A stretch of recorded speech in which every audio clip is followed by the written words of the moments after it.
driving safe, getting off your graveyard shift. Good morning to everybody getting off of work or getting to work, getting ready for work. Police officers, firefighters, you guys know the drill. Spadoni, Loveman, and Shasky, good morning to you guys all. I guess that's the big news. Curry's back soon. Reinforcements are back for the Golden State Warriors as you try to beat the Clippers today and improve to 26-7 at home. Good morning, Joe. Good morning. Now, this feels like one of my favorite games of the year in terms of anticipation. Really? Yeah. This feels like a legitimate test for them right now. They're on a little win streak. They're going against the Clips. Like, let's go. Yeah, no Andrew Wiggins. He's going to miss another game due to personal issues. Draymond Green looks like he's going to be in the lineup for the second straight night as he battles I guess it was a hand injury that he announced, a left hand injury, not the wrist, also the right knee contusion. Jordan Poole, he's on the injury report as he left the game the other day. He's been banged up a lot, especially over the last week, calf, knee. He's always got something on his wrist, a little warmer on his wrist. So hopefully Jordan Poole is in that lineup as the Clippers are 0-3. Since they signed Russell Westbrook. They can't finish games. They can't close games. But, boy, if they're at full strength, this is one of the teams that you look at in the Western Conference and you say, okay, you may have to go through them at some point. Joey asked me a question in the, what do you call it, the Joe's over? Cross Jover. The Cross Joe Jover. Shaskian. The Cross Jover. He asked me a question as we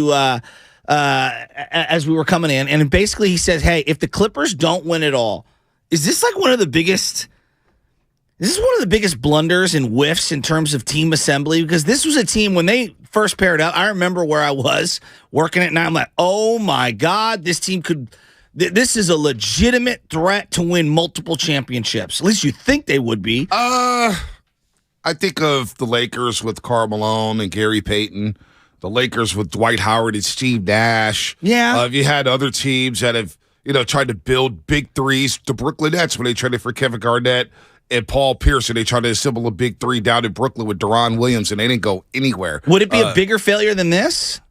Yeah. I mean, so when they signed Kawhi Leonard and Paul George, we thought the Clippers would be favorites. Yeah.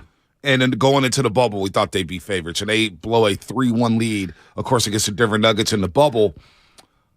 To me, it's just, you can't help injuries, right? Yeah. You can't help injuries. And so a lot of people think Paul George is overrated anyway. Well, he came on the podcast yesterday. Did you see that? I see that. I did saw. We've got too many podcasts, but that's neither here nor there. Whatever. So, I mean, Paul George said he's not a number one.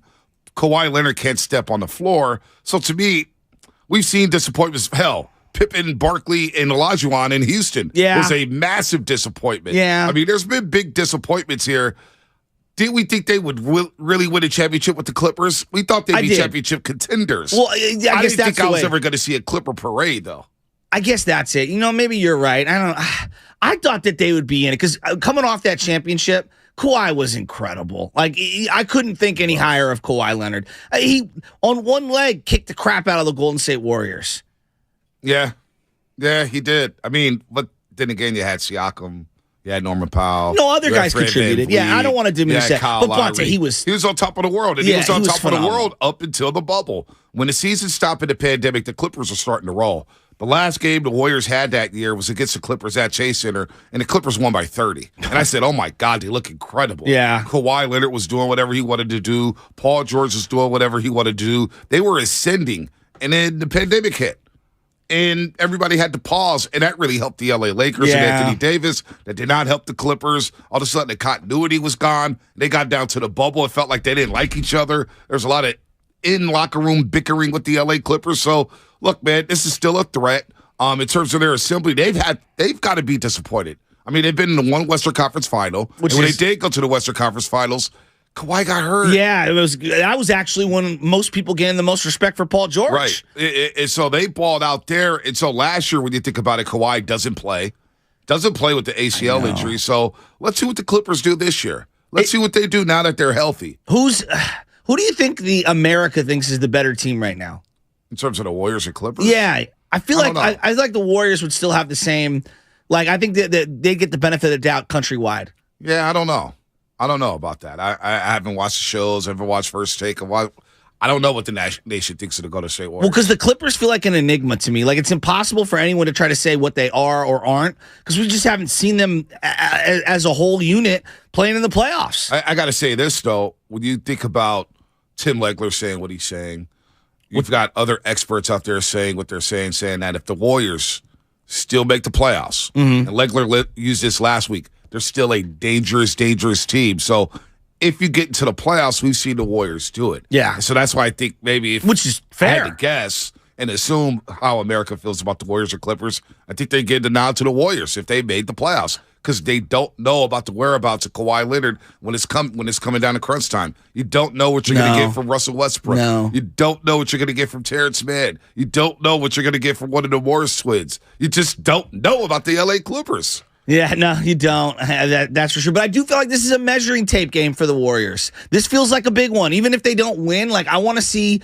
them compete and play really hard tonight. It sounds, play good and compete. No, seriously, though, this is an opportunity for them to kind of stack up against one of the teams that you would think they would have to go through in the playoffs. You know, when it comes to the national perspective, and it's something I've done the last 3 years, is I've kind of faded back. I don't care what the nation thinks about the Bay Area teams because I know they don't watch the Bay Area teams. I meant more how they're viewing the Clippers. Yeah, I mean, I don't even know because everybody talks about the Lakers nationally. Yeah, that's true. You know what I'm saying? So I wouldn't know what Stephen A. Smith thinks about the Clippers. I don't watch Stephen A. Smith. I don't know what Colin Cowherd thinks of the Clippers. I don't watch Colin Cowherd. I don't know what Rick Bucher thinks of the Clippers. I like Rick Bucher as a friend. I didn't even but mean you know what I'm saying? But just for the talking perspective. heads. I meant more just like fans that are watching the game. Like, what do we think of the Clippers and Kawhi? Because to me, they feel like a lava lamp. I don't know what they are. I wouldn't know what the nation or the national fan base. 888-957-9570. I know how people feel about the Warriors, and I'm locked in on the Golden State Warriors. Now, I'll watch the Clippers, and we saw the Clippers before the All-Star break when they won 134-124, and they looked good, but the Warriors were competing, right? They were up one late in that third quarter, and then Steve Kerr yanked Klay Thompson. He yanked Draymond Green. He yanked Jordan Poole, and the Clippers go on a 22-4 run. So nationally, in terms of fans, I mean, fans are going to be fans, right? They're always going to be critical of their team. They're going to be critical of Ty Lue for late game execution. I'm sure Clipper fans are a little critical of Ty Lue for starting Russell Westbrook. But in terms of how the fan base or fans in the NBA feel about the LA Clippers, I think we all feel that they're stacked. And if they're healthy, they're going to be a threat. That would be my guess. Yes. That's how I look at them. Well, that's how I look at them. That's why I like tonight's game. It just feels like a big one. Just in the sense, like, the last couple of games has been teams that most people would say, yeah, Houston, yeah, Trailblazers, yeah. This one feels like a measuring tape game. I don't know. I'm really excited for this one. Unusually. It should be good. I mean, the good news is Steph Curry's nearing a return. Yeah, it does feel like on the road trip he's going to show up. Yeah, that to me, it seems like maybe next week he gets OKC on Tuesday. He comes back and gets OKC, and then, of course, they play the Grizzlies next Thursday. So that should be funny. I'm looking at this rundown here.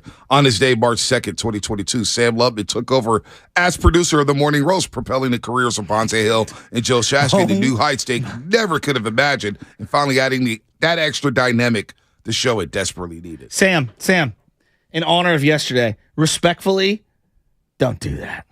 Kind of like that. No, I love that. Take it off.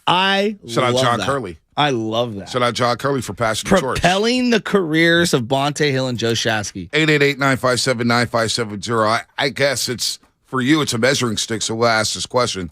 How much would a win tonight prove that the Warriors are contenders? See, I already believe they're contenders. No, I think no so, matter too. what happens tonight, I think they're going to still contend. But for a lot of fans, in their head, they may think, well, you got to beat the Clippers. If you don't beat the Clippers, then you lose to one of the big dogs, and all of a sudden the Blazers game don't mean anything, and the Rockets game doesn't mean anything, and the T-Wolves game doesn't mean anything. Well, we all forget that the Warriors are missing over 50 points a game. Oh, no doubt. Andrew Wiggins and Steph Curry. Well, they're missing like a lot of firepower. $85 million, too. Right. You know what I mean? Like, yes, absolutely. But, Bonte, wouldn't you say, like, if someone came up to you and they said, hey, Bonte, what's the signature win of the season for the Golden State Warriors right now? Probably the Cleveland game without the stars.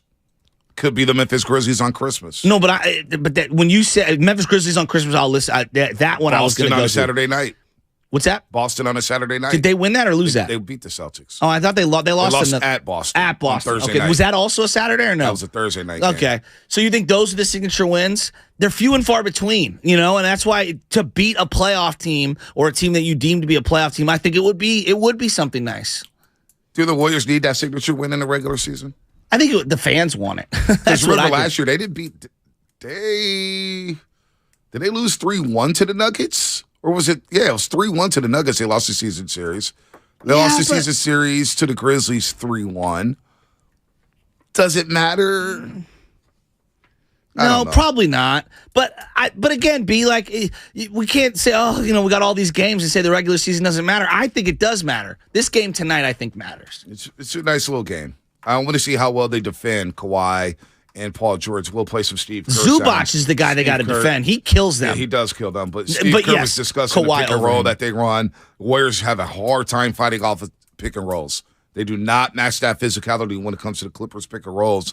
Clippers will probably be favored tonight if they're healthy. Of course, you don't have Wiggins. You don't have Steph Curry. It takes a lot out of this matchup. And the Clippers, they're desperate. They need to win bad. They need to win. They just lost to the T-Wolves the other night. Yeah, I don't know.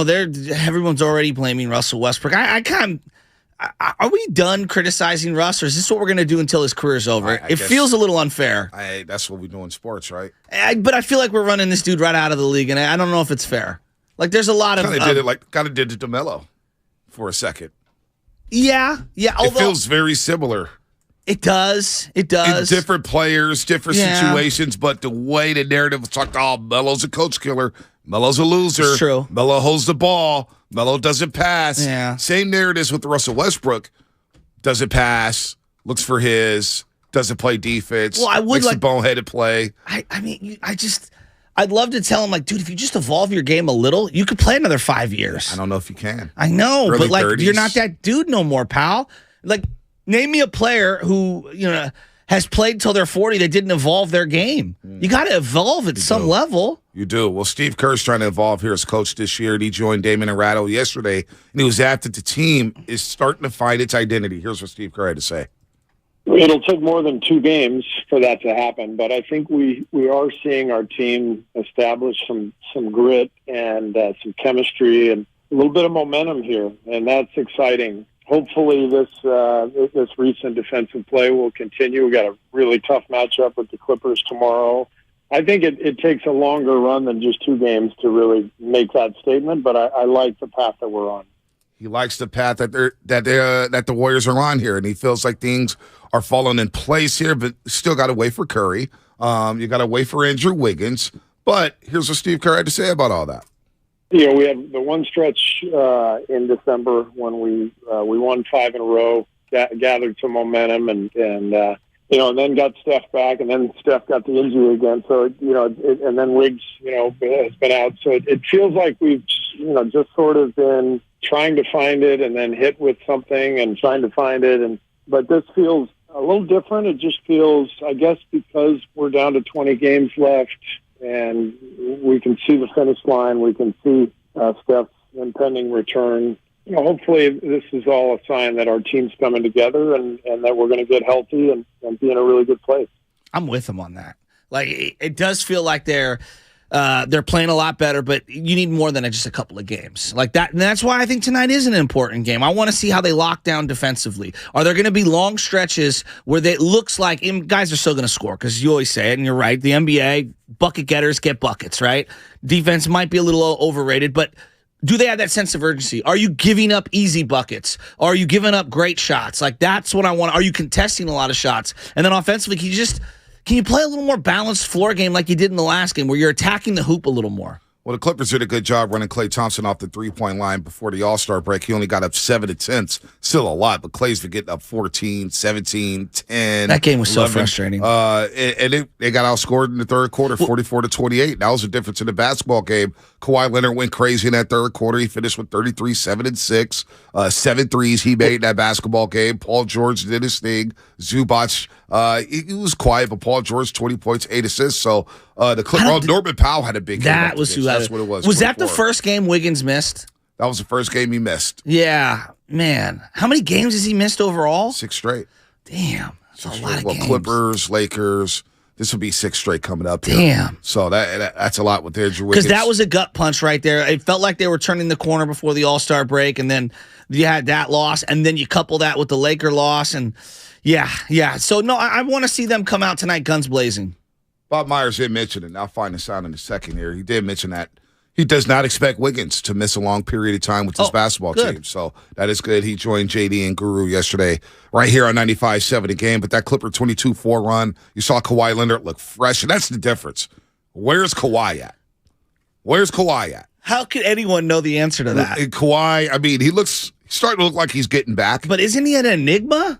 He is. I mean, he's 31 years old. He hasn't played much of the last year, obviously, with the torn ACL. But this year, he's averaging over 23 points per game. The field goal percentage is the third highest of his career at 50.6% from the floor. He's never really shot the three ball better outside of 2015-16 with San Antonio when he shot 44% from the three-point line. This year, he's shooting 41% from three. So Kawhi's back, folks. Kawhi's back. Now, I do want to see how he moves defensively. So and obviously, Jordan Poole and Klay Thompson will be on their scout report as number 1 and number 2. So will Kawhi check Klay or Poole? And will Paul George check Poole or Klay? Kuminga, I was thinking, might get some opportunities on Kawhi. Right? No? That's a good matchup for him. Yeah, isn't that because I think he got some opportunities in the last game that they played against him. And to me, those are the kind of reps, when you want to talk about coming of age and preparing yourself for the playoffs, Kuminga going up against Kawhi, that's the kind of matchup that I think that he can show a lot of progress on the defensive end. Because you were talking about the metrics or whatever on the perimeter. I mean, that's about as tough of a guard as there is in the league. No, he's strong. He's got strong legs. I mean, this is a big time matchup for him. 650 Xfinity Mobile text line. We did see the story about John Morant.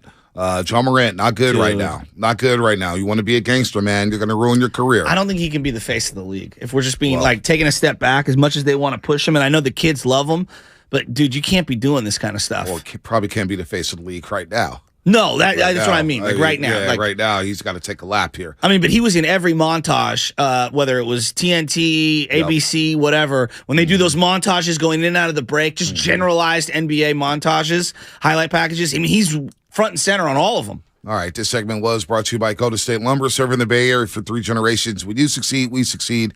Visit GoldenStateLumber.com. Don't forget this next segment is sponsored by 5 Hour Energy Drink and Living Essentials. 888-957-9570. Clippers and Warriors coming up. We got playoff odds. Is it a big game for the Golden State Warriors? We got some baseball talk to get to, I should say. A lot of stuff about the salary cap, a lot of stuff about television networks, all that stuff, plus King of the Hill Western Conference Thread Edition. We'll do that at some point in the 7 o'clock hour. All that coming up on the Morning Rush with Shasky and Bonte.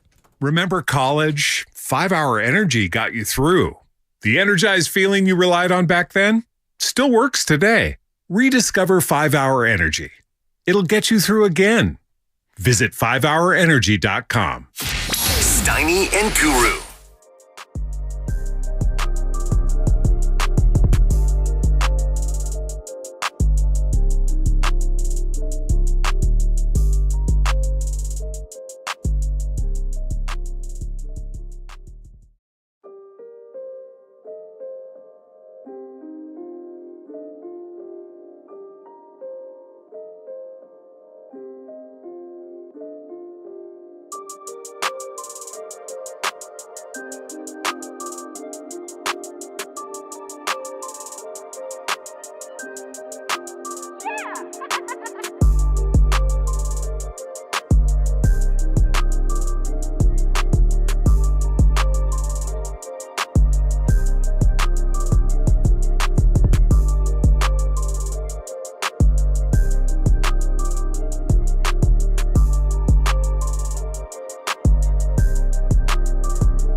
The Morning Roast is live on YouTube right now.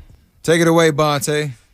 All right, great news released by the Golden State Warriors yesterday. Steph Curry will start to ramp it up, get some physical contact in, get some more scrimmaging with the roster, and he could be making his return at some point on a 3-game road trip coming up after the Warriors take on the Clippers and the Pelicans. Next week, the Warriors, Sunday, Crypto.com Arena against the LA Lakers.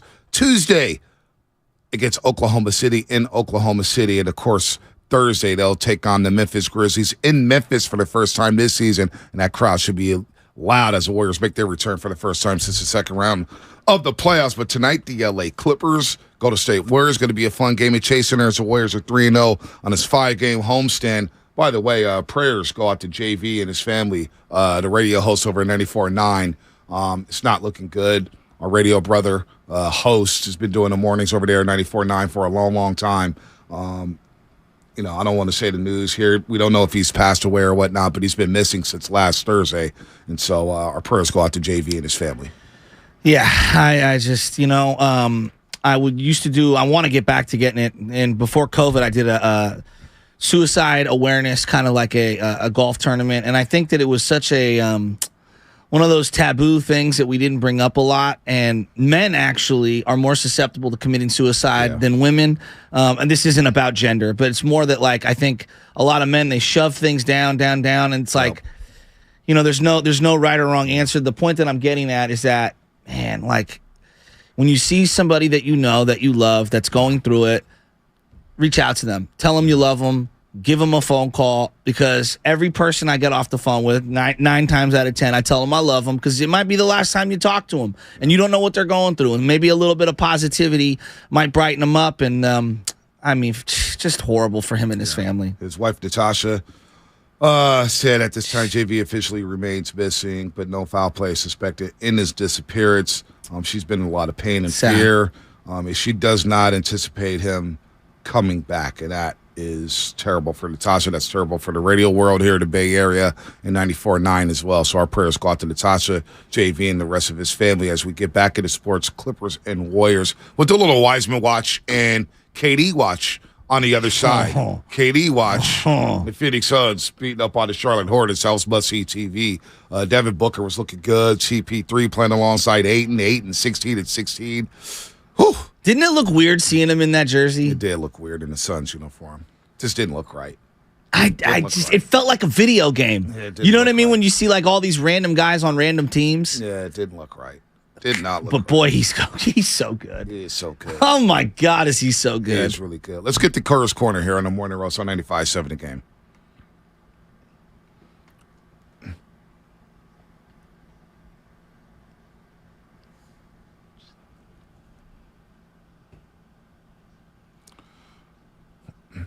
All right, Steve Kerr joined Damon and Rattle yesterday right here on 95.7 The Game, as he does every single week, and he was asked if the team was starting to find its identity. Here's what Kerr had to say about that.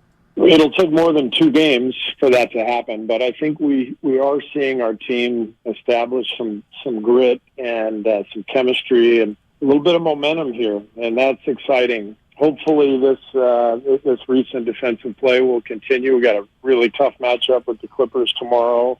I think it takes a longer run than just 2 games to really make that statement, but I like the path that we're on. So for the first time all season, the Warriors can improve to 3 games over 500. I know that sounds wild, right? The defending champs haven't been 3 games over 500 all season. They have that chance tonight against the LA Clippers. A tough matchup. Definitely the toughest on his homestand thus far on this 5-game homestand. The Clippers, though, struggling. They've lost 3 in a row, and they're 4-6 in their last stand, Shasky. Well, and I know that we're going to obsess. They're 7-23 on the road. All they got to do is win a couple of road games in the playoffs, and that narrative goes away like immediately. But I would like to see them win this game on the road. I know I'm contradicting myself here simultaneously, but like I would want to see, and especially being depleted, I think this would be a big one. I think this emotionally, mentally, this would be a big one. Then you go on a 4-game win streak. That would feel powerful. That would feel powerful. Without Steph Curry, the vibes would be good. Exactly. You play on the Pelicans, they're also struggling. Although they beat Portland last night, Portland blew another lead up there in Portland. They are done. They are cooked. They've lost 2 straight games. Portland, they don't play any defense. They don't take good shots. At one point in that game, it was about a minute left. I don't know. Fact check this, Spadoni, if you want to. But I was looking at the box score. I watched it. Dave Lillard was cooking. But late in the fourth quarter, he had 0 assists. 0 assists from Damian Lillard late in that game. Now, he averages 7 a game. But I didn't watch the entire game. But 0 assists he had. I want to say he finished the game maybe with 1. Maybe. Wow. It was shocking to me. Wow. It was shocking to me last night as a Blazers. If we get our Blazer talk in. Let me see. Damian Lillard last night, 41 points, 1 steal, 0 assist. 0. From a point guard. From a point guard. I don't know. I've made my statements regarding Damian Lillard. Everyone thinks that I'm like hating on him. It's just like, you know, when you're separating the truly great players, I just think that he falls a little short, and I think that he finds an odd spot in the sports lexicon where he's almost unrippable. You can't critique his game at all. Nah, he's Rip City. Wow. I think they need to reset and move Damian Lillard. Could he? Let me ask you this, Bonte, just real quick, on a quick aside on that. Could he be a number 2 somewhere else? Like, let's say he played with Joel Embiid, right? I do think he would get his. How would that look? A lot of pick and rolls, a lot of ISO. He doesn't do anything off the ball. Yeah. And that's the difference between Steph and Damian Lillard. He gets rid of the basketball, needs to stand there. Yeah. He doesn't play off the ball, so I don't know how it looks. Maybe he could be your number 3. If he's your number 2, wow. I still don't know if that's enough to win a championship. Yeah, I don't know. I mean, like, who's he guarding in crunch time? Yeah, he's not guarding anybody. Yeah, I don't know. Yeah. So 0 assist. 0 assist. Yes, we will get a Wiseman watch. That's crazy. Yeah, we'll get a Wiseman watch on the other side as he played last night in another Pistons loss. They have to win a game up there. I didn't even see it. I can't wait to hear what happened yesterday. Yeah, no, I didn't. Normally, I've been searching all the highlights and going through it. Last night, I was a little busy, so I didn't even see it. I can't wait to hear what happened with Wiseman. I watched a little bit of Wise yesterday. Watched a little bit of Kevin Durant playing the Hornets at a 4:00 start. Philly beat Miami. It was an interesting day in the NBA, but tonight's game, Warriors and Clippers. We'll also have John Lynch sound coming up. John Lynch from the Scouting Combine. As we get more to who's going to play quarterback, what's going on with Brock Purdy. The announcement should be coming soon with Brock Purdy, right? Well, I guess the guy that's going to do the surgery is down in the spring training because he's one of the team doctors for one of the specific teams in baseball that happens to be spring training. And so he wanted the swelling to go down. And it just so happens Brock Purdy is from around the Chandler area in Arizona. Yep. So they're going to meet at some point in the next couple of days and kind of go from there. Yeah, no doubt. All right, so we'll get some updates on Brock Purdy. A lot of people are advocating for maybe a veteran quarterback. I'll tell you right now. I got a list of vets, and it's not good. Yeah, I'm hearing Matt Ryan and Marcus Mariota, and I'm hearing some of these veterans, and I'm saying, no thanks, no thanks, no thanks, no thanks. Carson Wentz, no thanks. Wentz Matt Ryan, is like, no. Matt Ryan's cooked. The whole thing about, well, he knows this system. Oh, God. He knows this system. So what if he knows it? Can he execute? Play? Yeah, can he execute? Can he drop back? Can he evade a rush? Can he make a throw on time? Matt Ryan, and the coach don't have a terrible offense. They've got weapons. Jonathan Taylor is pretty sweet. I mean, he was hurt last year. Yeah, when healthy. But Michael Pittman Jr.'s not a bad wide receiver. Yeah, he's all right. They got a slew of tight ends. Yeah. Matt Ryan was awful last year. Awful. With a generational left guard. Like, are you winning more games with Matt Ryan as opposed to Trey Lance?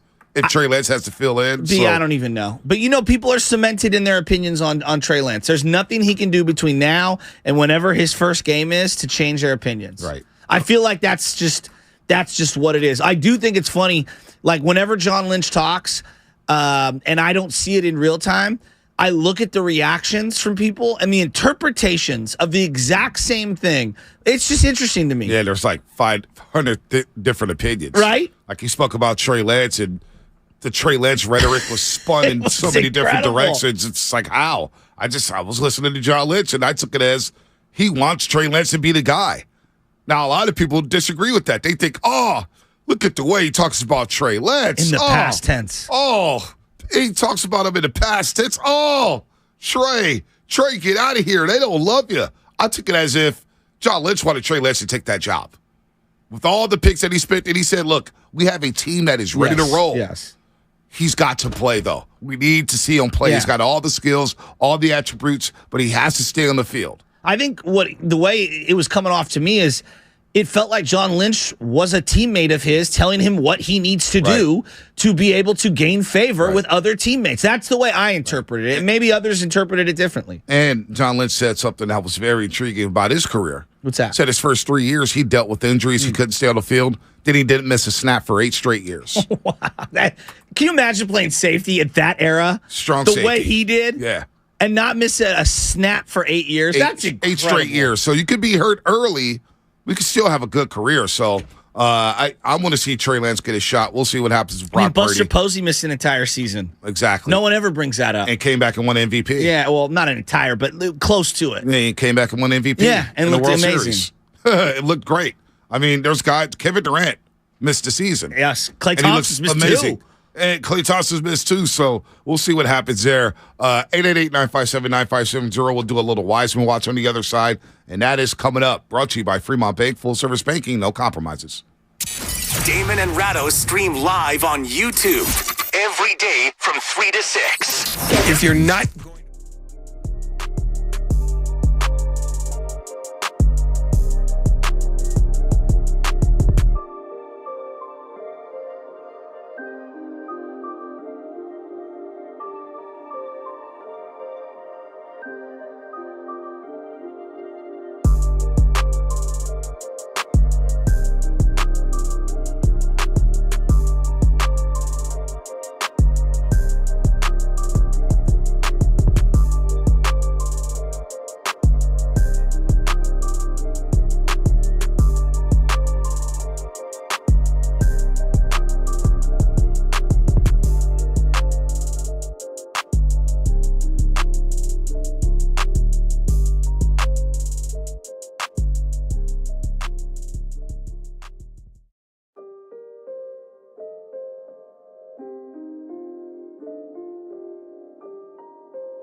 It's Jermichael Green with the Golden State Warriors. Now back to the morning roast with Bunte Hill and Joe Shasky. Take it away, Bunte.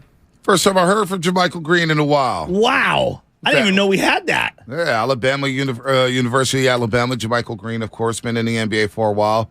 Need a big game from him tonight. He's got to play some meaningful minutes. Clippers are big and physical. They'll need Jermichael Green to have an impact at some point during the last 20 games of the season. Warriors 32-30 host the Clippers tonight.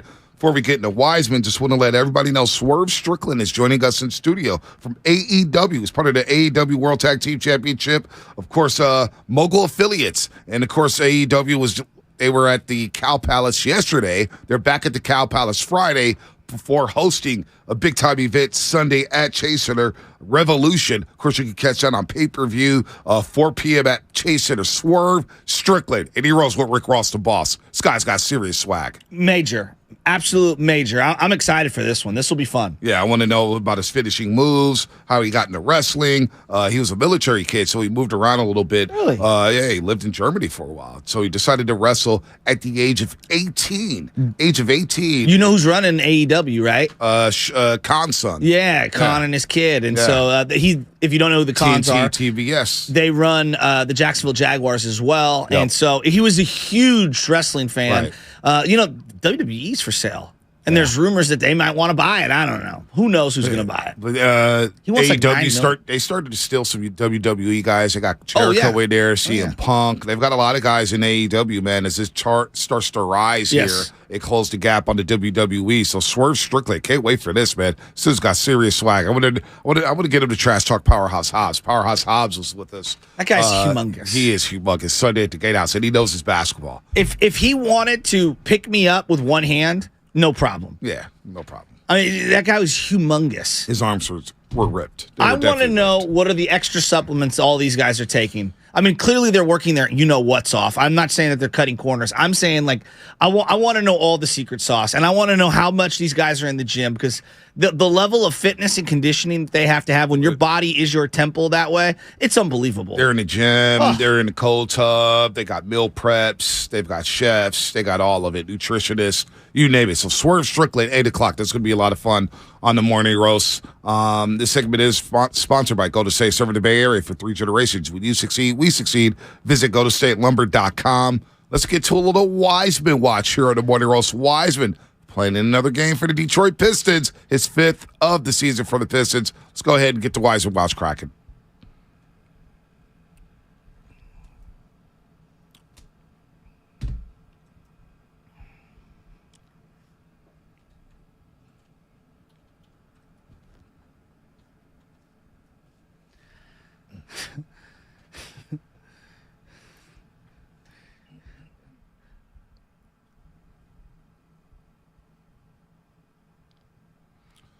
All right, James Wiseman last night, 29 minutes in his 5th game with the Pistons, 3 of 5 from the floor, 0 of 1 from the three-point line, 9 rebounds, 2 assists, 4 fouls, 3 turnovers, and 7 points. For Spinoni, we found a highlight. Hampton to Hamidou. Hamidou will drive it.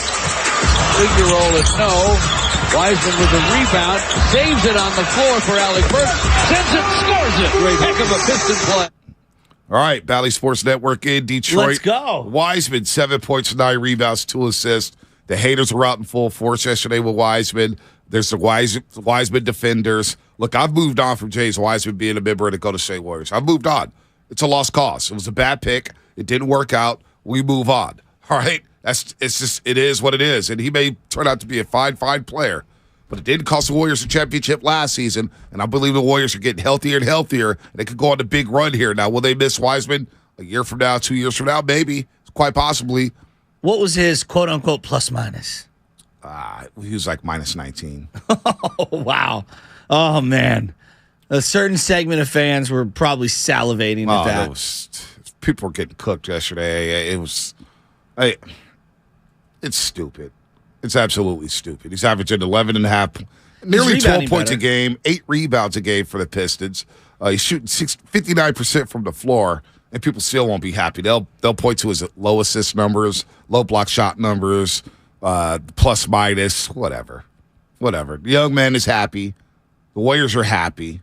They sent him to a destination to where he can play. He's going to play. He's healthy. It's all that matters. It's all that matters for him and for the Warriors. He's gone now. Let's stop blaming and pointing the finger at James Wiseman. He's no longer part of this organization. Yeah, but I do think that they're going to be talking about him for a long time because, when you miss on draft picks right there or when you get rid of them and they go on to do other things, that's kind of what we do, right? I mean, look at this guy. They should have drafted him and should have drafted him. I mean, you're seeing it right now with Kuminga, right? People are saying, maybe they should have drafted somebody else other than Kuminga. It's like, no, I like Kuminga. I still believe that he has tremendous upside. Yeah, no doubt. I'm glad they kept Kuminga. There's the one guy to keep. It was Jonathan Kuminga. We saw that the other night against the Portland Trailblazers as the Warriors get ready for the L.A. Clippers. A lot of baseball stuff going on, the pitch clock, and these games are moving by fast. So when baseball comes around, I'm going to be happy. I don't think we're going to be up till 10 o'clock watching the Giants play. I think we'll be in bed by 8:45, 9 o'clock with the way the pitch clock has worked so far. It's spring training, but you still got your detractors. You still got people complaining about it. Just got to adjust. Now, do you believe the pitch clock will be a topic of conversation all season long? Because you get some of these rules, we fixate over them early in the season, we go crazy, and then by the end of the year, you never even hear anybody talk about them. You never hear anybody talk about it. So I got a feeling that the pitch clock by summertime, everybody's going to be accustomed to it. It's not even going to be a topic anymore. It's going to be thank God baseball's got a faster pace to it. 100%. When you look at sports rules, just in general, over the last 25, 30 years, instant replay is one of the ones that's had a big impact on the game. Right? It felt like the three-point line, even though it's been in play for many, many, many years, don't you think it took till this generation, and obviously Steph Curry, to finally show its impact? Yeah, I thought we started to see the three-point shot really I thought it impacted college basketball a lot more than the NBA at first. Kentucky's teams in the early 90s with Rick Pitino. But that's Nolan still 20 years after its innovation. Yeah, no doubt. Late 80s, nobody was – the Warriors had a game against Sacramento where they dropped 163 or something like that. The day they traded Mitch Richmond. And they lit the Kings up. In regulation, they scored 160. They shot 4 threes. That's incredible. Shot 4 threes. Wow. Well, I guess where I'm going with this, and we did this in the NFL. We, outlawed headhunting. You can't hit the quarterbacks at all anywhere, and then everybody's bitching and complaining and this and the other, and we all agree yeah, the league's better when the quarterbacks are healthy, right? It's there for safety, and also why? For television, because we don't want to see Josh Johnson playing in the NFC Championship game. Now, it still can happen, but you want to, hopefully keep the Mahomeses upright. That's the whole point. This pitch clock thing, I think this might be the most impactful, and I said this 3 weeks ago. I said to Spadoni, Lubman, we were talking about the bases and being able to throw over. I go, guys, the thing no one's talking about, I think the pitch clock is going to be the number one thing that is going to be the most positive impact to the game of Major League Baseball. Forget Little League and high school and all that crap. I'm talking about Major League Baseball. And what do the kids want to do, B? They want to mimic what the big leaguers are doing. So if they're playing at a quicker pace, it'll trickle down to the lower levels. They've been doing this, in minor league for quite some time. Yeah. No, I like it. By the way, that game that I was highlighting with the Warriors, they scored 153 points against Sac, and they attempted 5 threes in that game. Bullen attempted 1 3. Hardaway attempted 3. Jesus. Rod Higgins attempted the other one. They attempted 5 3. So the 3-point shot in the NBA, it took a while. Maybe the Phoenix Suns in the 90s with Dan Marley. Yeah, that's a good one. You started to see the Danny Heat. Ainge, AC Green. Yeah. Remember that team? That was a fun team. Richard Dumas. Yeah, that was a fun team. But look, the thing that I'm really liking about the pitch clock is that at the end of the day, we want the ball in play. And what you're noticing, obviously the hitters feel like they're ahead of the pitchers. That's obvious. It's too small of a data. We'll see when we get a full month of stuff. But it keeps the defense attentive. Nothing is worse than playing the outfield, playing second base, and God bless him. I love Camilo Duvall. Dear God, throw a pitch. He gets over there, he grabs the rosin bag, he picks it up, he throws it around, he walks around, he takes his glove off, he works the ball even though it's been mudded 15 times over. He touches his cap, he goes to his shoulder. Let's go. Toe the rubber. The guy gets in the box. Let's hit. Yeah, I'm feeling the pitch clock a lot. I mean, like I said the other day, I fell asleep on the Dodgers Red spring training game. It was on MLB Network. First pitch was at 12 o'clock. I woke up at 1:50. That game was in the top of the 8th inning. And I said, I could get used to this. Right? I can get used to this. And right now, the average time of play as of yesterday was 2 hours and 39 minutes. And so you got to think there's going to be a lot of 2-hour games, 2-hour 10, Sign me up. 2:15. And now you may get lower scoring. I'm cool with that. I don't need 12-10. I don't need 8-7 all the time. I actually think that it was really refreshing. I'm watching the game the other day. It was the Red Sox versus whomever. Dude, the ball got hit up the middle like 4 times, and I was like, look, a shortstop diving to his left. Yeah, let's go. It was like old school baseball. I actually think the offense is going to open up a little. Not a lot, but I think it'll open up a little. I think you'll see batting averages come up ever so slightly. Last year, 238, it was toward the end of the year, so I don't know what it finished at, but 238, it was the lowest league-wide batting average, and this is with DH in both leagues. Right. Since the 60s. Yeah.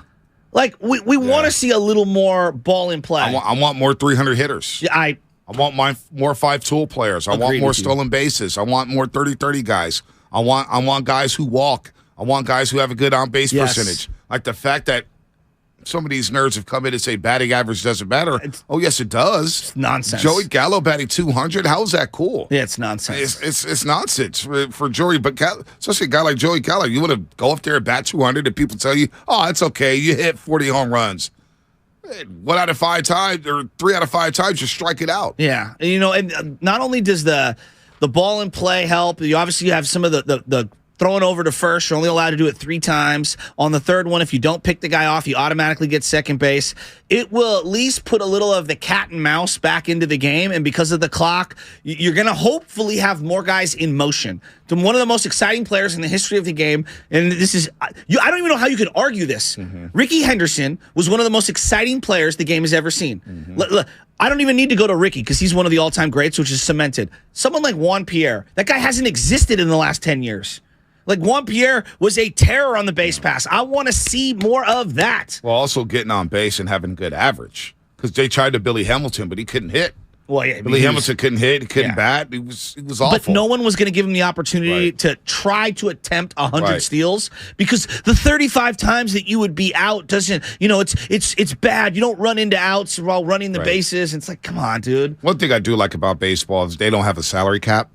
And I understand Major League Baseball wants a salary cap. Tony Clark, who has the players' union, basically said, we're going to fight this, baby, to the end. We're going to fight it. I don't think baseball needs a salary cap. I like the fact that baseball doesn't have a salary cap. I do like the CBT where you have that competitive tax threshold that people push to the line. Mm-hmm. But I'm cool with the league not having a salary cap. In Major League Baseball, you want to get these guys $30-40 million a year to give them $30-40 million a year. You don't want to pay them? Well, guess what? You're not going to be in contention to win a lot of games. It's just the way it is. But I like that Tony Clark and the players are going to fight this where Major League Baseball does want a salary cap. What would a salary cap even look like? That'd be wild. Well, this isn't about the players' union versus the owners. This is about large markets versus small markets. Like Bonte, right now, let's just go to the bottom of the league. The A's, the Orioles, the Pirates, the Tampa Bay Rays, they're the outlier of success. The Reds, I would say the Guardians have been quite successful due to the division. The Royals, the Nationals, the Marlins, okay? I just named 9 teams. They're all under $80 million in total team payroll. Under $80 million. You go to the top, okay? The big time top. 300 for the Mets, 270 for the Yankees, 223 for the Phillies. Of the top 10 teams, they're all above 180. They're double plus. Mm-hmm. All the lowest bottom ones. So what you have right now is an arms race, and this is not players union versus owners. This is big market owners who are spending money versus small market owners. That's what's going on right now. And so the small market owners are never going to spend. So they want the salary cap then. They want it to be more balanced here. So you want to suppress the New York Yankees and the Phillies and the Dodgers or whatnot. And that to me is not fair because these bottom teams have been getting welfare checks forever. And all of a sudden they get to have a slap on the wrist by saying, yeah, let's bring in a salary cap because we want it to be more competitive. No, how about you spend a little bit more money? Or be smarter. Like the Pirates are going to have all these prospects play this year. And at some point in the next 3 years, these prospects are going to grow. They're going to want their money. And the Pirates, like Garrett Cole, like Andrew McCutchen, like Brian Reynolds right now, like Jason Bay, Brian Reynolds right now, Bonte wants an extension. All these guys that has come through their system, hell, even Barry Bonds in the 90s, they're going to just walk. How's that on the big market teams for wanting to fish these guys out? How about the small market teams pony up and keep their players? And remember, guys, during the lockout, they were discussing a potential salary floor for these teams. And I was like, as an A's fan, thank God, dude, make these guys spend at least $100 million. Come on. Well, seriously? So, but here's where we're at right now. Like, you've got some of the large market teams. I've been listing all the ones at the top. Then you've got teams like the Cardinals and the Red Sox, and they're looking at teams like the Mets, and they're going, you're making us look bad. You're making us look bad. Now, the guy who owns the Red Sox owns a bunch of other sports teams with John something or other. I forget. Henry. Thank you. He owns a bunch of other teams, and, like, Red Sox fans are losing their minds. Dude, you literally sold Mookie Betts because you couldn't afford him? What? You're the Red Sox. What? How? That's like negligence, right? So you're talking about the Pirates right now, B. Like, the Giants are in this weird spot where they're kind of in between both of these. I still believe them to be a big spender because they're 13th overall right now in baseball. But if you look at how they've allocated their funds, it's all 1, 2, and at most 3-year deals on the entire roster. Yeah, I like that. If they're not going to get the big fish and you're going to spend, at least you could get out of these contracts within the next 2 to 3 years and be able to get back into free agency. The Oakland A's $40 million payroll is just, I'm just looking at the numbers. It's just disgusting. The Orioles are at $45 million, but they have a lot of young players who are going to have to pay in the next 4 years. They're doing it the right way, building through the draft, and I think they've got a lot of exciting talent on that roster. The Pirates, who I just mentioned, Tampa Bay, they've been battling year after year for the AL East. They're at $64 million, which is wild. The Ohio teams, Guardians are at 75, the Reds are at 48. Just the A's looking at $40 million. And you're an A's fan, so I get the salary floor. And the salary floor maybe being at least $80 million, $100 million. I'm cool with that because the A's should be forced to spend money. But then, if you're the A's in your organization, your front office, you can't complain about attendance when you're spending $40 million on your team. Well, their argument, and I'm not saying this is the right one, but their argument is, well, we don't have the revenue to reflect our team spending that much. So, like, there's this thing going on right now where you saw Chris Bassett come out. Did you see this? No. Chris Bassett put out this long tweet about how all these teams are worth billions and billions and billions of dollars. And he's right, but that's not how it works, right? So, like, for example, when you buy a home, right? Let's say I buy a home. I'm just going to say, keep the figure simple. $1 million I bought my home for. And then a couple of years later, it's worth $2 million. That doesn't mean I have $100 million in the bank unless I refinance or sell a portion of my team to someone else. Like, just because my team is valued at that doesn't mean that my income at my job has gone up or any of those things. It just means the value of what I own has gone through the roof. So a team like the A's, for example, and I'm not saying I agree with this because the owner's worth billions of dollars, but what their argument is that, hey, yeah, our team's worth $1 billion right now, but our revenue is reflective of the $40 million that we have on salary because we don't have the kind of money coming in. And here's where I would counter, and I would say, this isn't like owning a home. This is a vanity project. When you own one of these teams, you're owning it for vanity's sake alone. You want to spend to win. You're all about your legacy. Fisher doesn't want to win. But that's my point. So Fisher I would say, sell the damn team. Right. Yeah, Fisher doesn't care about legacy. He doesn't care about winning. He doesn't care about how his stadium looks in Oakland, California. No integrity. He doesn't care. No. He's chilling.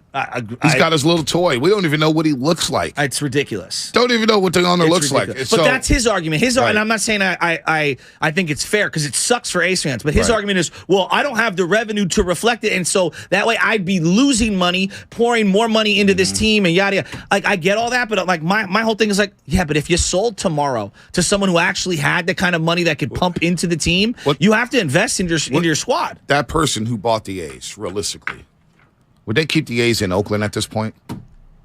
Right now, because it feels like, say if Fisher sold, right? Yeah. To an owner. And if he sold to an owner, and that owner's like, okay, we're going to start off in Oakland, California.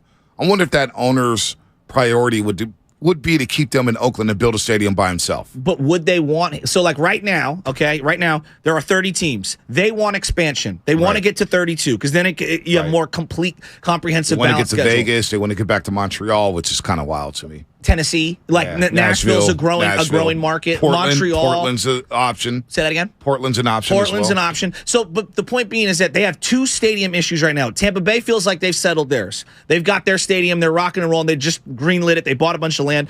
The Oakland thing's been dying on the vine. And the reason why, if I run Major League Baseball, I wouldn't want them flirting with Vegas is because I could get this huge expansion fee from Vegas. You're going to let the A's just leave for nothing when I could get, let's say, $1 billion if I wanted to start a new franchise and expansion. You pay me, the league, $1 billion, and then I spread that money out to the rest of the league. That's how the other owners are thinking. So I don't think they want Lou Wolf or Fisher or any of them to move to Vegas. That's what I believe. And they've been sniffing around Vegas for quite some time. You hear reports every single week about them being in Vegas looking for a site. So they got to get something done. How many years can the A's go where last year they say they averaged 9,000 fans a game, but it was more like 2? And then this year, you're going to basically get the same thing where 2,000 fans are at the game and there's nobody there. How many years can they go through that? Well, it's not just that. Like, that's bad. That's bad. But it's also no one's watching. And Nobody's you watching. have no corporate money coming in. So it's not just the... No, it's not just attendance. It's everything. revenue. It's everything. Like it's parking, it's food, it's television ratings, as you mentioned. NBC California is struggling right now playing those A's games. Struggling. Why would anyone want to partner up with them from a corporate level? You don't even know if they're going to be here. Yeah.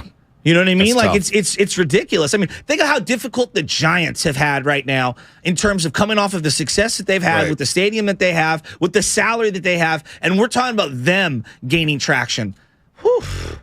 I don't know. I'm telling you, my heart goes out to A's fans. Yeah, no, it sucks for them. It really does suck for them. They have no hope whatsoever. But you really think John payroll. Fisher, like John Fisher right now, they go, okay, you have to spend a minimum of $100 million.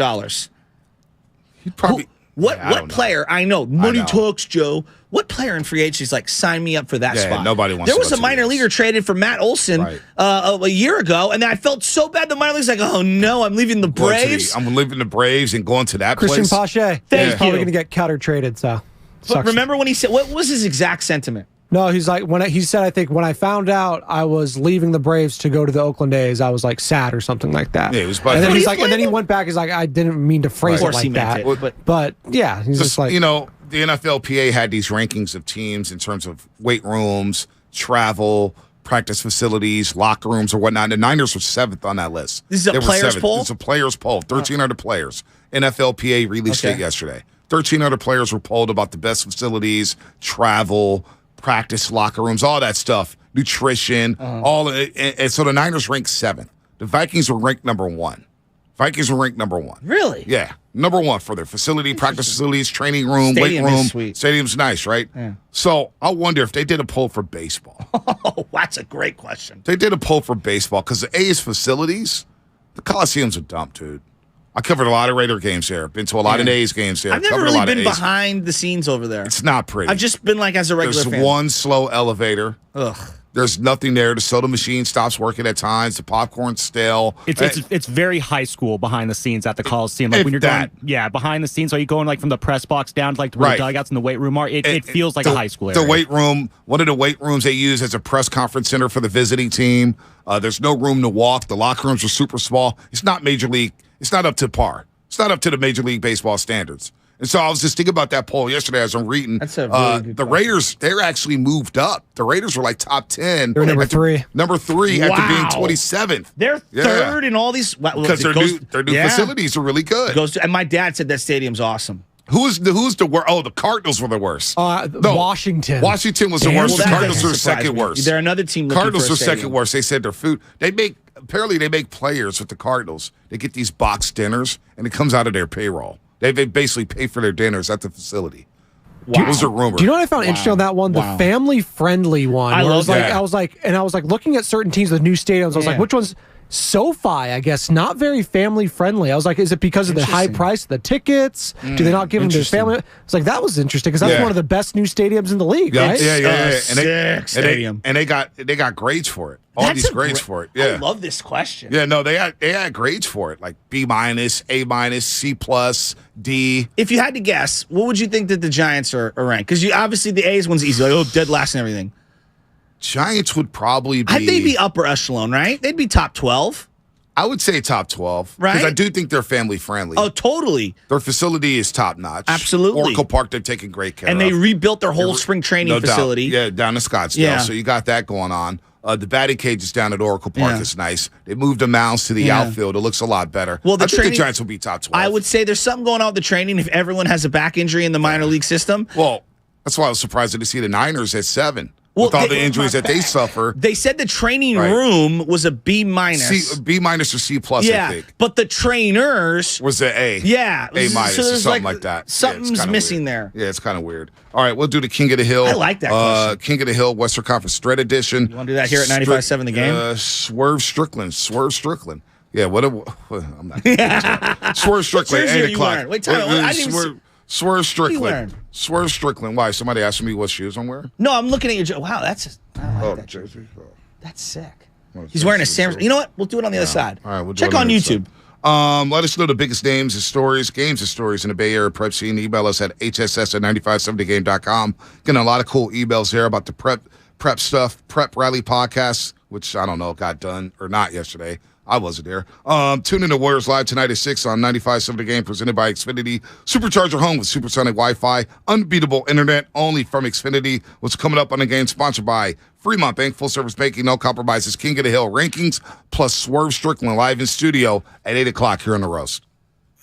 You can watch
It's your boy Guru from Steiny and Guru, noon to 3, right here on 95.7 The Game. Now back to the morning roast. I'm a roaster because these two guys are my guys. Yin and Yang, right here on 95.7 The Game.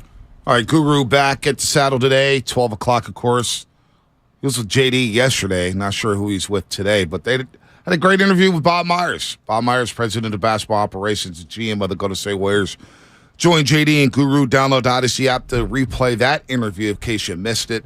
95.7 The Game, thousands of other stations, and millions of podcasts are free in the Odyssey app. Sports talk, music, news, podcasts, all completely free. And you can catch every single Warriors game live on the app along with all the music and news the Bay Area needs. Follow your favorite team station, radio shows, and podcasts now by downloading the free Odyssey app. We got Swerve Strickland from the AEW.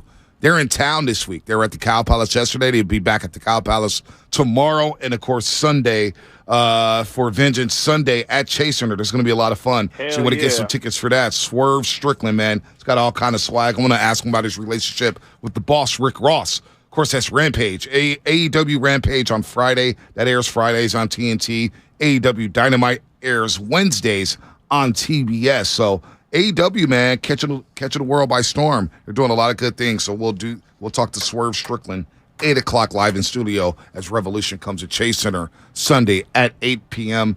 Warriors and Clippers tonight. We're just talking a little baseball. I know. Look real quick. Logan Webb extension? Yes or no? I'm not rushing to that.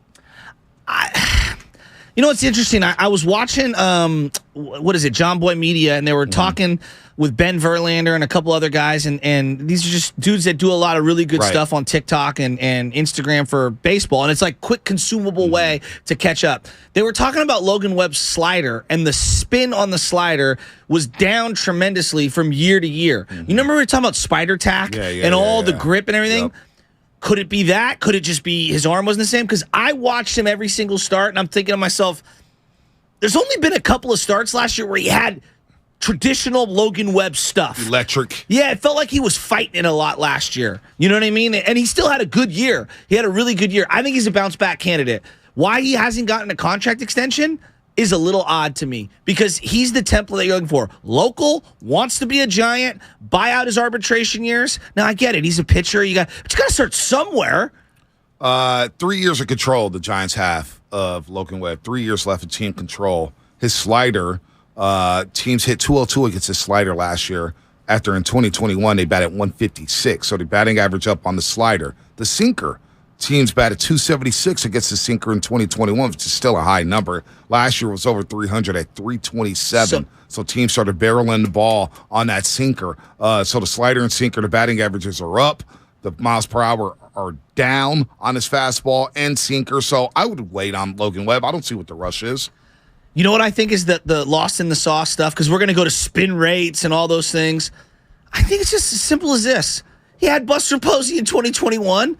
And he had Joey Barton, Austin Wynns. Like, I'm not ripping those guys, but Chris Casale. Pitch sequence matters. Wouldn't you agree? Understanding how to attack hitters matters. Yeah. Like, I don't know. Maybe I'm putting too much stock into Buster Posey. I'm old school. His brain was worth X amount of wins for every single pitcher on the mound that he was with. No doubt. 925 Xfinity Mobile Text Line. Can you guys do a search for JV? 94.9. Shout out to guys. Yeah, we shouted out JV. His wife, Natasha, sent out a message. It's very, very sad. She basically mentioned in the message, in the search for JV, that they're probably not going to find him. He's probably not coming back.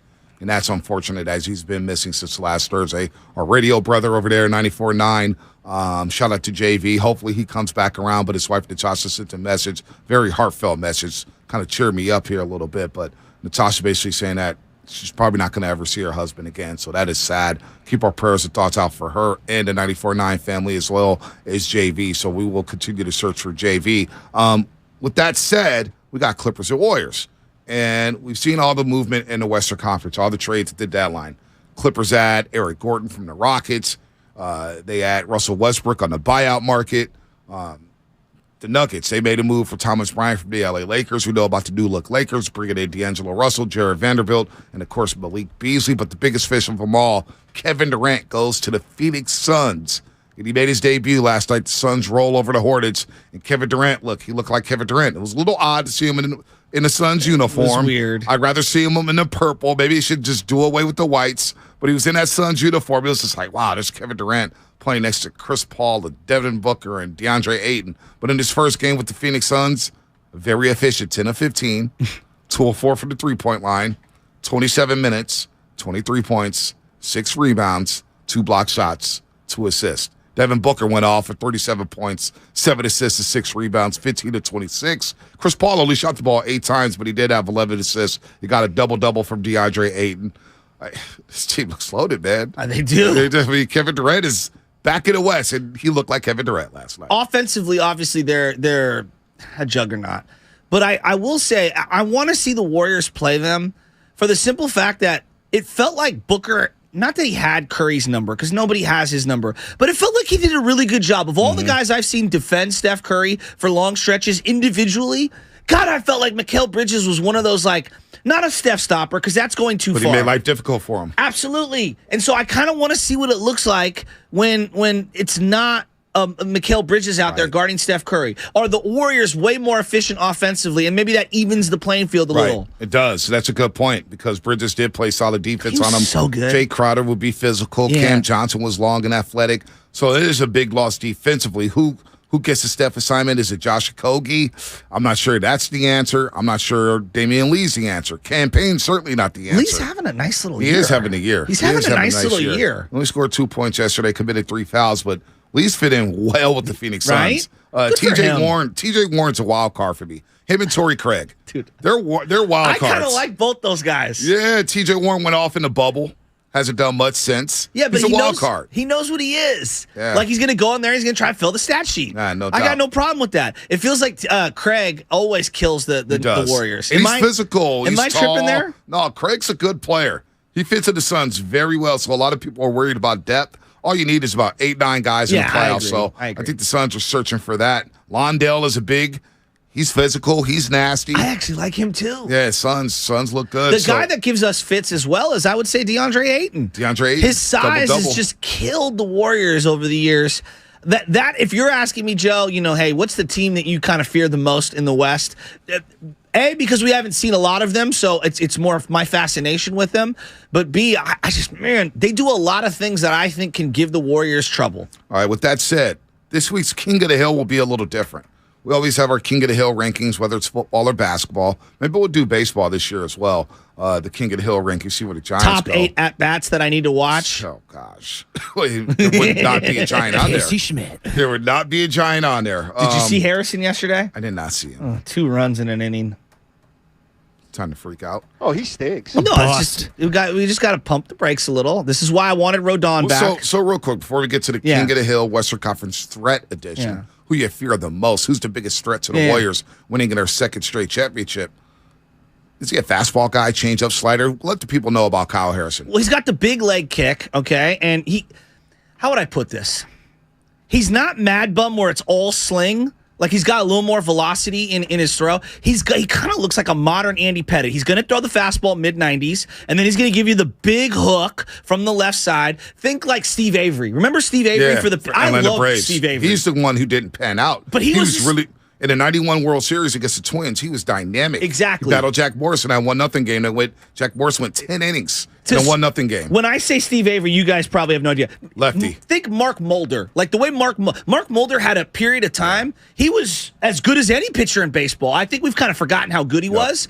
But mid-90s fastball from the left side. I don't want to say anyone's Tom Glavine, because Tom Glavine's one of my favorite pitchers of all time. But he's got the big hook, but he's young. And B, this goes back to why I wanted Rodon back. So if you go into a rotation and you got Rodon, Webb as your 1-2, and then Harrison eventually can be your 3 or 4, now he can ease his way in. Here's my deal. When he has a struggle like yesterday, it's you want this guy to be the 2 right out the rip? Giants fans, pump the brakes. Let's not freak out over a struggle of spring training. I'm not doing that. I'm just saying he's 21. He's 21. However, it goes back to something I asked in the offseason. Is he untouchable? Is he an untouchable prospect? And everything you described there screams to me that he's not untouchable. Why do you say he's the number 1 left-handed prospect in? Okay, is starting pitching number 1 left-handed prospect in all of baseball. I get that he's a big prospect. Yes, We still don't know how he's going to translate to the major league level. He's only played Double-A, like Right. and a little tiny little taste. So to me, that's not untouchable. That wouldn't be untouchable to me. He's like your only prospect. Like, think of when was the last pitching prospect to come through? How long are we going to wait on prospects? He was just drafted a couple years Logan ago. Webb, I mean, he just came through. Yeah. But I mean, how long are we going to wait on? So anyway, I'm eager to see what Harrison does. It's a good point. It's a good point. But this is why I'm skeptical on. You saw Rodon. He was great. I would have kept him because it makes the transition for Harrison that much easier. And he's a power lefty. Like, I think there was a lot to be learned on both sides. I don't think Rodon wanted to stay. I don't think he wanted to stay. You're probably right. I mean, when the Yankees give you comparable money, you're gone. He's not coming. I know. You're right. Let's get to the King of the Hill Western Conference Threat Edition here on the Morning Roast, and we're going to do it differently. We're going to rank these teams by threat level to the Golden State Warriors. Who's the biggest threat to the Warriors in the playoffs? So we're going to start at 8, and I think the T-Wolves are going to start right there. T-Wolves, not a big threat to the Golden State Warriors. If they had to play a series, I think the Warriors win that series in 5 games. So as a big threat, I don't see the T-Wolves being that threat, so they come in at number 8. Western Conference Threat Edition, King of the Hill Edition. Number 7. Number 7, the Sacramento Kings. Now, Sacktown's going to be mad with me. I'm raising an eyebrow. Keep going. So, Kenny and D-Lo have been tweeting nonstop about, oh, man, they're sleeping on Sacramento. Trust me, I watch a lot of Kings games. You guys are must-watch TV. Very entertaining. I love the way their roster's structured. I love what Mike Brown is doing. But they don't play any type of defense. And in the playoffs, you're going to have to get stops at some point. I believe the Warriors can get stops. The Kings can't get stops when it matters. Are they a calendar team? Are they like the Minnesota Vikings, like where you look at them like regular season, like great story, but I don't believe it until I see it in the playoffs? Well, I just think they're a great story. I think they're going to be tough in the future. But I'm talking about this year. I'm not talking about down the line. I agree with you. They're fun to watch, but I don't see them being so they're a year away. Big time. Yeah, they may be a year away. Are they a year away from a year away? Yeah, maybe. They're maybe a year away from the Western Conference Finals, maybe a year away from the Western Semis. I got to see it, though. Kings right now, 3rd place in the Western Conference, but as a threat, I just don't see them as a big threat to the Golden State Warriors. I'm trying to soften this so Sacramento doesn't come down your road. Well, I mean, it's coming. It wouldn't be the only city. I mean, hell, people in the Bay Area come down my road, so I'm not safe anywhere, let alone Sacramento. All right, number 6. Number 6. The Pelicans. I got the Pelicans at number 6. Over the Kings, because they do have defenders. Herb Jones is a great defender. Trey Murphy III can hit the 3. Brandon Ingram, when he wants to, can play defense. Yeah. Valanciunas is a big that always kills the Warriors. Destroys us. Alvarado's a pest. Yeah. But the key is Zion Williamson. And that's why I have him so low, because Zion's not healthy. No. And I don't know if they're going to even make the playoffs. Right now, they're in the box in the play-in tournament, but they're hanging on by a thread. They're the 6th biggest threat. Earlier on in the season, I had them higher, but no Zion, you can't really take them seriously. This isn't your normal King of the Hill. This is the threat edition. If they play the Warriors in a playoff game. If they play the Warriors in a series, what's their threat to the Golden State Warriors? So I like this. Number 5 on the list. Okay. Number 5 on the list. I'm writing these down. The Memphis Grizzlies. I'd love for the Warriors to play the Grizzlies in the first round. Did you see the outfit Dylan Brooks wore the other day? Yeah, it was embarrassing. It looked like he was a cross between Stone Cold Steve Austin and Savio Vega. So Dylan Brooks looks terrible. Shout out Viz Valley. Yeah, that's actually disrespect to Savio Vega. No, I love Savio Vega. Will wear anything like that. It's the jeans. It's the jeans. The tight jean shorts. They look awful. The jorts. Where is hey, John? Keep it real. I had a pair of jorts. You had a pair of jean shorts. No, never had. You never had jean shorts? No, absolutely not. Really? I don't do the shorts. Late 90s? No. Hell no. Big giant jean shorts? No, not even close. We're not John Everybody Cena. had jorts at one point. I had jean shorts, but they were not skinny. They were baggy. No, those are. That's what I'm talking about. The baggy ones, what we wore. Yeah, that's shorts. That's jean shorts. So then, what are jorts? Jorts are like skinny, tight, I cut off. Anything that's a jean short is considered a jort. I maybe I'm wrong. Maybe I'm wrong. I'm out on all sort of shorts. See, I used to wear the related. big baggy Carhartt ones. Yeah, I did. See, I don't know if those are jorts. What Dylan Brooks wore was tight around the legs. Those were like cut wrestling. off. Or Daisy before Dukes. They didn't go. They didn't go past the knees. I wore shirts that always went past the knees. Dude, they were like almost down to the calf, doggy. Come on, absolutely. Past the knees was a minimum. I guess everybody's saying jean shorts is jorts. Yeah, that's what I thought. So, but there's got to be different jorts. What Dylan Brooks wore was not something I would wear. Those are tight. I agree. Tight around the hips. It is funny to see the transformation from baggy all the way back to short now. Like all the shorts, like golf. If you are on the golf course and Bonte and you're going to go on the links, you'll see some short shorts out there. Well, my dad wears the big puffy pants, and I go, dog, 1990 Duval wants his pants back. Like, can you get a little more form-fitting for me, homie? Yeah, that Dylan Brooks taper. Anyway, the Grizzlies. Does any Warrior fan fear the Memphis Grizzlies anymore? Nope. Last year was a lot of, oh my God, the Grizzlies. Oh, it's going to be tough. Does anybody fear the Grizzlies anymore? What I fear right now is that Ja's going to be in trouble. That's what I fear. If I'm a Grizzly fan, I fear that he's not even going to. There's just too much going on with Ja. I don't know what it's. Yeah, nobody fears the Grizzlies.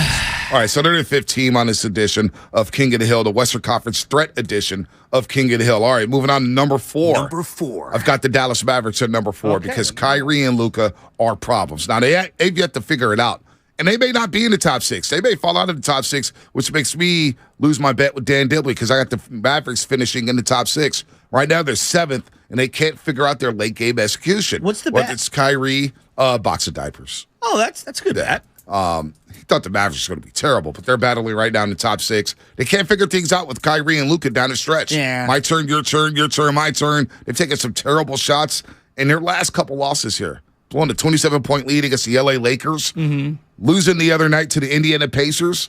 But against the Warriors, I think they match up a lot better. I still take the Warriors in the series, but as far as threats, I got them as the 4th biggest threat to the Warriors in the Western Conference. All right, moving on. Number 3, the Denver Nuggets. I got them at number 3. Jokic is going to be involved in every single pick and roll all day long. Is he going to be able to play defense? Is Aaron Gordon really going to step up in the playoffs and continue his play as an all-star in the regular season? Reggie Jackson now coming off the bench for them. I do like Jamal Murray. I like their team. I like their team a lot, but I got them as the 3rd biggest threat to the Warriors because number 2 would be tonight's opponent, the L.A. Clippers. The L.A. Clippers aren't afraid of the Warriors. Kawhi Leonard's not afraid of the Golden State Warriors, and the Warriors have always had a problem defending Kawhi Leonard no matter who it is. Andrew Wiggins, Jonathan Kuminga, a couple years ago, Kevin Durant.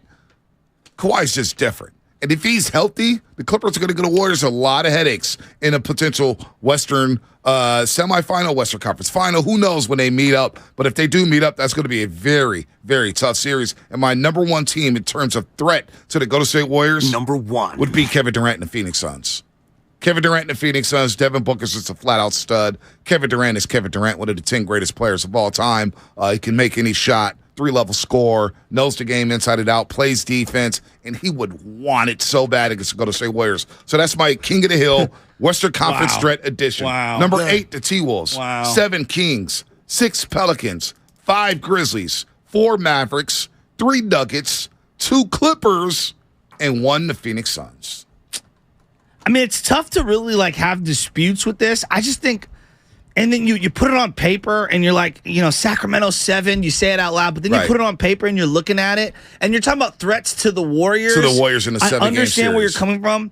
The Pelican thing, I just assume the injury, so I drop them naturally. But you're right. If they're healthy, they do a lot of things that could really bug the Warriors. I don't have a lot of issues with it, but again, I just keep looking at the Kings and I'm like, could you flip-flop them in the Grizz? Maybe. Kings, they know the system. They're fast. Off Sacramento so much. Man, it is going to piss off. I'm sorry. I'm going to forewarn you.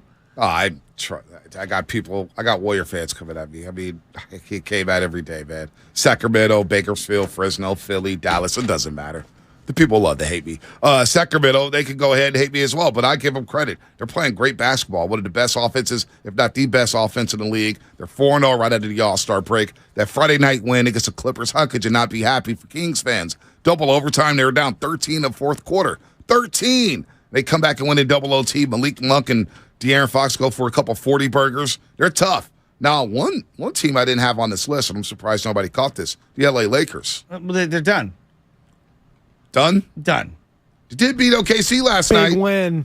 Big win without Anthony Davis. With no idea. Joey, I am picking the pulse of you on a daily basis when it comes to the Lakers. You told me they were done.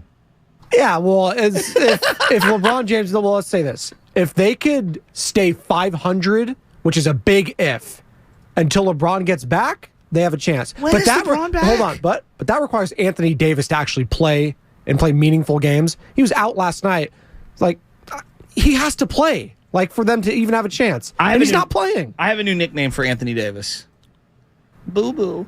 I got a boo boo. It's Mr. Glass. I got a boo boo. What did Reggie Miller say? What did Reggie Miller say a few weeks ago? No, what he said? Kevin Harlan goes, "Oh, there's Anthony Davis grimacing," and Reggie goes, "Oh, that's a grimace. That's 3 weeks." It's funny how Reggie was like the skinniest dude ever, never got hurt. Except the final year when he didn't play, and then he got hurt, and then for that Pistons-Pacers brawl where he was out for that time. I think he broke his wrist or something. So the T-Wolves next for the LA Lakers, Golden State Warriors, and then the Memphis Grizzlies. They have a 5-game homestand coming up. Minnesota, Golden State, Memphis, Toronto, and New York. I think the Lakers still make the play-in. I do believe they'll squeeze in. Can I ask you a question? This was posed to us from the boss, and I actually really like this one. I love when he starts to produce the show. That's one of my favorite things in the world, but it was a great question. Steve Kerr was on with the boys yesterday, and he was talking about people, fans, media, everyone criticizing the team. And whenever we criticize players, the team, whatever, we get a inordinate amount of texts that say, Steve Kerr's a 4-time champion. Yeah, he's an idiot. It's like, no, that's not what we're saying. There's context between it. But I do find this to be interesting. Like, they are 4-time champions. Are they above being criticized? No. You criticize them game by game. Criticize them for being inconsistent this season. They get criticized.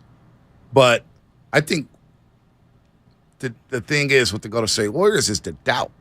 How can so many people have doubt about this team going into a playoff run if they're healthy? Well, because this is all unprecedented. Right. Wouldn't you agree? Like, I mean, Steph Curry being a guard, this old, this late in his career, at his frame, like, there's not a lot of historical data that backs he would be that great that long. It's so different, though, and history gets changed. I hear you. History gets changed. But his contemporaries, Chris Paul can't stay healthy. Yeah, but Steph Curry keeps himself in shape. And the way Steph Curry plays, he plays off the basketball. True. Those guys like Chris Paul need the basketball in their hands all day long, so the usage is a lot more. That's why James Harden and Luka and Chris Paul, they led the league in all that PER usage for so many years. Russell Westbrook, the same thing.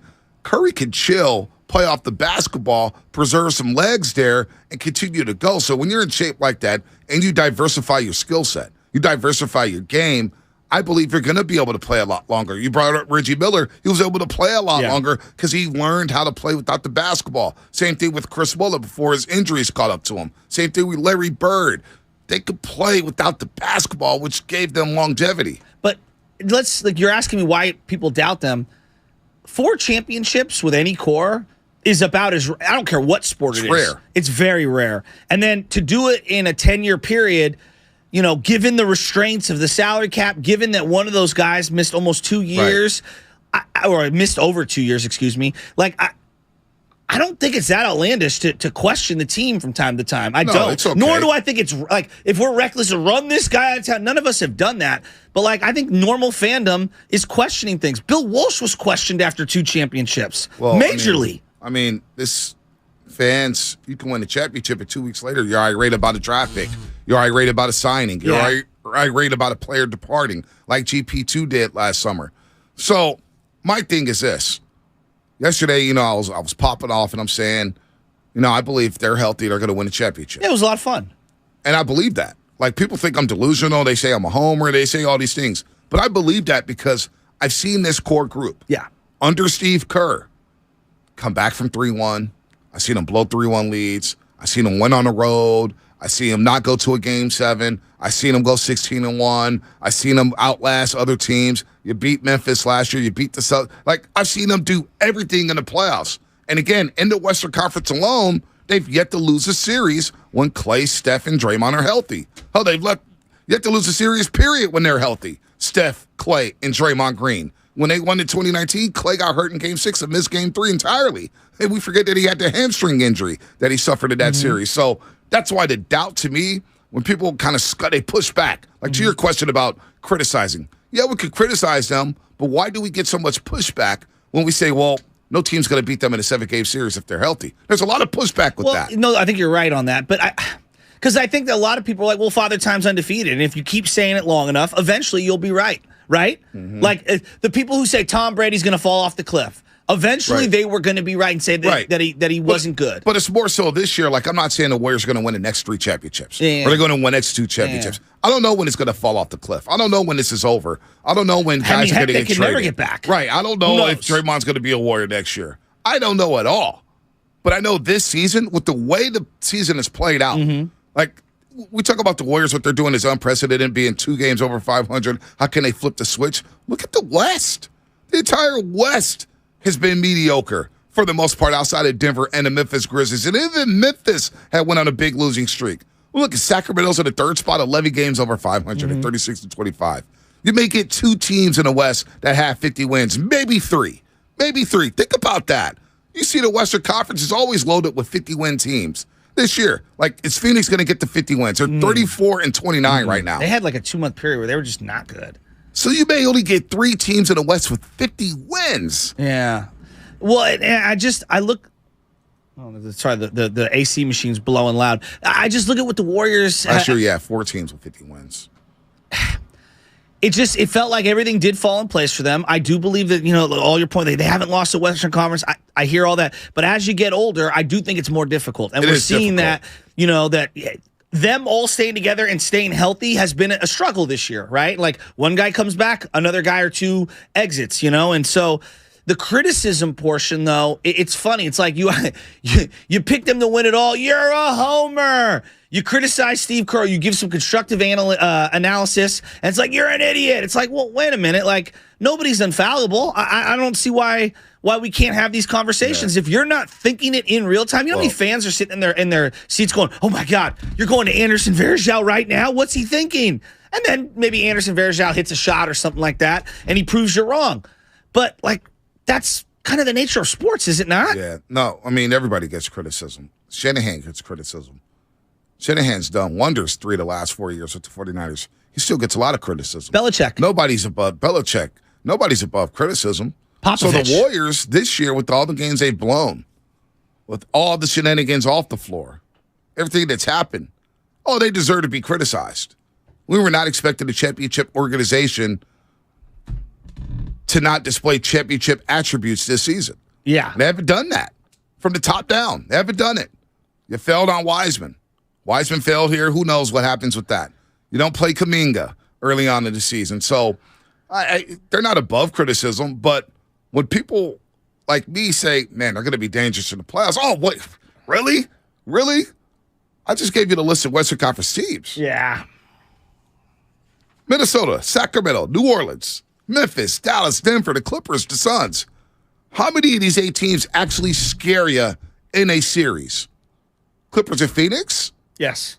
Denver? I think most fans will say, I got to believe it with Denver till I see it. You got to see it, right? Yeah, that's kind of been my stance all along. Because I do believe, especially in the NBA, there are certain teams that are regular season ready and then postseason completely different. And then the reverse is true, where regular season it don't look so hot, but they look completely different in the postseason. Yeah. The Bucks are one of those teams that I would say are evenly balanced, where they look good during the regular season and then give similar fits in the playoffs. Jimmy Butler's an example with the Miami Heat. Right now, you watch Miami Heat like, I don't know. But then they get in a playoff series, and Jimmy Butler becomes Superman, and the next thing you know, you're like, why not the Miami Heat? Right. Right? And they match up. It's all about matchups, exactly. Right? You get to a series, and all of a sudden you're like, we could beat this team 4 times because they have a weakness here where we have a strength. And Jimmy Butler is that strength for Miami. I wouldn't sleep on them. They're always kind of creeping. Yeah. They're going to give a lot of people fits in the East. We don't think they're going to win a championship. No. They'll give some teams a headache. Well, they were a 3-point shot away from getting to the finals. Yeah, I know. Jimmy Butler pulled up on Boston for the win. Who was the other guy that we saw? Come on, his name's evading me. Not Yurtsevin. What's the other guy's name? Max Strus was pulling threes late in that game. I was begging for Miami to win. They had it overturned. They should have had a 3. Yes. Max Strus had that was 3. They called it a 2. Yeah. They called it a 2. Max Strus lit up. Max Strus is good. He's good. 888-957-9570. Who do you fear in the Western Conference for the Golden State Warriors as they take on the L.A. Clippers? By the way, Swerve Strickland coming to the studio in about 13 minutes. Swerve Strickland, man, he's got all the swagger in the world. He rolls with Rick Ross, man. I can't wait. Are you going Sunday to AEW? Do you have something to do? I'm busy on Sunday. I've got some family duties, but normally I would be at a wrestling event. I love them. Have you ever been to a wrestling event? I've never been, so I may go Sunday with the great James Kincaid. Nice. Jimbo was interviewing Powerhouse Oh, Hobbs. Jimbo. He gets after it, too. Oh, he loves it. He loves it. He lives for this. A budding wrestling announcer, James Kincaid. But yesterday they were at the old Cow Palace. Good to see the old Cow Palace dusted off for a little AEW Dynamite. You saw a big crowd out there, and a lot of people were hitting me up. You got Swerve Strickland in the studio? Swerve? So people were psyched up about Swerve. Nice. I'm psyched up. I don't know much about him. I'm ready to get a good feel for him. One thing I do know, most wrestlers, good talkers. Good talkers. And this guy's a good talker. Yeah. I'm all about that. The ones that aren't good talkers, they have, Heyman doing it for him. Yeah, exactly. Who was your favorite wrestler growing up? I love the Ultimate Warrior. He's got a psycho. Kind of? I loved Ultimate Warrior. I'm not going to lie to you. I was a big Warrior fan and Macho Man. Those are my two guys. Macho Man. Two bad guys away from Macho the ring. Man, Ultimate Warrior, the only and guy, Ric Flair. I was going to say, if you added Chris Benoit in there, then you'd have like the holy shindig of bad. I did. Jesus. I actually did like Chris Benoit. He's a great wrestler. He's a great wrestler. The cross-face crippler? Yeah, I did like him. But no, I love Ultimate Warrior, Macho Man, and Ric Flair. Those are my guys. Elizabeth. Sting was cool. I did like Sting a little bit. Sting was okay. My brother liked Sting. Yeah, I thought Sting. he was overrated. Sting was dope. You know? Lex Luger, who looks completely different now. Oh, bro. Well, he's off the steroids. So I mean, come on, that's my guy. Arn Anderson. You weren't a Stone Cold guy? I was done with wrestling by that point. Attitude Era? No. Come on, dog. No HBK? I told you who I loved during that era. It was Kurt Angle. We were talking about Kurt Angle earlier today. Kurt Angle with some of the greatest theme music. Kurt Angle. Are you a white guy? Two are you gold medals. honestly? Have you fully morphed into a 70-year-old white guy? No, you like the Olympian Kurt Angle? He had no swag. I love Kurt Angle. That's what made him Really? fun. He had swag. Cool. He's an Olympic gold medalist. Exactly. Going with the broken freaking neck. Come on. With the broken neck, baby. With the one of the shoulders. worst straight man characters of all time. Dude, Kurt Angle was sick. He Dude, was the sick. ruthless aggression era, Shasky? Come on. I was obviously Sweet Chin Music. My man, Shawn Michaels, was my guy. Michaels. And I loved Razor Ramon. Hey, Chico. Oh, dude. Come Razor on. Ramon This was is the sick. song. Razor Ramon was hard. And then with the way he went, when he would come out. And throw that toothpick? No, and then he'd go like this from one side with the fireworks to the other as I'm so flexing sick. for those that are listening to us on the radio. And then all the fireworks would go off below. Oh, my God. Him in the Intercontinental Ladder match, one of the greatest matches of all time. Was a great match. Was that Survivor Series? Believe so. Yeah. What about Bret Hart? The Hitman Bret Hart doesn't get a lot of love. Bret Hart was not swagged enough. What about Mr. Perfect? Perfect was cool. So funny. Kurt Hennig? Yeah, Kurt Hennig. He's funny. Where you make the nipples move? The perfect dive. Yeah. The perfect shot. The perfect swing. His promos were sick. I still think Paul, with The Undertaker, Paul Bearer, oh, my Undertaker. That Undertaker had a moment in time. When he introduced Kane, too, the brother. The Brotherhood of Destruction. Kane was so sick. I love Bobby the Brain Heenan. One of the biggest heels as a manager. Always a bad guy. He got on the mic. He would always rip the good guys. I love Bobby the Brain. I think he passed away a couple years ago, Bobby the Brain Heenan. I do love the days of like Jimmy the Mouth for the South Heart. The managers. Yeah, the managers. The guys that would hype everything up. I do miss that era. A Powerhouse Hobbs on my Instagram was like, yo, I'm just waiting on you to become my tag team partner. I'm like, I don't know about that, but maybe you have James Kincaid as your manager. Conte sticking his hand out to get tagged and pulling it back in. Yeah, that would be pretty funny. Who's James your favorite Kincaid? tag team of all time? Legion of Doom? Demolition Man was Harlem Heat? Good. Yeah, Demolition Man, Legion of Doom. Dude, Harlem Heat. It's probably Harlem Heat. Don't Dudley sleep- Boys, though, were sick. Dudley and I was Boys out of weren't wrestling bad. at that point. Dudley I Boys don't watch weren't highlights bad. of them. They were cool. Yeah. Don't sleep on the Dudley Boys Rock and Saw Connection, Mankind and the Rock. That was very, very good. I couldn't stand Mankind. Oh, what? Yeah. Mick My Foley? brother loved him. I couldn't stand him. Mankind. That guy put his life on the line. Have man. a nice day. Yeah, Mankind was. Jim Ross with the greatest calls on the Mankind's matches. Yeah, Jim Ross was sick. By the way, he's now in AEW, Jim Ross. I think the greatest tag team of all time because of their intro, the Road Dogg and Jesse James. My They were man, hard. come on, dude. They were The hard. New Age Outlaws. They were hard. Oh, you didn't know? They were hard. You got this is the one, DX. But do you have the Harlem Heat beat? What? The Harlem Heat intro this song. is the one. Let me hear this thing break down. Dude. This breakdown, when this came on, everybody was hitting them X's. Come on. Joel Embiid's still doing it. He is doing it. Come on, man. This one hits so hard with those black and green shirts with the X. They were cool. They were cool. I still was a Harlem Heat guy. Booker T. His brother Stevie Ray. Booker T with the Harlem Heat, the last tag team champs in WCW. Man, what is this going on? Here you go, right here. Come on. Even dude, this makes me remember think. Nash said It's like 6:15 on a Nash Monday. on their intro. They had the little documentaries on what was it? What channel was that? They have all the wrestling documentaries A&E. on. Yeah, A&E. Yeah, A&E. And so they had the Booker T documentary, and Nash was like, "This is the hardest intro song ever." When this came on, it just slapped, and the crowd would go crazy. What is the best intro of all? I think it's got to be Undertaker. Boy. Just dung. That was hard. Come on, and then the lights would go out. That was hard. Or Kane with the red flames. I got to say it's this one. Oh. Dude, the glass breaking just did something to And you. then he'd come out with the head bobbing. That was hard. That was hard. What, do we have the rocks? And Jim the rocks Ross. was pretty good. We got the. Dude, I got a whole. Go piece to the right rock. here, Go to the boys. rock. Give me the rock. If you smell. Dude, he was so sick. Bonte, what's your name?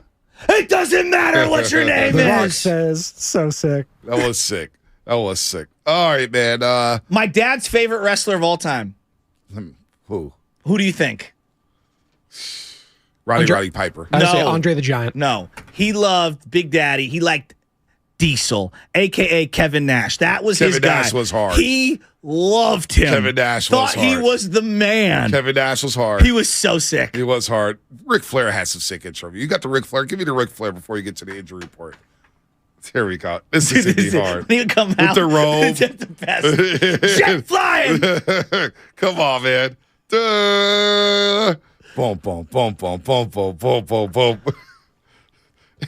And Ric Flair turned out to not be a nice guy. Hey, Actually made me sign for that 30 for 30. Yeah, a lot of these guys are not. Spoiler alert. I figured Bonte was more of a Gold Dust kind of a guy. Oh, I liked Gold Dust. Everybody liked Gold Dust. He was a great wrestler. No, good. everybody Shattered did not Dreams like Productions. Gold Dust. Who the hell liked Gold Dust? He was a good wrestler. Oh yeah, I loved him. I could not stand What Gold about Val Dust. Venus? No. Hello, ladies. No, I'm not with that. I wasn't with that. You're a Mark Henry guy? I was World's out of strongest wrestling by man? then. Do you know what intro I do love? Huh. The Boxer and Gerson injury report intro. Oh, look at you.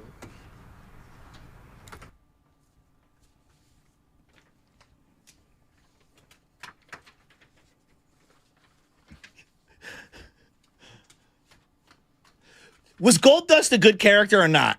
I don't know. It was clearly on the out edge. on him. I was out on Gold Dust. I wasn't feeling it. Yeah, I wasn't feeling it. I wasn't my skis. The Four Horsemen's kid? Yeah, it wasn't me. Wasn't a big Gold Dust. If I see Arn Anderson come out with Arn that Anderson neck, was sick. come on, I knew you broke your neck 15 times. Dude, he never really Love wrestled, Arn Anderson. but he was just, I did love Arn All Anderson. he would do was point the four at someone. No, he just threw the fours up. And I love my Grandma Essie over there on 332 Waller. Oh, that Arn Anderson. He's such a dirty dog. Hey, so look, evil. this is the one thing. Wrestling unites all colors, It does. genders, Well, ethnicities. It unites us it all. brings out the racists, and too. divides us simultaneously. Yes, the wrestling promos, the race. We get Swerve Strickland. Sergeant Slaughter eradicating people around the country. Yeah, I met Sergeant Slaughter, man. He still seemed like he had that edge to him. All right, the Warriors got some good news yesterday after it was announced that there is optimism that Steph Curry could be back on the floor very, very soon. Bob Meyer said right here on 95.7 The Game that the hope is for Curry to rejoin the team during next week's 3-game road trip. The Lakers, OKC, and of course the Memphis Grizzlies all on the road, but also said the timeline is based how Steph is feeling and the workload he can handle. A team press release yesterday announced that Curry has begun to take part in on-court scrimmages, so reinforcements are coming for the Golden State Warriors as they look to win their 4th straight game tonight against the LA Clippers. But coming up next, Swerve Strickland. It's going to be a lot of fun. The injury report brought to you by Boxer & Gerson, Northern California's premier workers' compensation law firm, helping injured workers get their lives back for over 40 years. What's coming up on the game? Sponsored by Fremont Bank, full-service banking, no compromises. Swerve Strickland from the AEW. Got a big event coming up at Chase Center. Revolution, Sunday, March 5th, beginning at 4 p.m. You don't want to miss it. Swerve with Shasky and Bonte coming up next. Give me a hell yeah! In order for small businesses to thrive, they need to be...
See, the key to any good wrestler, the key to any great wrestler is that intro music has to pop. It's got to hit. And then when it comes on, the crowd got to go crazy. They've got to get juiced up. They've got to get into it. It's called the pop, B. You got to have the pop, that pop. And that right there, Swerve Strickland. When he comes into the ring, there's that pop. Let's get his mic on there. Parker, he'll come up right there. Press the on button right there as we have Swerve Strickland in studio here. In studio. Come, Loveman, come help him out. Put this mic on. Swerve Strickland in studio. In do something around here. Before Don't forget, get DDT'd. Chase Hitter Live Revolution Sunday, March 5th. Sunday, this Sunday, March 5th at 4 o'clock at Chase Center, Revolution.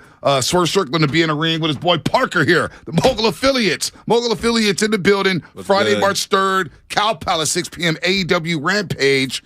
Swerve, good morning, man. Welcome to the Morning Roast. What's up? Thank you for having me. Y'all woke me up hella early, but this is dope. Hey, man, you still came out here swagged up with the J's on. You got the leather. You got Parker right behind you with the bling bling. So tell us how you got into wrestling. Oh, man, this goes back. March makes 14 years now.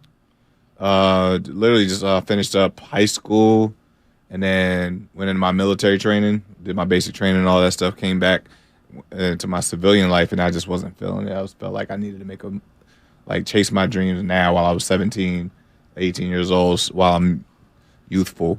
Still got the, the whole world is my oyster type feeling, and I got a lot ahead of me. So I just took all my stuff, moved down from Pennsylvania to Virginia, and just went after it. I was and I got support from my mother, and that was really it. That was my biggest supporter. She just was So she was all in. She was all in on anything that I'm going to aspire to do, as long as I'm not in the street. I'm not doing nothing crazy. She's like, hey, I know where you are at all times. It's a positive thing. Just be careful. Don't hurt yourself. And, take care of your kids. And at the same time, when I started training, a couple months later, my oldest daughter was born. So this is all 18, 19 years old. So it was a tough start. Yeah, hell yeah. Especially military, having a job, having school at the time, and then having to train to become a professional wrestler. I juggled a lot at 18. Well, take me back to the beginning, because we were going down memory lane. We both grew up, obviously, WWE, WCW, but the Hogan era to the Attitude era to the Monday Night Wars era, that's what me and my brother would literally wrestle in the living room all day, every day. I mean, from hitting each other with pans, you name it. I was doing pile drives on him. My mom used to get mad that I was going to break his neck. We would go at it. I mean, we had guys getting in trouble at school all day when we were in high school. So who were the guys that influenced you and got you into it at that impressionable age? It's crazy. When you get in trouble at school, that's what the testament is of, okay, you're doing something right. Because you're taking that over and you're doing it at school, and then you're doing it with your friends, and you do it doing it at the grocery store. That's influence. For me, it was Rey Mysterio was the first person that jumped off the page. Wow, Hurricanrana? Yeah, West Coast pop, crazy. I watched July 2002 when he debuted against Chavo Guerrero. I'll never forget it. Really? Yeah. How old were you at that time, approximately? I was 12. Wow. I remember exactly that day. I remember my age. I remember the house I was living at the time. I will never forget that moment. Time stood still watching him, and he still has that effect on me watching him till this day. Yeah. Same. And I got to wrestle him at one point when he was on the Independence, and he was vibing between the Independence and Lucha Underground, and meeting him at that time. Yeah. And being on the locker room with him, and then traveling to Mexico and doing tours with him. He became an uncle figure to me. Yeah. So me, dope. Him, Dominic are real cool people. This amazing people. They always say never meet your heroes. Yeah. Right. Ray was he just demolished that saying because he was amazing. Was it the athleticism? Because I remember when Rey Mysterio first came up, it was all the big dudes, like your boy behind you right now, Parker, looking like he's ready to slam me through a glass window. Parker, hey, if you say something wrong, it look like Parker ready to DDT us into this computer. I think he might, but that, all the big guys. And Macho Man, he was athletic, but not like Rey Mysterio. Rey Mysterio was cruiserweight, and then it became mainstream to be cruiserweight and to be a high flyer. Yes. He's like the Steph Curry of wrestling in the sense that he changed the game. And that was the ruthless aggression era where he debuted, And that was where a lot of big guys, like you had, like, remember, like the Nathan Joneses, the Luther Rainses, you know, like Heidenreichs, all those Jendraks. And then Evolution came, and then you still had like Brock, like soared into becoming Brock Lesnar. He was great. You know, awesome. Then you had Batista on the come up. Love Batista. So it was like, so that was like, they weren't just big guys. These were like massive guys, but like there were like sometimes me and Hurricane, I talked to him a lot. He was like, man, like he knew growing up, like he growing up with the Hardys and stuff like that. Like I remember he did a seminar, this is years ago, and I asked a question, I'm like, hey, what makes somebody like a special talent? And he was just like, you know what? That's something I can't even explain. I can't tell you guys that. I can teach you all this, but I can't teach you how to have the it factor. He's like, growing up, like Jeff Hardy always just had that. Yeah, it was some innate There's just something quality. about him. Yeah. Nothing that like he was like trying to do or trying to be anything. He just was. And that's what Rey Mysterio was and still is. He's just like we see luchadors all the time. Right. We see a lot of athletic at this day and age, like starting at a younger age, doing like getting on mainstream, doing the stuff he's doing. But like there's just something special about Rey.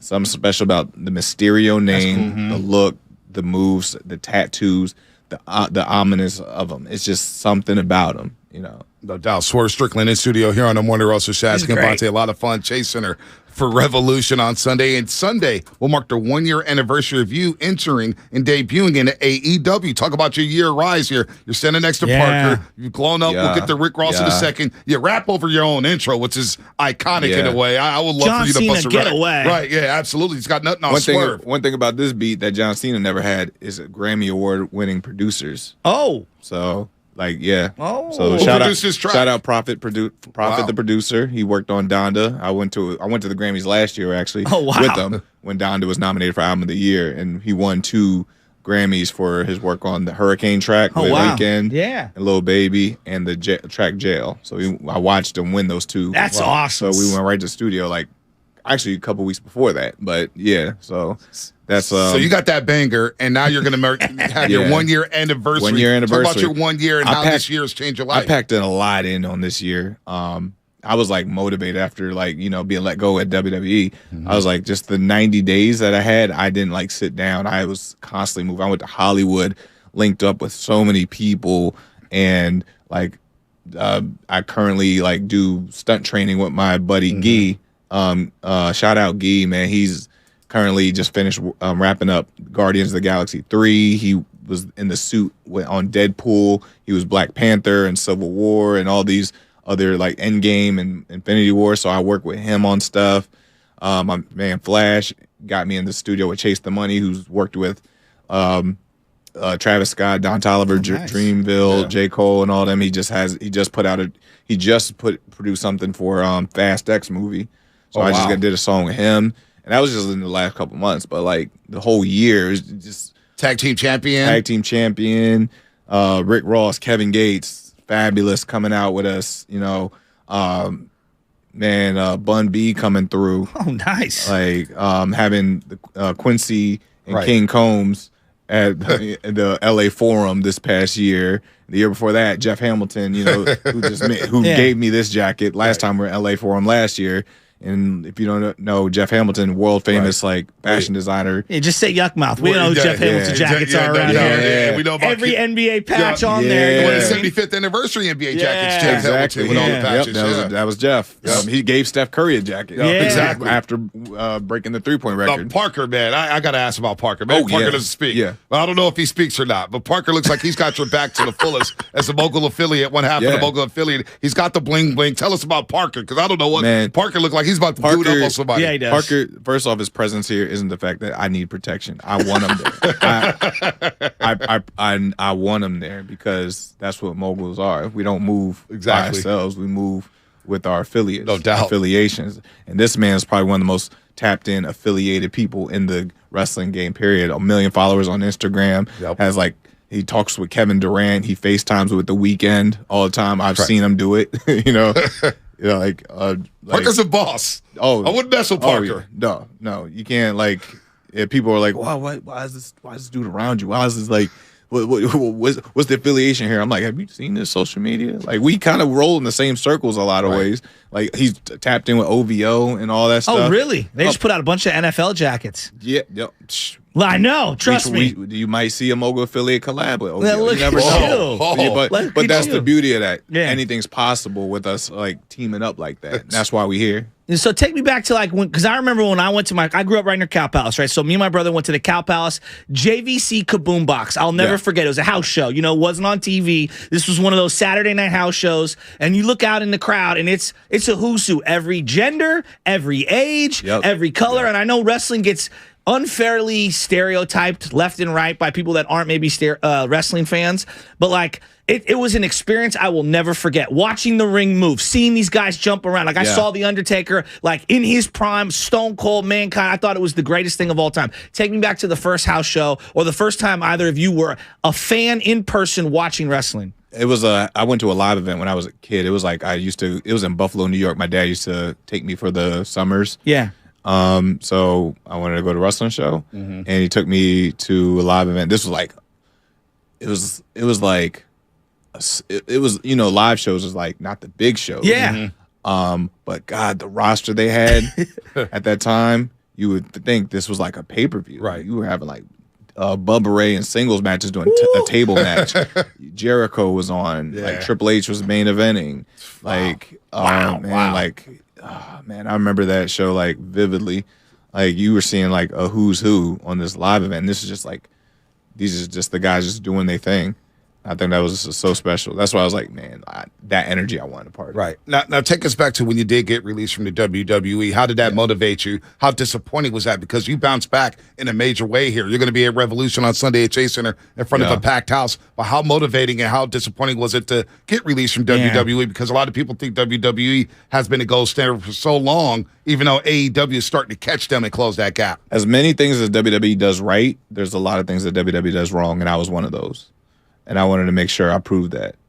Like, I was one of the worst decisions you could make, because I also sat in that for a little bit, like, of being disappointed. I was like, didn't want to tell my family for like a couple days at first, and I was like, man, how about I like turn this energy and this emotion into something positive? How do I use this as fuel? Like, I need to power this locomotive, and I just went balls to the wall. I'm like, I want to start doing stuff that nobody on the industry can do.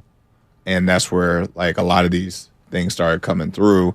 And I just worked so hard. I traveled. I left like, I went across, I like literally went across the country for like 2 weeks in LA, just making moves. Then I was like, let me hit up some old contacts, like do some New Japan stuff. Like, my first match out of my 90 days was against Jay White, you know? So that's like, who else? Like, that's one of the highest you can go. Yeah, right. You know, and like just just keeping the momentum up. I remember back when, this was before he got signed to NXT and stuff. I was talking with Tommaso Ciampa, and he was like out of Ring of Honor deal, and he was just floating for a while. But he kept showing up on Impact. Then he showed up on SmackDown. Then he showed up on Raw. Then he showed up on NXT. Then he showed up over here. Then he was on Progress. Then he did Bola. He was just everywhere. And he was just like, hey, just go get over. Go get it. Go get over. Then everything's going to come to you. And that's what I was trying to do. I just went and got over, not only just in the wrestling space, but in the entertainment space. Because I wanted to do something that nobody else could do. And like nobody else could help me with either. So take me back to like, why do you think that the thing failed with the WWE? Because he's Stone Cold. He tried to go with WCW, and then he had to switch up his entire character. Sometimes guys feel like they don't have enough creative control on how they want to be portrayed. Do they want to be a heel, a baby face, somewhere in between? So what was there like a just you don't think you were used right? I didn't think they understood how to use it. Gotcha. And right now I still don't think they understand how to use it. But that's the space of what hip hop is. Yeah. You know, it's like, the thing is, I say this to the fan base now, especially at this point in my career, I'm not for wrestling fans. That's not what my purpose is anymore. I've evolved past that. Now I'm for everybody else who wants to be the wrestling fan. Now, like, I'm for like it's like you have those guys. You have that. Right. Now I'm for something beyond that. Like I want to push like there's a ceiling. I'm raising it. If anything, I'm breaking through, making sure there is no ceiling. Because once you see there's a ceiling, that's where the growth stops. Yeah. You can't go any higher. I'm breaking through that ceiling to raise it to a point that like now the possibilities are endless. So what about Jericho? Because you talk about Jericho. I mean, this guy is Jericho's someone who raised the bar. I mean, he's a legend. incredibly. He's a legend. So tell people about Chris Jericho. I mean, he went from independent. I remember him ECW way back in the Sabu age, like way back RVD days, WCW, WWE, and now he's one of the headliners in terms of the creative and just everything I see. Yeah. And he legitimizes everything over there. Yeah. Well, man, he's someone who's also he's very honest with himself and he knows when to change direction on things.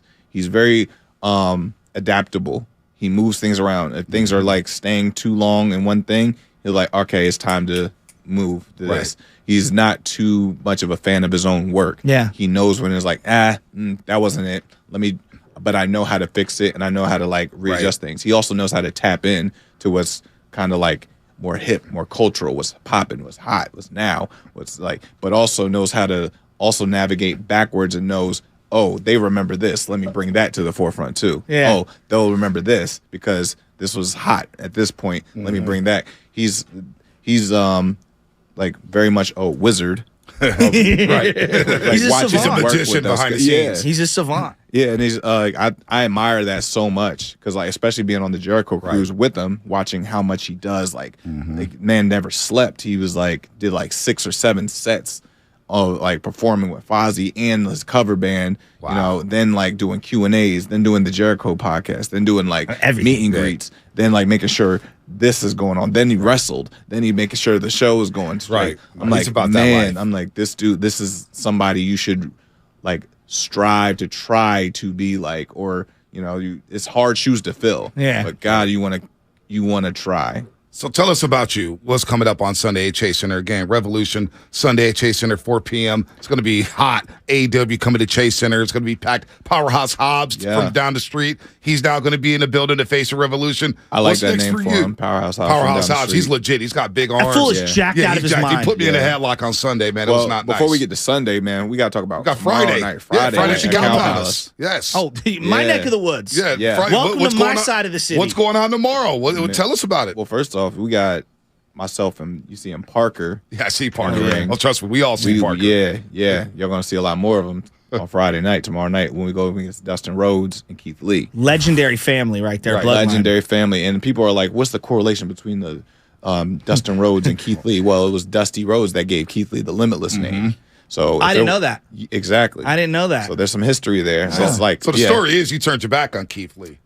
I didn't turn my back on Keith Lee. Keith Lee didn't want to level up.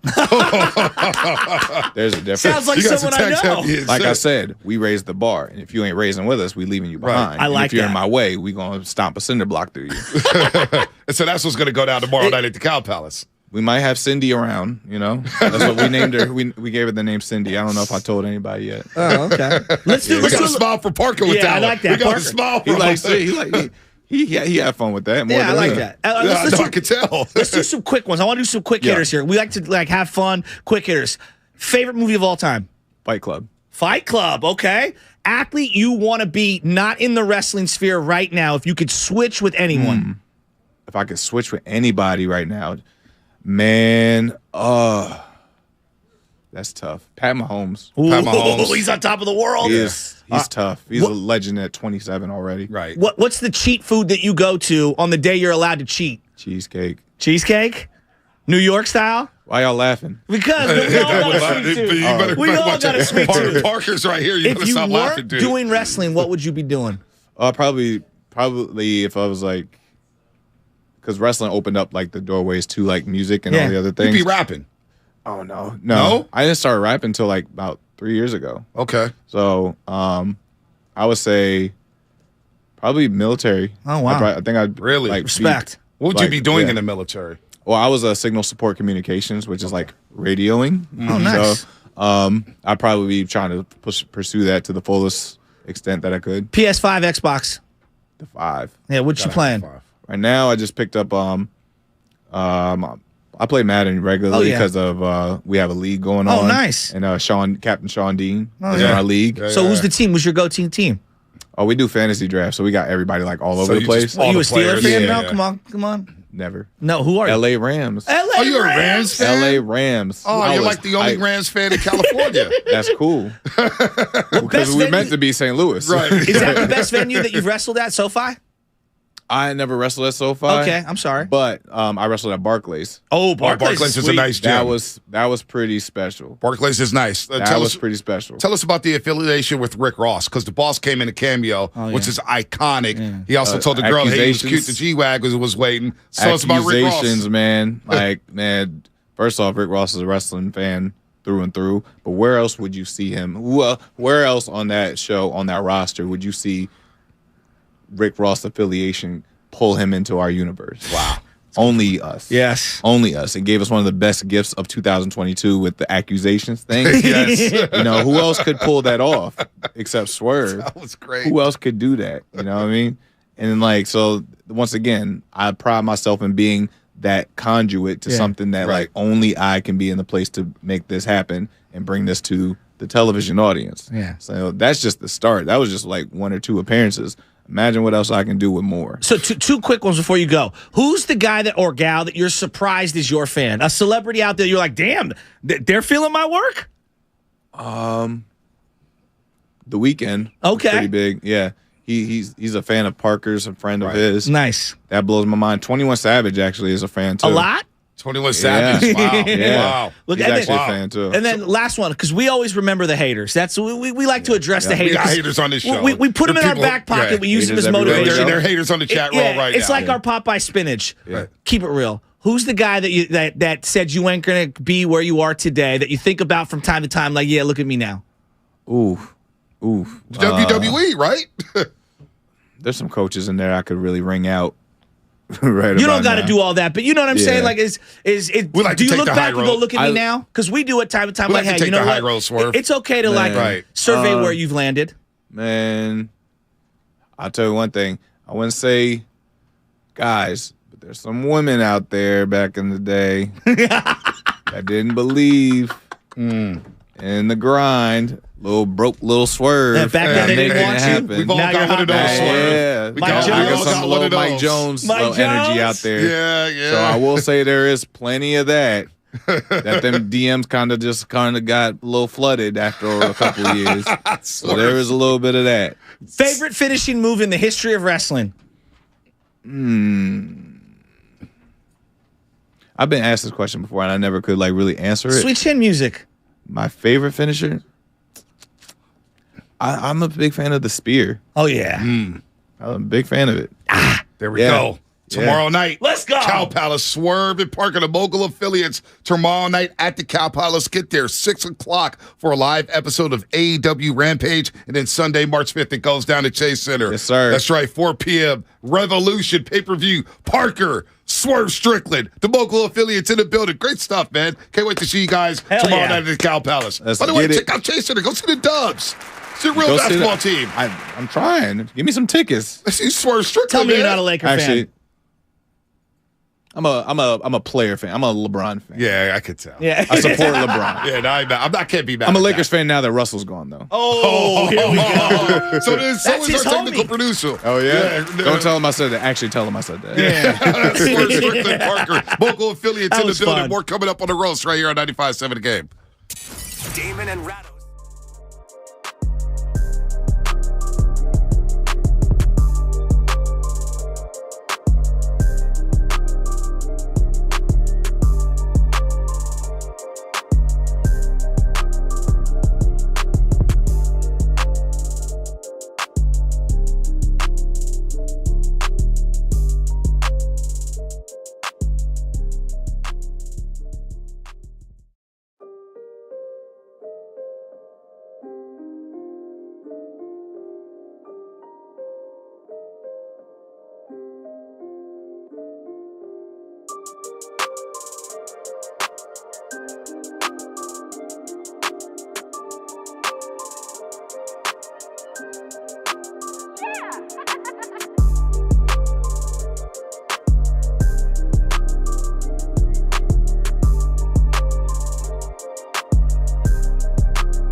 Man, he didn't break. Dude, he almost broke our necks during the break.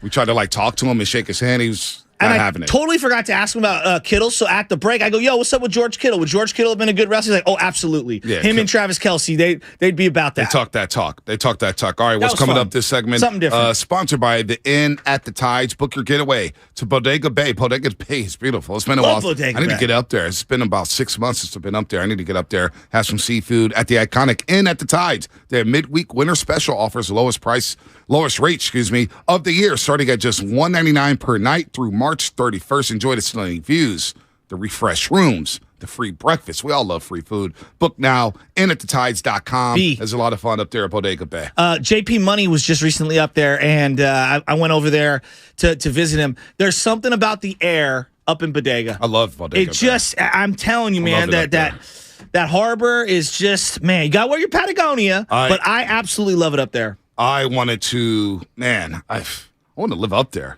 I wouldn't mind living up there, but the commute is just so long. Got to park your car inside. Yeah. Some of that fog at night. Yeah, might peel that rough paint. Up there. It's rough. All right, 888-957-9570. We got Warriors and Clippers coming up. Fast Five, Xfinity Fast Five before Willard and Dibbs. We'll have a lot of fun doing that. Warriors and Clippers. Kawhi Leonard, Paul George in town with Russell Westbrook taking on the Golden State Warriors. But the biggest thing is Steph Curry is nearing a return, and that is good news for everybody as the Warriors have won 3 straight. They're 2 games above 500. They're rolling at home, winning 8 of their last 9, and reinforcements are coming. So you got to feel good if you're a Warriors fan right now. It's probably the best we felt all season long about the Golden State Warriors as there's 20 games of play, Shasky. Yeah, I feel really good about where they're at right now. But again, I want to see more like everybody. And, each test comes with a whole but, the Clippers aren't really one of the best teams in the league. Yeah, but Steph Curry's out. Yeah, but Andrew Wiggins is out.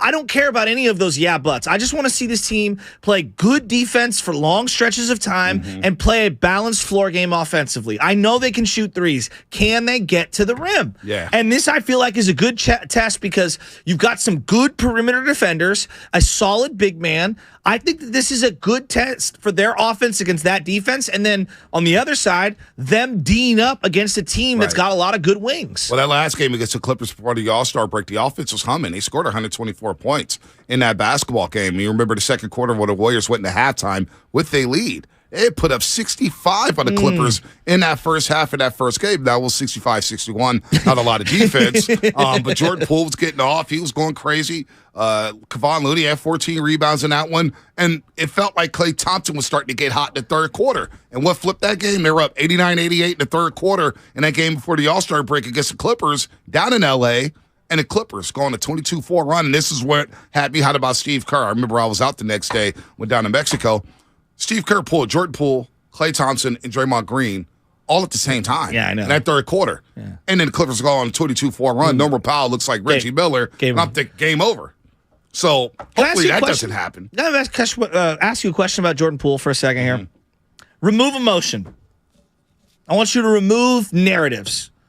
Remove the money that he is set to make next year. Remove all of that. Has he been better, the same, or worse than last year? Jordan Poole? I'm asking. I would say he's been a little more inconsistent from last year, but also the expectations have changed for Jordan Poole. I know, and that's why I'm asking to remove that. The big fat contract. So if you could remove all that, Jordan Poole really, for being honest, he's been a little worse than last year, but last year he was dynamic. Last year, over the last 3 months of the season, he played like a borderline all-star. No, I agree. I made the argument he was their second most important offensive player. In the month of March, he could have been the Western Conference Player of the Month. That's how well he was playing. Now, if you look at the numbers, strictly numbers, you say, damn, 21 points a game? That's 39th in the NBA. Oh, wow. Damn near 5 assists? Yeah. All right, these are the top 50 in the NBA. All right, field goal percentage, not that high, right? 43%. You want that to be a little higher. 3-point percentage, you want that to be a little higher. It's at 32%, 33%. So I would say he's a little worse than last year, but I understand why he would be a little worse than last year this season. You've had all the injuries. They've had 20 different starting lineups. You've had guys in and out the lineup. He's been in and out the starting lineup. He's been playing with different combinations up with the second unit, so it's been a lot more thrust onto his plate, and he's trying to do a little too much. So I still think Jordan Poole's a very important player, but if you compare it to last year, he was a bit better last year.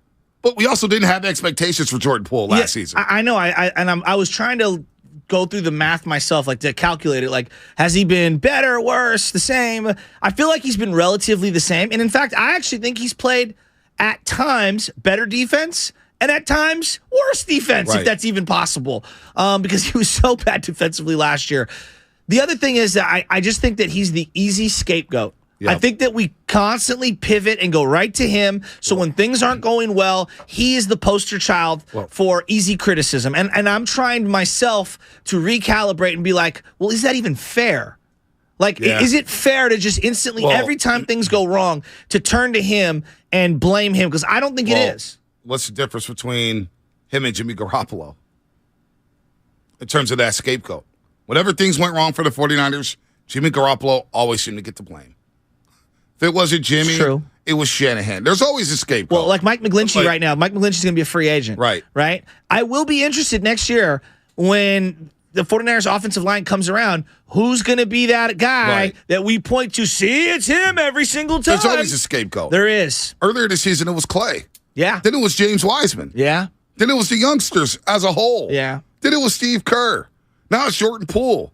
Without Jordan Poole, Jordan Poole's been available every single game. Well, that's what I think we've underrated. Yeah, I think we've underrated that. And he's played through injuries. He's bumped and bruised. He's played through a lot.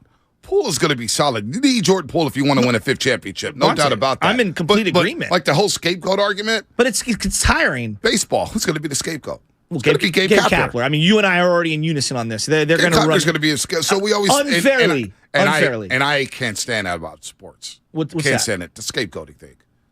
Oh, it was his fault. Oh, it's his reason. But you know what, Poole? Sometimes you just lose. Poole was really good against the Blazers. And what did I say before that game? Just be patient. Yeah. He's one of those players right now in his fourth year at the young age of 23, 24.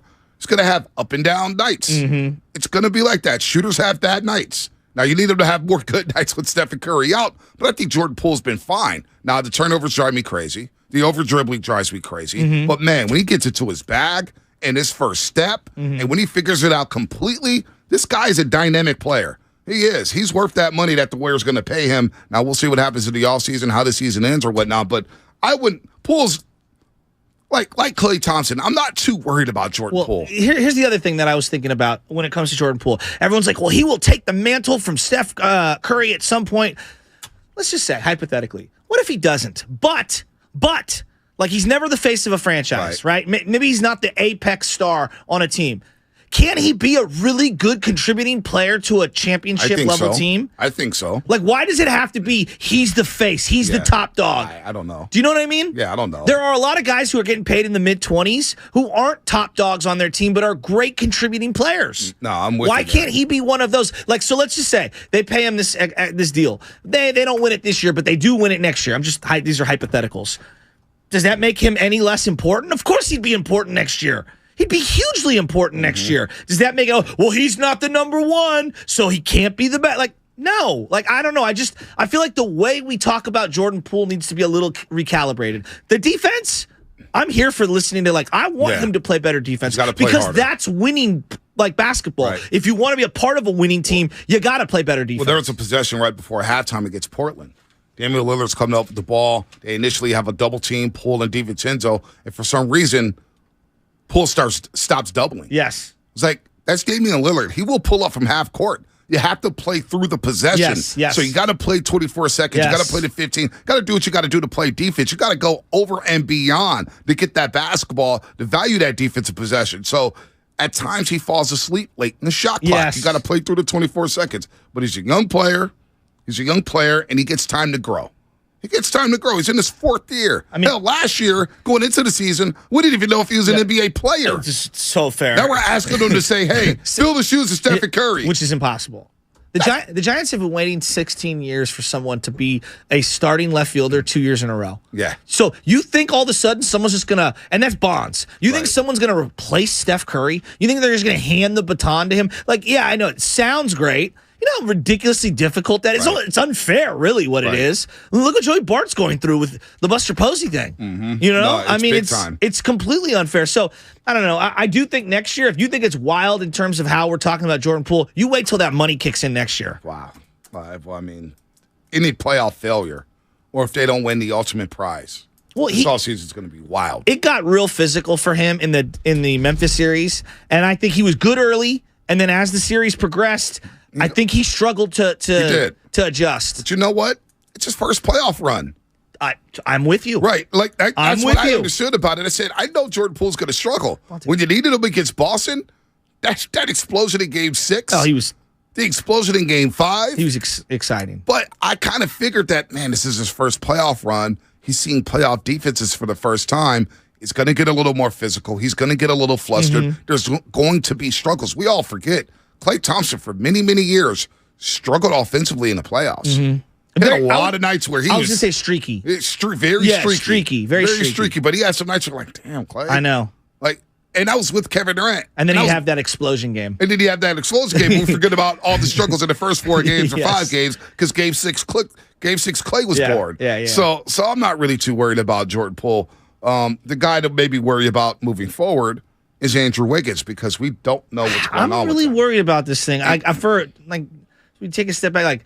Forget whatever's happening in his personal life, which is totally who knows how that would affect someone psychologically because we have no idea what it is.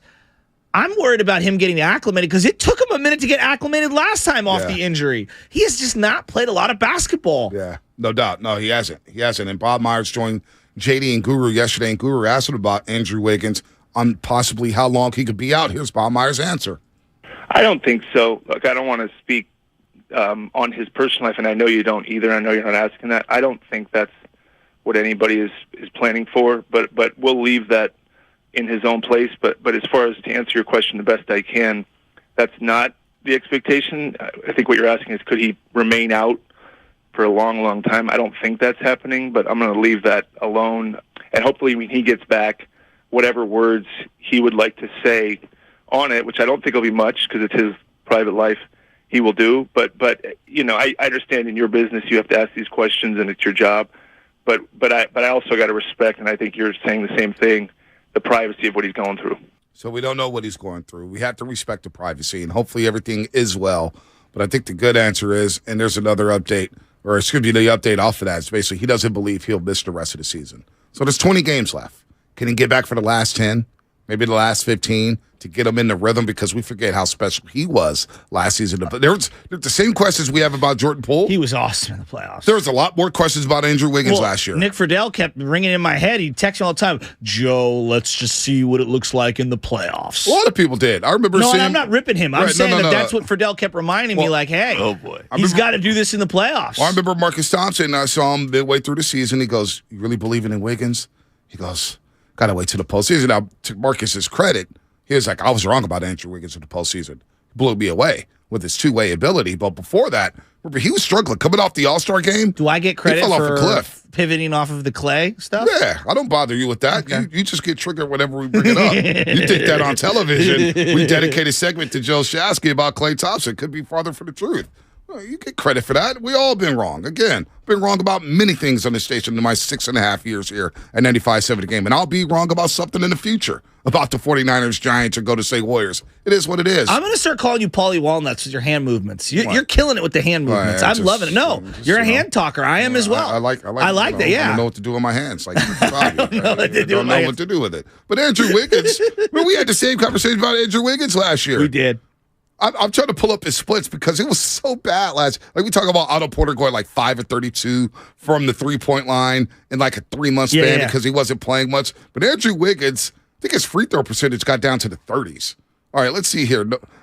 February, Andrew Wiggins, he averaged 14 points per game. Oof. He shot 42% from the floor, 36.5% from 3, and 41% from the free throw line. And people were calling him the worst all-star of all time. Exactly.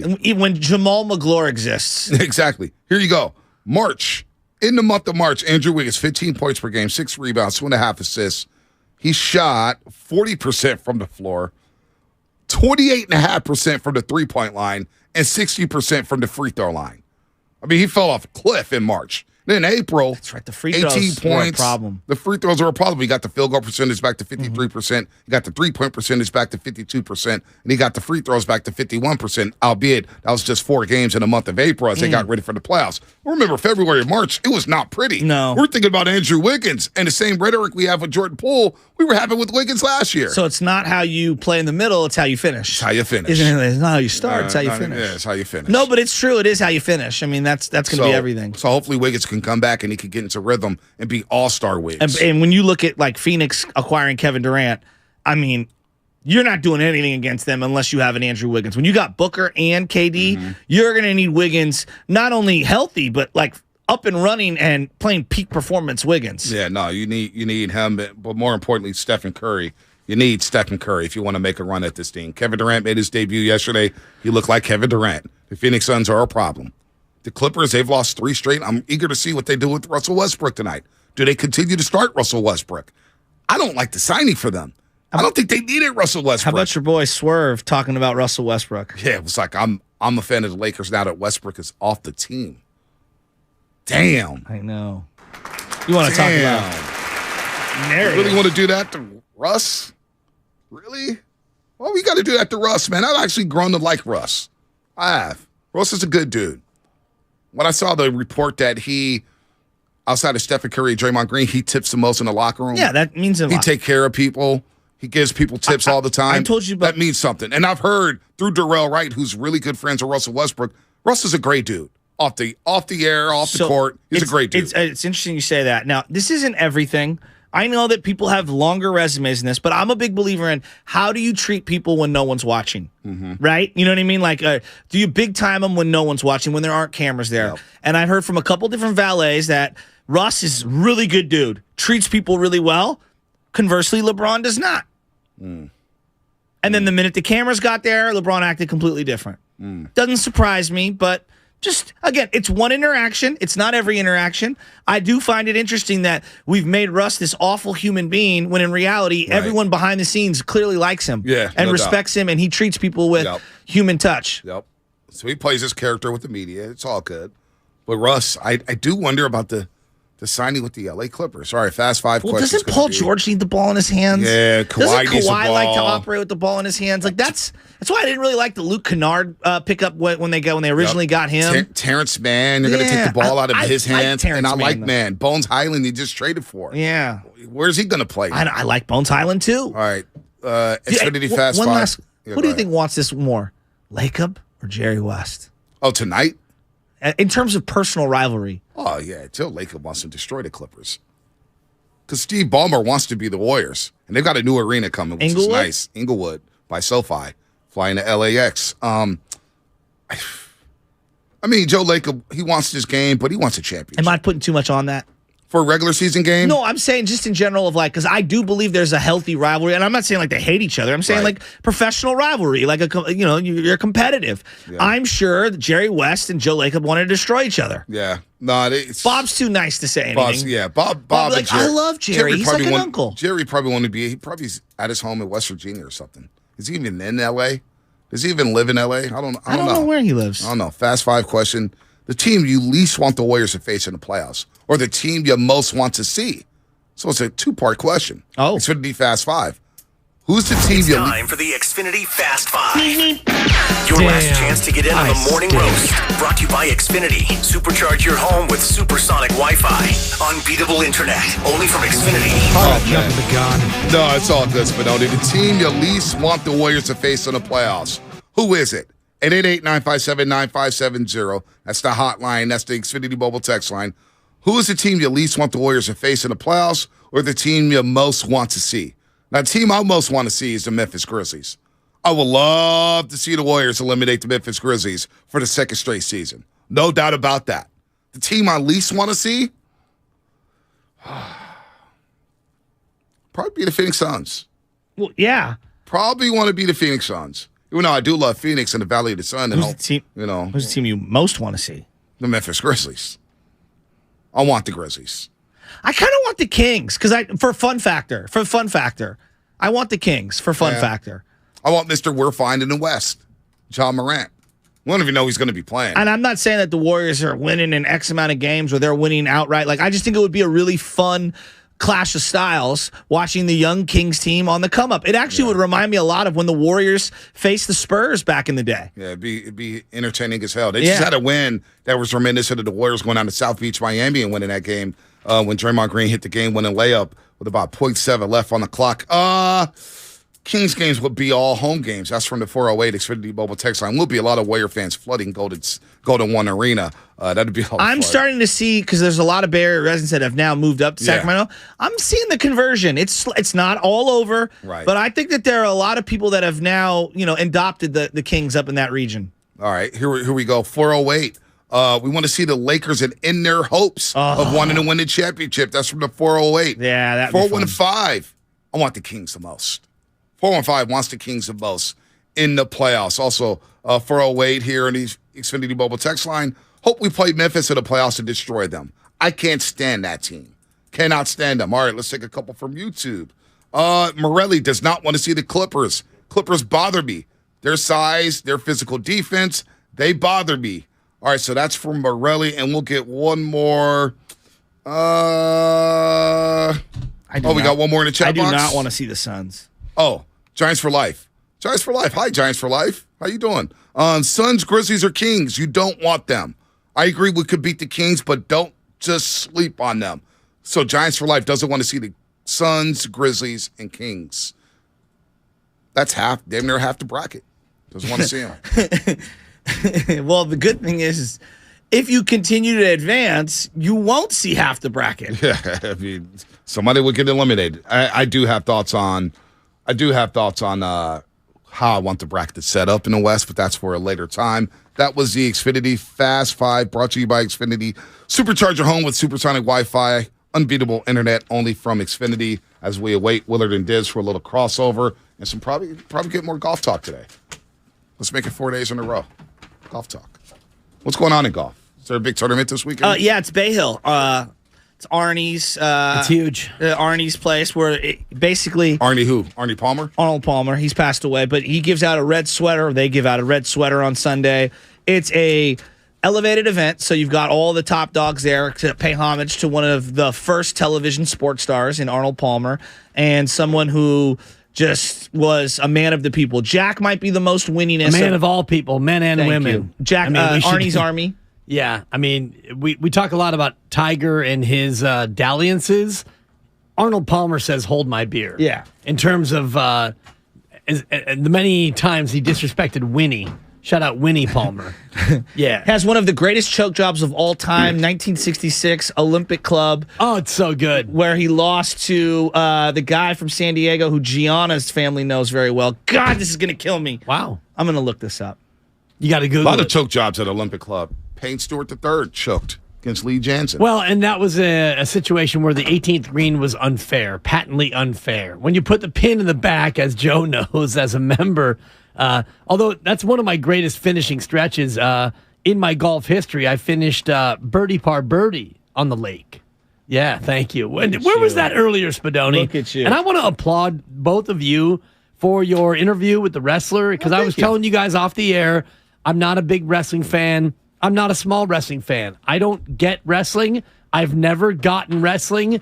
But what you guys did with the wrestler and his mean mugging henchman, I thought it was a good interview. It was fun. And I'll be honest, and I'm not trying to be a jerk or a negative Nelly, but I've never been a wrestling fan. Yeah. So I tuned it in, and I'm like, I'm going to give this guy a chance. Yeah, give him and a he couple was minutes. really good. Yeah, my dad enjoyed it too. He was heartfelt. He was honest. He was not, trying to be too much in character. Yes. So it made me interested in not only the individual himself, but also the product in general. So good job, boys. 1966 Olympic Club. Arnie's got a huge lead, gags it away, and ends up losing to Billy Casper. I was going to say Billy Palmer. Billy Casper. Oh, yeah. Anyway, just wanted to close that loop. How you guys doing? Doing great. Fantastic, Doing great. brothers. I was coaching golf yesterday. Oh, my gosh. Did you guys get the win? Oh, crushed him. Crushed Nice. him. Yeah. No, the TAM golf. Like I said, yesterday was a Luke Walton special. Walk in. I got, my fifth player is better than their first player. Oh. There was no question who was going to win at any point. In fact, the lead coach told me going in, he goes, "You're going to be 1-0 as your career record as soon as this one's over." So we walked in. The only controversy, and you guys tell me, I know what all three of you will say. Marking ball controversy, Lexi? No, you got a kid. I'm going to leave all the names out of this, but 6 guys play. You count 5 scores. Right. Our coach is rotating like he's looking for a 6th guy. Yeah. We got 5. So this is like a scramble where I got to use your drive, even though you're not a great driver not of like the ball. that. Shout out Looney's. He's got 5 on it. Each match, he's like, you be the 6th player. You be the 6th, to see if someone will step forward and be that Wait, dude. you have to declare it beforehand? Yeah. Okay. Yeah, only 6 players Only play. 6 guys get to go on the court. Right. Yeah, okay, yeah. So player 6 is getting his first shot yesterday, and he's kind of a little bit of a cocky kid.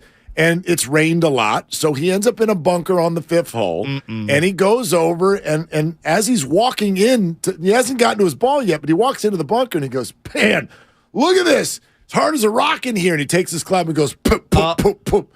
And the other coach is right there and goes, that's 2 strokes. Yeah. And the kid goes, what are you talking about? It's 2 strokes. Like, you can't grind. So he's sitting there teaching on the course. Yeah. And long story short is the kid is like still really feathers ruffled about it afterwards and kind of being a snot. And he's texting everybody afterwards. I didn't shoot that. I shot this. This is not your team?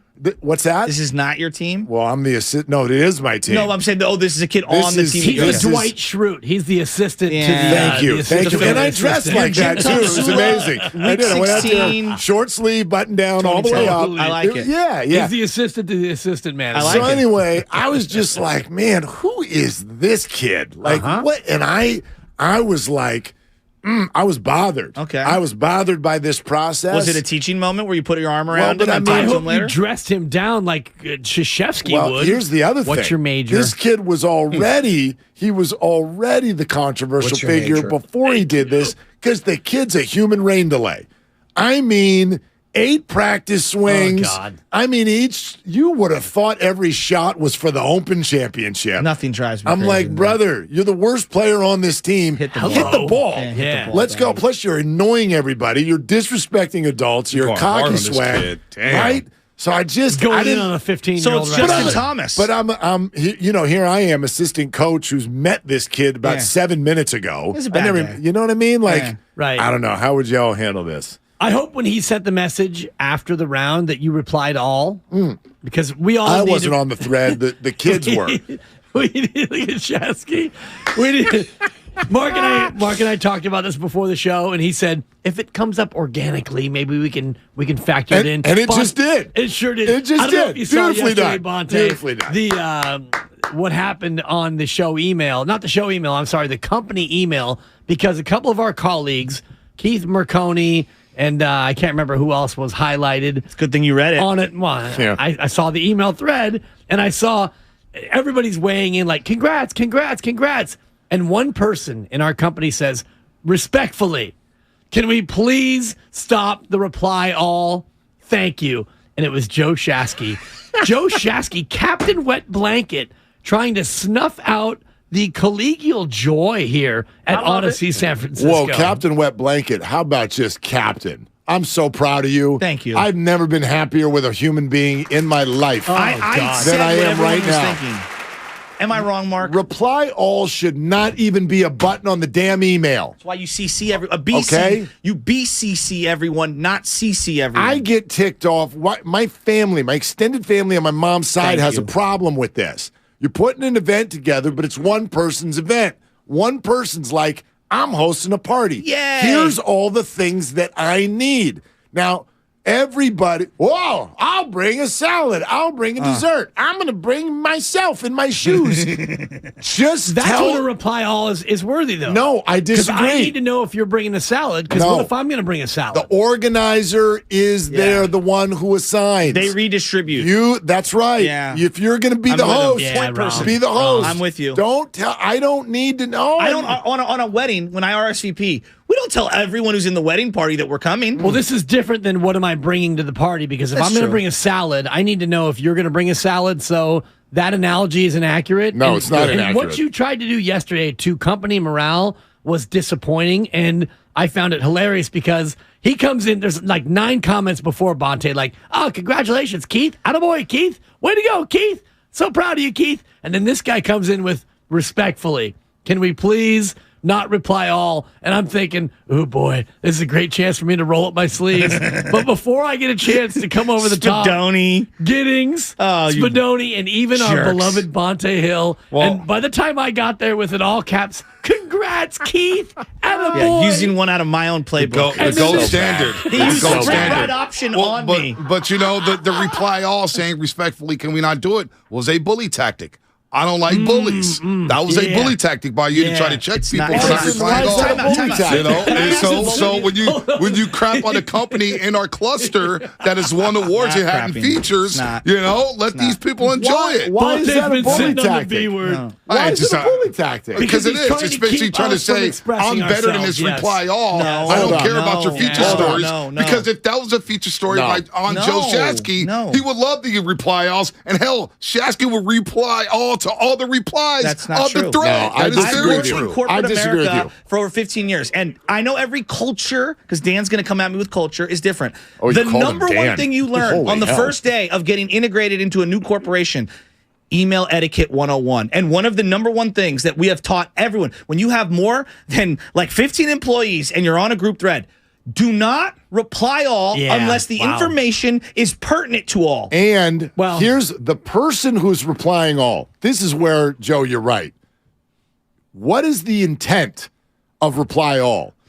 You want to be seen for your congratulations. This is no different. I call it fake hustle. Right. Like there are guys. Listen, I don't agree with that. I'm all for holding the I don't agree with that. I'm all for holding the door open for a lady. But there are a lot of dudes out there, you're holding the door for the lady because you just want the little, thank you so much. You might want to take a look, second look. That opening door for the ladies doesn't always work either. It's not about working. It just is. Chivalry is dead. It's not dead. Chivalry is not dead. But until she holds the door open for me. What's the intent? What's the intent? If the intent is I want like a wink, I want a smile, I want some personal gratification in this process, then don't do it. Do it because you want to do it. Do it because you want to do something nice. Why are you replying all? You want to be seen on the company thread as somebody who's involved. Well, if I can just give you a little bit of history. But genuine congrats, just say congrats. Our company, like Entercom and CBS merged. I don't know if you were here yet when the merger happened. You might have.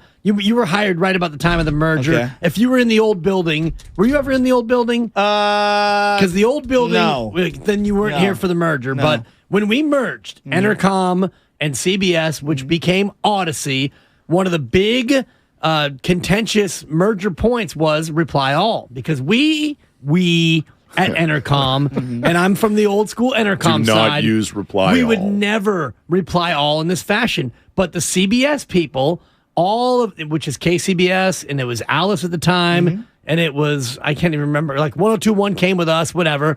But CBS, they were a reply all culture. So once we merged and became Odyssey, somehow reply all became the prevalent way to respond in this moment. And so that's kind of the history of the way it went. I used to be, like you, anti-reply all, but now let me get in there. Hey, attaboy, Keith. Real happy for you. 2 feature stories up there, KCBS. Big Barrett time. Sports Media. Yeah, Barrett News Congratulations, Media. Barrett News Media, excuse me. I know if that was a feature on Dan Dibble, you would love the reply alls. I would be begging for the reply Exactly. alls, You would be replying, and I know Joe Sasky would too. And if you didn't reply all, you're dead to me. Why do you need everyone else to see the congrats that are meant for you? Because I want everyone to be a part of the collective, the group, the unity. And it builds culture. You know, it's good culture. Mark, here's what I'll say. I'm surprised. Didn't it feel like the building yesterday was in unison yesterday? It was a lot of love from KCBS, no doubt. KGMG, I'm sorry. 102. Like, it was apologize. A lot of, this is so tongue-in-cheek, the two of them right now. I don't. No, I'm dead serious. You are Steiny saying that Mavericks are going to beat the Warriors right now. You do not believe the words that are coming out of your mouth now. I will not allow you to sit there and disparage my love for Odyssey San Francisco and the collegial nature. I will apologize to KCBS. I will go up there after the show, and I will go apologize. Oh no, Keith Mercone. No, I know. No, but after reading the article, I do, and then seeing all the replies, I realize how beloved he is. And so I will go up there, and then I will go and pay my respects. In fact, I will pay homage, bow down, and say thank you, great job. I apologize. Good luck finding him. And maybe I'll put that video on a reply all. That would be so great. And I would reply all to your reply all. This is why I don't check my email. Yeah, it's obvious. I mean, I just look again. I'm gonna go to my deathbed here. I know I'm the jerk, and I apologize. No, you're not. But I was doing what everyone That's was thinking. the old apology butt right there. The old apology butt. Well, that's in the So you like it. So you like it. You like it. You like it when an email comes in and then you get 17 one-word replies that are not to you. Yes. You like that. I do You like like that. And you know why? No, Because you don't. I You're look at such a You're so full from of a it right guy now. I who can't doesn't even check deal with his it. own email. I can't even deal with it. If the audience could see that every time you finish a sentence, you go over to the window and be like, "Ha! Did everyone like my joke?" Is that a 3? You Is that do a 4? not believe the words that are coming out of your mouth right now, Mister, Period. I never check my work email. You're out of bounds right now. Okay? I was out of You were bounds, and I apologize to Casey. I hate that you're apologizing. The only and I'll say this: the only reason why I replied all was because you came down anti-reply all, and I even texted you later in the day. In I got lots of full texts. disclosure, and you and I went back and forth, and you actually called me a name, and it was hilarious because I deserve to be called a name because you called me out. You're like, you reply all, motherfucker. And he knew that the only reason why I knew it was coming. The only reason why I replied all was because you were anti-reply all. So it turned out to be a nice, heartwarming moment for all of us, I thought. And then this morning I looked and I'm like, Spadoni beat me. Evan beat me. Even Bonte Hill beat me. Well, I like to know what's going on in the building. I want to be in the loop. I do too, Bonte. I want to see what's going on around and here. I'm proud of Keith. Hold on. Well, then maybe you should show up before 1 minute before the show starts. You can walk around and talk to everybody. But congrats. Congrats. Congrats as a reply does not tell you what's going on in the building. I am moving up the bully right now. Why do I need to get to the studio at 5 o'clock when we prepped the show last night? I don't need to be here that early. What is that? Wake up at 5 o'clock. Seriously, right? I don't get My it. business out there in the street. I don't know. No, I don't know. I want the takeaway from this to that be button. That I'm the jerk. No. The takeaway is how proud we all are of Keith Merconi. Thank you, and good luck finding him. I think he's in the Santa Clara Bureau. Congrats. Yeah, you didn't have the courage to I was wrong. congratulate him in front of I haven't everyone. checked my email yet.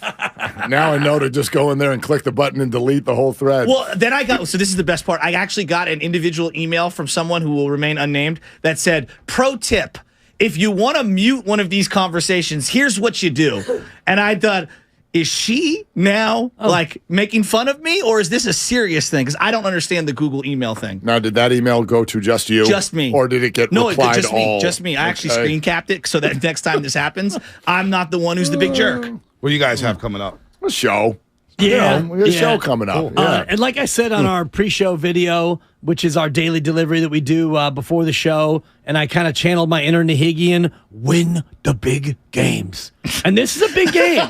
I mean, there's 82 of them, I know, but the emotional nature of a flip-flop game like this, if you lose to the Clippers and they jump over you, tomorrow it's going to be, oh boy, here they are, same old Dubs. And if the Dubs beat the Clippers and they get a little space, it'll be, hey, maybe they can catch Sacramento. So win the big games. And Captain Clipper, the biggest Clipper fan in the world, Marcellus Wiley, is going to hop on the show. Was Clipper Daryl. He's doing the podcast now, huh? He left Fox Sports 1. Yeah. Is it still? I don't even think it's with FS1 anymore. No, he's not. Yeah, he's not with him Shade anymore. at Emmanuel Akko. I saw that. Yeah. We love when Marcellus comes on because it can be football, it can be anything, and he has great takes and he's fun. Oh, nice. And last time he joined us, I think we were talking football, and I kind of swerved. Shout out swerved across 4 lanes and took a Clipper shot at him. So there's a little bit of that, a little bit of lightweight animus. And he will reply all when you come down his Clipper road. You're damn right he will. No, that'll be fun. No, and it is a big game tonight. And I'll just keep echoing, something we were all talking about earlier this week, which is that I have become addicted to regular season NBA games that have urgency and players trying. I hate that stands out to me. I hate that it's so hard to find those, but tonight is another one of those nights. And I don't know what to expect from the Warriors. I don't know. Because, we're all in a good positive frame of mind right now because of 2 comebacks, but it's not lost on me that they're going against a good team, very, very, hampered by injury still. Their 2 best players, 2 of their 3 best players are still out. So I don't know what to expect from them tonight. I do expect Russell Westbrook to brick a lot of shots, and I'm always excited about that. Yeah, be interesting. newest addition to the Clippers. Russell Westbrook. You all right? Oh, I'm good. No, he's I'm good. just chilling. He's good. I'm locked in. Yeah, okay. I'm just listening. I'm just listening today. I'm taking Mark, a step you may back. have missed this, but Keith Marconi is fluent in Mandarin, and he can play Chinese songs on his guitar. I'm never going to live this down. No. I'm just looking at the Do you thread know right Mandarin? now. I would like to reply all with a message in Mandarin, then, is what I'm going to try to do. No, you still can. Yeah. Respectfully. Yeah. Yes. Once you figure out what your work email password is. Right. I need to figure out where the reply all button is, too, because I've never My used favorite thing in all this is Shasky, and this all happened yesterday at noon. Shasky with the "Can we please refrain?" 6 minutes later, Evan Giddings, great story on a reply all. And then 3 minutes after that, Spadoni, an awful light to be excited about. And then now See, by the way, that's what actually shows Odyssey unity, is that everyone shows up to passively aggressively make fun of each other when that moment arrives. So that is actually the only silver lining to this entire experience. But wait, there's more, because an hour later, Bonte Hill, hell of a story. Y'all are crushing it at KCBS. A model of excellence. Yeah, and see, the poor Keith. So good. Poor Keith is over there. Poor Keith has been around You're not wrong, kid. Poor Keith. John Madden made that statement. I used to listen to Madden on there, man. They were legends. Poor Keith has no idea how insincere all of these thoughts were. I was sincere. For everybody here at 95.7 The Game. The only insincere they were actually message, just trying to make fun of Shasky rather than congratulate him. The only insincere message was mine, and I will own up to it because I hit him with all caps. Such all caps. Such great pub. Thanks for sharing, and it's all caps.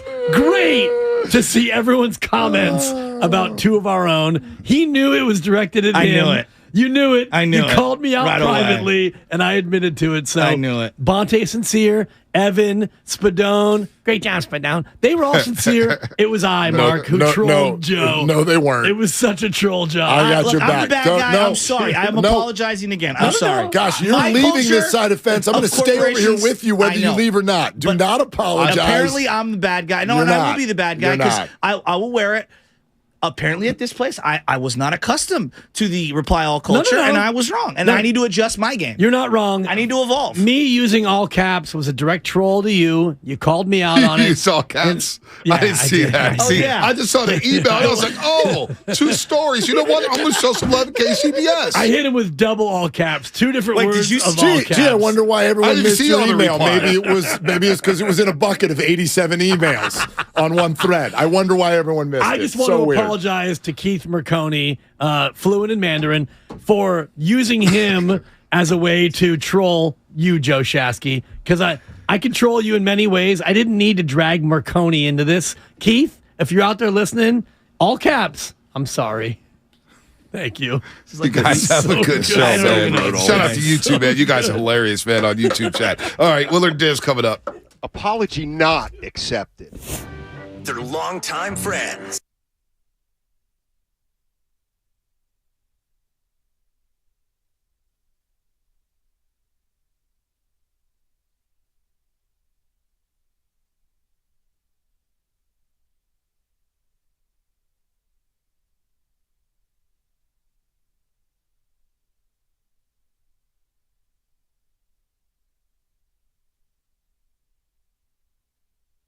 Yeah, Bonte's right about one thing, that the YouTube chat right now is hilarious. I just got over here to his screen, and one of the first things I see, hey, Felipe Estrada, what's going on? One of our good YouTubers. Hey, Mark Willard, is there a way to platoon reply all so that we only use it on Tuesdays and Thursdays? And then maybe I would like it a little bit better. But yeah, man, that was I tell you what, there's nothing more relatable than this, and I hate it. And I'm never not going to hate it. And you're right. Like, I even get what you're saying about, like, if someone's putting a party together, like, I'll bring a Caesar. Right. Like, it is good to know so that you don't bring a Caesar. I still don't want to see it. Like, once I've replied and said, I'll bring the cookies, I'm out. I get it. I'm out of this conversation, and I don't want to know that you've got napkins. And I don't care. You're 100% right to call me out for my disingenuous nature in totally. because I'm so anti-reply all. But I will say this: what I said about the Entercom CBS merger is a fact. Because at Entercom, if anybody would have replied all, you might have been thrown out of the building. But over here at CBS, it was a reply all culture. And somehow in the amalgamation of the two companies, and it was an amalgamation sensation. There you go. The reply all became part of the culture. And had Joe not replied all, Mark, I would have never replied all. But when I saw Evan, Spadoni, and even Bonte all kind of like jump into the fray for a guy they've never met. Unreal. Attaboy, Keith. I can't believe that you guys are running around acting like you are actually congratulating Keith. No, I'm happy for him. I'm sure you are. Piece. I'm sure I haven't read it, but well, watch this transition. You ready? You ready? I'm looking forward. Speaking of culture, there is a culture in the NBA that I find concerning. It's a 3. Did you hear Bob Myers yesterday on the great Steiny and Goo show without Steiny, which is the new name of the show, by the way? Yeah, and I actually heard the part where JD said, Steiny will be back in 2 weeks to ask you about your contract. And Bob kind of laughed at that because I guess they didn't ask him about his contract. Yeah, why didn't they? I mean, right? I don't know. What's he going to say? So that'd be the response to that? Right. I don't know. I personally feel like let's hear him not say it. Let's hear him not say it. I mean, that is an elephant in the room. It's around right on the now. table. Yeah, that's an elephant in the room, and I would love to ask that question to Bob in a way that maybe maybe you'd get some sort of an answer. Sometimes I like to hear people's non-answer just so that you can hear the tone and maybe try to gather something from the non-answer. But we did get plenty of stuff that we want to address. And this is a perfect sort of lead into something Bob said about load management. Can I read you something from the Lakers last night? The Lakers. You ready for this, Spadone?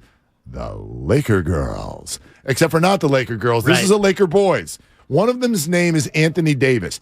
Darvin Ham. I want to know how this hits an NBA fan. Darvin Ham, the head coach of the Los Angeles Lakers, said last night that Anthony Davis's absence, remember? Like, Spadone came in during the show. Anthony Davis is out tonight. We're like, oh, he hurt his feelings after they got dunked on the night before. And Spadone was mad because he thought it was a foul and all that stuff. Apparently had nothing to do with injury at all. Darvin Ham, are you ready for this, NBA fan? They called last night for the Lakers a must-win. LeBron is out. You are literally down to the studs in terms of your opportunity to maybe make the play-in game. And there's no LeBron. Oh, and D'Angelo Russell got hurt as well.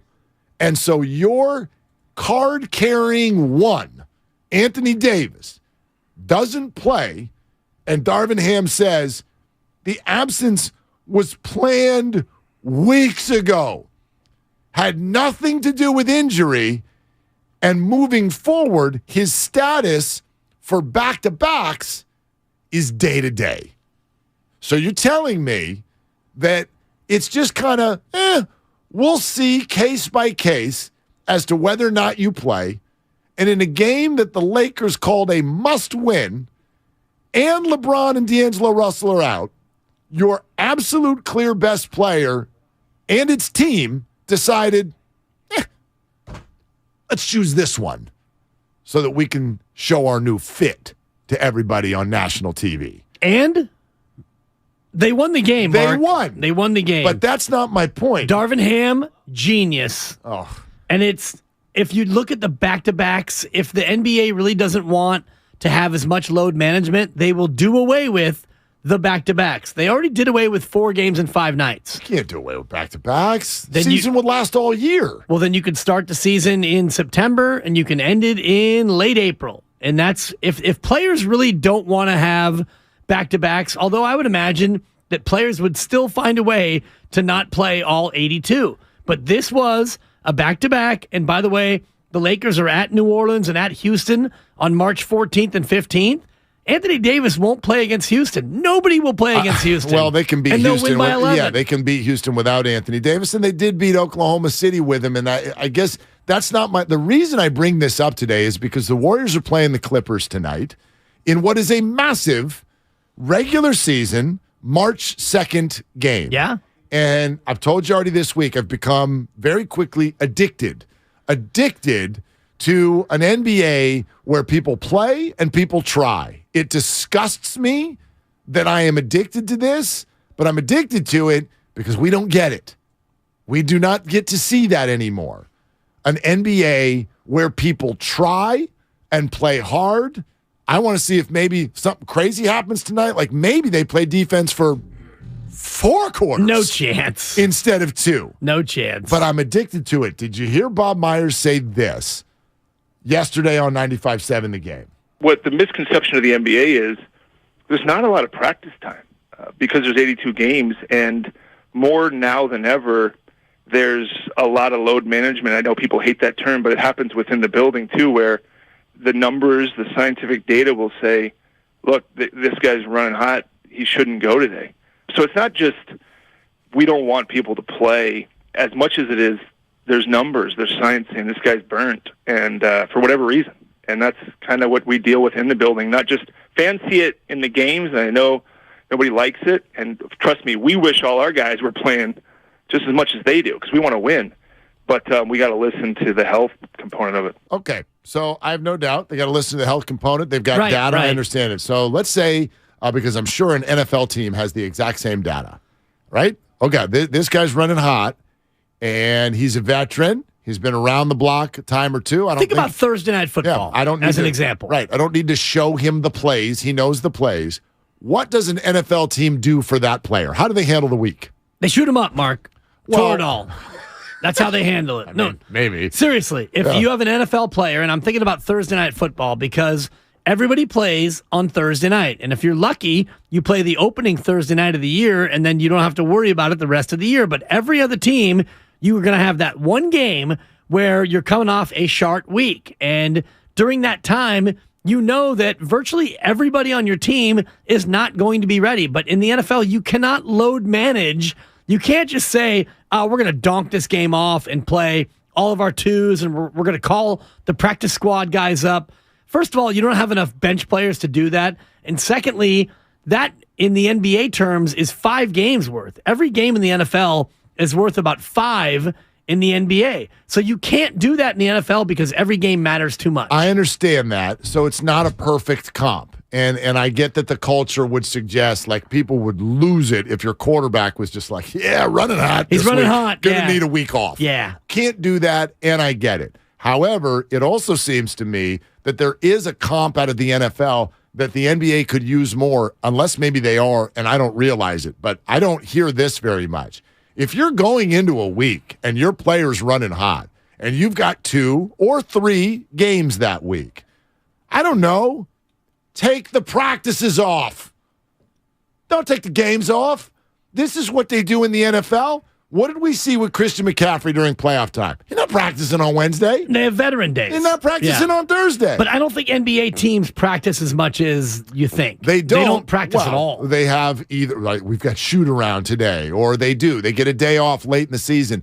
I understand that. But if you're telling me that there's that much science about all of this stuff, then you're telling me, why can't you, at the beginning of the year, start to figure out an algorithm that gives the players days off on practice days, especially teams like this?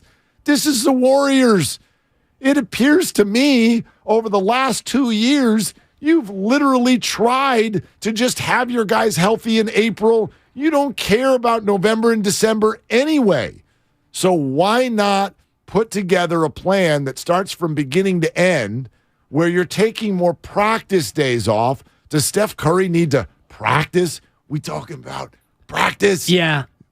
But practice is about 10% effort-wise of a game. And that's what, like a practice. But a day off's a day off. But not really in terms of. Sure it is. If your body needs a day, you get a day. But a practice is most of the time does not involve a scrimmage. And if it involves a scrimmage and you're Steph Curry, you're not going out there and really scrimmaging like you're playing in a game. When Steph Curry plays in a game, it's about an 8-hour day in terms of showing up, getting taped, getting prepped, going out, practicing, 2-ball drill, tunnel shots, all the rest of it, back to the locker room, back out for warm-ups. Then there's the game, there's the post-game interviews and all the rest of it. So I don't think that practices, and teams don't really practice that often anyway. Well, like maybe their response. We're talking about practice. Yeah, exactly. Yeah, maybe their response would be, we do that.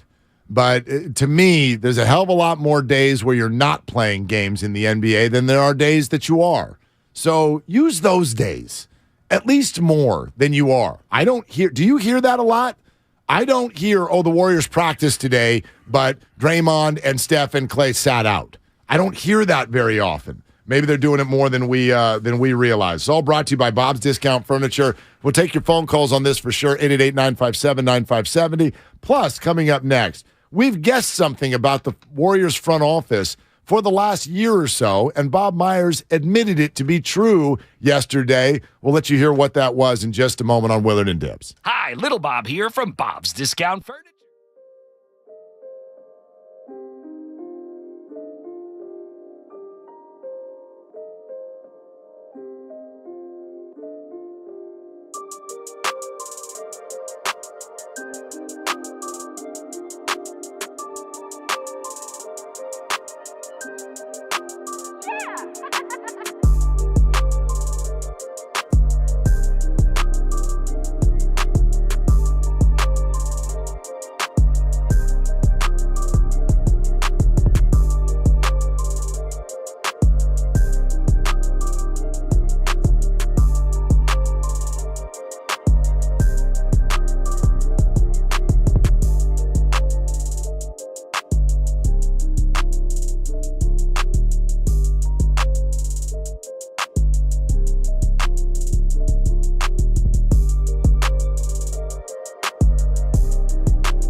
happen, and he's on the Warriors schedule next week. What's going to happen with Ja Morant? Like, this is what it's so fascinating to me. Where is Ja? It's fascinating to me in sports. What hits and what doesn't, as far as pun intended. Well, but what? Yeah, no, pun not intended. Yeah, like what gets people's controversial juices going, and then what doesn't? I feel like the Ja Morant thing should be getting a lot more. Remember Brett Favre, the Brett Favre story in Mississippi, fraudulent. I mean, speaks to who he is as a human being. Did not get the collective national outrage going the way it probably should. And then there'll be other things. I mean, maybe this is a bad example, but like go back to LeBron's decision. Oh, my gosh. Right. You're a terrible human being because I didn't like your broadcast and the way that you did something. It all depends on... Why is there not more going... Like Ja Morant... It depends on the visceral nature. Like Ray Rice. If I say the name Ray Rice... Sure. 99% of people can picture in their mind what happened in the elevator. Think of one thing, sure. Exactly. But we have video of it. And, even Joe Mixon, the incident when he was at Oklahoma, there was video of that. The Brett Favre story about him basically ripping off the people of Mississippi to divert millions of dollars to his own former university to help them build a volleyball facility, that doesn't really resonate in a visceral nature in terms of, like, if you could see him walking out with a briefcase full of money, laughing, it would hit differently. And that's where this Ja Morant story is. Because, by the way, this happened in August, Mark. Right, long time ago. And by the way, we should mention, for those of you who don't know what we're talking about, there's accusations out there that Ja, as part of a pickup game, attacked a 17-year-old and punched him, 12 times or whatever it is? Well, the 17-year-old threw the ball at Ja, and apparently it went through Ja's hands and hit him in the face. Okay. And then Ja walked up to the 17-year-old, allegedly, and put his chin on the 17-year-old's shoulder and turned to his associate and said, "Should I do it?" And I guess his associate basically said yes, and that's when Ja began to punch him. And one of Ja's associates, allegedly, also came over and hit the 17-year-old 4 or 5 times while he was on the ground. This kid got punched over a dozen times. Jimmy Ty on our YouTube chat, and thanks for being with us on Twitch and YouTube today, brings up a great example. Dana White. How the hell did that go so under the radar to the point where I bet some of you are like, what happened with Dana White? Exactly. And I guarantee there is definitely a racial component to this. If Dana White had been Ray Rice or whatnot, we'd be having a very different story. If Dana White had just been, thank you, if he's not financially tied, if he was not a boss, if he was just a player, a hired employee, we'd probably be having a different conversation. But you get networks, conglomerates that are tied to the UFC, and they love the money-making operation. Are they motivated to put the story out there and take Dana White down? No, they are not. And so they don't. So I'm fascinated by this. This is part of what, in fact, it's funny.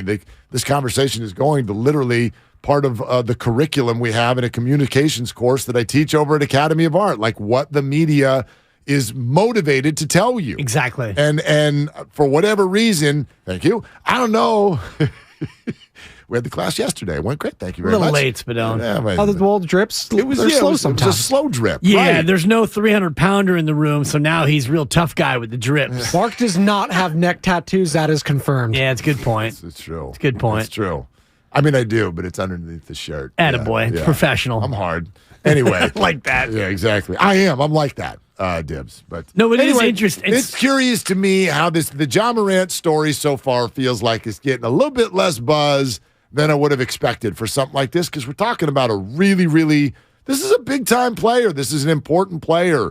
I'm not saying if he were a bench player, it should be less than. It surprises me, though, that it's such a big name and there's very little out there about it. And why did it take this long to get to where we are in terms of even being aware of the story surrounding Ja Morant? Because this happened in a pickup game in August or September, and yet now here we are 6 months later, and just now it's becoming a part of the fabric of the NBA playoff conversation. Yeah, it's wild, man. So we'll keep an eye on that. We should let you know, two really fun names on the show today. Gregor Blanco is going to come on at 11 o'clock. He is the director of on-field ops for Major League Baseball now. Giant, forever giant, but also working with the league, and so all of these rules changes. Fun to talk that out with him. We'll do that at 11. Our buddy Marcellus Wiley is coming on at 11:30. He's going to scream Chip City, Clip City, and all this crap I love it. come out of people's mouths when they're Clipper fans, because I have no idea what it is. You know what I mean? Like it's a fan base that's just like, what the hell can you say? It's even like the Arizona Cardinals. Did you catch all that yesterday?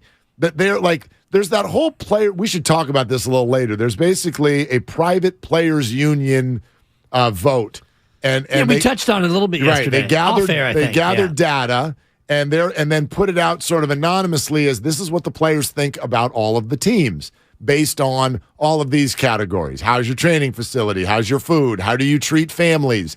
This is all there. And the 49ers graded relatively high. I think they came in 7th place out of the 30 teams and had some pretty good grades. The only thing that wasn't an A or B was the training facility, right? Which is interesting. Training staff got high grades. Training facility, not as much. But some stuff came out about the Arizona Cardinals. It was just like, if you go in there after hours, they charge you for meals.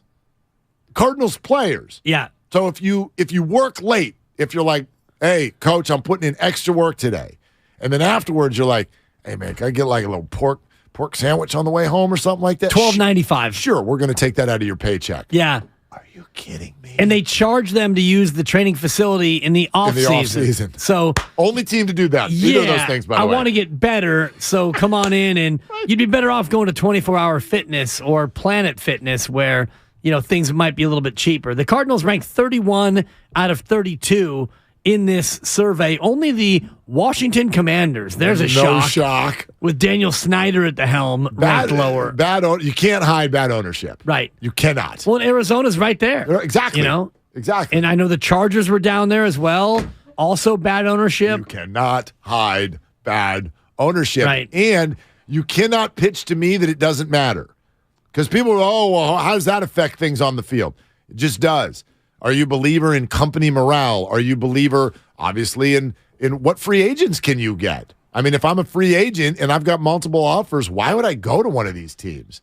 And the players talk to each other, and this information is readily available to them. You can't hide bad ownership. Treatment of families, F. Food service nutrition, F-. Weight room, F-. I didn't even know F- existed. Strength coaches, A. Is this Cardinals? Yes. Okay. Training room, F-. Training staff, B+. Okay. Locker room, F. Team travel, B+. All that adds up to be an F, tied for last. Jeez. Yeah. What is an F-? Like, in other words, it's impossible. It's like an A+. It doesn't exist. Bad as you could possibly be, but it's actually worse than that. What goes into the family aspect to this? Because I'm looking at a team like the Rams and the Chargers. They play at SoFi. Are they like just not accommodating to their families, like with tickets? Or how is that? I'm looking at the thing here from the report card. Support of families. They were tied for 31st. One of 14 teams that do not offer a family room. And one of 11 teams that do not offer daycare. Interesting. Yeah, so there you go. It's a lot of stuff. Like if you let's say you go to San Francisco Giants game, if you go down on that, like where that bottom facility is, where there's a food court, and then if you go down the hall, the locker room's on one side, you'll see on the other side, there's a big room there that's just for the families. Exactly. And the kids are in there playing with, they're playing with all kinds of toys and doing stuff. And that's a small thing, but it's not to them. Like the treatment of families goes all over the place. You remember when Chris Bryant was acquired by the Giants, he spoke publicly about what the team did, like what was waiting for him in the hotel room when he flew out. Yeah. It's really simple as this. When you acquire a player or when you've got a player, is your thought process, we're acquiring the player or we're acquiring the family? You know what I mean? And exactly. It's a small thing to acknowledge wives, kids, make things available for them, make things comfortable for them. And my gosh, like think about it. Any employee, how much would that matter to you? Right. It's huge. Well, and think about being a football player where you want to be able to train and be the best you can be. They got an F- in their weight room. Players describe it as a health and safety risk just to walk through the weight room. The flooring is nearly a unanimous complaint. The floors are uneven. The floorboards are peeling up. It's so wild. So you walk in, I'm an Arizona Cardinal, and I'm thinking, man, I'm going to get my lift on. I want to be the best Cardinal I could be. And you don't feel safe even walking into the weight room. And I'm one of the 500 best athletes in the planet on a football field. We're getting highly paid, and our owners are worth billions of dollars simply because they own the team. They are worth billions of dollars. And you can't give me floorboards and a babysitter? Holy hell. Right. So, by the way, tuck this into a conversation that I think we often have about the 49ers and even some of the other teams. The Warriors count for this for sure. The Giants are a little bit more wobbly right now. The A's, we know. Like, when we have conversations about head coaches and structure and, oh my gosh, like 49ers, oh, they've mismanaged the draft. They had Solomon Thomas. Like, the 49ers, this definitely shades my opinion sometimes. This is a very strong structure of a team. They were 7th out of 32 in the same ranking. Like, they get it. They build a good clubhouse, locker room with chemistry, and they see and hear one another. And it doesn't mean they're perfect. Nobody is. And they mess up, and there's bad signings and bad picks and bad play calls. But in general, what's your baseline? This is a healthy, strong, smart organization. Yeah, the structure. It's trying to do the right thing and does more often than not. They are one of 14 teams that do not offer a family room, but they do offer daycare. Quality of food, they were ranked 5th. They offer all 3 meals provided. And speaking in terms of... Have you ever had one of their meals there? Dude, the press box is incredible. I go there hungry. What about like one time I got invited in to have the meal at the practice cafeteria. Yo, I could eat there every day of the year. I'd be fat. But football players, some of them are fat. So it's okay. Right. But man, I was like, y'all got to-go boxes? This is delicious. C+ in the training room, and half the team feels like they don't have enough hot tub space. So that's why they got too hot in the hot tub. Not enough hot tub. Hot tub. Not enough room in the hot tub. They need more hot tubs. Yeah. But to your point, it starts with that. And if you're a coach or if you're a member of the training staff, do you really want to go work for Washington or work for Arizona? No. It makes your job harder. If you have options, no. And look, how about Eric Bieniemy? You got options? Nope. All right, then we'll go work for Washington. Right. You know, I mean, yes, he could have stayed with Kansas City, but gosh, that stuff matters so much. And I think it's really cool to have it come out because fans, this is stuff that we don't get. We don't know what the hell is going on in the We don't know how many hot tubs they have. Right. Food facility. You got good short ribs over there? Like, I don't know. So I found it to be very interesting. Bob Myers spoke about last year's championship. We're going to get to that in 2 minutes. But Laura in Mill Valley has an interesting point. We'd love to welcome her on the show. Hey, Laura, you're on with Willard and Dibbs. What are you doing, Laura? Hey, well, I'm listening to your show, going to the Warriors-Clippers games tonight. Nice. So, cheering them on. And I just want to weigh in on the Ja Morant situation. Please. That he is such a talented player. I have loved watching him play. And then I hear this stuff, and I'm thinking, what the hell?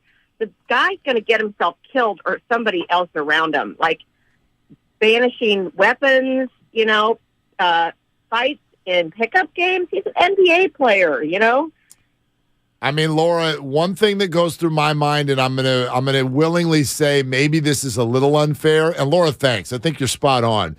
But we're getting a little bit of a window into why the Grizzlies are the way they are. When I look at the Memphis Grizzlies, and the Warriors will see them next Thursday, and we know the way that it gets all of the hair on the back of the neck is all up because of the Memphis Grizzlies. Think about it. They are what? They're totally, mentally undisciplined. Why? Leadership. I thought their head coach was way too focused on the wrong things in the playoff series last year.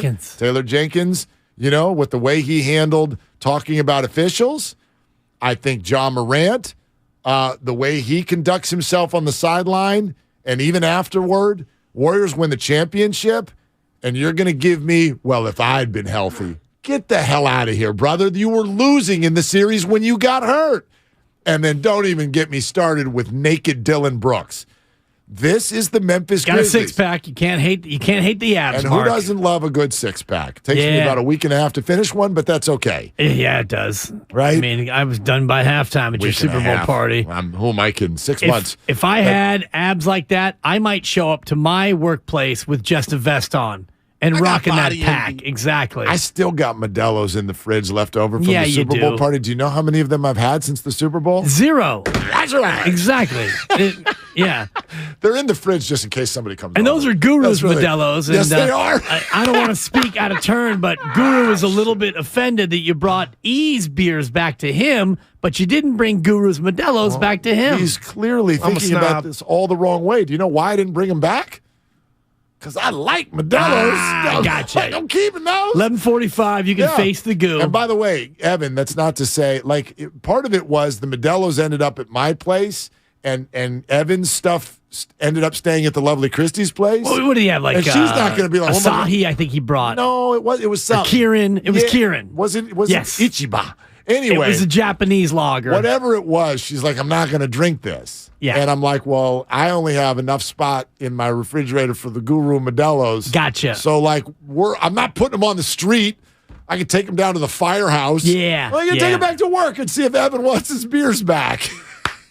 Yeah, I gave him the bag. And reluctantly, he took them. It was a major bag alert. But I think, anyway. To your point about Memphis, and this is why so many people don't believe in Memphis as a viable threat to the Golden State Warriors, not only Ja Morant, who might at some point get suspended, but if this is the way your star comports himself, and I'm not going to compare him to Steph Curry because there's never been a star player in any sport, and you can go through any sport and any superstar, and I would put Steph Curry in terms of how he carries himself up against any other star. Like LeBron James, I think, is probably the gold standard in terms of the one thing that people want to hold against LeBron James is that he had a TV show to announce his future destination. Is that the only smear that we have on LeBron James in terms of things that you want to hold against him? That's pretty damn impressive. I'm looking this up. We talked about it a little bit last year. Do you know how many players? Game show music, please, actually. Do you know how many Memphis Grizzlies, the whole roster, let's go all the way down to 15. Do you know how many Memphis Grizzlies have had their 30th birthday? Well, boy, I'm not going to pull up the roster, but I'm just closing my eyes and I'm picturing who they have. And I know that where is Ja? Ja was maybe born in 1999. He's a pup. Ja Morant's 23. So he might have been born in 00. Jaren Jackson Jr. is a kid. Dillon Brooks is not 30. I would say there's got to be some Grizz I'm forgetting. So I'm going to say one, Mark. One Grizz is 30 or over. Price is right. You have overbid. Overbid. The answer is 0. No, there's not a Grizz. And who's the oldest Grizz? Steven Adams, who's 29. He's only 29? Right. I thought he was 48. I was like, what? Grizzly Adams is not 30 yet? He's one of my favorite players in the association. And if 30. you want to talk about players, if I was in the NBA, the list of guys who I would never mess with, he's probably number one. For sure. Steven Adams turns 30 in July. So, listen, he's been around for 14 years. This is a maturity issue. Yeah. It's all it is. Memphis, you're immature. And look at who's guiding you. A 23-year-old who's brandishing weapons and beating people up on come on. Come on, and Dillon I think Brooks. Goo had it perfectly yesterday when he talked about his upbringing in Union City and, kind of relating it to Ja Morant. Ja Morant was raised in a 2-parent household in a largely middle-class environment. Not to paraphrase too much from Guru, but Guru is basically intimating that Ja Morant is trying to be somebody who he's not. Yeah, and I don't know for what end you need to be like something that you're not at that level, but it's becoming a real factor in whether or not Memphis can actually be a championship contender. Speaking of championships, how about this from Bob Myers, Steiny and Goose show yesterday? JD was in, but Bob Myers talking about last year's championship. How many times have we said, boy, when you look at the structure, the finances of the Warriors, the decisions they make, right? James Wiseman being traded, all of these things, a lot of us have made the same point. Well, they didn't think they were going to win the title last year, and that changed everything. Right? Youth movement. Whoops, we won a title. So now Steph, Clay, and Dre still have got the baton, right? They've got the voice in the room still. He admitted it yesterday. Last year, I mean, it was interesting. People said, oh, you guys, maybe shouldn't have won it or this or that. And I hear that too. And even if I'm being completely honest, I did not exactly expect that outcome. I mean, there's years where I thought it was going to happen. But I could also push back on that and say not one series was 7 games. So how bad was – I mean, not one series went 7 games. And you go, oh, the Warriors got a little – no. You don't get – when you don't even get pushed to 7 games, you say, oh, you played this team. It's not our fault who we play. But not one series to go 7 games tells you that was a pretty good run to the championship. So I don't know what will happen this year. Hopefully we stay healthy and we get a chance at it again. Okay, so obviously he's talking about the opportunity for this year, but – it's an admission of something that I think was potentially rather clear anyway, which is that the Warriors front office might have been, at least a little bit, caught off guard at what ended up happening and then what that means for their plan going forward. Because they're always, they're light years ahead. Yeah. So they're always looking years ahead, and I don't think they thought that this offseason, the one that happened last year, I don't think their plan was to be affected by, hey, we're going to be coming potentially off of a ring. Right. And then the way the offseason went and the way training camp went with, Klay Thompson not playing all summer and then Draymond Green punching Jordan Poole. I don't think that the year started the way they thought. And, the way James Wiseman started his year, they thought that he would have been steps ahead of where he was. So even after the champagne dried and the confetti got swept up, and you got to July, the way you went from July to October was different than what you would have thought. It is all brought to you by Fremont Bank, full-service banking, no compromises. So glad you're with us, and absolutely welcome for your phone calls. And those of you on hold, stay right there. We're coming to you next. 888-957-9570. Gregor Blanco is an hour away. Marcellus Wiley is 90 minutes away. Glad you're with us today on Willard and Dibs. And now another note.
All right, so here we go.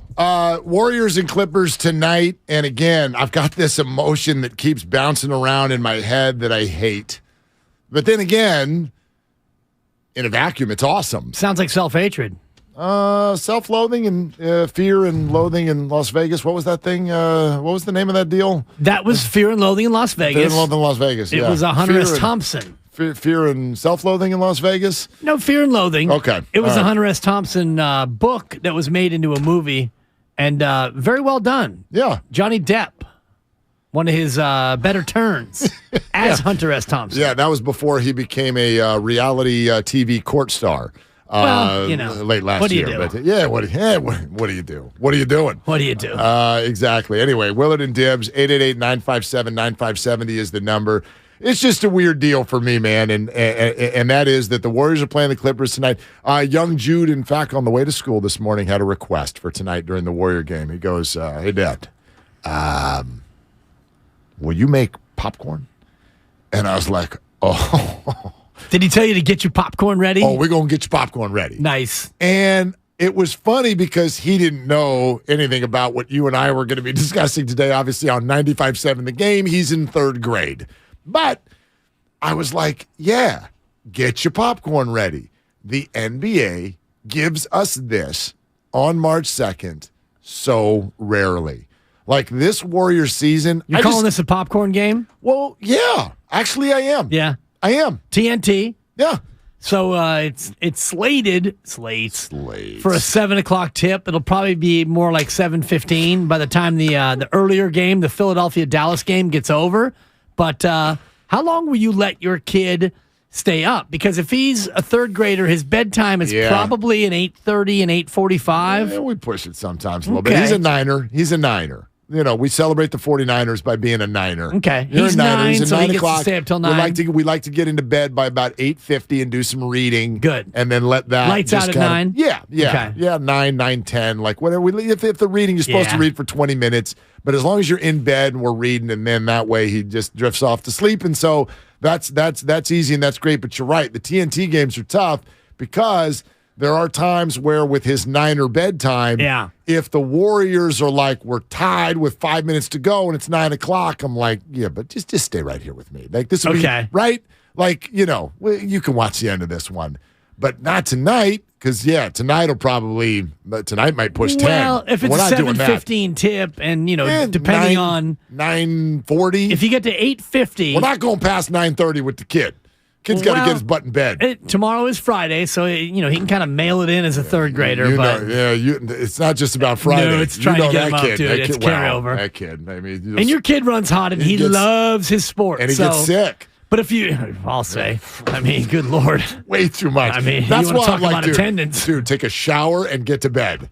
Like, please. Right. Anyway, go ahead. No, but if it's like, if you get to 8:50 and it's time for him to get some tuck-in time and it's 78-77 with 2:12 to go in the third. I know. I mean, at that point, it's like, you got to go. But if it's 103, 102 with 4:12 to go in the fourth, well, now you can kind of, maybe we can. But then if we have overtime, we got issues. Exactly. It's tough. You got it. Like, you really have to. You want to talk about being at a fork in the road. You're like, all right. Because if I let him, if the answer is yes, you can stay to the end of the game. Right. What happens when you go to overtime? Yeah. Well, no, now you got to go to bed. But Dad is tied. Seriously. Right. Like, no. So that's a mess. The other side is if I punt on it, pause the game, go put him to bed.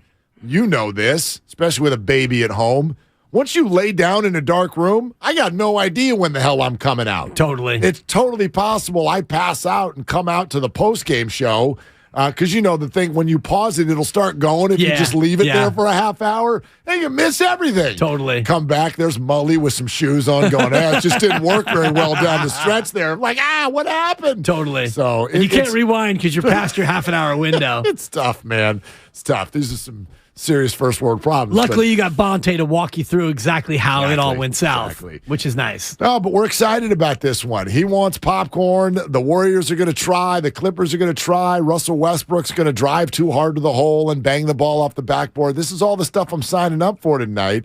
But it just sort of hit me collectively, I think, over the last couple of weeks with a Western Conference where everybody's all jammed in there together, and you can have whatever opinion you want on that, where it's like, this is really cool competitiveness, or this is just a bunch of mediocrity. Whatever your opinion is, I haven't seen the NBA look like this in a long time, where you have a collection of like 8 or 10 teams that are just grinding their gears right now to get every Tuesday night win. And I love it. And I didn't know that I missed it this much until I went, oh my gosh.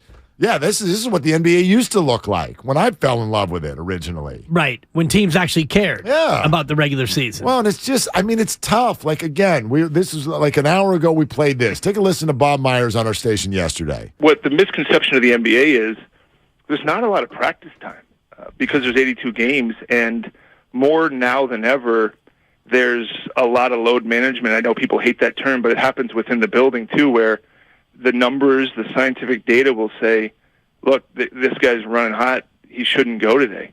So it's not just we don't want people to play as much as it is there's numbers, there's science saying this guy's burnt, and for whatever reason. And that's kind of what we deal with in the building. Not just fans see it in the games, and I know nobody likes it. And trust me, we wish all our guys were playing just as much as they do because we want to win. But we got to listen to the health component of it. Well, and so it's just like everything else. It's like Kyle Shanahan after not going for it on the fourth down, and you're freaking out, and then you get him in the post-game press conference, and why didn't you go for it on fourth down? And he looks at you and he goes, well, that was the biggest no-brainer in history of mankind. Thank you, Wesley Hoagland. Yeah, he's like, and here's why. And so when someone explains it to you, you're like, I get it. I get it. Right. However, this is not entertaining. This is not fun. This is long-term loss. This is long-term loss for the league, that we have to end up in this weird situation where there are 10 teams separated by a half game to organically create what we actually all want, which is people going full bore heading into the playoffs. But they're not going to go full bore into the playoffs over the course of the next 3 games. And this is where what you're saying, I'm totally with you. And tonight is a popcorn game. I'm actually officiating my first boys volleyball game of the season. Oh, so you got work tonight. I'll be in the car. Okay. Thank you, Tim Roy, in advance for bringing me from Fremont back through the tunnel and where I live, because I'm going to get a healthy dose of unbelievable. And the association. Not only that, you know what that is? That is a transportation sensation. Cha-ching. Yeah, no good- doubt. good for you. And, I'll be in the car first quarter, and I'll carry it all the way to halftime, and I'll watch the rest once I get home. But you talk about this being a popcorn game. The Warriors play tomorrow, and you can already think about who is running hot going into tomorrow. And you can imagine that, Klay Thompson may be in that spot. If he's been running hot, and he has been, maybe he sits. And Draymond Green's had a bit of a knee issue. And Wiggins probably won't be back. And Steph, we know, won't be back. So as much as we all dial in on tonight, and it's a big game, and it's a popcorn game, and I'm happy for Jude that he's getting some popcorn. And, you're going to sit down with Daddy, and he's going to love this. Yep. But if you look at the schedule, they play tonight, tomorrow, and Sunday. So 3 games in 4 nights. And by the way, the Warriors are tied for 4th in the association in frequency of 3 games in 4 nights. Oh, that's interesting. They have 10 of those. Huh. Utah, Chicago, and Boston all have 11.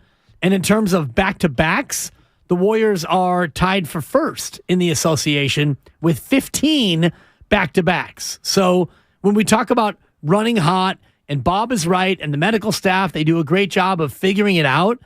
The Warriors have 15 back-to-backs, and those are games where you have to give some of these guys a rest. It's an interesting 48 hours for the Clippers, too. I don't know if you know this. Tomorrow night they play the Kings. Yeah. They go to Golden One. They also, by the way, have 15 back-to-backs. They're tied for the most in the association. And they're running cold. Like, I don't know. I mean, it's easy for all of us to be like, they acquired Russell Westbrook and got crappy. I don't know if it's A to B like that. It is a little surprising to me that a team as good as the Clippers would sign Russell Westbrook and then immediately inject him into the starting 5 and the closing 5, which is what it appears they did, at least for the majority of these games. So I don't know how much it has to do with that or whatnot, but they're healthy. Kawhi is rolling. Paul George is rolling. Russell Westbrook's on the team, and they're losing games. They're losing games at a furious rate. Yeah. And so this is a 48-hour stretch that is really, you talk about, the Warriors are the 5 seed.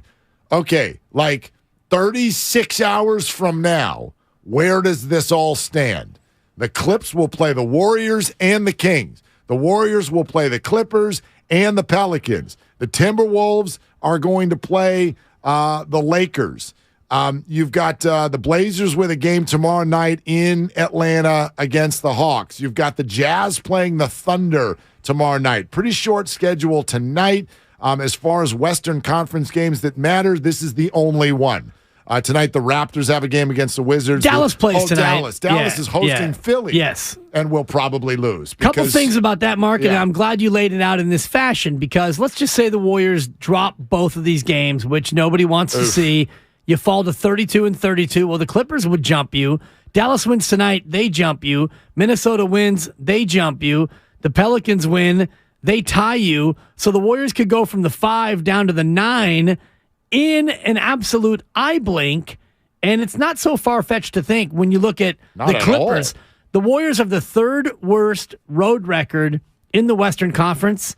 The Clippers have the 3rd worst home record in the Western Conference. The Clippers are 15-15 at home. They're 2 games above 500 on the road. Just weird. Super weird. They're a weird team. And so when you factor in what we already know about the Warriors and how hot and cold they run, I got no idea what to expect. In fact, have you looked at this? Do you know? Tell me honestly. Do you know what the number is tonight? The spread? The Warrior Clipper number. Do you know what it is? Haven't looked. Okay, game show music. Let's go. Here we go. I'm going to give you plus or minus. I'm going to be nice today. Oh, look at you. Yeah, just today. You know where I stand on those mean rankings. Exactly. He's SOFT. I give you a full point in either direction. What do you think the number is tonight? Jeez. And just so the YouTube audience can see, I'm not Googling it. You have to Google it, but I'm not going to Google it. I think the Clippers and the Warriors. The Warriors are at home. They're great at home, but the Clippers are good on the road. Warriors have everyone other than Steph and Wiggins. Other than two of their best players. Other than the greatest player in franchise history. But what I meant is they're healthy. They're not missing anybody that we didn't know that they were going to be missing. All right. They've won 3 in a row. The Clippers are reeling, and they're saddled by Russell Westbrook. I'm going to say the Warriors are favored by 2. Okay. You are off by 6 points. Wait, what? You are off by Warriors by 6 points. Clippers by 4? Clippers are 4-point favorites Jesus. tonight. And I want to use that to remind everyone of something because, like Kyle even threw this out there this morning. I was so high. How would you answer this question? If the Warriors win tonight, will you officially believe that they can make a run? How would you answer that? No. Okay. And, I mean, why not? define make a run. Because that's a very nebulous sort of But you know how we're doing it right now. Make a run to me is you're a Western Conference final participant. Okay, so yeah. Would you call that making a run? Making a run means winning 2 series. Probably. At least 1 and getting to game 6 or 7 in round 2. That to me is not making a run as defending champion. Well, but no. That's making a jog. No, but you're thinking about it in terms of the result. I'm thinking about it in terms of, as they say, making noise. In other words, would you put them on a list of 5 to 7 teams that truly have a chance to win it all? Well, if that's as low of a bar as we're setting, then yes. Okay. If that's what you consider making a run, I mean, they're 2 games over. They're 2 games over 500 right now. So you beat the Kings in 7. Ooh, gutsy. Well, and then you lose in the Western Conference semis to Memphis in 6. That's not making a run. No, it's not making a run. To me, making a run is winning 8 playoff games. Define it however you want. That's how I want to define it, All right, Mark. so go ahead. So does tonight help you with that belief? No. It does not. Why no, not? it does not. Because you're playing at home against a team that is reeling, and I know that the odds makers have you as 4-point underdogs, but to me, I need to see more. I need to see a win over Milwaukee. I need to see you go to Memphis and win both of those games. And I know you've owned Memphis. You've whooped that trick twice already this year. I want to see it in a high leverage situation. All right, so here's where I will both, and I don't know if this is agree or disagree. Here's what I would say. This is both a popcorn game and it is also something else at the exact same time. It is indicative of nothing. Oh, boy, Steiny. It's indicative of nothing, and here's why. We have spent way too much time forgetting something right now. You don't have your 2 best players. What on earth are we doing on a daily basis right now assessing the Warriors' championship chances based on how they look right now? They don't have their best player, and they don't have their 2nd or 3rd best player. Or 4th. Okay, look, last year in the playoffs, who were the 2 best players? Well, that was last year in a tiny sliver of Andrew Wiggins' career. But it was also the playoffs where they won a title. Who were their 2 most important players? It was Wiggins and Steph. All right, so. This year, who have been their 2 most important players? Wiggins is probably 5th, if not 6th. Yeah, but who are their most important players based on building a 32-30 record? It's like they haven't really achieved anything. So, in other words, if they're going to the 5 seed, if they're going to achieve something big, then I think Wiggins needs to be a bigger deal. Agree? He could be their 4th best player, and you could still win a championship. Point is this. What NBA team, and we mentioned this briefly yesterday, if the Lakers had lost last night, if they had lost, everyone would have been like, well, of course. You didn't have LeBron, you didn't have AD, you didn't have Russell. Why are we even talking about this? How come we don't do the same thing right now with these Warriors? It's like we're every day they play a game, and we come in the next day, and it's like, our panic meter is here, and they're going to win it all, or they're not even good enough to make the playoffs. We have these grand ideas based on a carcass of the Warriors. They don't have their, let's call them their 3. They don't have their 1 and their 3. It just depends on the opponent. And I said yesterday, before the Laker game, that I would not excuse the Lakers for losing to Oklahoma City without LeBron and Anthony Davis. I said that, Mark, into this very microphone on this very radio station. And when you're the Warriors and you beat Houston without Steph and Wiggins, you're supposed to. And when you beat Minnesota without Steph and Wiggins, you probably should. It's not quite a supposed to. You absolutely must. When you beat Portland without Steph and Wiggins, you're supposed to. Portland is not a playoff team. The Rockets are the worst team in the association. I mean, their record is like going into that game, their records were like almost identical to the Warriors. So how can we say they're not a playoff team? Portland is fading. Portland's running the Michael Crabtree right now. They're running the fade route. Agreed. But when they played Minnesota, Minnesota also had they both had 500 records, and Minnesota was ahead of them. Minnesota is a fraud. Now, when you come out tonight against the Clippers, if you lose this game against the Clippers and it's 121 to 114, whatever it is, you lose to the Clippers, I can look at that and say, you know what? I can't expect you to win without Steph and Wiggins. The Clippers are a real team. They're a really good team. And I know they've lost 3 in a row, and they haven't been great with Russ.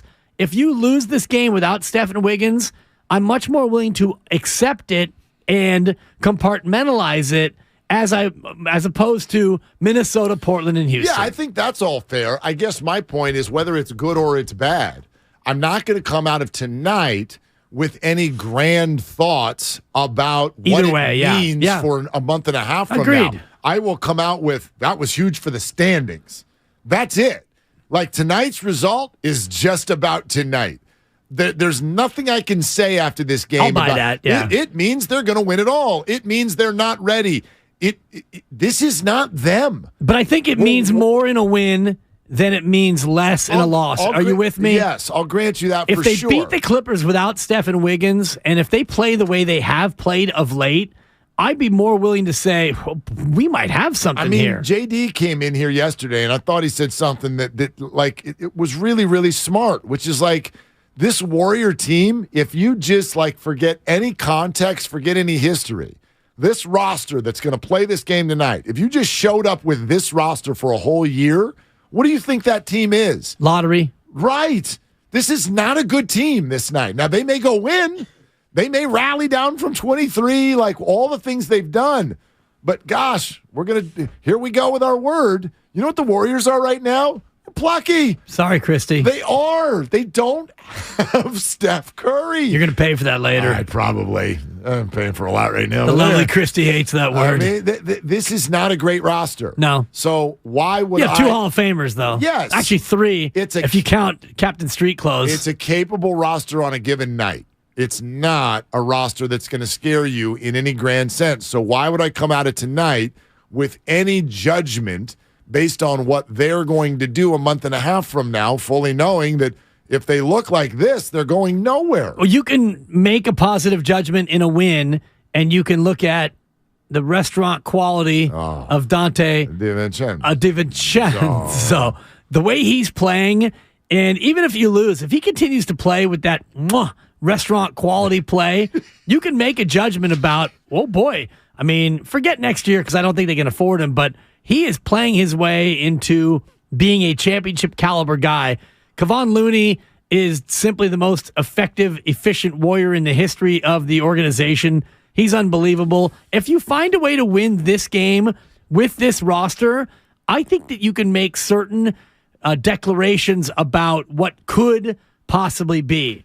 More than you can in a loss. If you lose this game, I agree it's easier to say, I agree with that. Well, of course you lost. I agree with that, but I'm not saying you make grandiose statements like, oh, yeah, when's the parade? Let's start looking at the calendar. My statement, if they win tonight, would be something like, man, great job to win that game in this situation. That's super helpful. Night, then I'll go to bed. That's I can't say anything about the month of April based on a basketball team in the NBA that's missing 2 of their top 3 players. But in a win, I think you can say a lot about April in that, Kuminga's looking like he's comfortable, and restaurant quality is unbelievable, and Kevon Looney is the best 6'7" center in history. Individuals, yes. Correct. You can say thing about individuals. I don't think that if they beat the Clippers, you're thinking, watch out, Denver. The 1 seed is in jeopardy. It's not them. This is not them. That's my larger point. This is not them. Yeah, Kyle, what do you got? Bob Myers yesterday, and I think the sound's on your board if you want to play it. Yeah. But he talked about nice. But he talked about like feeling like they've turned a corner, but he's also felt like that a couple other times this year.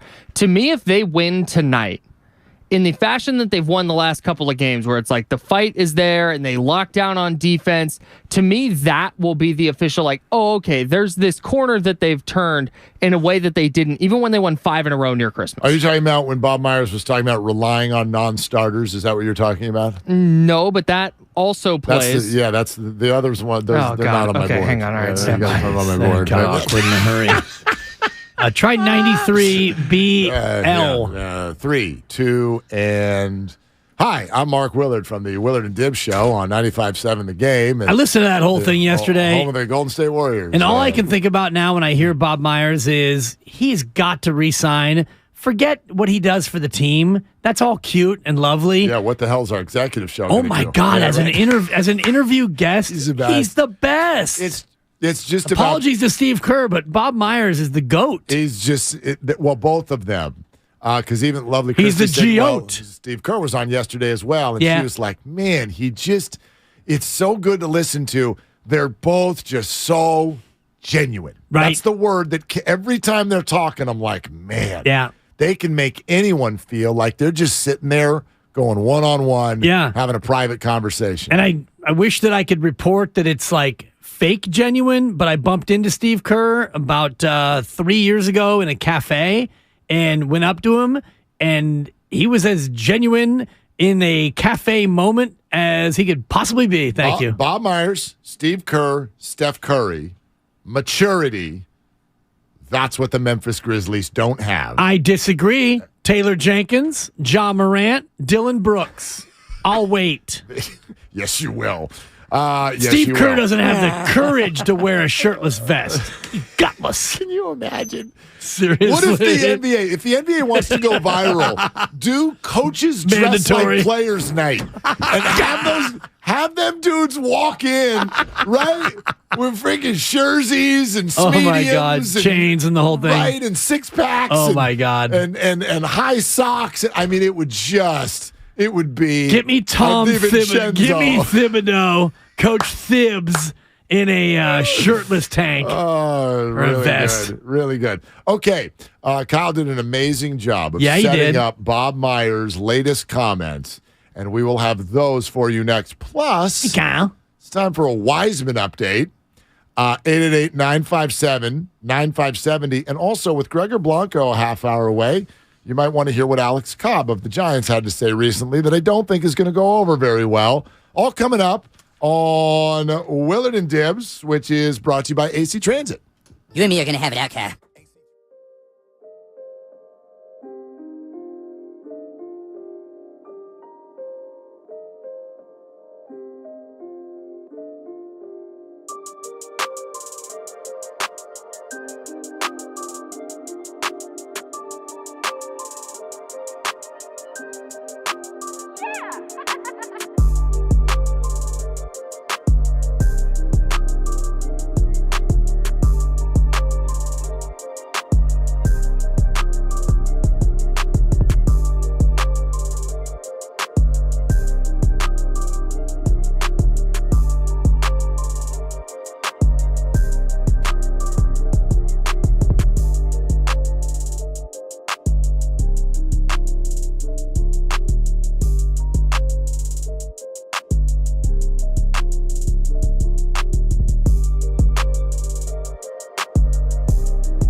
I will jam that down Steiny's throat all day. This is Kevon Looney. Welcome back to Willard and Dibbs on 95.7 The Game. Take it away, Mark. Yeah. It's a 4 for your rejoin, Spadone. It's really good. Yeah, that was a little mishmash. Good action, Spadone. Good action. Yeah. The word pictures. I'd like to reply all and tell everybody that Spadone just did a great job. Great job, Spadone. Respectfully, of course. Respectfully to everybody on the entire Odyssey planet and all the other companies, too. Everybody out there, no matter for whom you work, Spadone just did a great job. It's good. And I like a good reply all, Mark. I always have. So lame. It just, the fact that Butcher called me out privately, because we don't text a lot, Joe and I. He's busy, I'm busy, whatever. He's coaching multiple teams, and I've got a baby. But you hate each other, just be honest. Yes, Joe. Well, we've rebuilt that bridge, actually. He hit me with a 6-letter, I guess it's a noun, yeah, starting with an F and ending with an ER. And I thought, you know what? You had me. You got me. Is that a noun? Flower. Finder. Yeah. I guess in that particular usage it would be. Yes. Yeah. All yeah. right. Yeah, and he left my deceased mom out of it, my mother. Yeah. Which I thought was classy. It's all sponsored by Fremont Bank. Okay. Full service banking. No compromises. No profanity. No, not That's yet. my bank. You know that. Yeah, I do know that. I'm a big Fremont Bank guy. Okay, so Bob Myers and Steve Kerr, both genuine and both commenting on 95.7 The Game yesterday about the fact that the Warriors are definitely going to win the whole dang championship. Man, I hope so, because I feel like we've been in this place a few times this year, and Lucy kind of pulled the football. So I got caught up in times where I thought, this is the time. We're going to go on a... There was a moment when we lost to that, I think, Brooklyn team. I thought, even though we lost to Boston, when we went to Cleveland and won that night after losing to Boston in overtime, I thought that was going to be the beginning of something. Because even though we lost that Boston game, we played well, and we should have won that game. And it was a symbol, I thought, of what we could be. And then we kicked that Brooklyn game. I mean, obviously they took it. But I've had moments where I've thought we were turning that. And this is another one. So I do think at some point we got to sustain something. Yeah, I got questions. I got questions. It's just so funny. Like, what if I asked it to you this way? Take the Portland game the other night, right? Everybody comes out with chocolate chip cookies and excitement. What if their really good half had been the first half? And then they spit the bit? Yeah. And then Lucy pulled the football? Is that actually any different in terms of your performance? You had one really good half. You had one putrid one. You ended up with more points because it happened to be that your good half was the second one. But it's not lost on me that you had a putrid one. But because the second half was so much better, we all went to bed and we've spent 48 hours going, they're in a great place. Right. That very same night, they were unwatchable. Whoa, look at you. For 24 minutes. You never get that negative. They were unwatchable and just gross at basketball on their home floor against a weak team.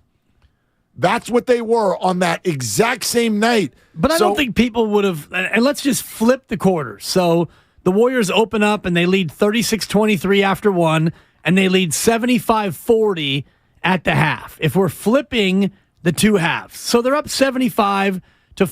Well, at the end of three, they're still up by 32. And then Portland puts up a 41-27 to make it close in that final quarter.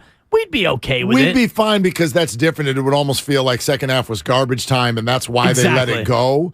But to your greater point, yeah, like if the first half was... That's in them, too. The first half was really sharp and defensive, and then the second half was sloppy. Guys were open and knocking down threes, and it got close, and it got scary, and then they gutted it out over Portland. We would feel differently. You're right. This is mulligan culture. You know this. Like I never take a mulligan. Well, good for you. Except for the tournament where it's part of the tournament rules. If it's part of the rules. But like one mully, one toast. Mulligan culture is I hit one into the woods, and then I take another one, and I hit it straight, and I go, well, see, that's me. No, they're both you. Exactly. They're both you. And that's what you're saying about the Warriors. And I that's like what I'm saying about the four quarters the other night. They're both you. So I'm not going to only look at the second half and go, we're back. This is amazing. No, that other crap was you too, and you got to show us that that's not part of the deal anymore. And then there's the further point, which is I don't even know if I can overreact to any of it right now because 2 of your 3 best players aren't on the floor. Well, you can't overreact to anything unless you overreact to everything. And the Warriors right now, that game, and I wanted to put this out on Twitter, but I thought it was too nuanced, and I'm not a man of nuance. No, you're not. Somebody else has kind of staked that claim, but that game You're just chewing and do it. Yeah. That game is a microcosm of this entire Warriors season. The Warriors are 32-30. In 32 wins, they've been terrific. In 30 losses, they've been god-awful. And I know that that's too simplistic to say all 32 wins have been good and all 30 losses have been bad. But to that point, they have been that team where in a first half, you don't defend very well, you don't look great offensively, and you're down 17 to a team that you should be beating at home, even without Steph and Wiggins. And then the second half, you come out and you look like the championship caliber team that we all dream about. That game was a microcosm of this entire year. Yeah, and so I guess we have no choice but to listen to the people who know, and we'll play something from Steve Curry here in just a second. Please do. But here's I take issue with Bob Myers and his reference points. Did you? Yes. Bob talking about Lucy pulling the football. That happened in 1969, Bob. You weren't born. Exactly, Bob. I mean, can we maybe get a reference that is more befitting modern life? Yeah, except for some things stand the test of time, Dibs. Lucy pulling the football? We reference Star Wars 8 times a week. It came out in the 70s. Are we not Star allowed Wars to do it? is on right now on a channel near you. So is Charlie Brown. On a channel far, far away. Charlie Brown's not on? Not really. They do the Christmas special anymore? It's February. Well, I know. March, I'm just saying. There's no St. Patty's Day Charlie Brown I bet special. there is. Actually, there was. April Fool's is where Lucy should have pulled the football. St. Patrick's Day. I would love to I love going bar to bar and being like, do you have any idea why you're here? Yeah. Seriously. Do you have to wear green and get hammered. Any idea what you're celebrating? It's Cinco de Mayo. Totally. It's not Mexican Independence Day. Understand why you have a Corona in your hand and why you're going to be hungover tomorrow. Like, you got to admit. I got in a little spat with the missus a few days ago. We were at Home Goods, which is a great store. Love Home Goods. So we're at Home Goods. Get some good deals there. Hi, I'm Dan Dibley. And whenever I need deals, whenever I need goods for my home, I go to Home Goods. Yeah. They also have a great kids section. And so I go to the kids section, and there's a lovely, 6 to 9 month old St. Patty's Day outfit for my daughter. And I grab it, and I go, oh, she's got to have this. And she turns around, my beloved supper, looks at me. She goes, she not wearing that. I said, it's St. Patty's Day. I said, she's Irish. She said, yes, she is. Now put it back. It was like a green and white striped, onesie with these green pants. I slap a shamrock on that baby. Let's go. St. Patty's Day. There's nothing better than a man and a woman and trying to blend the way they present things. Correct. It's the best. It is the best. It's so funny because Jade is totally every single holiday, okay, color coordinating, Benny and Nora, they're going to match now. We're going to get all these Target. They have the certain matching ones. And then anytime I just think, oh, that's cute. We're not getting that. Totally. Okay. No, it's not cute. All right, well. Yeah. I can remember the first time, years ago, first time I put I had the first home purchase, a condo, right? And then I was putting it up for sale. And a real estate agent, and still to this day, a very good friend of mine, female, she comes in and goes, okay, we got to dress this thing up for sale so that people come in here. And she's like, you need more stuff on the walls. Because if everybody's right, if you even go to my Instagram, you'll see I'm not I don't got stuff all over the walls. Yeah. And that's fine, but sometimes it doesn't, right? It could look homier. Totally. They tell me. All right. So there's not a lot on the walls. So she's like, so what do you got? What do you got that we can start use to dress this up? I got some picture of Oracle Park. I'm like, I can put, she goes, we need something in the bathroom. And I grab this. I go, how about this? She goes, put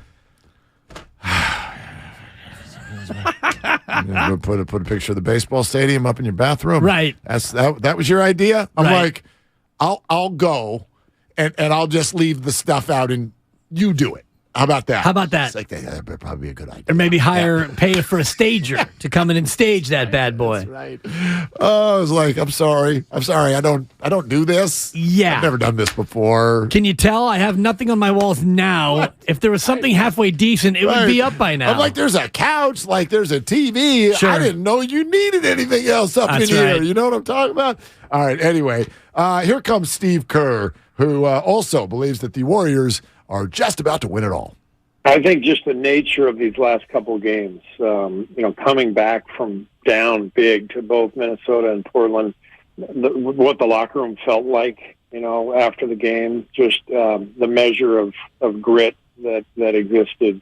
It felt good, and it felt a little different than it felt earlier in the year. So here's where I'll buy what they're saying. Measure of grit. Right. So in other words, you had a terrible half, and then you get something for the idea that, you hung in there, you stuck together, you kept believing, you executed differently, you won the basketball game. And that's going to collectively have an effect on your locker room. So I'm going to buy what Myers and Kerr are both saying, which is that the locker room mentally right now, I bet, is at its highest point that it's been all year. When you go from Draymond punch to now, collectively understanding everybody's roles, where they're at, right, the way Clay's playing, 2 games over 500, they are probably in as good of a mental space, knowing that Steph's about to come back, and they also in the Myers interview yesterday, nothing definitive on Wiggins other than that they do not expect him to miss the whole year. Right. So that idea, reinforcements are coming. I bet mentally they're in their best space all year. I think you're right, especially when you look at the Jordan Poole, Draymond Green dynamic solely as a guide. We've seen Draymond and Poole come together on the court and show more affection than they did in the earlier year where it felt more icy. To your point about role definition, you now have closure on the James Wiseman era, and we can look at how things are going in the Motor City here coming up. But Kuminga has grown into his role. DiVincenzo is now a key cog. You have a good idea of who's going to be around at the end of the year and who's going to be doing what for this team. By the way, DiVincenzo, quick aside. It's been funny to me, and I get it. The Warrior culture is second to none, and we've seen people like Andrew Wiggins, even though that was a massive extension, it was also less than he could have gotten on the open market, I have no doubt. So the idea that someone would take less money to be a Golden State Warrior, that's believable. But when I hear people go, I don't know, the Warriors are a perfect spot for DiVincenzo, maybe he'll take that $4.5 million option next year. Right. Do you have any idea what he's earned on the open market? Just think about this for a second. GP2 was considered priced out by the Warriors just 8 months ago. And what he received was a 3-year offer for $28 million. So he got about $9 million per year. That's GP2 off of the season he had. What do you think, if that's what GP2 got, what do you think Dante is going to get on the open market in terms of an offer? And the man is 26. Right. He's only 26 years old. Probably about the same, maybe a little bit more. I think it's way more. Well, if you look at just player versus player, and I think we think better of DiVincenzo than the market does. I believe. In terms of, I wonder. The scouts are watching now. Correct. But if you're a team in the association, you're not looking at Dante DiVincenzo as a starter on your team. He's not a frontline player. He's not a frontline. If he's a starter on your team, and this is no disrespect to Dante, if he's a starter on your team, you're probably not a great team. I don't agree. He, to me, is a great 6th or 7th man. He's playing 26 minutes. He's averaging 9 a night. 9.5, 4 rebounds, 3 assists. He doesn't turn it over, and he plays solid, sturdy defense. Dante DiVincenzo, to me, if he's your 7th or 8th player, you're a very good team. Yeah, that I like. What if I said it this way? Instead of, I'm not going to sign Dante DiVincenzo to be a clear starter, but I'm going to sign him to be somebody who could start. Sure. Not all 5 players are stars. I mean, take the Phoenix Suns now, right? Who starts? Chris Paul, Devin Booker, Kevin Durant, DeAndre Ayton. Who's the 5th guy? Kind of rotates, yeah. Torrey Craig. Who is it? Torrey Craig. Yeah, great. Whatever. He's got 2 first names. I don't even whatever. Whoever that. In other words, could that be Dante DiVincenzo? It sure could. You know what I mean? So he's a more complete player than Gary Payton II. I think GP2 is a little bit better a defender. Dante's a very good defender. But Dante's offensive game is more well-rounded than GP2, for sure. I think a player who can play more minutes than GP2. And if GP2 is worth 9 a year last year, I mean, Dante's at least 12. I think 12. That's what I said. At 12. least. I mean, he's a tick higher. He's not getting 5 and 100. No, which would be 20 million per. No, you're not. No. I don't even think he's getting 4 and 60. But my point he's probably going to get 4 years and 50 million to come in. And his best year was with Milwaukee when he won the championship. He played 66 games. He started all 66. He averaged a good solid, about 10 points a game. Yeah. Come playoff time, he played in 3 games. He started 3. He was injured, but they were able to win the championship without him. I don't think that a team is looking at Dante DiVincenzo and saying, yep, that's our starting 2 or that's our starting point guard. Someone could look at him, though, as a very key piece to plug in. By the Agreed. way, Slates was on yesterday. And Morning roast. This exact conversation came up.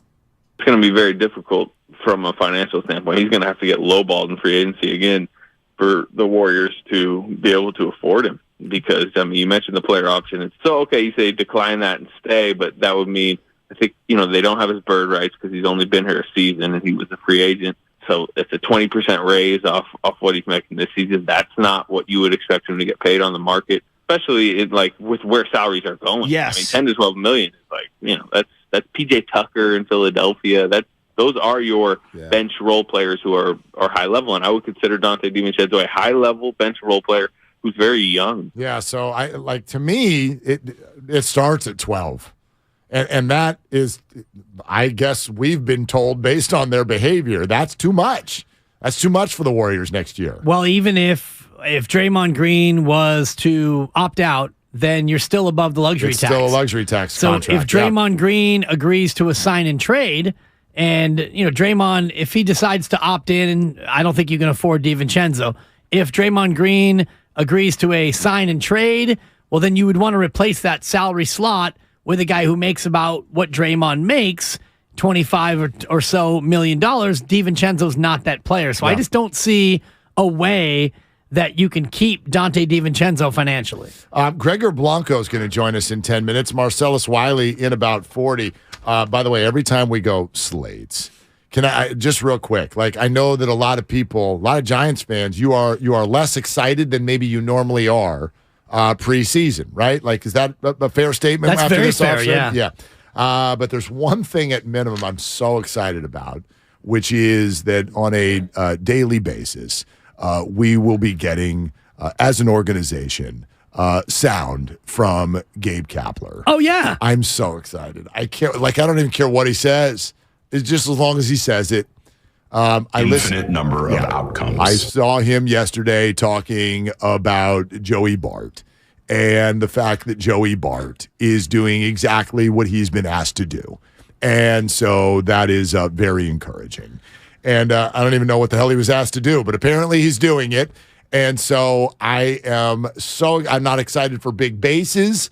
I am interested in this pitch clock. Yeah. And I'm interested in daily sound from Gabe. Are you interested Kapler. in Kyle Harrison getting lit up in the spring? That's a strong. It's a big setback, That's Mark. a strong phrase. I know. What he threw 1 inning and gave up a run or 2? 2 runs, 3 hits, Mark. Only struck out 1. Yeah. ERA of 18. I got him starting at single A this year. Another regression. I did see his comments after the game, and he said that he liked everything except for the out pitch. He said he did not execute with 2 strikes. And your boy Sable, 1 homer. for 2, drove a couple runs in. Yeah, another Maybe dinger. Boop, boop, boop. Might be Barton his way out of town. Well, but Bart's slapping the ball all over the place too. Yeah, I'm excited about this Giants team. Yeah, I can tell. I'm locked in. And they're getting Shohei Ohtani. I'm sure. Yeah, it's done. I hear that deal's done. I heard he already got a Giants tattoo. That's what I heard, according to my sources. $603 million for 7 years. That's the offer. Perfect. We'll see if Who he says takes no? it. Exactly. That would be $85 a year, by the way. Yeah. That'd be good money. Why don't they just do it? Just do it. They should have offered Judge $400. Why didn't you offer him $1 billion? Yeah. You have it. They blew that. You're billionaires. Farhan. It's cheapskate. I will say this. Word to the wise to players as you go into the shot clock era of Major League Baseball. All of these rules, whether they work or not, they have been created for the fan. They have been created with the fan in mind, right? So if that's the case, I think players need to be aware of that when they're talking about it. I understand everything Alex Cobb said the other day. Now you can use the phrase lit up. He got torched in his first spring outing, which I think was 2 days ago. And he came out afterwards and he used the phrase, it didn't feel like baseball. Uh-oh. He felt rushed. He thought at first, I'm going to call my own pitches and that will speed this up. He said it ended up feeling stressful. It got us all out of whack. We got knocked all over the yard. Then we started trying other things. That didn't work either. Totally flustered. Now, I guess that's fair. Change is hard. But I'd be very careful as a Major League Baseball player coming out and going, this ain't baseball. Because these things have been created for us.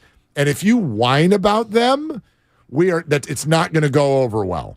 It's going to sound like the biggest sour. It's like, dude, so you're telling me that you can't play anymore because you need to throw a pitch within 20 seconds of standing there and staring at home plate and getting a sign.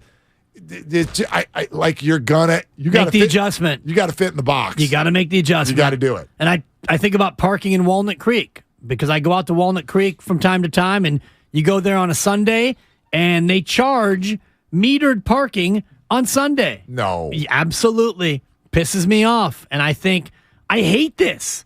It sucks. How can you charge me for metered parking on a Sunday? So I have a choice. Two choices, really. Either don't go there anymore or dig into my ashtray, if there is such a thing in cars anymore, and pull my change out and feed the meter. And for Cobb, you're in the same spot. Either you shut up and pitch or you go find something else to do, kid. Yeah. And again, his point was not, I can't do this anymore. But maybe the adjustment is going to be bigger for some than others. I'm just suggesting to players, be very careful in what you say in front of a microphone because it's just not going to ring well. Right. That we're sitting here going, thank you for trying to speed this up for us because we want more action. We want the ball in play. We want to like baseball again. Exactly. So don't come out, this isn't baseball. Especially after one outing. Yeah. I mean, let it go a little bit, let it breathe, and then if you're struggling, then maybe you can, talk off the record about it. Gregor Blanco is going to talk to us about just this in about 5 minutes. Real quick, Chris, who's driving on Willard and Dibbs. Hi, Chris. What are you doing? Just driving the car, listening to you guys. Yeah. Thanks for taking the call. Sure. What's up?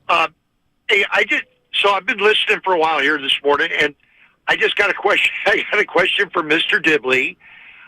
Are you this much of a downer today, or are you just trying to be provocative? Please give me an example, Chris. And I mean that in all seriousness. Talk to me, Chris. Give me an example. What am I being a downer about, Chris? Okay, well, the first thing is when you guys did the soundbite with Bob Myers and Lucy, and your comment was something like this, Dan. For 32 games, they've been really good, and for 30 games, they've been god-awful. Well, that's not true. There were, out of those 30 losses, somebody recently wrote an article in The Athletic, 8 of those, and they cited 8 of those games that could have been wins. Yeah. They weren't god-awful the whole game. They screwed up several of them at the end. And then you just talked about there's no way they can re-sign Dante DiVincenzo. Sure there is. These guys are magicians with the salary cap, and they will re-sign him, and you guys know that. Chris, we can respectfully make a bet on that if you'd like. Well, the experts are saying that they can't afford it. These are not only my words, but those people who are in the know, Chris. I will say this. safe. The idea of being wizards with the salary cap, that's kind of a football thing. you can't be very wizardry with the NBA cap. No, you're being a downer, Mark. Yeah. Just know that Dante's 4-year, $50 million offer will cost the Warriors $2.7 billion. Apparently, that's my math. Look at Negative Nelly over here. Sponsored by Bob's Discount Furniture, and Gregor Blanco joins us next on Willard and Dibs. Hi, Little Bob here from Bob.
Gold and silver. You can protect your hard-earned retirement assets with a tax-free loophole that allows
King.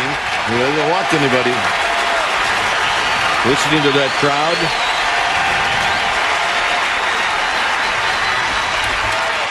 And this is hit out into the alleyway. A long run for Blanco. And Blanco's going to dive. And he makes the catch. Now, back to Willard and Dibs on 95.7 The Game. The phrase we love to use on this show is, what are you doing? And it's one of my favorite what are you doings of all time when Matt Cain sat in a post-game press conference, turned to his right, looked at Gregor Blanco and went, what the hell were you doing out there? Like, what were you doing out there? And the answer was just obviously some laughter, but here he is again, one of our favorites, Gregor Blanco, who is now, for MLB, the senior director of on-field operations. Welcome back, at least to your voice being here in the Bay Area, Gregor. Great to talk to you, man. How you doing? Oh man, it's awesome. It's awesome. You know, I was just hearing at the catch, and I was like, man, I remember that day. That day was beautiful. Did we? Like, I mean, you're right. Hey, you're right. Mark Cain, after that, he took like, how you made that play, man? Seriously, why you were there? You know, and everybody, even myself. So a couple of days after, I was in the Concourse, and I was just like, how did I make this play? I was like, crazy, you know. Yeah, I don't know if we ever did get a good answer to what were you doing, man? Why were you set up where you were set up? Man. Hey, who knows? Who knows? You know, like, it was just baseball God. You know, it was just one of those things that like doing that at the right time, and that was meant to be. You know, that was meant to be, and I'm glad that I was there, and I'm glad it was my team. And the difficulty of playing the outfield at AT&T Park now, Oracle Park, is understated. Can you just speak to that a little bit in terms of the Giants with a lot of outfield switches this year? How tough is it to play in that park out there? Oh, it's difficult. Definitely it's difficult. Nowadays it's gonna be a little easier because they moved the fence a little closer, but it's still a lot difficult because of the wind. You know, like I don't know how it was playing in the Dynasty Park, but I hear it was really tough as well. But I tell you what, like Oracle Park is just one of the ballparks, and you have to check the wind every single pitch. Not even every single inning. You got to check every single pitch because the wind changes consistently, and it's just one of the things that you have to be ready every single time. Gregor Blanco with us here, 95.7 The Game, Willard and Dibs, on-field operations for MLB. So, Gregor, talk to us about the pitch clock and how you think this will affect the game. Well, you know what? I think a lot have to say about the pitch timing. I think we did a deep research, you know, saying about the game they want to see, right? And they kind of then have to be they want to see a better game, and we want to provide the best version to our game to our fans, right? Like again, with more action, less downtime. Also, shooter the fans love the pitch timing. You know, a pace of game is better. Fans are more engaged with the game. Also, we want to bring more attention to the younger fans. I think that's huge. That party definitely helps. And allow them to watch the whole game, fall in love with the process. And the most important thing, the most important thing we take this rule in like 8,000 games in the minor leagues, and they're going to go here in the big league. And you know what? We're not even trying to change the game. We just want to restore the game we all love and have a better base in our game. How much do you think that the oversized bases will help maybe jump-starting the running game in baseball? You know what? We just want to see less injury on the field, less collisions in first base. There are close plays. In the minor leagues, the numbers show that injury rate dropped significantly from adding those 3 inches. We also think that we create more stolen bases, which is the number one place the fans want to see. I was a base stealer, and I definitely that's applause. And people love action. People love stolen bases. So I think that's going to be a great improvement. Gregor, it's wonderful to go down memory lane and also hear a little bit about what's going on now. We're having a little bit of a hard time with your cell, so maybe we can set something up for a future time to talk a little bit more. But thank you so much. It's great to hear your voice again. All right, man. Yeah, definitely. Just call me whenever you guys can, and definitely we would love to talk a little more. Okay, we'll do that. Thanks so much. There it is, Gregor Blanco, who's now with MLB. I wish we could have heard him a little bit better. There was more to discuss with him, especially what I was going to ask him next. And I do wonder about this after what we were just discussing with Alex Cobb, who did not like the pitch clock and therefore is going to have to make adjustments. I wonder in this process, it's a little bit of a two-part. Like, A, are you getting a lot of pushback from players? And B, how much did MLB care about that and take that into account? About the pushback? Yeah. I think the answer to the first question is more pushback than we know.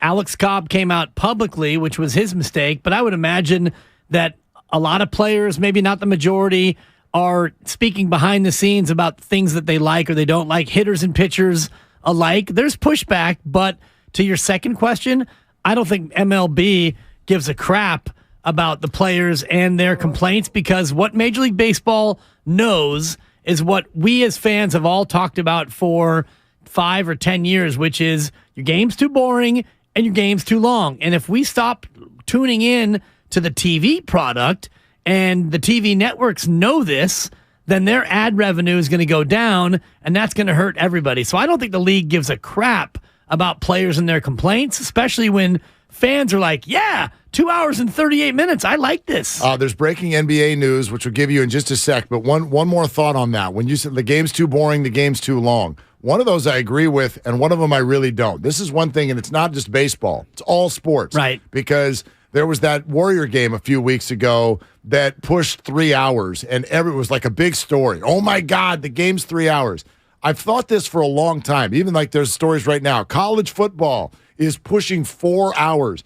And, yeah, I think college football needs to change the way it does the end of games just for competitive reasons. It's stupid that someone can be down 21 points with 4 seconds left and still win the game. That's dumb. Right. It's dumb. The clock just stops too much. So that I understand. But I've always wondered this about fans. Game is too long. Where is it that you would rather be? Now, I understand. This is not when I'm at the game. I understand it's a TV network thing. Exactly. I get that it's the kids got to go to bed. I've got to work tomorrow. I understand that. But when we're talking 3 hours, I get it if we're getting to 4.5. Baseball's issue is the pace within the hours. It's not that it's 3 hours. I got 3 hours. When I go to a game, when I go to a sporting event, that's what I set aside. 3 hours. An NFL game has always been at least 3 hours. Witching hour pushes it to 3.5. Nobody's saying a damn thing. Not too long. Why? Because it is action-packed. It's football. And it's fantastic.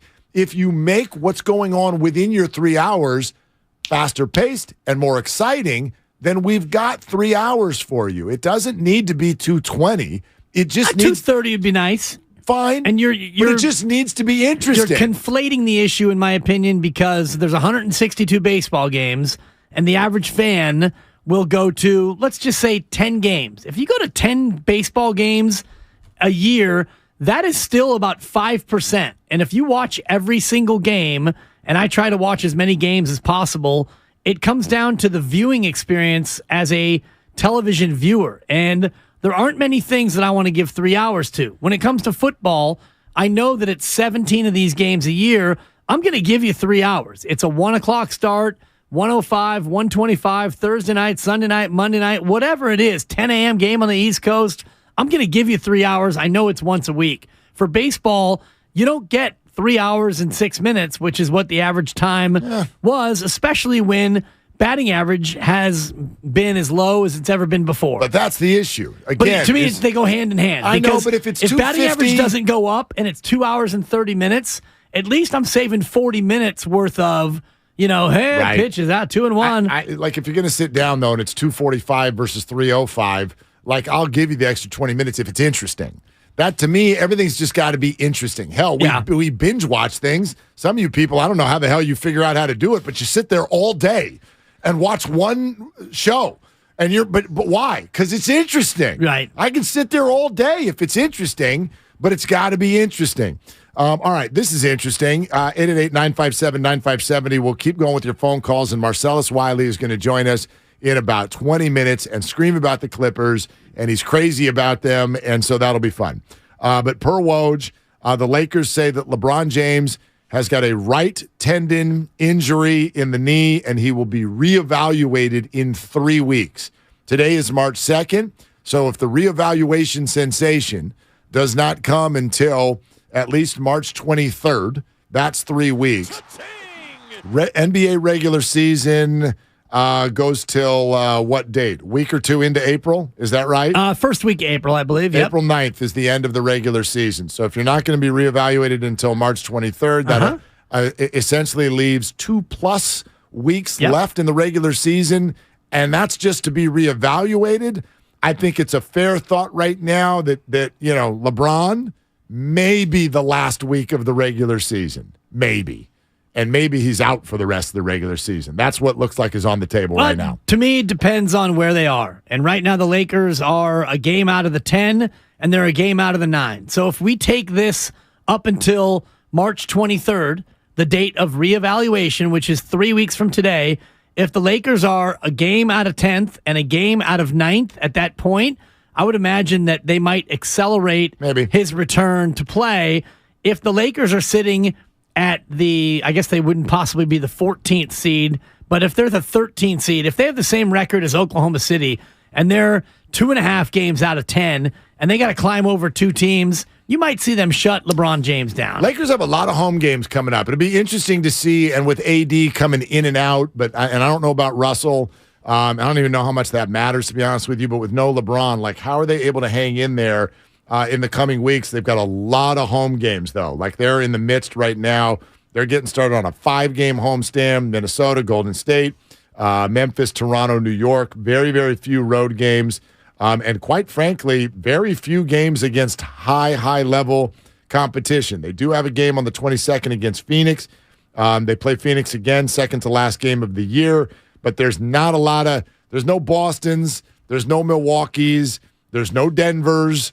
There is the one Memphis game left, but there's a lot of Houstons and Orlandos and Chicago's. Orlando's going to give you their best punch, Mark. Well, they sure will. No, that's only the Warriors, not the Lakers. Sorry, you're right. There's a lot of that. There's a lot of Utahs. They do have the Warriors in there. They do. They got one more with the Warriors, which is coming up Sunday. Well, LeBron will be out for that, we know. I don't know. Like, I'm still not eliminating the Lakers from play-in conversation. Oh, look who's waking up on the Lake Show. No. I keep telling you, totally asleep on the idea of them mattering in the playoffs, not asleep on them making the play-in tournament. So that would be good for the league if they make the play-in tournament. That's way more interesting. You don't think that they'll even win a playoff series? No. No playoff series for the Lakers. There's a chance that they come out of the play-in and get a series whacked by Denver. There's a chance. Or they could somehow, I guess it'd be tough for them to get to the 7 and take on Memphis, but that would be an interesting matchup because I think Memphis is vulnerable against no matter whom they play. I guess the 7 is automatically the winner of the 7-8 game, right? Correct. So they would have to get to 8 to even have that opportunity. And they're only a game and a half out of 8 right now. And if you want to look at the play-in teams as it sits, I think Dallas is a team that probably will still be in the mix. Minnesota and Utah, to me, are fading. The Lakers are surging. I think the Lakers could get to 8, and if they win that 7-8, although if you look at, if I'm trying to concoct my dream scenario for the playoffs, it's the Warriors are the 7, and they play Memphis in the first round. I want that bad. That'd be great, except for that I don't like the idea of them in the play-in tournament. True. I would love for them. I would win my bet with the listener, and I would get lumpia for everyone. Well, we're very excited about that. It's a delicious, flaky treat. Believe me. And you would eat it, because you love to eat. I don't blow off food. I literally just said, what did I say to you 10 minutes ago? What do I have sitting next to me? Leftover Panda Express? Is there anything better? I got leftover Panda Express. Is there anything better than that? Hi, I'm Mark Willard from the Willard and Dib Show at 95.7 The Game. And when I want good leftovers, I go to Panda Express. All right, let's go to let's go. You could have left room for me to be a part of that read. Sorry, it's a little bit of a tight cut, but you guys are professionals. Joey in Concord. Hey, Joey, you're on with Willard and Dibs. What are you doing? How's it going, guys? It's good, man. It's good. So, so just a quick question for you. So, how high do you think that Kuminga's ceiling is? I mean, do you see him being a legitimate MVP guy in maybe 2 or 3 years, or do you just see him being like maybe just 2 or 3 time All-Star? I mean, how good could he really be? I think both of your options are shooting way too high. Like, do you understand in the NBA? A ceiling. I like the second one as a ceiling, like a 2-time All-Star. I mean, I guess it's possible. Yeah, I'm certainly not going to take that off the table, but you just have to remember in the NBA how exclusive the clubs are. It's like, could he be an all-NBA player? Well, that's 5 people. Could he be an MVP? Like, you go entire eras where only 3 people win an MVP. And even all-star teams, how many guys, like the Warriors, I know Steph was hurt, they had none this year. Like, making an all-star team, Andrew Wiggins finally did as the number 1 overall pick in the draft in year, whatever he's at, 7 in his career, and even sometimes now people will look at that and be like, it was a little circumstantial. Like, that's really high-level player to be a multi-time all-star in this league. You can be fantastic and still be short of that. So, and think about how the All-Star selections work. And first and foremost, it's a vote.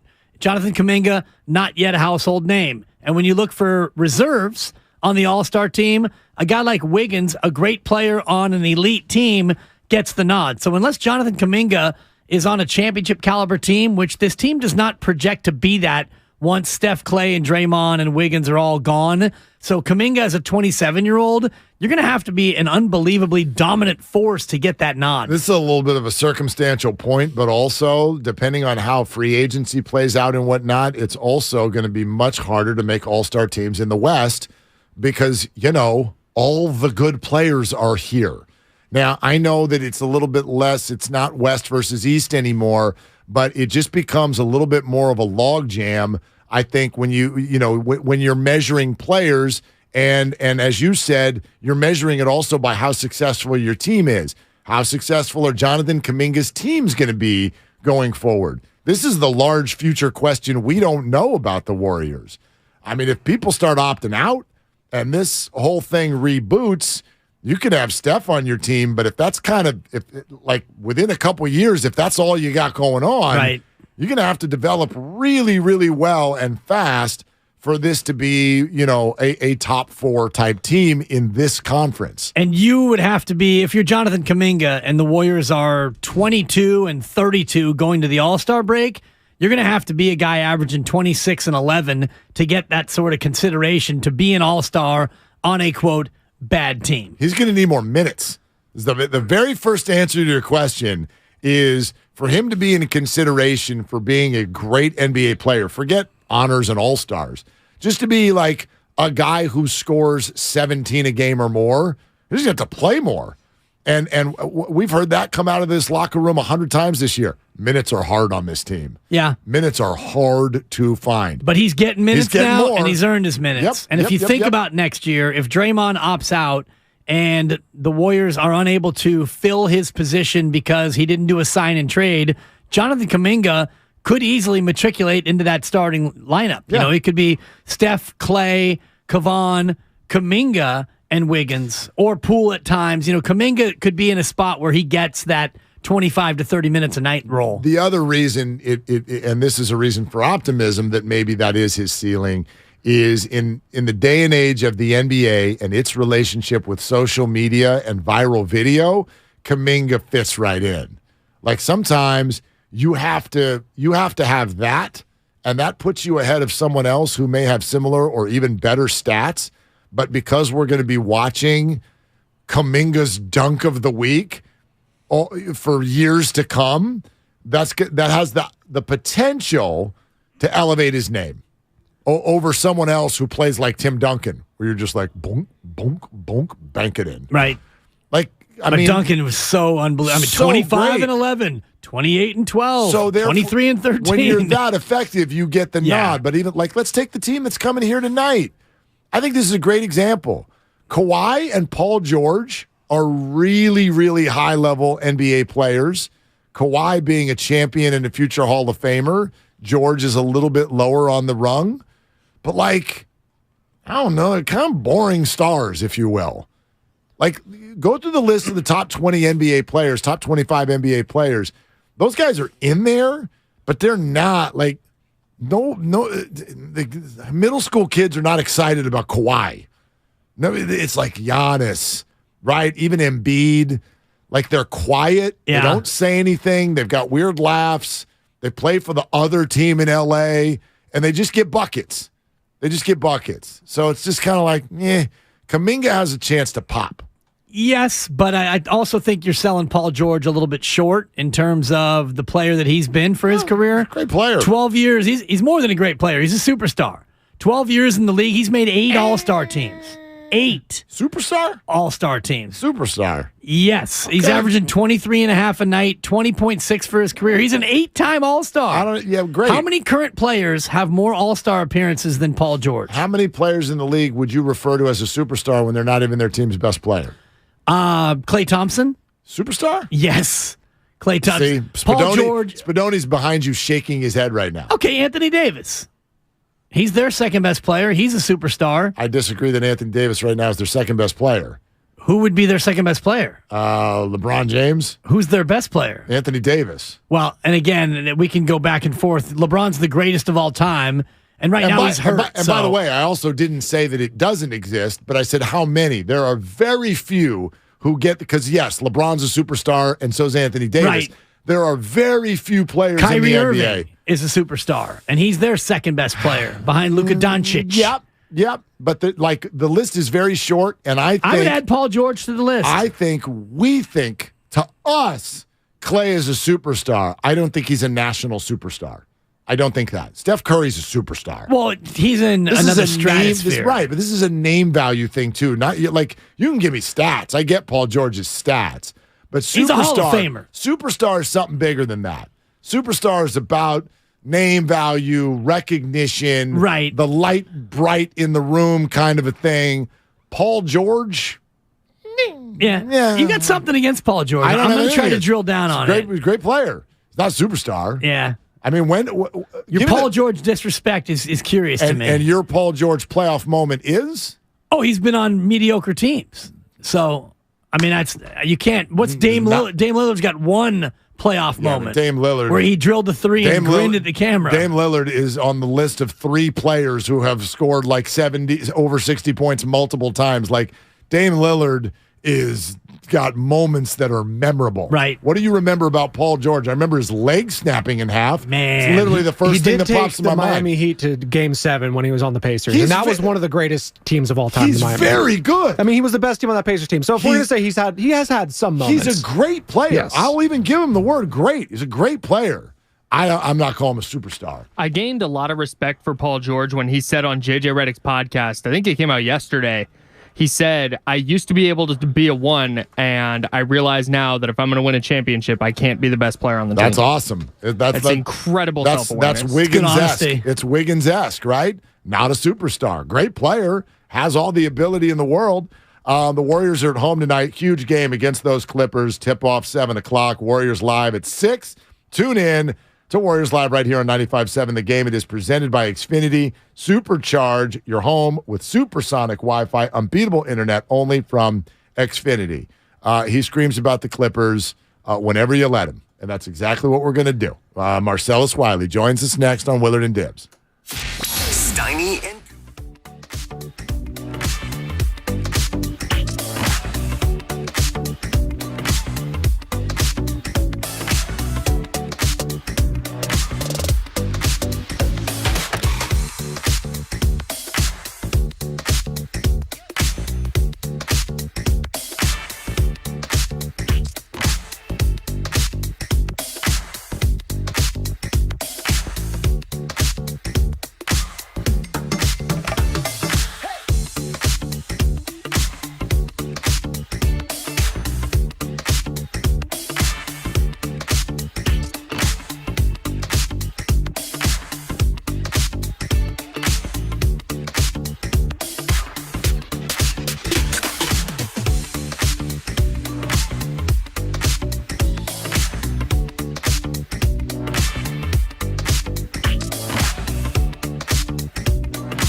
Now, back to Willard and Dibs on 95.7 The Game.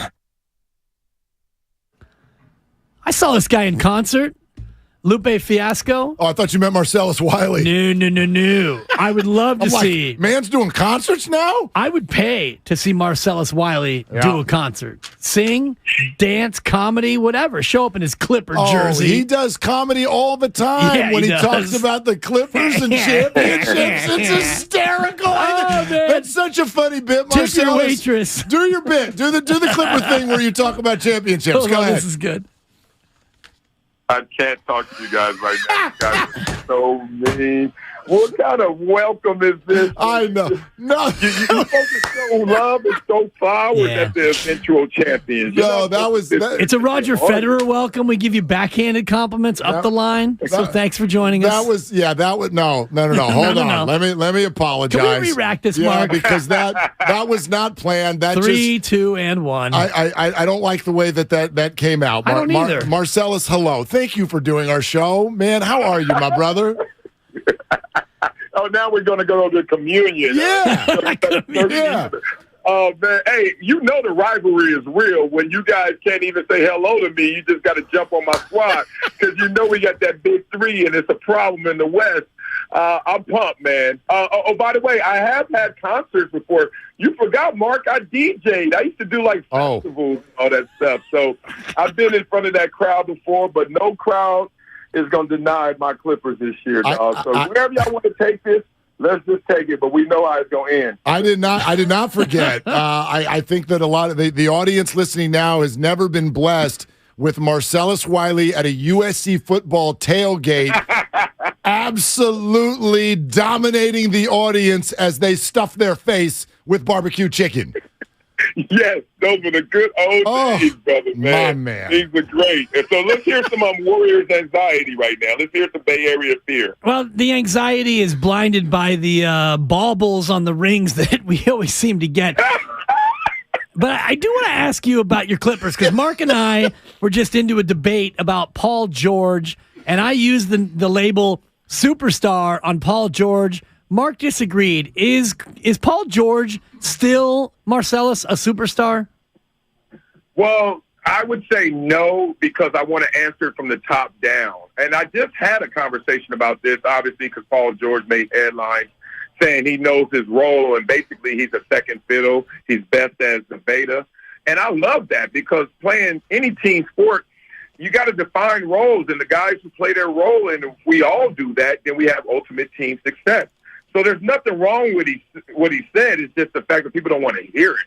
They want us all to act like we all should have the ball in our hand all 48 minutes, like no one else should be doing anything else but dribbling and shooting. Like, that's not how it goes. I tell my kids, I coach youth football, Pop Warner football, and I tell the kids, not all of you guys are going to touch this football, but you're all going to equally contribute, and you have your roles. So when I see Paul George, he's not a superstar. Why? Who are the superstars?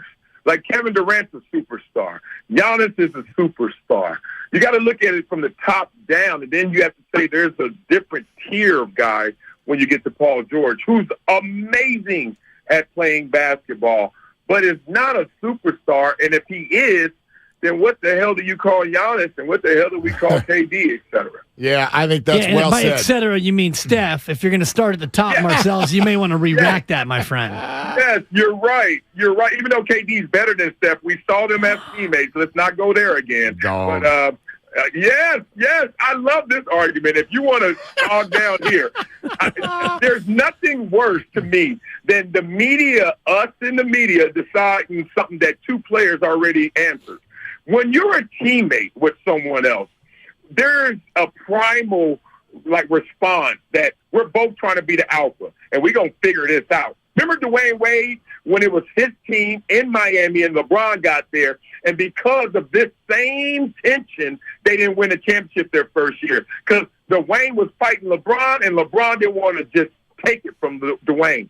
Well, KD and Steph actually played together, and Steph immediately realized, let this dude do him. And he has this team. I'll lead in intangibles in other ways. So when it comes to basketball, as amazing as Steph Curry is, and I love that dude, KD's just better, man. Y'all got to leave that one. Well, I'm not going to say that your entire point is wrong. I do know that one of them has been able to engineer championships without the other, and we know which one that is. Mm-hmm. Yeah, but that's not the purity test of greatness.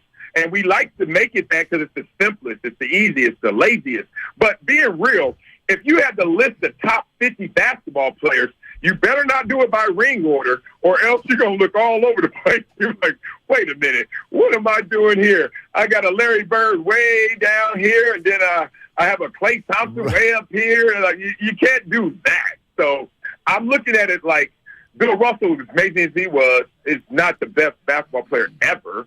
So it's not just a pure ring thing. It's like, okay, are you in the vicinity? Are you in the conversation of greatness because you qualify with a ring or whatever you want to say? Well, yeah.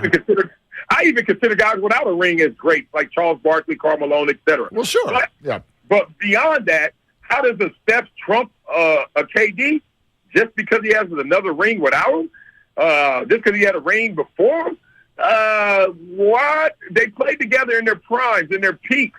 It wasn't that close, was it? So that's why I say it's KD. Man, that's why I have Robert Horry above Charles Barkley, because I do it by rings, Marcellus. It's how we do it. And, man, speaking of rings, do the Clippers get, like, we won a series rings when they actually beat a team in a best of 7? You know, I wouldn't doubt it because we have the richest owner in all of sports. We don't have to pay $1 billion in luxury tax to buy a ring like you guys. So we might just do something like that to stunt because we got the money to blow.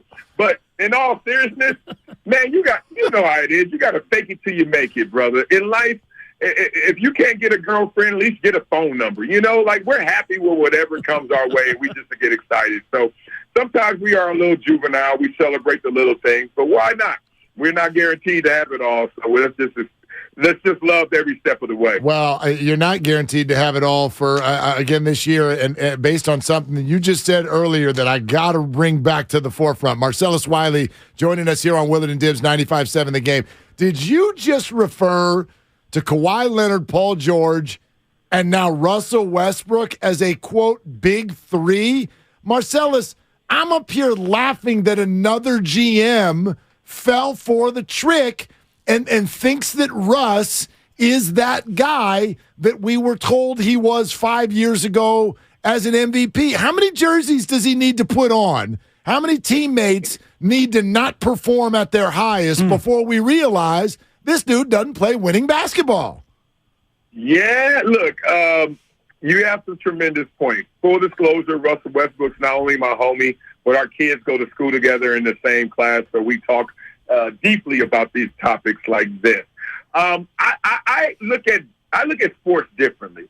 I add up the individuals. I think right now in sports, especially with media's perception of it, we just look at the success and then we start to just explain it. And if I'm looking at Russell Westbrook in your version, then no, he's not as good as advertised. But if I look at him in my version, which is he is extremely explosive still, like not lost one step. He can get in the paint at will.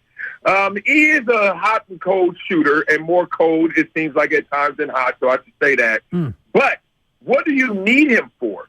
On a team with Paul George, on a team with Kawhi Leonard, we need those fast break opportunities. The Clippers' pace, the Clippers' scoring was so slow because, you know, just imagine Paul George and Kawhi with the ball. You know what's going to happen. They're going to pound the air out of it for a while. So we needed someone to get us up and down the court, easy buckets. That was supposed to be John Wall.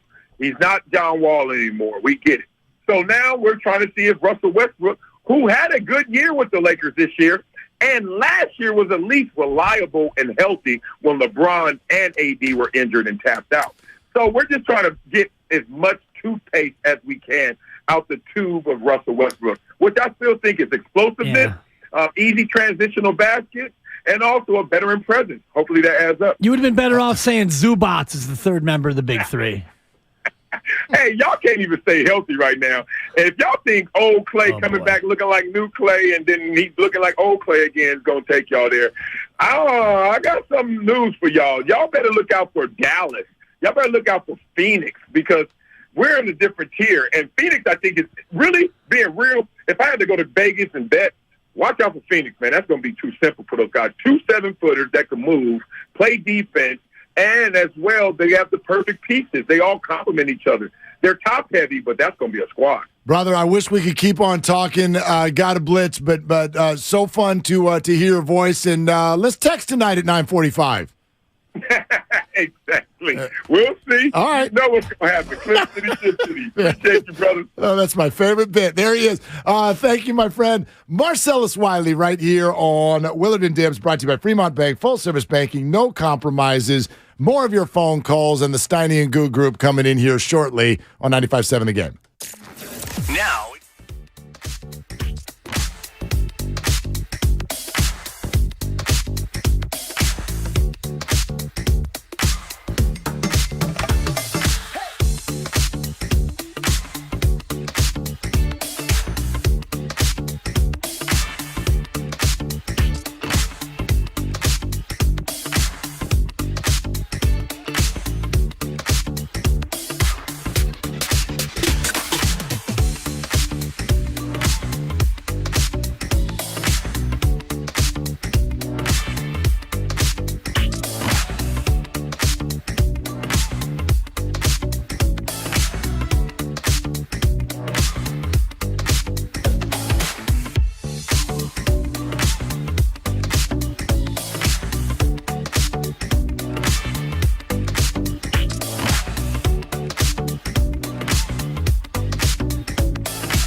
to Willard and Dibs on 95.7 The Game. I don't know how to do this. I'll walk you through it, Mark. I don't know how to do this. I don't want this to be a thing. This is not what I'm hoping for our content. Dibbly. Well, I'll determine whether or not it's good for the show or not, Mark.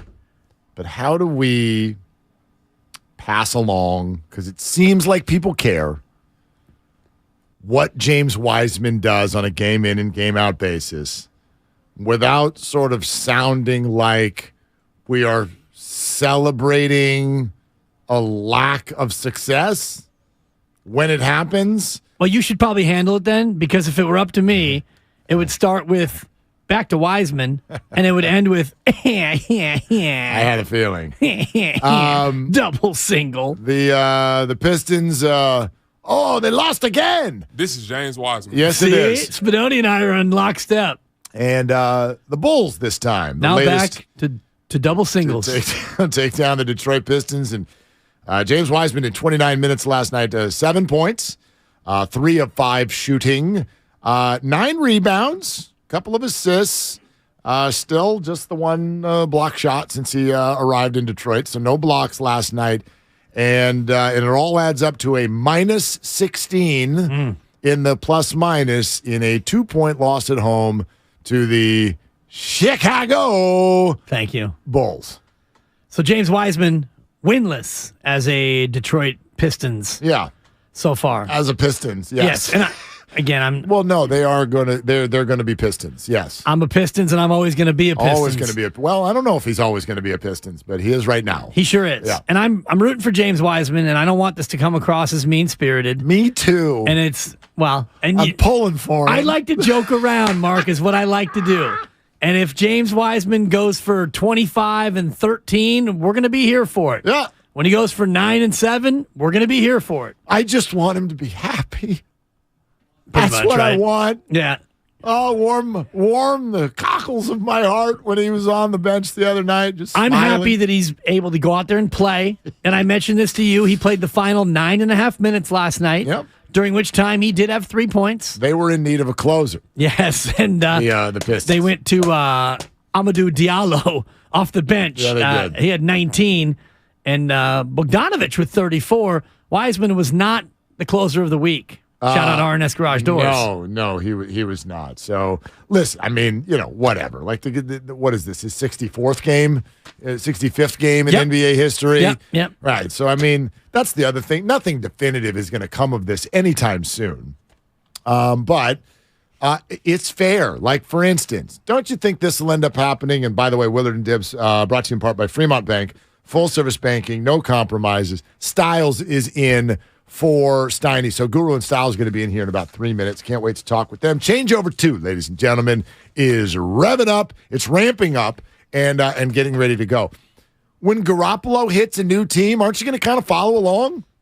Yes. Check out how he's doing? In similar fashion. Right? When Like Jimmy we will. G comes out for his fill-in-the-blank new team, and Jimmy goes 12 of 21 for $182. Hope he's going to hand it off, though. A touchdown and no picks, even though he threw 2 of them, both were dropped.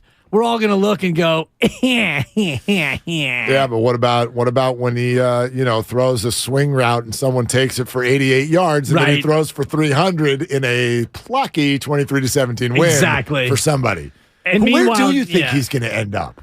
That's a great question. And thank you. It doesn't Dibs. count, but I mean, we could go through and figure out where he's not going to end up. But I look at a team like Tampa Bay and think that an might be interesting one. that might be a good destination, because if I'm looking to add a quarterback of Jimmy Garoppolo's skill set, I want to have a team that is not going to need to really light it up and throw it all over the park. Tampa Bay still has a pretty good defense. They've got a pretty solid run game, and they're in a position to where they can win. You're also a team that thinks that it's ready to go now. Like, I mean, wouldn't you, with all these teams who have early draft picks, wouldn't you try to draft someone? And maybe someone will do both. Like, that's definitely possible. If you don't get Bryce Young, if you're not at the top of the board, then are you going to try to slow play a rookie and add a veteran with it? Jimmy might fit into a situation like that. I don't know if he's he's done enough to where he gets a deal. I don't know if someone's going to be like, yo, 5 years, you are our guy, and we're not even going to think about anything else. Derek Carr will get that. I don't know if anybody else on the free agent market will get that. There's trade possibilities. The Lamar Jackson thing is getting weirder and weirder by the second. Yeah, their deadline to franchise is coming up on the 7th, I think. So early, I think Tuesday, they have to franchise him, and they can franchise him two different ways. Right. Exclusive or non-exclusive. Right. And I would bet that they will franchise him, but they're going to give him the non-exclusive, and they're going to tell another team out there, hey, you can have him if you want him. They're going to have you to franchise give us two him. first-rounders. You're not going to make him an unrestricted free agent, but it's just like it. Did you see what Rashad Bateman said on Twitter the other day, and it got deleted? Missed it. Rashad Bateman, Ravens wide receiver, I guess was responding to some comments made by the GM for the Ravens, Eric DeCosta, who had said the team has a disappointing track record in terms of drafting wide receivers. So Bateman got flustered, and he went to Twitter, and he has deleted this now. But listen to this. I mean, this is pointed and sharp. Quote, how about you play to your player's strength and stop pointing the finger at us and number 8? That would be Lamar. Blame the one you let do this. We take heat 24/7 and keep us healthy, care about us, and see what happens. Ain't no promises, though. Tired of y'all lying and capping on players for no reason. Wow. There's also a response to that from Hollywood Brown, who's now with the Cardinals, but of course used to be with the Ravens, and he responded with the, quote, let him cook, which I take to mean like let the dude kind of run his own mouth and cause his own problems, I guess. By the way, who is blame the one you let do this? Is that a shot at Harbaugh? I suppose. Or, I mean, ownership? You let who do what? Right. Blame the one you let him do this. Maybe Greg Roman, former OC. Greg Roman, maybe? Yeah, maybe.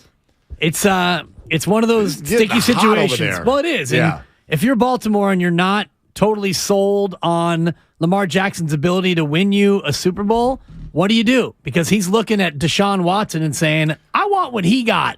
And Baltimore's saying, we don't want to give you that. I think they're sold on Lamar. I just think they're not sold on that being the contract. And Lamar's like, well, that's going to be the contract. We have a total standoff. And in the end, Lamar's the one who probably has the power. Let's get Guru and Styles in here. What's going on, boys? What's up, baby? How we doing? Hey. I mean, like we've said for years, NFL players don't have the power, but a great quarterback does. Kirk Cousins is not even a great quarterback. He proved it with guaranteed money. Deshaun Watson now, same type of thing.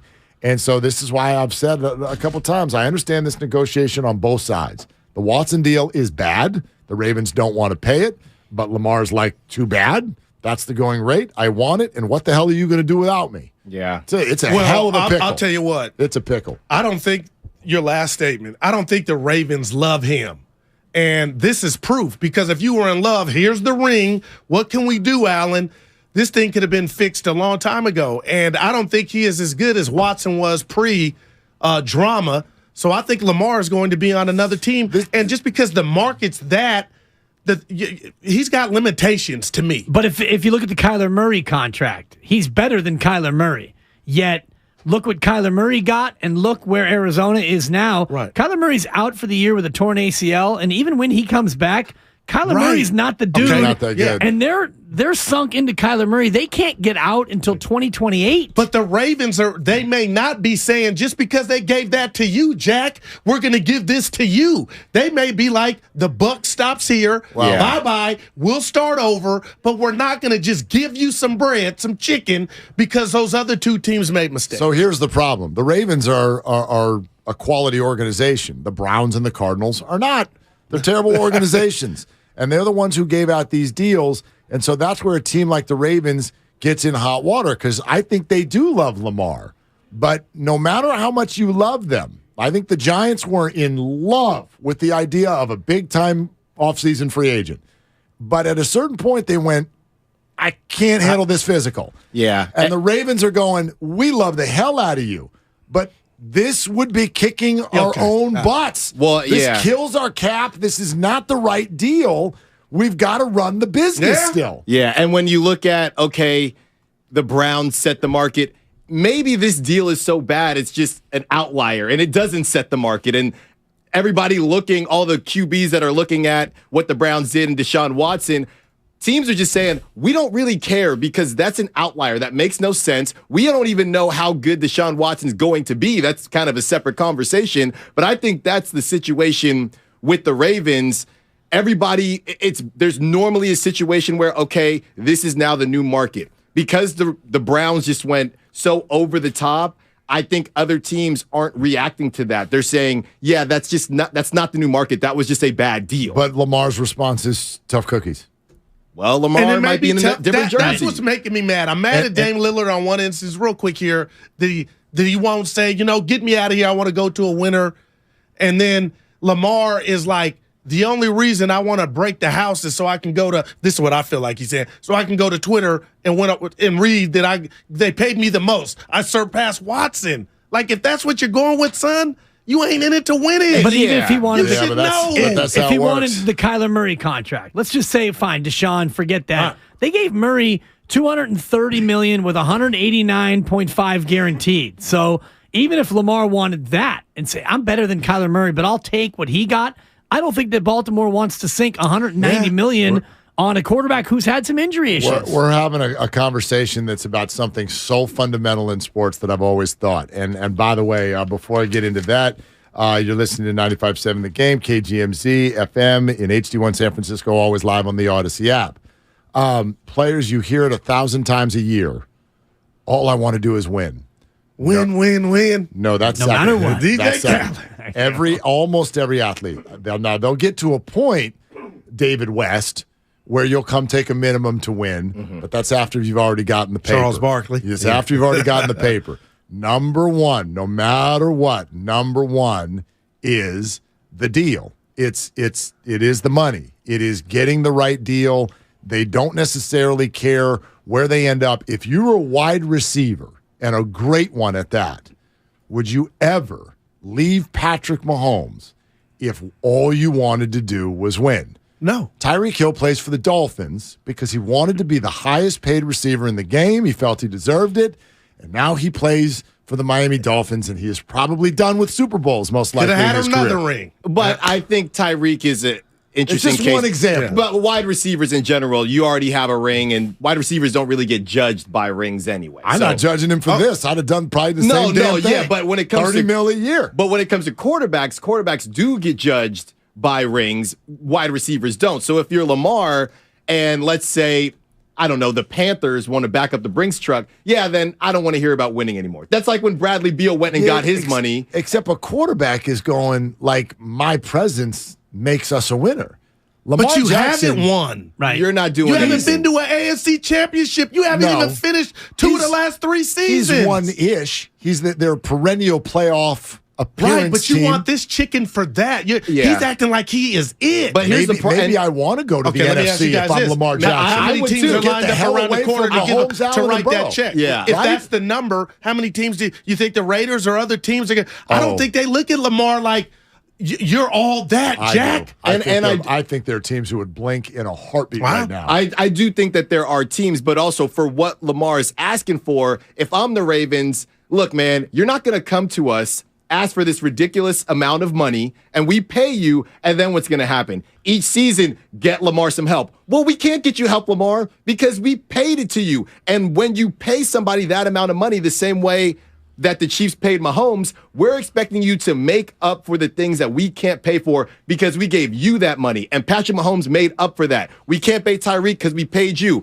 Well, let's make Juju Smith-Schuster a guy. We can do that now. Let's make Pacheco a guy. We can do that now. That is why you overpay. I don't think Lamar Jackson, based on what you want to or what he wants to get paid, he's not overcoming what you're not going to be able to pay because of it. And interesting, I think that's though, the issue. because Baltimore, and I think you're absolutely right, Alan, but Baltimore historically has been the best drafting team in the NFL. They do more with less than any other team. I think the biggest issue is there's a divide. Well, forget him as a player because he is a good enough player to win you games. Mark's right. He's a winner-ish. He's been a playoff quarterback. They've been a winning team. Now, they haven't won it all. I think the divide is more of a personal thing where he feels disrespected as to how they've gone about he gets approaching hurt, this. man. That's a part of it, but, too. But check Yeah. what You're tiny. Check what Bateman just said there, which is that maybe there is more of a discord in that organization than we realize. And if that is the case, if I'm Lamar Jackson,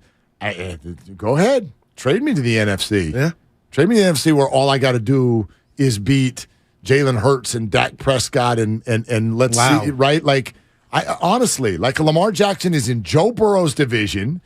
Deshaun, you're going to have a full year of Deshaun. Yeah. The Steelers are a quality organization. I got to deal with Mahomes. I got to deal with Allen. I got to now deal with up-and-coming Trevor Lawrence. You want to send me to the Panthers? Let's ride. I'll win that division in my sleep. And I understand negotiations, and I hit you with TMI a couple of days ago, but I'm going to go here again. I've been in relationships when I was single, guys, and my spouse would say, you didn't give me flowers. And then I would say, do you really want me to go get your flowers? And then I'd go get the flowers, bring them back. But to me, it was so fake. Yeah. But no, they were like, oh, I got flowers as if it was spontaneous. Yeah. And I hate that you're playing the role because you know you made me go get them.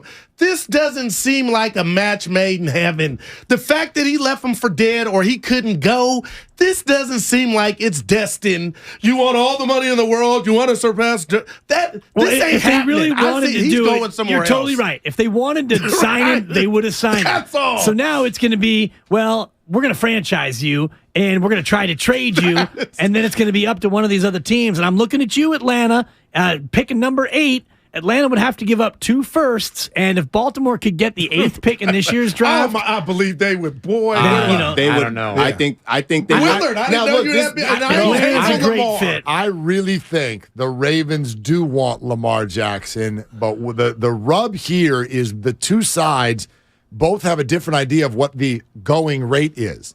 I think the Ravens are totally ready and prepared to pay Lamar Jackson what the going rate is based on the rest of the league. He's just based on Kyler Murray's contract. If you Lamar remove the wants outlier, to base it on Deshaun Watson, and the Ravens are going, the Browns are idiots. It's not our fault. Too bad. And it might sound crazy, and this is more so going back to the whole, if you wanted to trade Lamar and what you got back, does it hurt at all that, I'm going to say it, Tyler Huntley did do a pretty darn good job in that playoff game. Right. Should have beat Cincinnati. I'm just saying. Their points went down 10 points a game without him. No, they should have won the playoff saying is game, they had an opportunity. Yeah, and he gave it to the fumbled wrong running ball. back. Yeah. He fumbled the ball. Tyler Huntley, the Pro Bowler, mind you. Oh, God. I'm just saying. franchise tag amount 32.4 for the quarterback. So I think that's where this is headed. And he's not going to be happy. Does Lamar does he go and ball out, though, knowing that if he balls out, he makes his 32.4, then he's an unrestricted free agent the next year, then he can go out and get as much money glass as he needs half to. empty. What if he gets hurt? Like, do you even want that headache of him playing on the franchise tag? I mean, he doesn't. Right. The Ravens would love it. Yeah. But the Ravens don't want to give him Kyler Murray money. Otherwise, they already would have done so. No, he won't take Kyler Murray money. And that's the 190 guaranteed. Oh gosh, they'd offer him that in a snap. Yeah, that's just but crazy. Lamar, remember, who does not have an agent? No, you're right. I think my sense is he's just in there going, Deshaun got that, and I'm better. And they're like, right? Yeah, no doubt. But I do think it is a very interesting conversation. Because we saw who just won the whole thing. Right now, again, we don't have, when we talk about the most elite QBs, I'm just saying the collective we. Lamar Jackson's name didn't come up that much this season. On my list. He has been injured. Out of sight, out of mind, yeah. Yeah, he has been injured. Yeah. We know Lamar is a very specific QB. I'm not quite sure how many, out of the teams right now, and you can answer as if you're a GM. Do you believe if Lamar, for whatever price tag, let's just say the cap doesn't exist or it doesn't affect the cap, how many teams would really say we want to go all into Lamar? It's a complete you said change. The line's longer than me, Willard. It's a complete change I in think philosophy. Atlanta's a perfect fit. The way Atlanta ran the ball last year, the way they tried to do it with Mariota, I think Lamar in Atlanta is a perfect fit. But he wants to get paid as if he doesn't have to be a fit. You can just put him anywhere. And that's my thing with Lamar Jackson. Yeah. He needs a fit. And do Well, top 10 he receivers wants to get want to paid play as if with them? he wants to get paid as if he doesn't need a fit. And if he does not fit, then he must sit. I thought you were going to say That's not- we try to steer Townie and I were big on those. Yeah, I try to lead you up to it, Alan, and then I try to back away. Is it any OC's job you. to build an offense around Lamar that does fit him? I mean, if I just started reading quarterbacks, how many names do I get out before you say I want Lamar? Like, I'll take Dak over Lamar. I'd And say you know how I feel about Dak. I don't know Oh, about man, that. in the Texas Oh second. gosh, see, I take Lamar over Dak every single I take day of the Lamar week. not All throwing right, over let Dak me throwing do to this the wrong then. team. How many top tier receivers, if they had their choice, do you believe look at Lamar and say, I want to go play with him like he's Michael Vick to where the wheels can stop, throw it 80 yards. He can't throw that well, Right, Lamar. so- those are facts. So those are receiver numbers, but that doesn't necessarily equate wins. I agree with you. If you got Brandon Ayuk in a private moment and we said, hey, man, you're going into a contract year, where do you want to play? You think he wants to play with Debo right, Debo left, C-Mac over here?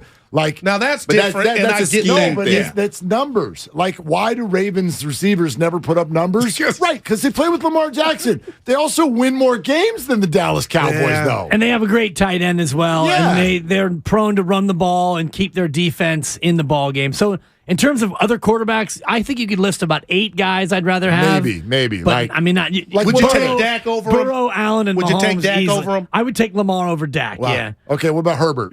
I would take Herbert I would over take Lamar. Herbert Okay, over Lamar. okay. Are there, And this could be because we didn't get to see him play that much Lawrence? this year, to be honest. Oh, Trevor Lawrence. Yes. Trevor I Lawrence. would take Trevor Lawrence. I don't I think don't know I would about do that. that. That's starting to get a little. Dude, That's the too cat early. is out. That's too early What's for out? me. Who's out the barn? Trevor Lawrence. The horse. Yeah, the horse is out the The barn. cat's out of the bag. The love horse Trevor. is out of the barn. I love Trevor, but they were good for frost 8 is on games. the pumpkin. They were good for I 8 like games. what I see, though, Willard. Jalen Hurts. Who are you taking? I'm taking Hurts. I would take Lamar over Okay. Jalen That's a Hurts. really tough Wow. question That is, for me. yes. Whoa. Lamar's done more for longer. I do think that the Hurts wagon, as this always happens, the Hurts wagon is chugging a little Did too you guys fast see for the me. playoff game like that. Jackson had against Buffalo?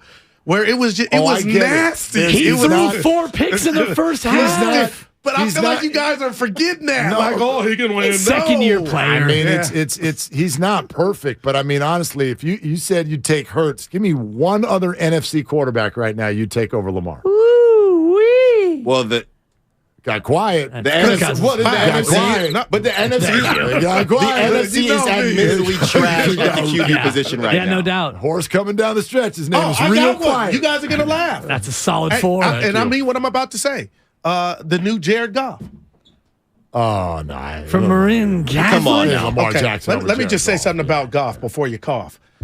He took the Rams to the brought Super your Bowl. A-game today. He took the Rams to the Super Bowl, and we just dismiss it like McVay was playing quarterback.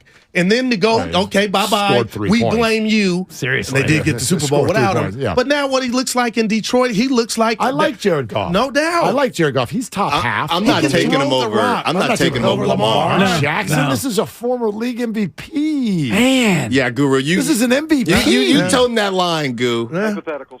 Man. Well, it's not my fault the NFC got dump trucks as quarterback. I don't- No, that's I'm just trash. telling you, if I were a D coordinator and these are and I'm bringing it up, my Madden days, I would want to face Lamar. Keep his little ass in the pocket, bat the balls Damn, down That's at the line. That's easier said than No, done. I'm just telling you. He's actually no he's like AFC 6'2", championship and games he's, for Lamar. He's pretty big. All right. He's a big boy. Got a big butt. But I will say he is limited. He is limited as a thrower, and now you have injury concerns. And you can't get all the money if you say you got limitations throwing. Right. You Okay, don't but get all the money. But if he's got limitations throwing, then so do 26 of the 32 guys. Yeah. You can't get to the number 7 or 8.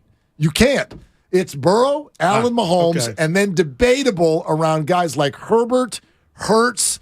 I mean, Lamar. Lawrence. I When- mean, when I Deshaun say- Watson, if you take out last year. Yeah. When I the say last 3 years. Like sad. When I say that what Lamar Jackson is doing isn't sustainable, it's not even necessarily the injury. I just feel that we've seen this before. And yes, Michael Vick is the easy comp. And the way he threw the football, I think it is better than Lamar. Oh, my But gosh. I also think Lamar might be a little underrated as a passer. I think Lamar is headed for a career. We see this in the NBA all the time. A Barkley or a Ewing absolutely fantastic. You showed up at the wrong time when someone in your conference was better. Patrick Mahomes. So you're calling better. him Damian Lillard? Yeah, like he's really great, but like he's just not going to. How are you going to get through Burrow, All right, give us Allen, your and prediction. Mahomes? Is he a Raven or is he going somewhere else or is he going to play on the tag? If I'm Lamar, I think he's I'm going saying somewhere send me to the else. NFC. Yeah. Let's cut the Send shit. me to the Get me NFC. up out of here. You don't love me. Let's go. And they're going to say no. Send me to New Orleans. There's your franchise And tag. you want those He's problems. playing on the tag. Watch, I mean, remember Debo? Trade me. No. Like these teams I don't, do and I don't remember tell that. them what to do. They're like, don't forget, we're the team. What if We're the Lamar sits owner. out? That's going to be tough PR for him. And that's and by the way, the history of missing He's a on year, Twitter all the time. You don't care about PR. I know. So maybe he does that. And obviously the Ravens. Now that would here I got to Okay, whose side? Let's play this out, right? They tag him. He says, "I'm not showing up," and this plays out all year. And the Ravens go 9-8 with Tyler Huntley. That's a nightmare. Oh. Whose side does the public take? The Ravens or Lamar? The Ravens. Ravens. Without a doubt. But there would still be That's tough. teams saying, "Are you ready to hand him over yet?" Yeah. Because And they would have to because if they tag him, then he mad. becomes a free agent. Yeah. So they wouldn't have to hand him over. So they tag him, and he makes it clear that he doesn't want to play for Baltimore anymore. They're going to trade him. And I think Atlanta is the number one destination. Baltimore gets the number 8 pick this year and a first for next year, and you just done like with it. Devontae Adams. Do you really think if they have the chance, he would go to the powers to be, just me, and says, "Oh gosh, I want to play with Michael Vick." He ain't Michael Vick, I and wonder. who is? But his throwing deficiencies, like that, can't be your biggest deficiency throwing the football. And to me, it is for Lamar. I'm not like disagreeing with everything you're saying at all. However, and this is, I mean, he's at the top end of this group, but it's not as simple as are you the dude? It's if you're not, then who is? So if you're the Ravens, let's move on from Lamar. What do you got? Now what are you doing? And to your point, Huntley almost won that game. Yeah, and I They're do getting think crushed by the Bengals for 10 years if they lose him. Wow. it's probably false, but I would say there are probably thoughts that look, college, the way that they play in college, we could find a Diet Lamar somewhere. We could. We might already have Diet Lamar. That's with such Huntley. a dangerous GM thought that I agree with you. Shout They out think Saccharin. that, but it's also how guys get fired. But there's nothing worse than overpaying for something you ain't in love with. That's Kyler Murray. Where you succumb to and just give a guy you know in your heart he ain't worth it. That man, I would have Who's better? sleepless Who's nights. better to you right now, Kyler Murray or Lamar Jackson? Lamar Jackson. Now, I'll say Lamar's not better even than Jackson. close. Who's better at Call of I think- Duty? That would have to check on. I don't- FIFA? That's so Kyler that's is a like, cheap shot. I took it. I don't even think Kyler Murray's top half of the league. But I 3 years ago, I they don't had the know. best record in the first half, and we thought Kyler was that dude. Yeah, well, 7-0, and they're like Man, and then 8 and just fell 14 off. cents or something. Terrible off. since then. Yeah. I mean, no doubt. We're having to put contract language in so that you study. Well, allegedly. Yeah, man. But who was a better And he thrower got of a the football? Kyler Murray or Lamar Jackson? Kyler. It's close. Yeah, but It's come on. So what does Lamar do better than His Kyler accuracy. Wins. Play football. He wins. Yeah. Yeah. He said wins. Play football. He Yeah. plays football better than Yeah, than Kyler, Murray. his thing is down. Warrior Take, you said something that got to me. Yeah, go Now, ahead. If I may. Please. Then we all have to get to the reply to all, because I was a little disappointed in some of my dudes. All right, let's go. But let's do the reply to all first. Go for it. Shasky, like myself, we didn't go to Syracuse School of Broadcasting. We worked corporate jobs.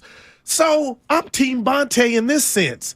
When something happens to one of your coworkers, you should be happy and know this too shall pass. And the emails, when everybody's done saying, "Congrats, Willard, congrats," you kind of move on. But for Shafty to hit stop it and take me off this list, Respectfully. that's a hater. That's a natural hater trait is, dude, somebody got their, But here's what I got their respect. time in the Here's what I 15 respect. minutes of fame. Yeah, done with it. yeah. Tell them good. I'll give you now. This is inside my world. This is something I've had to work on as an adult, and that is especially when you get into your 40s. Like, stop dancing around because you want to keep the peace and say what everybody wants you to say. I don't know how many text threads I'm on, and I want off, but I don't have you know what? I got to it. just be like, oh boy. I finally did last year with there's a fantasy league, and I only know like half the guys, and it just not only was every Sunday about every game, and then it would bleed into Wednesday, and they'll be like, so what about? I feel your pain. I'm like, get me off of this, you guys! Like, shut But you don't up. say Email. nothing. But I'm saying now, it took me 4 years to finally text the guy who's running it, going, "Can you please Alan, get it? help Save me." Email. I mean, reply all. I don't. My phone doesn't go off for email, so I don't really know what the issue. What's the issue? I saw it. I got it late. But Text messages. Text too messages. many emails. I am very open about. I have a very open mute policy with my phone. Most of my conversations are muted because I have a lot of group conversations, and just like I just mute them.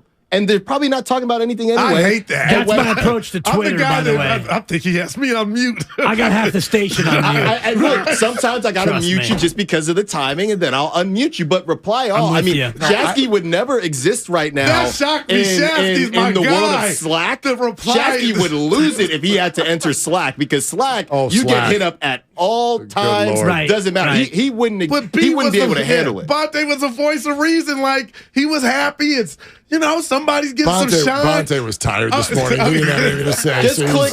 it's fine.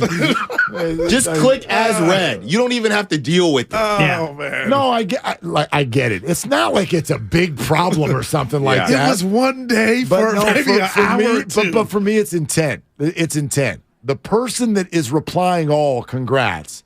Why did you hit reply all? In theory, you're congratulating one person.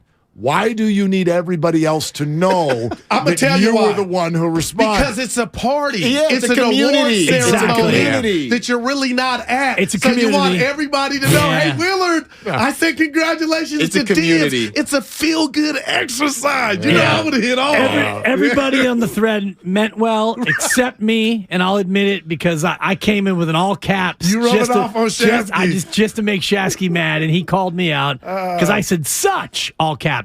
Great pub. Yeah. I wouldn't know Keith Menconi. I never met the man. That's the other thing. Everybody's all congratulating someone. It's like you just walked by him in the hall and didn't say a word. Exactly. Because I didn't even know who he is. Let's get to know each other now. That's exactly right. I can't wait to see Keith and shake his hand in person. I'm sure. At the Christmas party in 10 minutes. Willard, it's our anniversary tonight. The first time we kicked it and talked outside of work, it was the Clippers. That's right. I'm going tonight. That's right. Who cares? Nice. Good. I do. And then I take his 12-3 virginity today because this will be your first time on 12-3. Nice. And you're driving the bus, am I told? Yes, sir. I'm excited. And I knew this because I go in the green room every day, usually between 11:30. I try to wait for you. I dap up the fellas. It's kind of what I do. And I saw Alan today. And, hey, good to see you, Styles, because I'm a big fan. I've been open about that. He kind of gave me a semi-no look, left-handed scribbling, and he was working. And I said to myself, he's driving the show today. I'm going to give him room. I'm going to give him a pass because he's over there grinding. I said hello. Why do I got to go to the one? I was doing that before. I want to be in my... There's no rules. Yeah, no, the boss doesn't say it, but I'll go ahead and do your thing. No, I like it. And you show great versatility because sometimes I'll go in Mark's chair when Mark's out. Sometimes I'll be over here. You do come over here and lose 15 pounds. Dude, I'm over there tomorrow, by the way. Right. I'm over there tomorrow. I want to see somebody drive from the other side because they're like, man. Tiny. He looks 217 like pounds over there. Alan, man, you look a little thicker. You ain't got to worry. You look a little thicker over there. I turned that thing on. I said, Stunny doesn't have all those rolls, but it looked like it. Oh, gosh. Yeah, that chair. Yeah. Somebody needs to go fix These that camera. baggy hoodies are doing me no good either. He's a slim good. And it's it's enough. Styles already. He's like, and you didn't tell me to do this, but I looked up your college baseball stats. Oh, great. You're a good little athlete, Alan. Oh, appreciate it. And I don't say little because you're small in stature, but you had a nice career at Temple. Yeah, it was good times. You need to trumpet that more often. We saw your NBA three-point range on Twitter. Because I was blocking shot. That's what I took from the video. I was like, he got some game, but I give me that. Man, I'm too quick. I'm too quick. Yeah, you get that close to go right by you. You can post me up, but you're not blocking my shot. Oh, boy. I'm getting you in the air. You said you had a Warrior take. Oh, you said, I love you. Today you said it would be disappointing if they lose tonight, the Warriors. And I'm going into these games like not expecting them to lose, but we got to, remember, they're without their 2 best players. That's why this 3-game win streak has been surprising. But if they lose to I thought I heard you say, if they lose tonight, I feel like you can't be disappointed. No, you went the other way. I'm with you. Oh, wow. I think that Q-tips. Shout out Tribe Called Quest. Anytime they lose, it's disappointing. But what I said is tonight is indicative of nothing. So in other words, excited if they win, that's very impressive. Right. But actually, good or bad, like what I feel like we're all doing too much right now is when the Warriors play, we come in the next morning with they're either going to win it all or this is a disaster and we've all got to go home right now. Why are we even still playing? And it's like, that's what we do in sports talk radio. But that would actually even make some sense if 2 of their 3 best players were playing. Right. Like, this is indicative of nothing because this is not the Warrior team, in theory, that we're going to get in 3 weeks or whenever Andrew is back, even Steph next week. Like, then I feel like we can start to judge who they might be next month. Well, I mean, the urgency of the moment, we may not be around by the time Steph and Wiggins come back. I mean, this whole thing could cave in. And I appreciate you asking Bob the question yesterday about Wiggins, and you did it in the right way, Goo. You did it the right way. Some said I was being nosy, but I was just... No, you were just being nosy enough, because you said respectfully, I know you can't answer, and we're all thinking about Andrew, but what do you think, Bob? Is he going to be done for the year? And he said no. But the way you answered it, the way you asked it, I thought was professional. It was a pro move. Yeah. I'm sick of praising you guys. When you're talking to him, what's your feeling? This Bob's last year?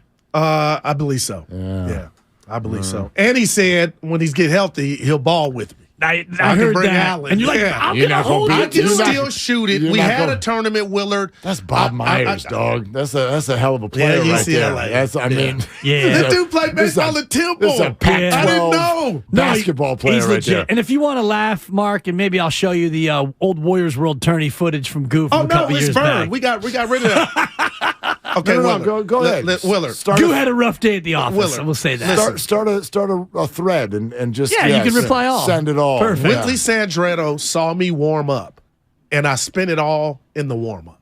She saw the ball going in. She knows hoop. She said this to me, Goo, you're ready. Got in there, Willard. It was hot. A lot of people in there. I had been there since 3:30. It was 90 degrees in Walnut Creek. No excuses. I was dehydrated. Some players can't play when the lights come on. Some players can't play when the lights come on, man. You know, that's just the way it is. All right, the lights are on for Goo and Styles. Here we go. The morning.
want to know now.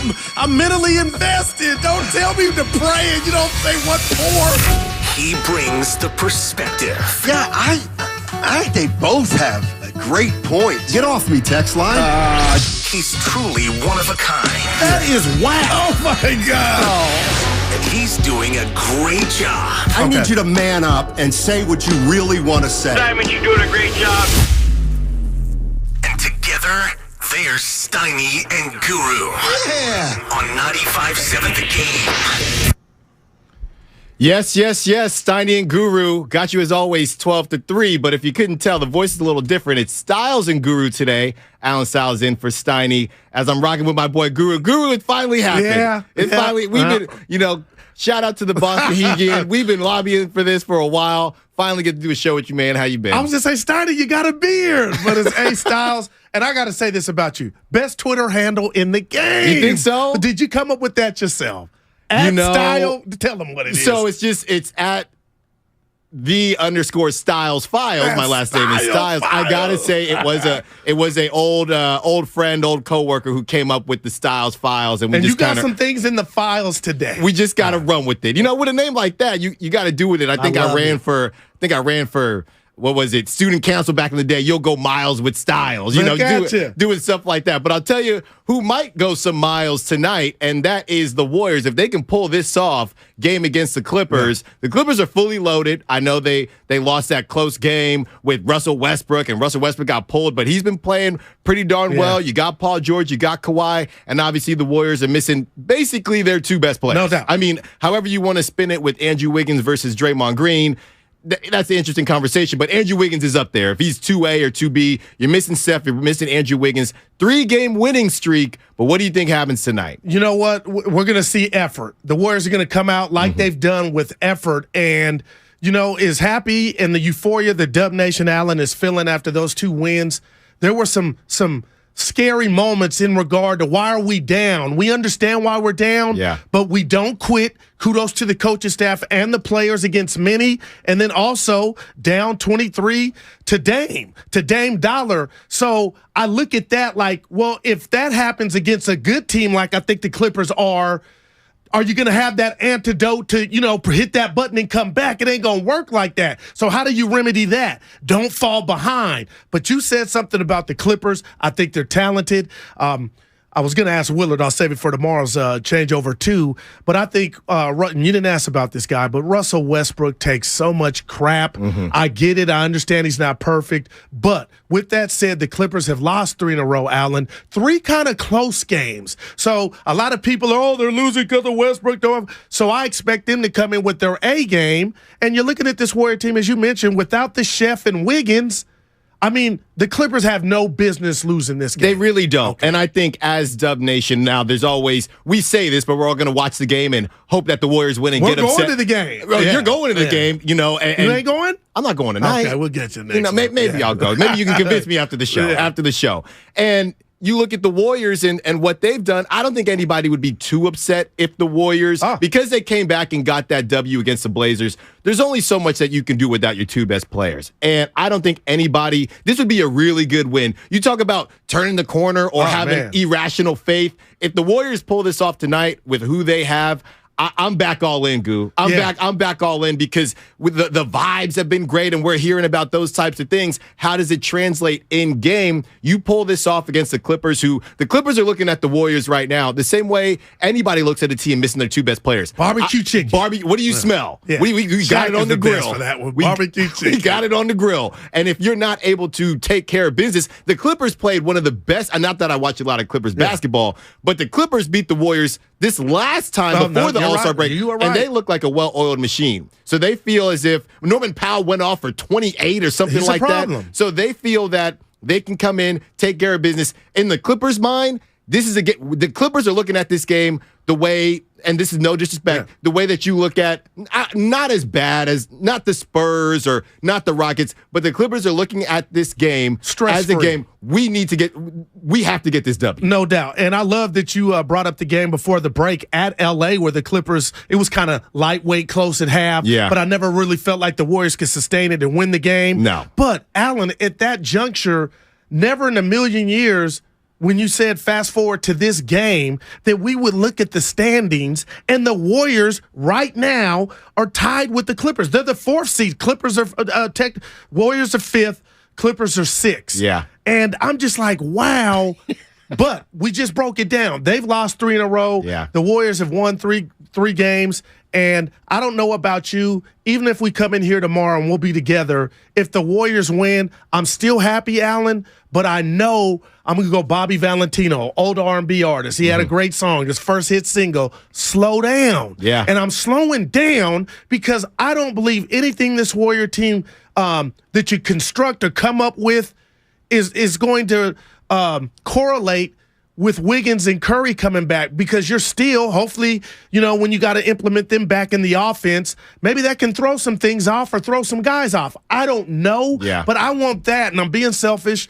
Thoughts and prayers to the Wiggins family, but I want that SAP so the Warriors can do what they did last year, get the opportunity, get healthy, let's run it, and then get ready for the first round, whoever they play. No playing game. No, and I know this would never happen, but if I'm the Warriors, you know what the goal is. You just got to win basketball games. So you shouldn't even be looking at the standings, because as quick as we know it's a half game here, a half game there, as quick as you're in the 5th seed, you could be back in the 11th seed. So you shouldn't even be looking at it. But real quick, just going over what we're going to get into tonight. Obviously, we're going to keep talking about the Warriors and Steph's return, and Goo, that great interview that you had with Bob Myers. KD's debut, LeBron James, John Morant, what's going on with him? We got to talk. Baby Gangster, that's his new name. Baby Gangster. Guru's gripes. I got the Styles Files coming. Might get into some Aaron Rodgers. He's on a podcast, and this dude didn't even have shoes on inside the house. It was a weird situation, and MLB pace of play. So that is what we're also going to get into. But back to the Warriors, man. I don't want them to give me hope, Goo, and I'm starting to get hope again. I'm being honest. When did you lose it? I lost it. I lost it probably maybe before the All-Star break, and it was more so because that's pre-Steph injury. Well, no, it was when the Steph injury happened. Right. And then you watch every game, Goo, and you're just on the edge of your seat. Draymond had a wrist thing. Yeah. He goes back. Dude, I saw him. Jordan Poole had a knee contusion from somebody ran into him on the bench. So my thought process is this just not the year? But then you look up and they win that game. I think if the Warriors, and we're on Twitter during the game, and we're following Dub Nation, if the Warriors didn't pull off what they pulled off against the Blazers, I think everybody would say, you know what, it's over. It's over. And not that it actually is over, because you're in a good spot, but it's just the vibe conversation and what direction are you moving in. You had Damian Lillard, so for them to come back and get this W, they pull suckers like me back in. No doubt. You're not by yourself. And Steiny talks about his whole riding days, where maybe late third quarter you feel like you know how the game's going to end, so you got your story, and it's like, oops, a comeback. Right. I got to redo it. But that's how I felt. I'm going back to Sunday. That first half, but I gave them a pass. The Warriors was so lethargic, uninspired. Nas Reed looking like the Chamberlain.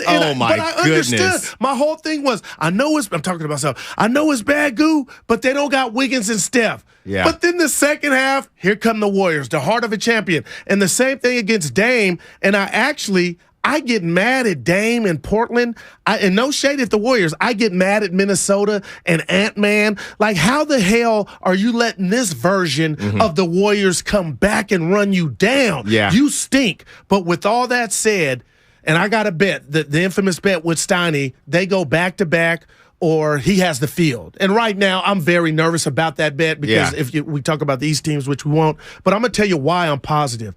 Alan, I really thought Steph was out for the year, and I keep going to this one word, tear. And when we were reading that, and I'm no doctor, I know you went to Temple, but I'm just like, oh my God, it's a wrap. But if you think about what this dude is on the cusp of doing, if somehow he could get his team in and get number 5, and I keep saying this, they play a different style of basketball. It's not AAU. It's not dribble. The Warriors, you can watch it. It's just smarter.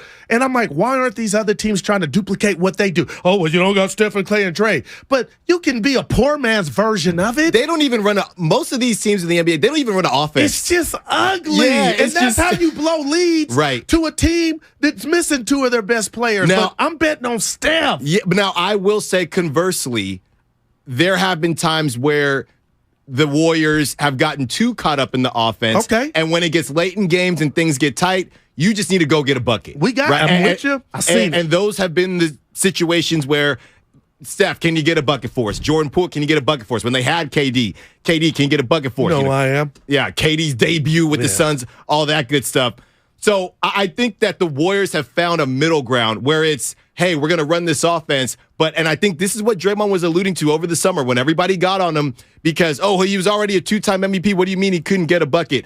This is what we're seeing from the new version of Steph Curry. We know he won the MVPs. We get all that. But what Draymond means is we were a little bit stuck in that offense when things got late. That's what we saw in 2016. This new version of it, when it's going right, is we have an offense that we can fall back on, and that's why we can implement other players that you haven't really popped, like Dante DiVincenzo, who's been a baller. Man. But at the end of the game, if we can break away from that if we need to, and Steph, go get it done for us. Yeah, and you know what? That was well said. And I keep it real, Alan. I try to with myself. I've criticized Draymond Green, and the reason I criticize him is not just his play. It's I put myself in his teammate's shoes. And I'd be like, damn, Dre, you didn't have to talk to such and such like that. No. Damn, Dre, you didn't have to yell at Kerr like you was about to rob him. You know, those are just the mannerisms I get. But it's all love. Right. So they're not threatened. So I had to check myself like, how can I be? And I'm going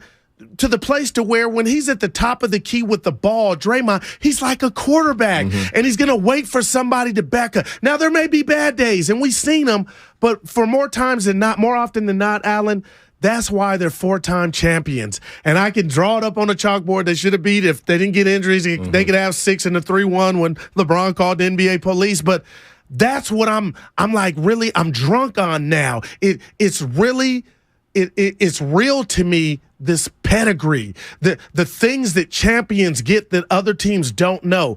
Denver, and I'm not coming at you, Denver, you're a great story. You ain't won crap. You ain't been there. You ain't been close to there. Sac, great story. Memphis, your thug life now, you don't know we don't know. My thing is, don't tell me that doesn't mean anything. So if the Warriors get in the quote-unquote, I'm borrowing from college basketball, the dance, and Steph has number 5, if he could get number 5, Alan, and we're talking about he's revolutionized the game, which he has. He's transcended. I just feel like teams think this Warrior team is, at LA Fitness on a Saturday. No, you're going to – and Clay now is showing that he's back.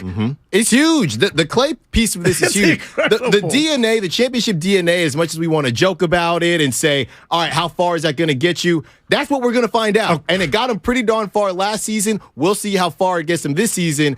At some point, this will end. And as much as the Warriors have championship DNA, somebody else might come and take it. And they'll have it. But it hasn't happened yet. All right, Warriors are back at it tonight from Chase Center, hosting Kawhi Leonard and the Los Angeles Clippers. Warriors Live starts at 6 p.m., taking you up to the 7 p.m. tip-off. Catch all the action on your home for Warriors basketball, 95.7 The Game. 888-957-9570 is the call line and Xfinity Mobile text line. Let's get out to Vince in San Jose, who wants to talk about the matchup tonight. What's up, Vince? You're on Steiny and Guru. Styles in for Steiny.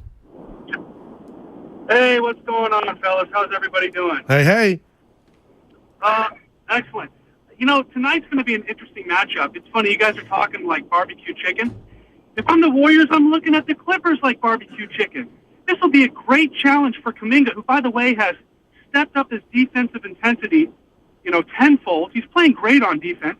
And, this Warriors team is such a joy to watch because you actually you visually get to see how Steve Kerr is currently the best coach in the NBA.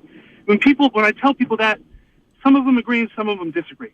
But you watch them. Watch how they push the pace. And the Warriors play with 3 Ps. They play with pace, they play with purpose, and they play with precision. There's going to be turnovers. But if they limit their turnovers and they shoot the 3 ball above 50% and they get Kuminga flying to the rim, and you know what? We're going to miss Wiseman. but we're going to miss him 5 years down the road. We're not going to miss him now.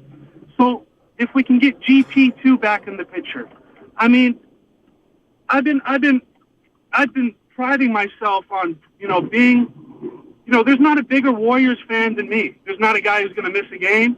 There's people out there with more money and more pedigree, but I really believe in this team more than anyone else. No, I think that's a great call, Vince. And it's funny that Vince goes on to say that this season proves how good of a coach Steve Kerr has been, because a lot of people think this is Steve Kerr's worst coaching job. Warrior Twitter is I'm toxic, saying, dude. no, But Bonte has also said that, Steve Kerr, it hasn't been his best coaching job. So I'm curious where you're at on that. Okay. I get that, what Bonte said. Mm-hmm. I feel like I can identify where it hasn't been his best coaching job. Right. The season that you needed to depend on the youngsters the most. I didn't agree with trading Wiseman. I always believed in this thing, the slogan I think I came up with. It'll be greater later. Mm-hmm. Let these youngsters. Moody ain't an all-star, but he can ball. Just look at the Western Conference Finals last year when they called upon him. He ain't a stiff, and I just feel like they've handled the youngsters wrong, and maybe Kerr in his tenure hasn't had to rely on that. Yeah, and it's just been a different situation, and I think if we're giving Steve Kerr some grace, which I think everybody deserves, this has been a new situation for him. He hasn't. And honestly, it's a unique situation for any coach. Right. How many coaches have 3 Hall of Famers, right, and a bunch of kids and a couple vets that have been forgotten about because that's all you could afford, and they're trying to make their way back. So you have the vets that are trying to make their way back. You have the Hall of Famers, and you have the kids. I don't think a lot of coaches and teams have been in that situation, because the Warriors are the only team when we look at longest tenures with the same team.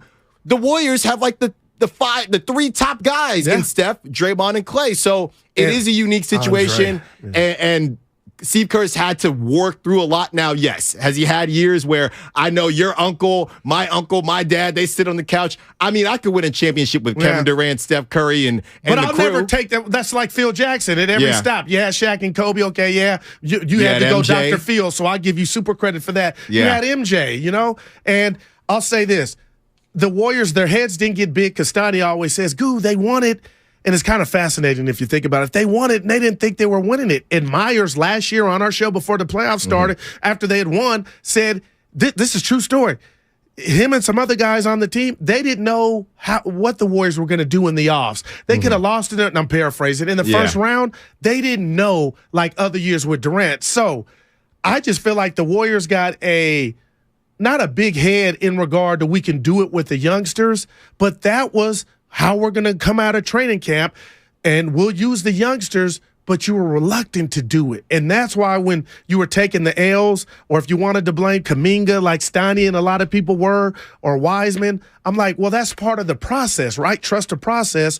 They'll be better later on in the season, and Kuminga's showing signs. Oh, man, he's showing signs. If he gets that little mid-range, I posted, if he gets that little mid-range going, it's going to be a problem because we already know what he can do in the paint. But here's the thing about Joe Lacob went on at the end of, or towards the end of the season, and he was doing his victory lap, right? He was sitting there. We mastered the 2 timelines like, he's in the Marvel universe or something like that. And I've heard 2 sides of it. My side initially was, I don't see how you feel like you won the 2 timelines because those guys didn't help you win. Now, I had people coming to me saying, well, he won the 2 timelines because they won a championship and they didn't have to move the younger guys. It's not about the younger guys actually being a part of it. Now, fast forward to this season, I don't know how much you feel you won something if now you have to move James Wiseman.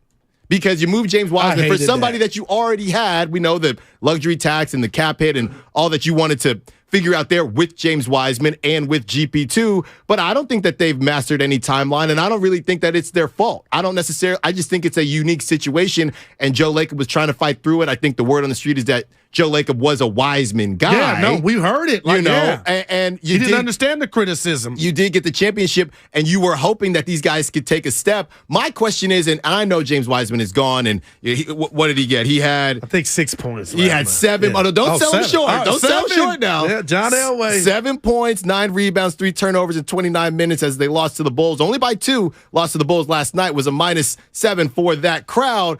but I just don't know when they would have figured out whether James Wiseman was going to be able to help. Now, he was getting more playing time early in the year, but they had no time. And I think that was Steve Kerr's point. They had no time to figure out, okay, how can we make James Wiseman work? Because they started off losing games, so that didn't help. Yeah, it's not Alan, as if they could look fight small through. at every corner, though. I understand that. Even when they won, you could just tell. Yeah, they look small. Well, and it's funny, it bothered me. And it's funny that you talk about the betting because you do a lot of the games. I'll do the prize picks and just I'm getting into that. The props, the points, and things like that. Here's the easy one. You talk about Nas Reed. You talk about all these longer guys, right? Whenever they play the Warriors, just pick the random power forward to go off because all of them go off. You find yourself Googling, no disrespect to Nas Reed. No, that's you real find talk. yourself Googling these dudes, and they are balling against the Warriors. Balling against them. Now, for that point, I love it, and I just tell me if I'm being coming up the top rope here. I love Kuminga. His athleticism reminds me of a combination between Dominique and Sean Kemp. But I feel like you got to get in the lab. And I said this offseason when my boy Phil Handy on the lab and work on the handles so you could create your shot. And I saw you retweet the video where you hit the little midi. But my thing is, Kuminga, can you be Kuminga when you're facing guys that have what Kuminga possess? The Spider-Man meme. Right. And more times than not, I see him go in there. It was Minnesota. They was getting it out there. No harm, no foul. But the bigs was like, get that out of here. But then Portland, and the dunk was incredible, but I want to see him do that. And maybe you guys could say, oh, Goo, he's too young, he'll grow into that. But I want him to show that pain and inflict it on guys like him on a nightly basis. Yeah, so 16 points in that game against the Trailblazers, and he's got that highlight reel dunk. That was in traffic. I didn't give it its love in real time. It was. But that's my thing about Kuminga. I understand that he has this ridiculous athleticism, but the way people sometimes talk about Kuminga is as if he's the only one with that type of athleticism in the game. He is an elite athlete among elite athletes. I get all that. But it's not as if there is a chance that he either plateaus or misses. There's still a chance. Oh, no doubt. Or he's just a rotation guy. I don't think it's for certain that he will be a invite him to the superstar. rookie. You could say this to me, nothing. The rookie-sophomore game. 2 years in a row. That was messed up. He should have been in that. He's got everything that should have been in that game. Right. He should have been in that for sure. Daniel be like, why do you care about that? But I care. It does matter. He should have been in there. It does matter because you get to hang out with greatness. You get to hang out with greatness. Like you today. Exactly. Oh, there you go. There you go. So that's my thing on Kuminga. I don't disagree. I don't disagree that he does have ridiculous athleticism, elite athleticism. Yeah. This is just a league that has a lot of guys like that. So you have to continue to grow as a player. Some polish. This is not like, like you said, LA Fitness. This is not the Wyatt and Embarcadero. You can't you can ball and you're gonna have spots, but you got to keep evolving. And that mid-range that he's getting is a sign that he is continuing to evolve. And and on the defensive end, look, you cannot pay, and they actually did, you cannot pay Jordan Poole to give effort on defense. Okay. Right now, the good thing about Kuminga is as much as we hope that the offense will come, he's already got the defense part of it strong ingrained in him, and the base is there. The thing Wiseman didn't have. No, like just that base. Yeah. And bricks right in now, the pocket. And you got him Kuminga for as big as he is. He's out here guarding guards. He's spotting up on Dame. Credit for that. So you get Kuminga and you get GP2 back. That's lockdown. You get Andrew Wiggins back. You got Draymond. That's lockdown central. Alan, we're not being homers, but that's real talk. Mm-hmm. Everything that you're saying. Hey, and other teams we talked about it yesterday. Teams that should want to play the Warriors or be afraid? Be very afraid. Yeah. I would be afraid. I know, but you got to get right. And honestly, they're running out of time. The hope is that Steph makes his comeback on their next 3-game road trip. And once that happens, Goo, you really got to turn it on. But we got to turn it off for a quick second. Got to get to a break. What's coming up next on the game is sponsored by Fremont Bank. Full banking services, no compromises. You can watch Willard and...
wherever you're playing. Bob, I will not let you forget that. It's I noted. won't. Okay, let's do it. All right, but I'm not healthy. Now, back to Steiny and Guru on 95.7 The Game.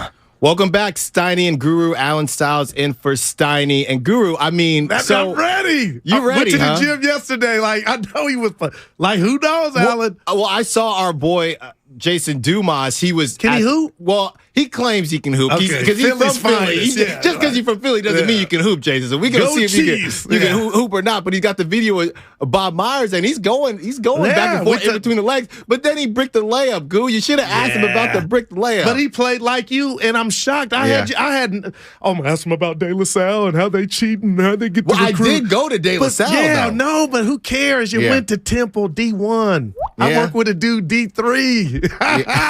Well, yeah, baby, Temple. Real quick before we get back to it, I said something in the changeover too. You ever have a take and you think about it and you kind of want it back? Okay. I would take Lamar over Jared Goff. That's my first show with you. I was gonna let you. I was gonna let you rock. I was in the bathroom, licked at myself. I said something ain't right. Lamar, I love you, but yeah, not yet for old Jared Goff. Yeah, had a great season. I'm like, look, I'm can't new do to this Lamar like this that. version of the changeover. I'm not gonna come down Goose Road, but Jared Goff. you wildin' now. Right. You wildin' now. So you have Bob Myers on, and there was a lot of talk about just the future of the Warriors and what that looks like. And you talked about Andrew Wiggins and things like that. And there's been some criticism this year. There's been some criticism about what has happened throughout this course of the year, decisions that have been made, rotation questions. Everybody questions Steve Kerr's rotations. I don't want to see Anthony Lamb. I don't want to see Ty Jerome. And even when they play well, it doesn't really make a difference. So Steve Kerr was also asked about why this stretch feels different than in the past. So let's see what he had to say. I think just the nature of these last couple of games, coming back from down big to both Minnesota and Portland, what the locker room felt like, after the game, just the measure of grit that existed. It felt good, and it felt a little different than it felt earlier in the year.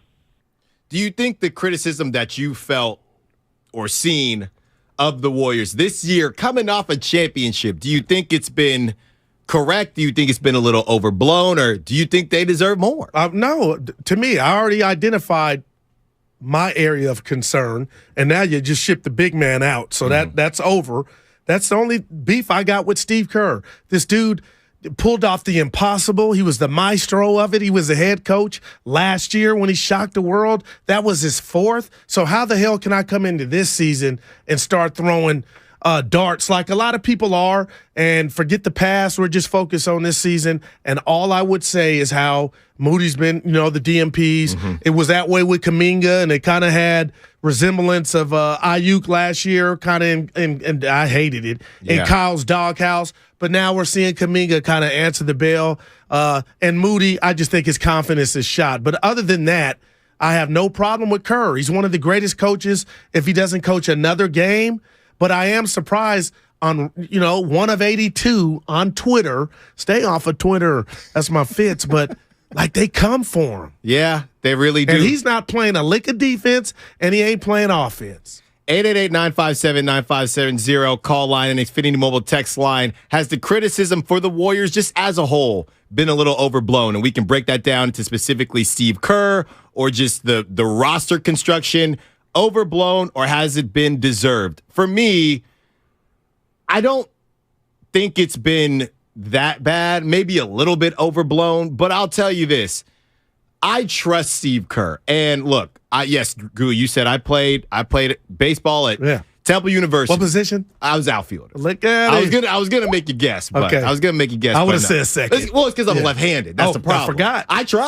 I tried, but when you look at the roster construction and who Steve Kerr has had to work with, I'm just not of the mindset. And the reason I go to Temple is I might say, if somebody comes up to me, hey, I have this question about hitting, I'll give them an answer if they maybe, haven't played in college or somebody. There's levels to this, is my point. Meek Mill. Exactly. Shout out Meek Mill in Philly, by the way. So when you look at Steve Kerr, I'm just going to, not to say anybody's perfect, but I'm going to default to Steve Kerr. And when Patrick Baldwin Jr. isn't getting time, Patrick Baldwin Jr. must be doing something that Steve Kerr is saying, I can't get him out there. And maybe Steve Kerr is, that is, again, not to say that coaches are perfect, but I'm trusting Steve Kerr to say whatever the heck he's seeing Anthony Lamb do in practice, Patrick Baldwin Jr. is not doing it, right? Because that's a name. Well, where is this guy? Get him in the game. He's long. He can shoot the three. Clearly, he's not there yet. And I don't know if it's most of the time with young guys, a physicality thing.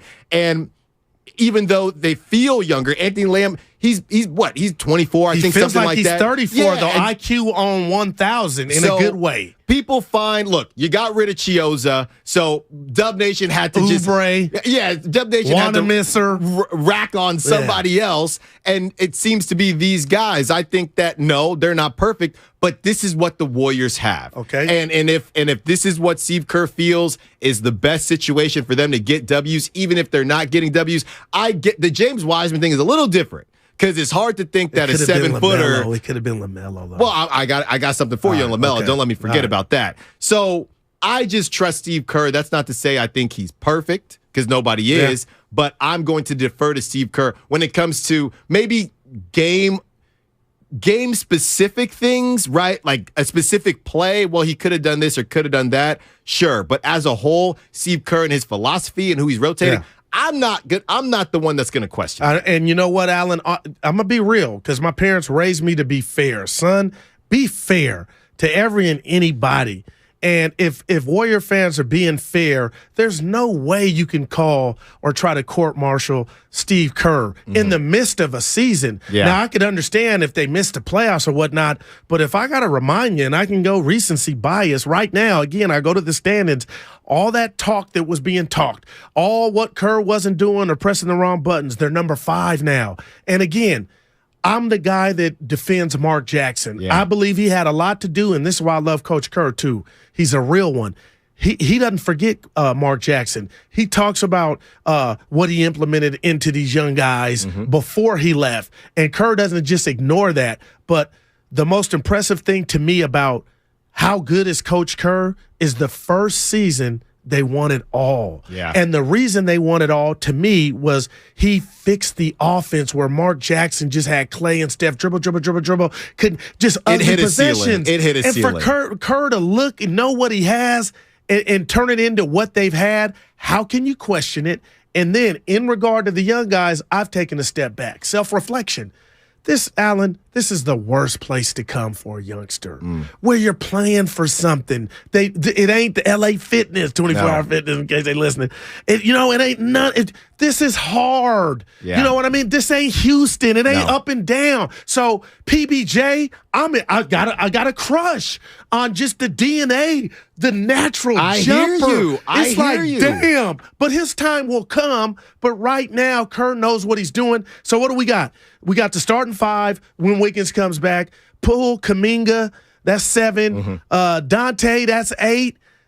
I'm not going to say Iggy, but you might need one more, and that's it. And that's what you did last year. At GP2, I didn't even mention him. Right. So that's the 9. That's how you continue to move this in the right direction, and it does give you hope. And you're still going to take that 9 because the top is so strong. You're still going to take that over a lot of teams in the league. 888-957-9570. Let's go out to the NOLA, New Orleans. Mark wants to talk about Steve Kerr. What's up, Mark? You're on Steiny and Guru.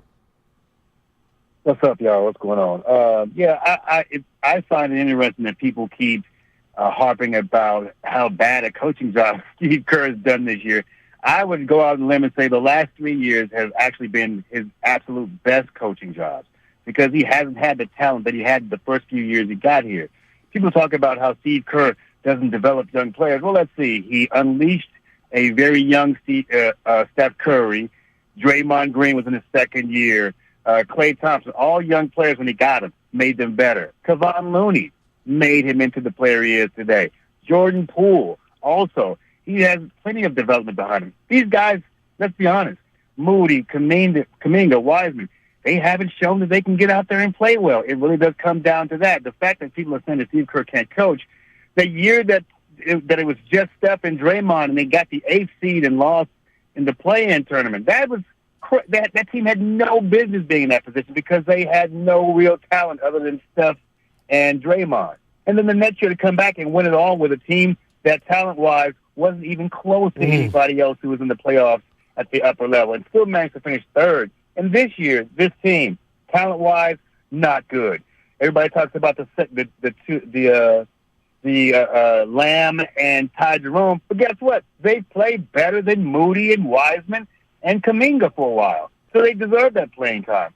Steve Kerr is in there with these cats every single day. He knows more about their abilities and flaws than anybody else. So the fact that people are sitting there whining about him is insane to me. This dude has proven that he knows what he's doing. That's all I got, y'all. No, thanks for the call, Mark. I hope you're enjoying some beignets in New Orleans. You gotta get some good beignets out there with the gumbo and jambalaya. I think it's a great point. Shout out Zion. Shout out Zion. Well, Zion, yeah. Shout out Zion right there. Yeah. So it does remind me of this, Goose. So I watch a lot of cooking shows, right? And there's a new one out. It actually premiered. Now I'm mad at you. Why? That's all the family does. Like, because how it's fun good is stuff. that? I like it. So there's a new one. It premiered after the Super Bowl, actually, with my guy, Gordon Ramsay. It's called Next Level Chef, Okay. right? And the premise of it is you have I don't know, maybe 7 chefs that are put into teams. There's Gordon Ramsay and 2 other chefs, and they're all under different teams, 3 teams. Right. Now, each week, you cook on a different level. They got 3 kitchens. They got the top level, they got the middle level, and they got the basement, right? And nobody wants to be in the basement. It's based on how you perform. Steve Kerr, I like that. for a majority of his career, has been cooking in the top kitchen. He's been cooking in the top kitchen. I don't think you can't have Steph Curry and be in the basement. So he's not in the basement, but he's on the lower end of that middle kitchen. And I think that it has taken him a while. The last time I would say he's been in the middle kitchen was probably, like you said, that first year when Steph was trying to get going. And that was the basement, though, to me. That was the basement. They had got swept the year before with Mark Jackson, Game 7 against the Clippers in L.A. Lob City. What a joke. But nobody knew Steph was going to explode like this. And Kerr helped that oven or whatever he came up with, the batter. He put something in it to allow him to reach those heights along with everybody else. So to me, that you can't criticize Kerr. And what I love about him most, Alan, is forget the political. He'll say what's on his mind, is the fact that he said in that clip, he understands the criticism. Like, that's a real one. Yeah. Like, oh, I can't believe I won 4. But dude, this dude should have 6. That's another day, another story for another time. But Kerr, man, if I honestly had one game with my life on the line, he would be one of 3 coaches. And I do think that this has been. You want to know the other 2? Who are the other 2? Phil and Chuck Daly. Okay. Yep. I think that's fair. Yep. I think that's fair. Shout out Pop, but honorable mention. I do think, we'll talk about Pop another time. He took Duncan out against Miami. Bosh got the rebound, threw it to Ray. There you go. Yeah. I do think that this has been the toughest season for Steve Kerr in terms of dealing with the media. Because think about it. The last time he had to deal with questions like this, or tough questions, was the 2016 finals, right? As they were blowing that 3-1 lead. But you didn't even have to go through too much time of the bad questioning, because what happened that summer, Goo? You got Kevin Durant. So he only had to deal with those questions about the 3-1 during the finals. Then the finals end. A couple weeks later, you get Kevin Durant. So he's never really had to deal with it for the duration of a season. And I do think that there have been some growing pains, but that's also just life in general. 888-957-9570. Let's get out to Sam in Sunnyvale, who wants to talk about the Warriors this year versus last year. What's up, Sam? You're on 95.7 The Game. Hey, man, what's going on, brothers? So I'm one of the real fans that, I enjoyed how drunk we were on just being able to roll out 5 All-Stars and just blow through the league and stuff. But as a real fan who's been there through it all, through us just winning 19 games per year, I actually appreciate the struggle of this season, because every game is a chess match. It gives us stuff to talk about damn near every day, and it's not like that UConn girls team that just blew through the NCAA for 20 years. Yeah, it's dope to win every year, but it's just more thrilling whenever you have to learn how your rotations are going to work, learn who fits with what, find out who your 9 is going to be for the playoffs to get in. I look at those 2 championships that Eli Manning got, where they had to come from the wild card to go through that. So, us fans need to stop overreacting. This will figure itself out. I really think that they're playing chess, not checkers, and they're just slow playing everything until we get to the playoffs and boom, because that's basically how it went down last year. And the greatest gift that we got as fans was that unexpected championship last year. So just chill, y'all. It's a beautiful struggle. This season's a beautiful struggle. And if we get this 5th ring, I thought last year you can't say nothing. If we get this year, then we definitely can't say crap. So just enjoy the struggle as fans, y'all. Thanks, Sam. I was with you until he said, well, the Warriors are kind of playing it down and they're going to pop up in the playoffs. Possum. And we saw that last year. Well, what we saw last year was the Warriors go, what was it, 18-2 or something to start the season, yes. And they had multiple ridiculous winning streaks and just, wins versus losses. So that's the only thing. We did see stretches last year of the Warriors being the best team in the NBA. We have not seen that this year. Right, but even then, last year when they were at their best, high octane, performance on 1,000, they still weren't champs. We didn't think they could do it in the playoffs. Right. And they went and surprised everybody. Didn't even go to Game 7 against Boston. That was shocking. And here we are again. And sometimes I do wonder, Alan, I've never won a intramurals. But other than that, are the Warriors subconsciously not giving their maximum effort, and that's why this road record is what it is? Was there we're going to let our guard down because we know when it's go time we'll do it? I don't know, but I haven't heard one Warrior tap into that. I told Steiny, and, he's a big metric guy and basketball reference. I'm an eye test guy. From game 1, I said Draymond looks invested. Now, I know the punch was not ideal. That nobody wanted that, and when I watch Draymond play basketball, especially now, he's locked in. Yeah. And that's just getting revved up. And to see Steph Curry on the court doing basketball activities the other day, in my mind, it's a crazy mind, I felt like he was in his uniform playing. I'm like, oh, this dude ain't in his bed. Yeah. Give me some water, please, because he'll be back. I'll be back. That's my Schwarzenegger. And so will Wiggins, hopefully sooner than later. And I'm not buying into Sac. I'm not buying into Memphis. I'm not buying into Denver. Now, the Clippers, do they scare me? Yeah, but we'll see. Paul George, I love his game, but his mental, you've had major failures in the playoffs. Yeah, well, and he just came out and said, he's admitted to himself that he doesn't think he can be the one and win the whole thing. I would have never said that. I wouldn't have said that, but look. But he said some stuff in the bubble, too, that was – you know what I mean? We're in a new era now. Sure. Maybe I wouldn't have said that, but look, people want to be honest with themselves and be open. More power to you. In terms of who I'm worried about in the West, I think the Nuggets are a problem because Jokic is a problem, and you now have to guard other guys. Yeah. The Nuggets, you didn't have to worry about this when you had no offense to Michael Green, or Bones Highland. Jokic is kicking out to those guys. He's just going to be a good player, young, and now he's on the Clippers. Yeah. So you got the Clippers, you got the Nuggets.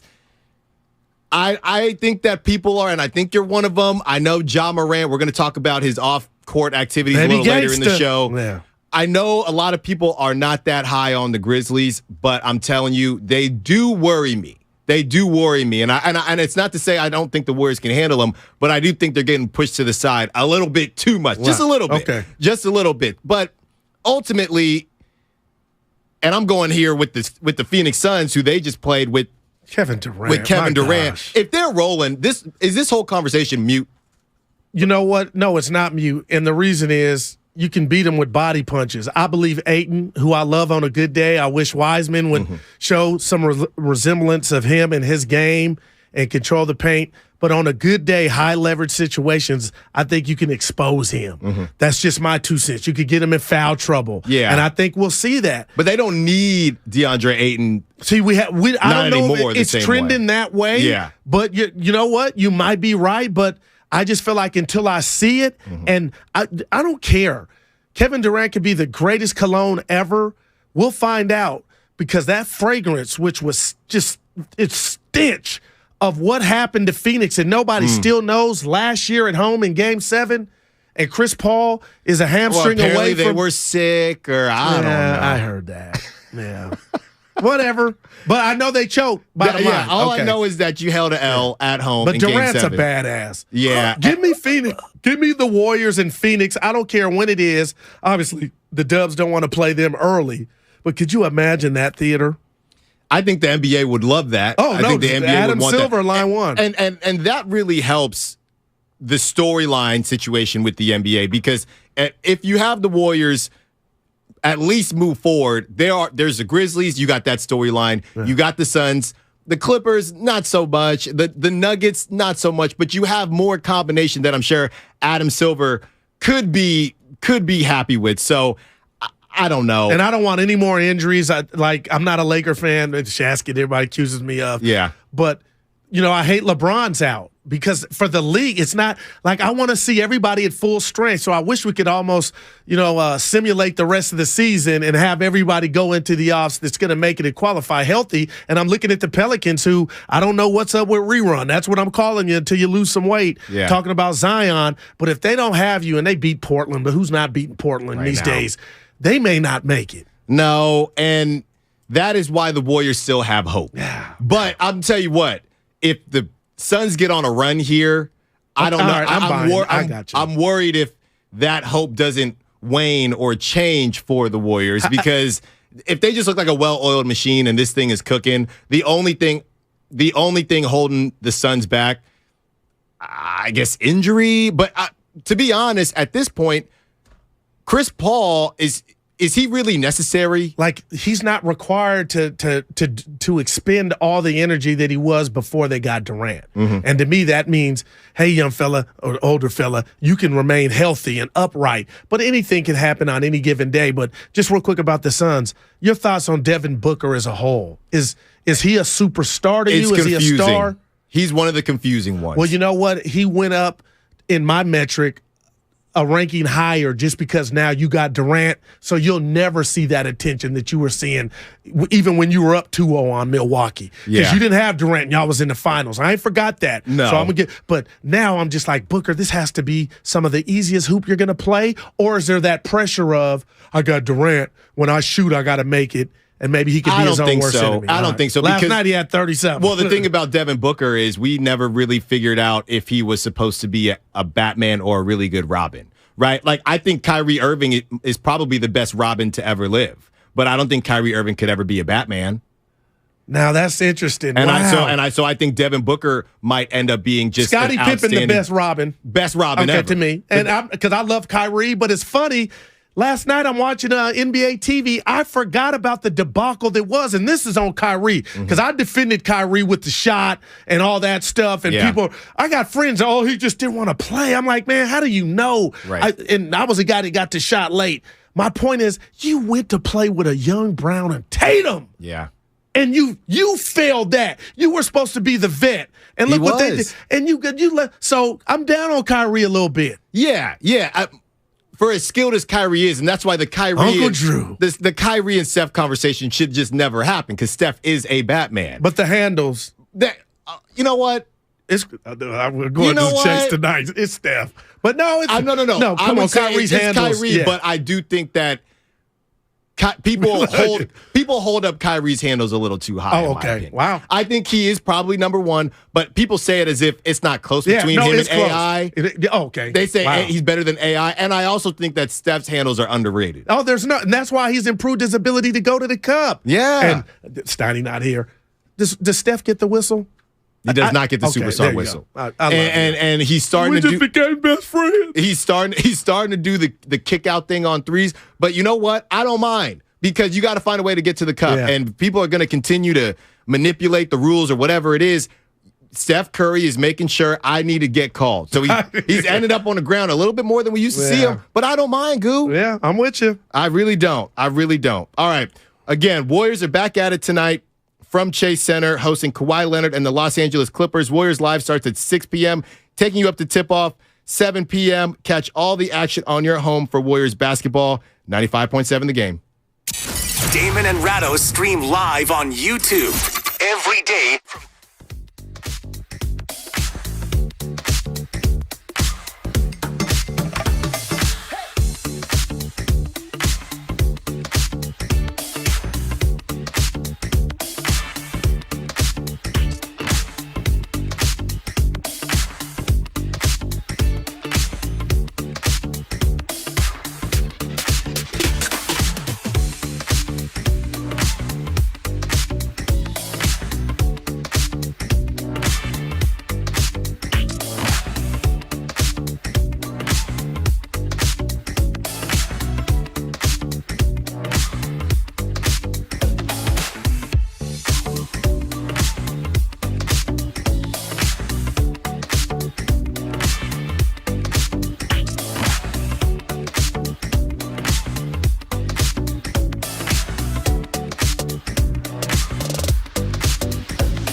Guru, man. Love them waves, man. Good night. Now, back to Steiny and Guru on 95.7 The Game. Good night. Steiny and Guru. Alan Sal's in for Steiny. Goo, I mean, you don't have to, put this information out in the streets, but, I mean, what you paying for a cut? 50 Cent, Curtis Jackson. 40, and then I go to my man Marky D, 40, and then I leave him 10. I got something to say that it's Jalen Rose. You're not going to be happy about it. Oh, wow. So you see me right now, and if you're watching on YouTube, you probably see I'm due. Yeah. And you want to know why I'm due? But you got all your points still. But you want to know why because I'm cleaning it myself. Okay. You want to know why? Why? I'm getting hit 70. Oh, no, you're okay. It's okay. I'm getting hit 70, buzzer, Goo. But do you like it when they do it? And you got that's the why beer. I'm going once a month. Oh, I can only go once a month. Man, you're about to have you about to be a daddy. I know. Yeah, so it's going to turn to twice. I'm going to have some clippers. I'm going to have to just do it myself at this point. I'll come line you up in the bathroom. Because I'm sitting here. I'm the math. I was looking at you. I'm like, he gonna be lined up for me. But I got it next week though. I got it next. I can only get it once a month for $70. Vontae does that with me. We haircut check. He'll look at me. He won't say it. He'll just see his eyes looking at the time. I was like, yeah, I'm getting cut. But yeah, you all right though. But I like how they do it. I'm in Alameda. Do they come to the house or no? No, but it's on the island, so I don't gotta leave the island, which is the worst part. The worst part of living in Alameda is coming and going. So I wear it, Goo, because I figure if I pay 40 or 50 in Oakland or somewhere else, that gas money gonna eventually add up anyway. The haircut calculator. Because I'm sitting here, I'm like, I gotta come into the studio. Yeah. Guru gonna see me. Nah, you're ready. I'm not ready to go. Because what bothers me real quick about I'm old school. They call me Lou Alcindor of the Wave game. These dudes, they don't care about their hair, and it works. I know. I'm looking at the kid, my son. Oh, he got nice hair. Yeah. And it looked like the bugs. But that's the new thing. I'm telling the girls that they're going out with, like, y'all, where's the brush? Yeah. Give me a little grease. Yeah. at least you got to fade the side. Well, give me something, You got to fade the side or something like that. Goldberg's left and right. I know. What is that? I know. What is the new thing? It's the new thing. And if my barber's listening, don't worry. Barber cops are not looking for you. I know. Well, the price tag going up, that's what it is. But I'll be back. I'll be back next week, and Steph Curry might be back this next road trip, which would be huge for the Warriors if you could get him back, because they are in need, Goo. And even though they got this 3-game winning streak, they are getting by, barely by the skin of their teeth. And by the way, on the Xfinity Mobile text line, thank you to all the English teachers out there. Last segment, I did accidentally say mute instead of moot. You don't got to worry about. I thought that was for me. No, you don't. You still don't got to text in though, because my mom is going to text in way faster than anybody else, letting her know, because she is the English teacher and is always making sure that I'm right. But thank you for that. We appreciate it. But getting back to Steph Curry and what he means to this team. Here's the thing, Guru. He's going to fix a lot of things, but he is not a fix-all. Okay. Other players are still going to need to play up to their potential and fill their responsibilities if they're going to get on the run that they're going to need to. And I love that. And the one concern that we're all looking at is this record that was accumulated with a 95% with Steph Curry. Mm-hmm. So we need to see that rectified. And I won't be a hater, but I'll whisper, it was Houston, it was Minnesota, it was Portland. All those teams to me are going the wrong way. Mm-hmm. But when the math wasn't on your side and you were 10th, half game out from being out of the play-in game, you needed to get those dubs. So now it's about, can Curry come save the day and help the Warriors be the best version of themselves? And they got a lot of road games coming up. Hopefully when he gets back, Allen, that will be fixed. And I would never, and I'm not doing it now in front of you, accuse the Warriors, not taking the regular season serious, but it's about timing now. We are about to be in the teens. It's going to be 5 games left, and then you find out who you play. Yeah. And I just think they got to take initiative and fix this road record and send a message to some of these teams down the stretch that, you got to take what we got. And I love this. I borrowed it, and I keep hitting Steiny over the head with it. We have not seen in the Steve Kerr era a team beat his team 4 out of 7. Yeah. Now, we've seen them the play-in. You lost 2. But 4 out of 7, just think about what if that were to happen, what would it look like? Would guys start pointing the finger? in the locker room, things that like I want to see that. I don't want to see it, but will that reveal itself? It's something we haven't had to deal with before. Exactly. And you got Draymond Green, who obviously has that $27 million staring at him if he wants to opt in.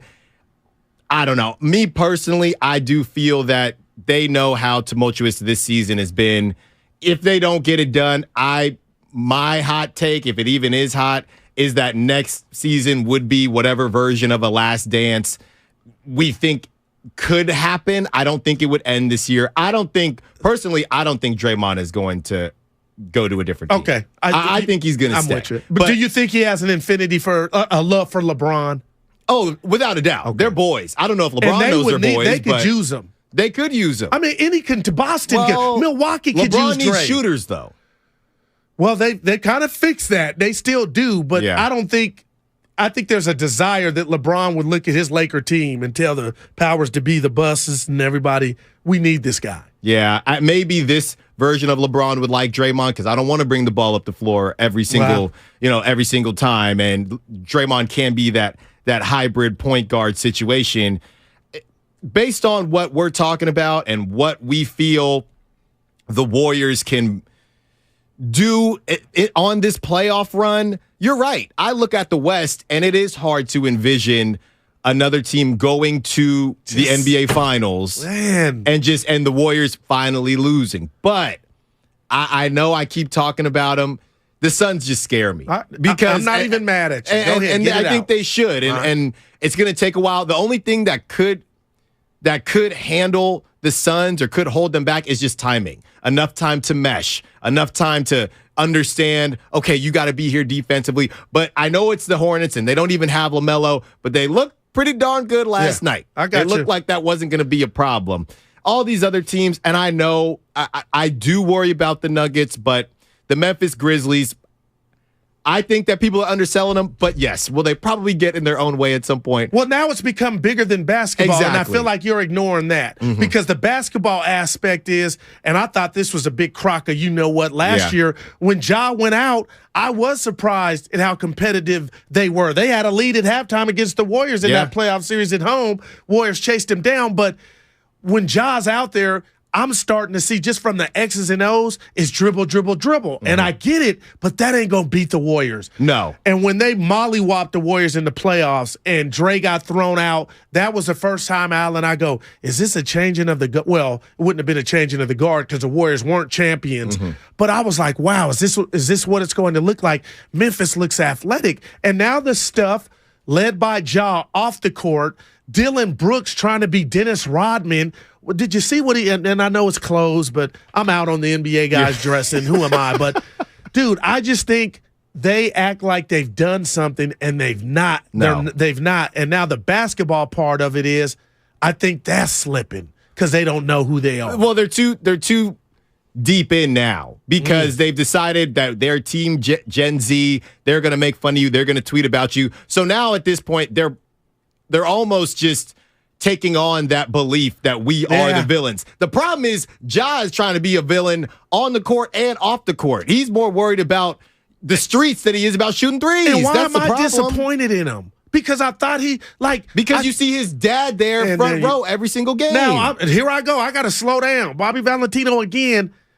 I mean, you got your pops and you've had them in your life. Black love, that's beautiful. A lot of young black males without their pops in their home. A lot of people in this world. So we know how important the father figure is, but you're in the inside, and I'm a guy that wears shades, and I'm a nobody inside, but I'm wondering, like, why wouldn't pops pull your little ass to the side if these reports are starting, if they're true? Because this is starting to, you led me to another story about Ja. So that would be 3. So there's 3. Oh, my There goodness. is the Pacers one. Okay. There is his mom was at a finish line in the mall. There you go. And then Ja came up and said, hey, what's this about? And that security guy, what time you get off work? That was either 4 days before or prior to the other incident that came out. So basically, I think one dropped and then it kind of dug up the other one. Okay. Then there's the incident of that I did hear about over the summer with the pickup game at his house. If you did touch him at all 14, 12, 13 times, and I'm gonna say this, Alan. I know I'm Union City, you Walnut Creek.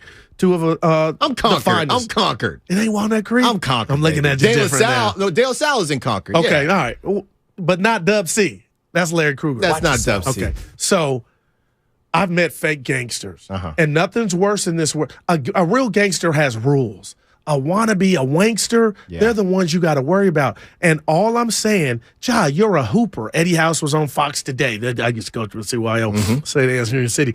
But he was talking about, we're ballers. You're not thug life. So you need to change your circle. And I'm telling you this, Alan, he may be innocent of all this, but this is bad. You got a signature shoe. Forget the shoe. You're the face of the league. Yeah. Well, what are you doing? They are saying, Ja, please be the face of the league. Okay, and he's saying, no, I'd rather just. Well, there you go. I got to prove to people that I'm hood. By the way, he's got the deal. And he also has the Powerade deal. This is the first time Powerade signed somebody in about 5 years. And he's got his dad voicing the commercial. Very outstanding commercial. But what are you doing? And I think you're right, Goo. I think it is going to start to bleed over into their play. Because here's the thing. And he comes out. He's another one. He'll come out on Twitter. Well, these reports are false. I saw that. And that bothered me. But I'm sorry. Where there's smoke, there's fire. If there was one thing, cool. 2 things, okay, cool. 3 things, that's not a coincidence, for the people that may not know, this last incident, allegedly, was the teenager was playing pickup basketball at Ja's house. At Ja's house. Okay, something happened. Yeah. Ja allegedly hit him 12 to 13 times. And both of these, I think this kid specifically was a minor. Or he was 17, something like that. Man. And then you had, I don't know how old the security guard was in the mall, but people were saying, well, what are you doing, Ja? So that's 3 different times. Ja told allegedly, asked when the security guard got off work. Yeah. And then the tweets, you're right. The fact that you're answering them or quote, that's letting me know there's something But here. Here's the thing, though. And yes, we see Ja's daddy on the court, and it looks great. My question is, you've gone from the mom is at finish line, and what did she say to fire up Ja to get him to go? Because my mom, even if she had a situation like that, if she knows, and I'm not saying Ja has a temper or tends to do certain things, but there are ways to say things. And your kid, Goo. If I tell my son something in some different type of way, he's going to react. So I'm blaming it on the whole family. Yeah, no doubt. It's a bad look, and you got to look in the mirror and your circle. Because that after the game with the Pacers and allegedly infrareds pointed at the security guys, that's scary and stupid, and you're in the car allegedly. Come on, Ja, grow up. You are on the verge of life-changing money, generational changing money. I love how that's changing money, and you want to sit here and prove that you're hood. Who cares if you grew up in the hood? I really don't care because, you go back and forth and you're on social media. Well, he actually didn't go to a private school. I don't care. All I know right now is that this dude could be part of the 0.00001 percentile of the world in terms of money and because of what he can do athletically and how hard he's worked coming from a small school. Don't throw it away. Don't throw it away, man. And I told you this in the green room, and I'll leave it with this. My last thing on Ja.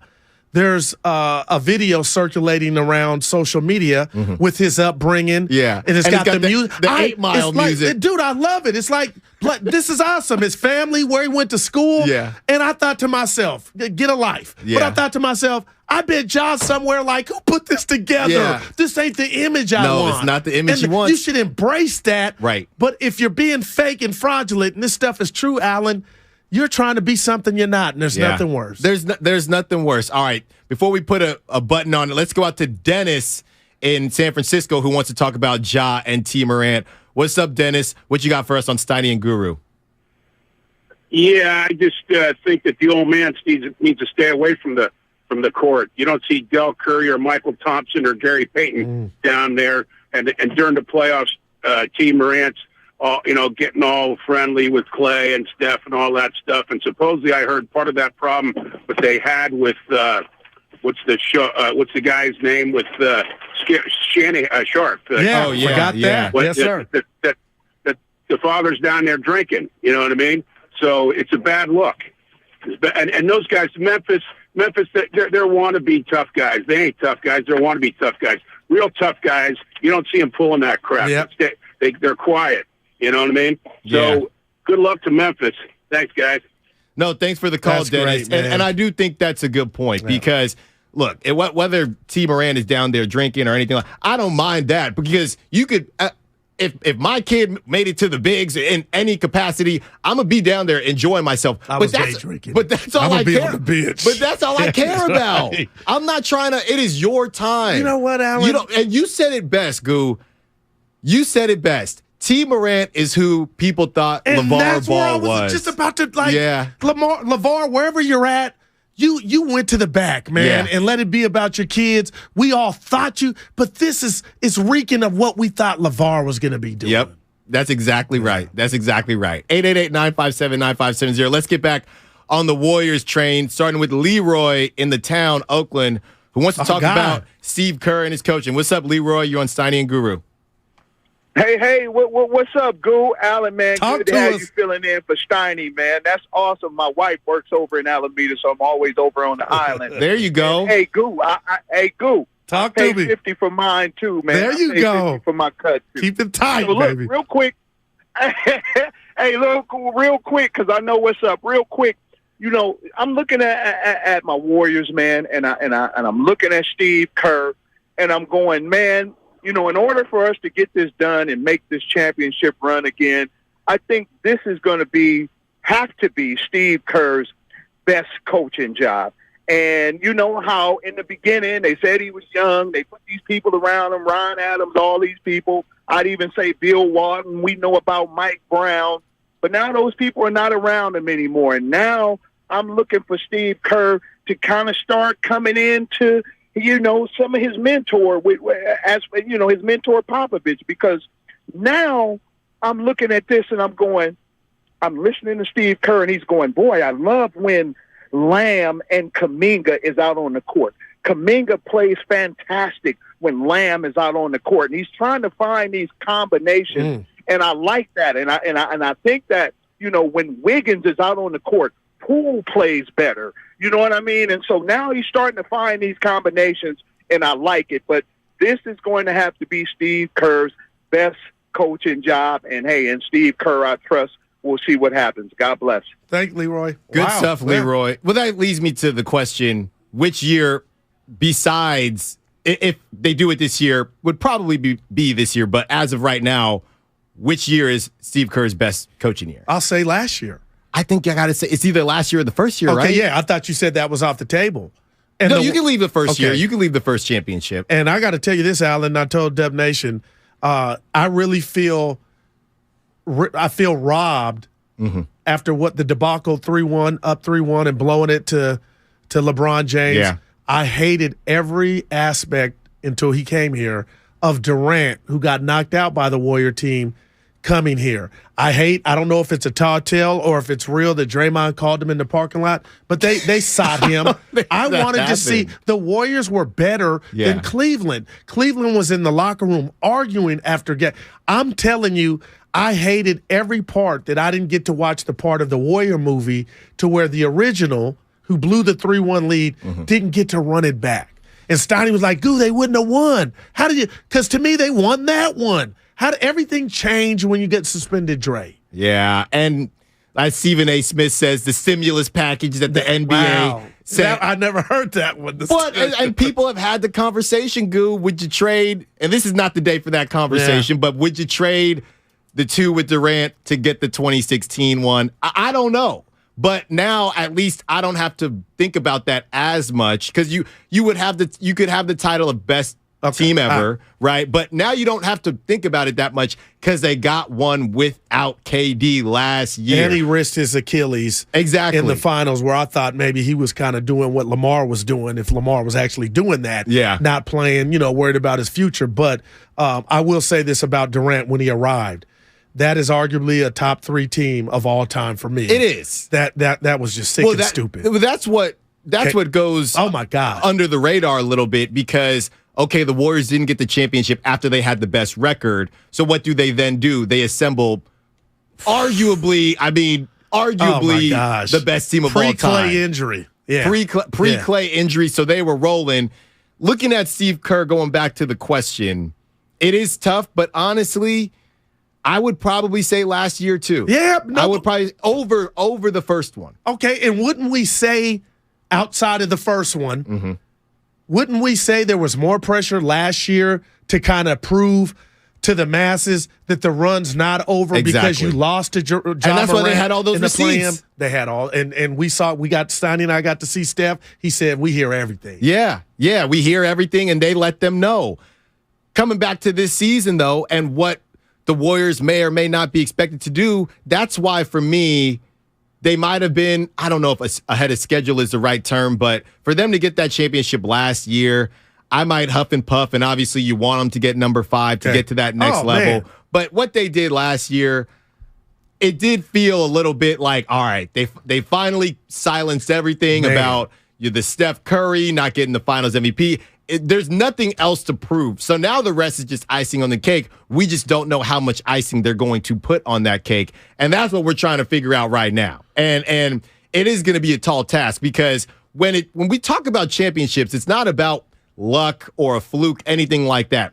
Things just have to fall your way sometimes. And I think things did fall their way last year. And that is no indictment on the Warriors at all. That's just a part of it. Yes. And I just get triggered when I hear Last Dance, and Steiny did it months before, but Steph's not going anywhere. So if you're telling me the Michael Jordan, the Steph Curry is going to be a fixture, and I'm not saying Dre's leaving, but if one of them were to depart, Clay, as long as you got Steph, and I mean this, Styles, you got action. You do have action. You got major action. But it wouldn't be this. It would be when the Temptations, they moved on and got the new lead singer, No More David Ruffin. You still had the Temptations. You still had hits. Yeah. But it would just be a different version of the Temptations. It would be I don't even know if I would count it as part of the original dynasty. Yeah, even if you lose one. Real quick, Steiny and I sparred because I said, you know what? And this was no shade at Dre, and I've been giving him his flowers all week. But don't tell me Steph couldn't win a chip if there were no Dre. That's how great and the impact of Steph Curry. I'm like you wouldn't be like, oh, I'm not watching the game. The Warriors have no chance. No, you would tingle with just curiosity of like, they got the engine. That's what Steph is. Yeah. Okay, you don't got the screen setter. But whatever came back, and it might be a lower version of Dre and a player that would do things Dre wouldn't bring to the table, but that's how much Kool-Aid I'm drinking of Steph Curry, man. I hear you. Come on, man. Well, Draymond as a player, he basically takes the role of two players. So because of the way he passes and the way he defends. It's just, Draymond is one of one, I believe. So, but I do think you could find two players to do what Draymond did, and Steph would have found a way to win. Maybe they don't do what Draymond does. Maybe they do something that Dre didn't. Yeah. But Steph is able, and the coaching staff and the team are able to maximize it. Yeah, I can't sit here and say Steph wouldn't have won one ring without Draymond. Yeah. I wouldn't say and something. I ain't saying that. I'm definitely not saying that. It is an interesting thought, though, and hopefully we don't have to have any conversations like that because you get everybody full, you get everybody ready to go, and once you do get the full strength, that is the one similarity between last year and this year. Yes, the Warriors played really well in spurts last year, much better than they played this year, but when we were going into the playoffs, the question was, okay, you finally got Clay, Steph is coming off the bench, Draymond had been injured. That was a bad injury. I thought he was zapped. Exactly. I'm going back to my kitchen, to my restaurant. Will all the ingredients fit together in a short period of time? And it did last year. They're basically going to have to do the same thing this year. That's essentially what they're going to have to do. And work harder, no doubt. And work harder. All right, what's coming up next on the game is sponsored by Fremont Bank. Full banking services, no compromises. This is Dante DiVincenzo.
The days I think you complete me. Today's not one of them. It's JP with the Golden State Warriors. Now back to Steiny and Guru. We are back. 2 o'clock. That's 2 hours, dog. Steiny and Guru. Alan South filling in for Steiny. Guru, first show together. Yeah, we got one tomorrow. You're learning a lot about me. You know, you thought I was in Dub C. Come on, man. Walnut, nothing wrong. That's my favorite mall, Walnut Creek. But what, Sun Valley? Yeah. That's in Concord. I didn't want to Creek. Okay, I'll know next time I'm in there. But Alan, let me ask you this. Yes. Your love for baseball, where did you get it from? So, because I love the game, and I had to ask you. Yeah, my love for baseball. My mom my mom was born in Panama. Oh, wow. So okay. baseball, soccer, really big out there. So we came out, and my grandma lived with us. She was there when I was born, lived with us until she passed away. Basically until she passed away. Rest in peace. So rest in peace. So that's really it. You know, I mean, my uncles played baseball. My great uncles played baseball. So that was really what it was. And honestly, it was a split between all the sports. And then you go to one. All it takes is one tournament, to go off. And the parents look at you like, okay, you're a baseball player. Wow, there it is. You know. Most famous pitcher you faced. The most famous pitcher I faced was a dude named Pat Light, who got drafted in the first round of, supplemental round. But the best player I ever faced was Bryce Harper. Wow, where? I faced him it was Bryce Harper. So he's a little bit younger than me, obviously, but I faced him in a summer league, and we played him twice. This is when he was still a catcher. Go yard. First time we played him, he threw from his knees just a laser. He just we got him out twice, and he just hit a single line drive up the middle. Second time we played him, we had our lefty in, goes first pitch curveball. Bryce Harper, this Woodbat tournament, Bryce Harper's probably 14, 15 at this point. He hit a ball. I was in center field that game. He hit a ball that I don't know if it's landing. That's amazing. Wow. And then we went to shake hands. I'm like, this is a grown man, dude. This is a grown man. 14 or 14, 15. You know when you see it. I know. And I'm just thinking that there was some thunder in that lumber. I'm telling you about that right now. All right. But before the break, we were talking about Steph Curry, the Golden State Warriors, and what they're going to have to do to get number 5. If it's even possible or plausible for them to get number 5, and the Steve Kerr era and how that has looked and what his best year has been. And I think it's very clear, and a caller said it before the break, that if he gets this one, and in last year was something else, but if you look at the West this year and what they would have to overcome, this would be number 1. And and that's before we even talk about the Eastern Conference. They got a game, the Warriors, who coming up against the Bucks on March 11th. Yeah. And then you got Giannis, you got Middleton. And to be honest with you, that's the team I was worried about last season. And then Middleton gets hurt. They're not able to get the job done. But that's the team with Drew Holiday. You know how he defends. 7 with Boston. And I would love a guy that I would love on the Warriors, Bobby Portis. Man, see, and that's another dog. I know. Like Draymond, but a little more skilled offensively. Yes. And people coming down your road for your Draymond take. But what was the take? It was an observation. Well, go ahead. You were like, the take I feel like you said it there. Go ahead. Oh, I'm just saying. Because you was quick. Well, the take was that Steph would. Now, are we saying he would have won both without KD? No, it wasn't about any of that because I understand how important Draymond Green is. Yeah. My thing was I was just hearing a lot of talk and scuttlebutt about if Dre chose to go somewhere else, that Curry, a guy of Curry's caliber, his championship winning was done. Yeah. And I'll tell anybody, hell no to that. Because what Steph is and his impact, I will bet on him all day, every day. So there was no shade. Yeah. Yeah, it was just dude, if the Warriors still have Steph, I'm betting. Right. And I would say maybe to not do revisionist history, I think that the Warriors probably needed Draymond Green specifically when they won, when they were a little bit younger. This last one, I don't know. He got benched. He did get benched at one point during the finals. My goodness. Yeah. That's what Boston, they look like Redwood Forest. It was like, oh my goodness. I think you have an argument for number 4. Right now, the 2 in between don't count because they got Kevin Durant. They needed him, but number 1, I think they needed Draymond. Man, I number love 4, Dre. and we'll never know. But speaking of Kevin Durant, 888-957-9570. Let's get out to George in the jungle who wants to talk about KD and how he can't do it alone because it's always a good time to talk about Kevin Durant. What's up? What's up, George? You're on Steiny and Guru. I didn't want Kevin Durant to come to the Warriors, but when he got here, it was fun to watch. But the thing about it is he left. And when he left, he went to go do it on his own. And now it seems like he's got to join another team in order to get it done. If he ever gets another ring, it's not going to be on him. It's going to be on the team he joins. The whole thing about that is play to your strength, and your strength is not to be a leader. He could have stayed here and he could have been, part of the team, but he chose not to do that. So I've got no love there. Yeah, interesting. And I'm done. Thanks, George. I think I talked block. George actually brings up a good point, and I'm glad George brought this up because I want to ask you this right now. And I'm asking everybody listening. Is Kevin Durant the best player in the history of the NBA to never truly be the face of the NBA? Wow, that's a heavy one. I'm going to say he was the face of the NBA. You think he was the face of the NBA? I'm going round table. It was a combo.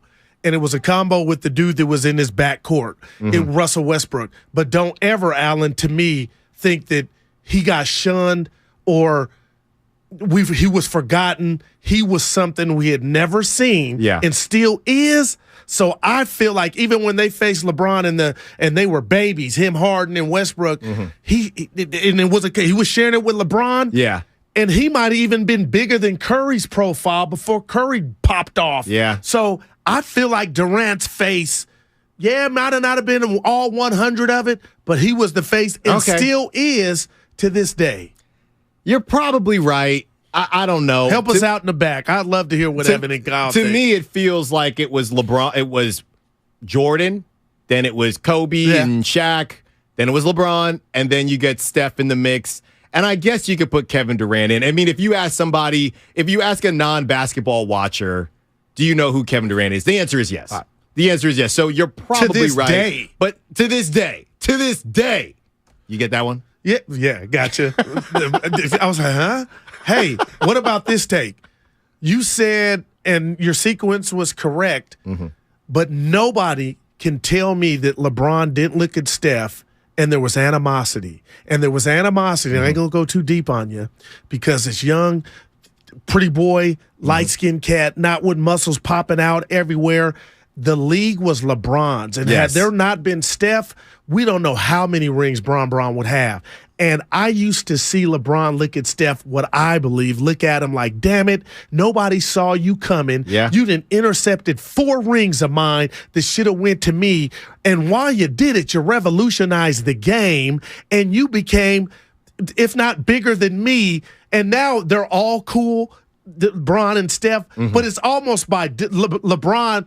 He had to be cool with Steph because he would have came off as a hater. But my bigger point is, nobody saw Curry intercepting and getting these rings and MVPs. No. Come on, man. No, and nobody. When you think you have something going and you think you have, okay, this is what needs to be done, somebody comes out of nowhere. Kobe's done, it's me. Right, it's me. And the thing about LeBron, he probably wouldn't be as cool with Steph until he got that 2016. Once he got that one, he can hold that one over Steph forever. I hate it's the first time it ever happened. I know. And the meme.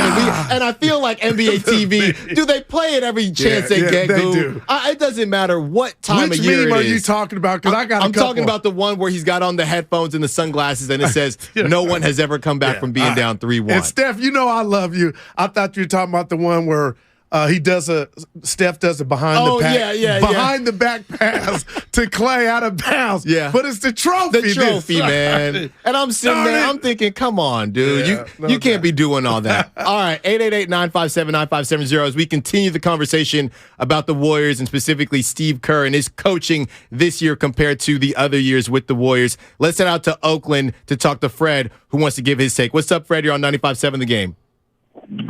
Hey, what's up, fellas? How you doing? Listen, I just wanted to comment on Kerr, and I think you got to look at his body of work in the playoffs. I mean, that's when he's, strategizing. I think in the beginning, I think it was 2014 when he put Iguodala as a sixth man, convinced him to be that sixth man, and ended up him getting the MVP and championships in that year. And then throughout the year, just him implementing that whole moving without the ball and the give and go and everything, and planning it around Draymond. And even though his player, even though the younger players, I don't think he admits he didn't do as well bringing the younger players up, which is why he implemented and brought in the player development team that he brought in to help with that, since that wasn't his strong point. And so basically, I feel like the playoffs is when he showed out more and showed his coaching ability. And I just like that he's humble, he's upfront, he's honest about what he's good at, what he's not so good at, and brings people around him that can help him with the areas that he's not good. So I just wanted to give my 2 cents on that as far as Steve Kerr is concerned. No, thanks for the call, Fred. I think it's a good one. He's worked with what he's had to work with. And again, I'm not going to get on Steve for just his philosophy. I'm just not going to do it. But Alan, how could you? He's a made man, 4-8. I know. And again, excuses. Outside of the injuries in 19 against Toronto, I had my money on the Warriors. That would be 5. Woulda, coulda, shoulda. But I just don't. Are people really coming at Kerr now that they're the 5 seed right now as of today? And you haven't even. How long have you been full strength? How can that supersede 4 rings though? No, and 1 in your first season. I know. I think Come on, man. People got that parade feeling good again, and you just felt, hey, we got an opportunity to make it happen again. We're still there. When Fred was mentioning Steve Kerr in the playoffs, though, one quick note. Yeah. Wasn't it the assistant coach or something like that told but Kerr was insecure enough to say that. Yes. And gave him credit. You're right. Yes. And I love that about Coach. Right. No. I hear you, because I wouldn't have. I'd have been like, I was in the lab. Yeah. You know what I mean? Or he gave his boy credit. Right, but that's when you ask somebody, hey, what would you do here? Then you go to the reply, hey, this is what I think we should do. I think we should go in this direction, and the other person is like, loved dude. every minute of that. And it goes back to that Mark Jackson thing, too, talking about he changed the culture. Mm-hmm. And it also goes back to who Steve Kerr is as a person. And that's what I'm really high on. Yes, he's not going to sit there and say, I thought this was a good idea. This is us as a unit, as a group, and this is the person specifically, and that's what you have to do. You're supposed to give people flowers, because ultimately you're all getting rings, you're all winning, so everybody's good. Let me ask you, we got 3 hours of that. Let me ask you a question. Do you gamble? Like I said, I do the prize picks, or if I'm in Vegas or Reno, I will dabble. But you ain't addicted, like oh my God, like you don't wake up and look at the lines. I'm not hopping on some of these other apps. I don't got a bookie or anything like that. No podcast you're listening Kyle, to. stop looking at me like that. I've seen you in here during Niner games. That's only prize picks. That's only prize picks. He said, I've seen you here during Niner games. The reason I asked is tonight's line between the Clippers and Lakers, and producer Evan was in here during the break, is Clippers favored by 3.5. I feel like that's fair, and I feel like if the Clippers are who we really thought they were, without Wiggins and Steph, Clippers, it should be 6.5. Yeah. But again, this is just the pulse I feel from Dub Nation after the comeback over Portland. They're going to be mad if somehow this version of the Warriors team doesn't beat the Clippers, who are not in the category of the Houston, Minnesota, and Portland. So if we come in here tomorrow and somehow we're talking about a loss, Allen and Willard kind of said it, and I was tired, I was talked out, but I was like, there's nobody out there that would be spewing venom if somehow they lose to the Clippers, right? I don't think there should be anybody out there. And now, look, if it's a complete blowout, which to be completely honest with you, I think it could be. You were down big to Minnesota and Portland. Yeah, I think it could be. But if they go out, and I know nobody likes the moral victory thing, but if they go out and it's a good effort, honestly, I know they got away from them the last time they played the Clippers, but if it's respectable at halftime, which it was in LA, you get to the third quarter, Kawhi starts cooking, and there's no just obvious They're going to be mistakes, but it just looks like, all right, they gave a good effort. We won 3 in a row. If it's more about how well the Clippers played, because that's what it was to me last time, Goo. It was about Norman Powell deciding that he wanted to be the next coming of KD. Oh. It was about that, and it was about Kawhi doing his thing.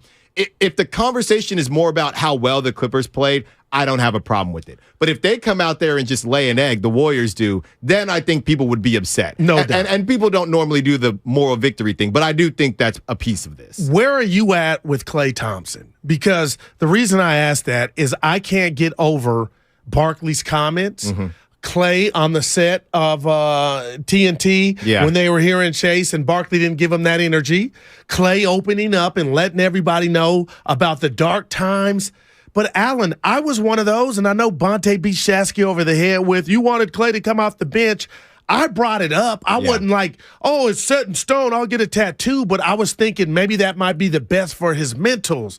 But where he is at now in Steiny, you know, if you ever tune in, he'll never be what he was. Yeah. I mean, who will? It's not about that. Right now, your boy is a flamethrower. He's balling. And how I look at Hoop is, this could be game 2, 3, or 4, game 1 in a final series. It could be the late third, fourth quarter. Klay now, when he shoots, Allen, I think it's bottoms. Yeah. And I think now he's relaxed. Yeah. And now you're telling me that's a part of an antidote that you can mix with Wiggins. You can mix with Curry going off, Jordan Poole, whomever.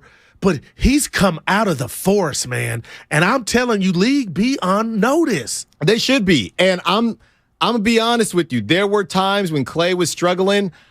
I sat there. I said, you know what? I don't know what to do with this. And let's be completely honest. Klay's getting paid a lot of money. Klay is number 10 in terms of yearly salary. Yeah, he's number 10. He earned it, but he earned it, but he's still number 10 on the list. Number 10. So you gotta, and I'm sure that's part of the pressure Klay feels. Man, these guys been paying me while I was injured. Now I got to come back. I really got to show out. So he's putting that pressure. Right. He's putting that pressure on himself. But now he's coming out and he's taking some of that pressure off him, and he's becoming a leader. Goo, there was a couple games ago where he's pump faking, getting to the lane. Yeah. Klay Thompson getting to the lane, getting free throws. You want to know, you go back to the prize picks, 1.5. That's the over-under for the amount of free throws that Klay Thompson takes. You can take the over or the under.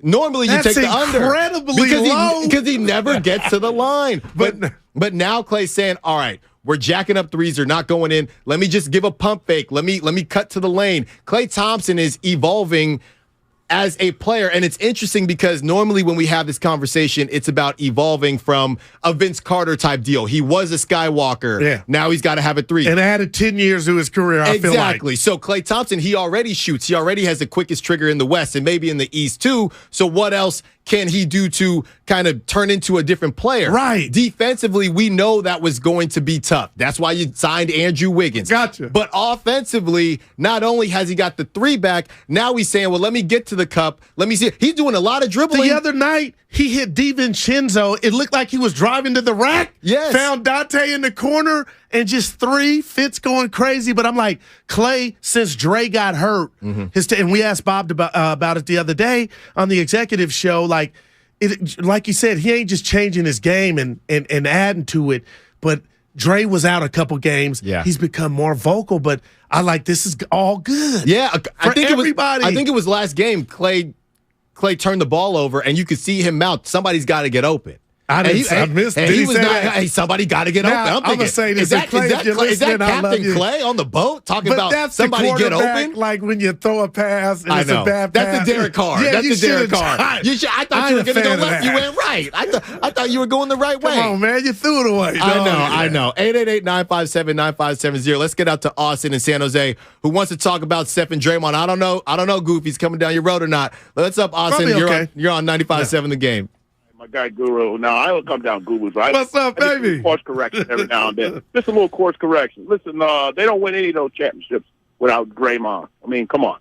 Right. I mean, and Austin, real quick, the other guy. Austin, I think people are saying that's what I said. No, I was saying life after Dre if he chose to leave because the Steph Curry ketchup bottle to me is still at the top.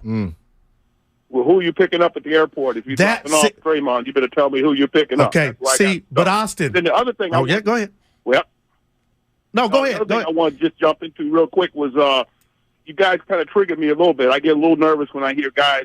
I've heard 2 shows today where you guys are talking about Memphis, and listen, I'm a Warrior fan, but when I hear guys throwing down the terms thug and all that kind of stuff, I don't think that's appropriate. You need to be careful with that. I don't know all the details around what y'all's doing or not doing, but I think the thug thing is kind of a pejorative, and people start hearing that and they start thinking the wrong things. If you know where I'm going. Okay. So, Memphis is a professional basketball team, so I don't think we should be classifying them as thugs and all that kind of stuff. Now, Austin, I love you for that. Don't hang up. But at what point do you start to say, Austin, the stuff that we're hearing that allegedly might be true?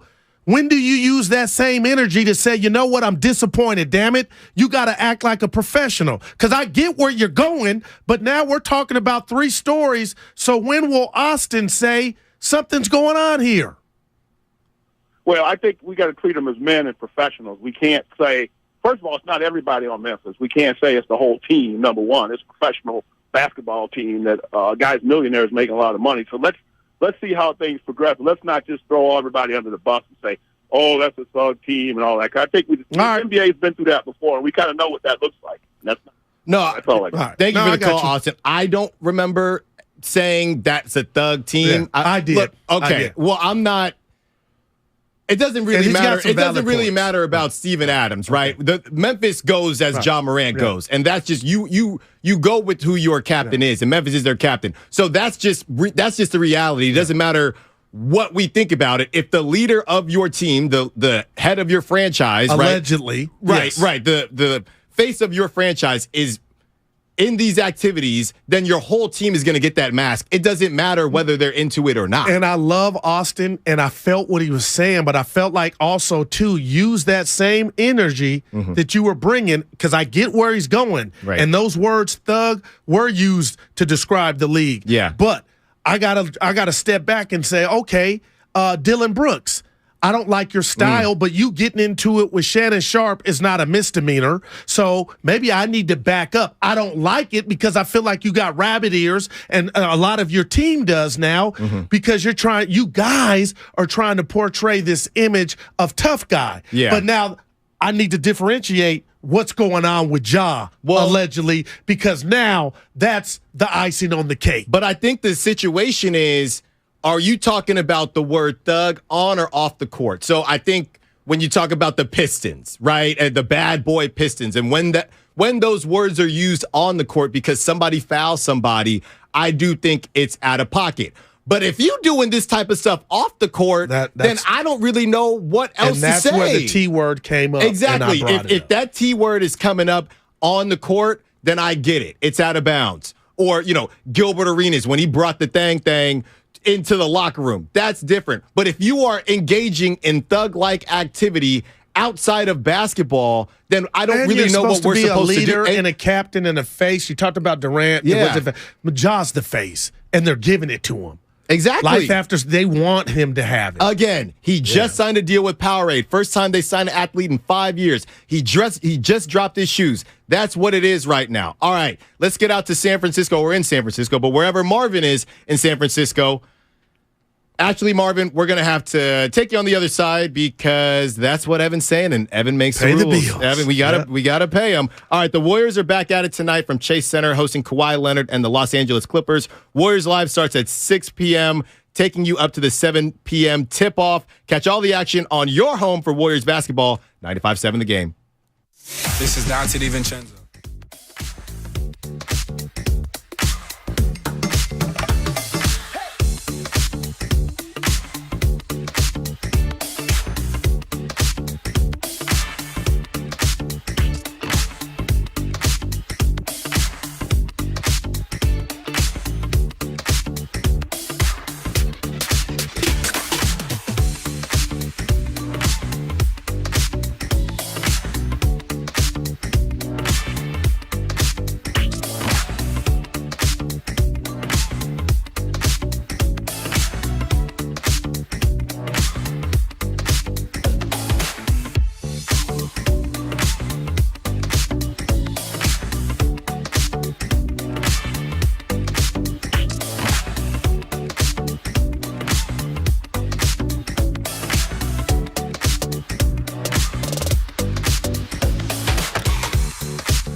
F do you got to lose? Hey, it's Moses Moody with the Golden State Warriors. Now back to Steiny and Guru. We are back. Steiny and Guru, Alan Styles in for Steiny today. Guru, one more segment. It's been great. We got tomorrow, We run it back tomorrow. Yeah, look at we us. run it back tomorrow real quick just because, actually, we'll talk about tomorrow. I wanted to get into Creed, but we'll talk about Creed tomorrow. I cannot wait. I'm going tomorrow. Okay, you're going tomorrow. I'm baby. going on Sunday. I can see Craig in the back room saying he's going to be there. I The might next have to check it out. Denzel, and people are going to tell me slow down. Jonathan Majors, man, He's doing a lot. He is the. I watch Ant-Man, and he made it a great film. Yeah, he was the villain. He's doing something. So hopefully we're celebrating when you get ready to go to the movies tomorrow night.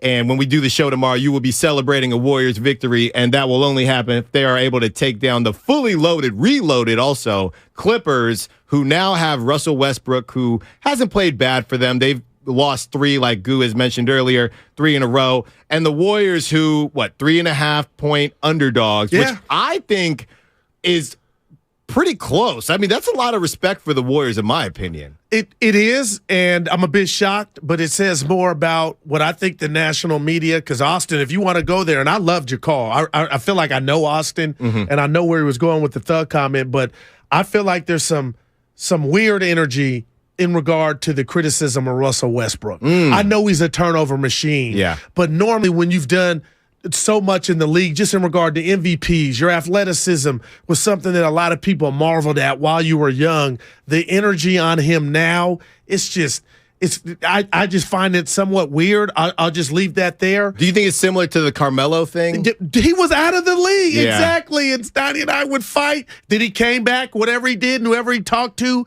Yeah, I remember the interview he had, Carmelo, with Stephen A. Smith, and it still didn't work. Right. But he came back in the league, and I always wonder, man, what did he do? What did he do to be out that long? But that's a story for another day. But with that said, when you talk about this Clipper team, they did allow the Sacramento Kings on the road to score 176 points in your building. Now, I know the Warriors don't have a De'Aaron Fox, but they got a Jordan Poole. They got an identity.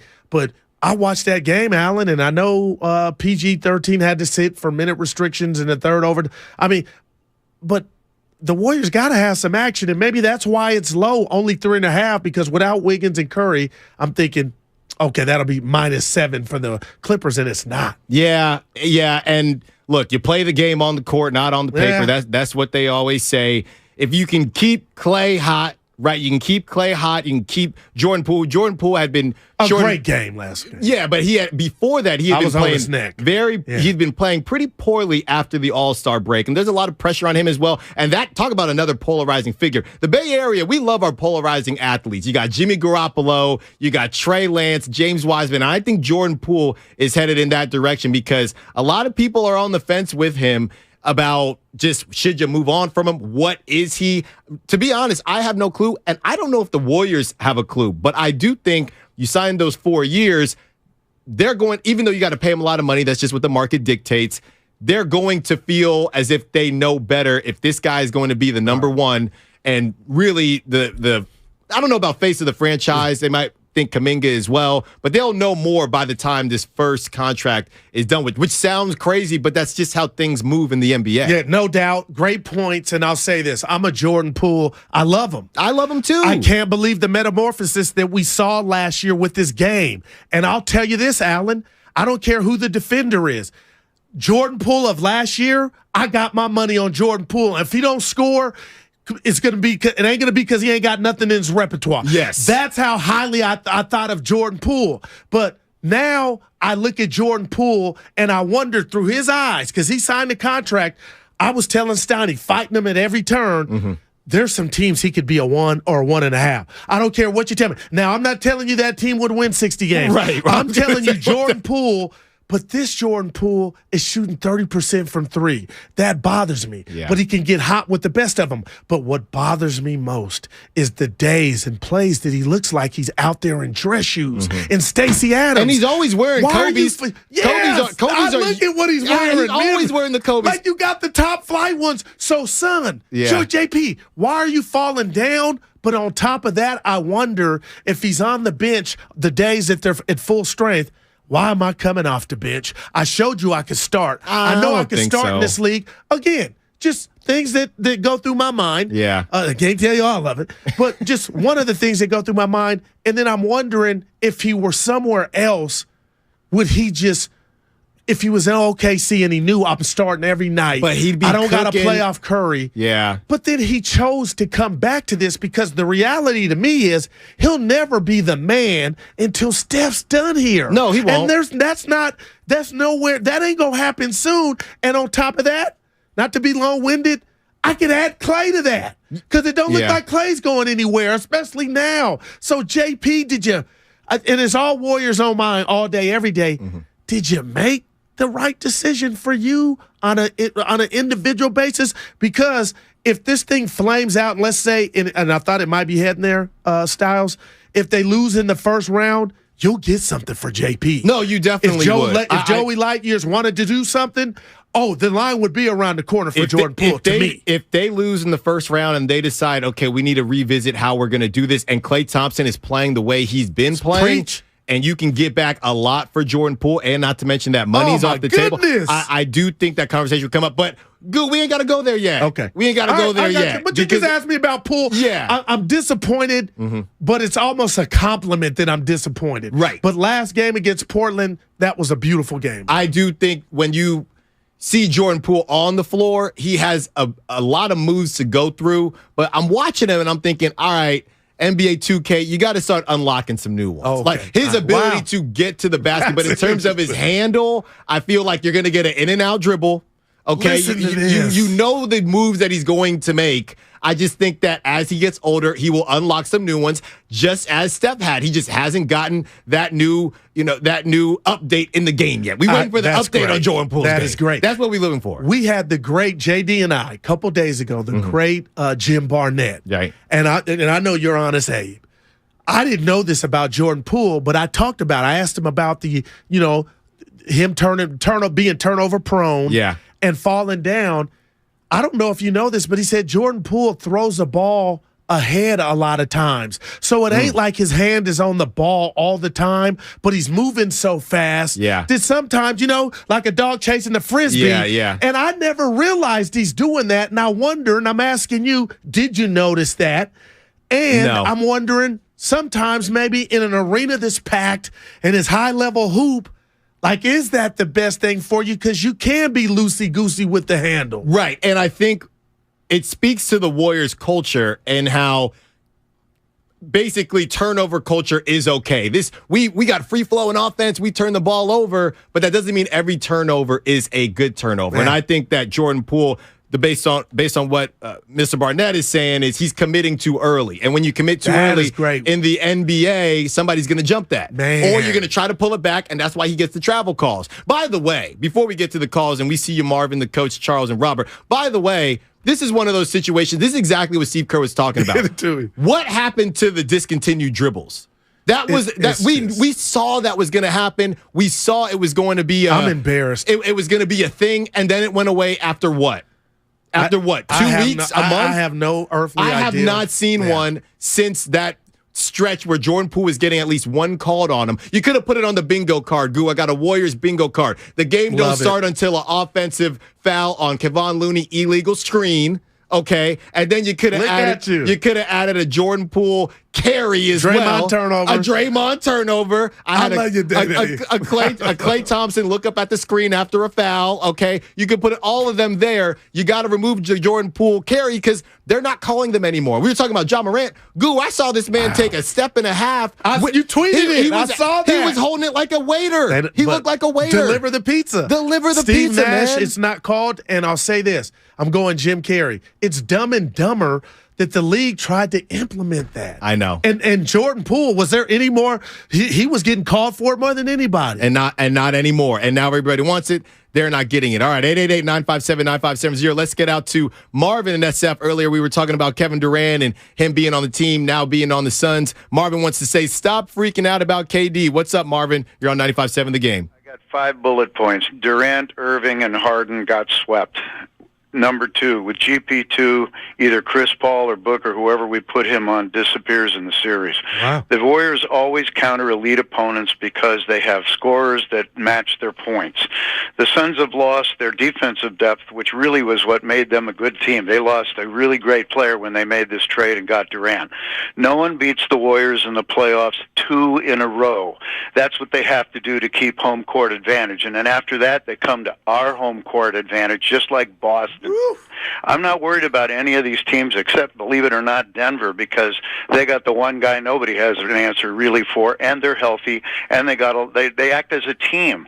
These other teams picking up stars get guys, and they're not coordinated. Look at Dallas. I mean, I've been watching their games, and they need their depth. They need their defensive depth. And in the playoffs, it is going to be about defense. But number one, the Warriors never lose 2 in a row on the road. They didn't even in Cleveland, and they're not going to this time. I like this guy. Wow. It made me feel good about my bet. Yeah. I mean, everything he said, man, if you are in that belief, is spot on, because the Kyrie and Luka thing, earlier we were talking about just no offense in terms of the Warriors running offense, other teams don't. Good, yes. And we've already seen that this doesn't work. But Luka ball doesn't work, even though they got to the conference finals. With Brunson. And you had your defensive guys. Why would you go away from that? This is my thing. He's just a guy, Allen. And so now you're running back without those defensive. And you got Kyrie, who I love, but it ain't working. Right. Well, we don't know if it's not going to work. You got me there. I feel that they took this swing on Kyrie because as good as Luka is, they don't know what it is Luka needs. And he would know. Well, Luka was barking in the papers, subliminal bombs about him needing help or being up out of there. And Cuban was like, by any Malcolm X, we'll bring in Kyrie, who I don't think is going to stay in Dallas. But it was almost out of desperation. Right. But I was like, you had a good thing. You were in the Western Conference Final with Brunson, but you looked at him like he was chopped liver. And you're right. Maybe this team will get to the Western Conference Finals, but they've lost some things that they had last year. Well, I'm telling you that right now. They did last year. I don't think they will. They will this year. And I don't know. The Mavs just don't know what to do with Luka because he has to have the ball so often. So it's either I need more help, but he doesn't know how to play with the help yet. Yeah. And he doesn't know what type of help he needs. He doesn't know, and the team doesn't know. So I'm not really worried about the Mavs, but I do think that it's a good point when you try to assemble. These guys have less than 30 games to figure it out. That's not a lot of time. And damn near less than 20. My argument for the Suns being a little different is that Kevin Durant is just player A. Whatever player, you could drop him on any team, and the way he plays, it would work. It's not as nuanced as of putting a Kyrie with a Luka. I think Kevin Durant, you drop him anywhere, and it's going to work because of his style of play. That is why I would worry about this version of the Suns team. But to the defense of these assembled super teams, a lot of these super teams haven't won anything. If they haven't had LeBron on them, and I don't know if you want to count the Warriors because they just added KD, but these super teams haven't won. I don't know if the Raptors are counted as a super team. They just added Kawhi.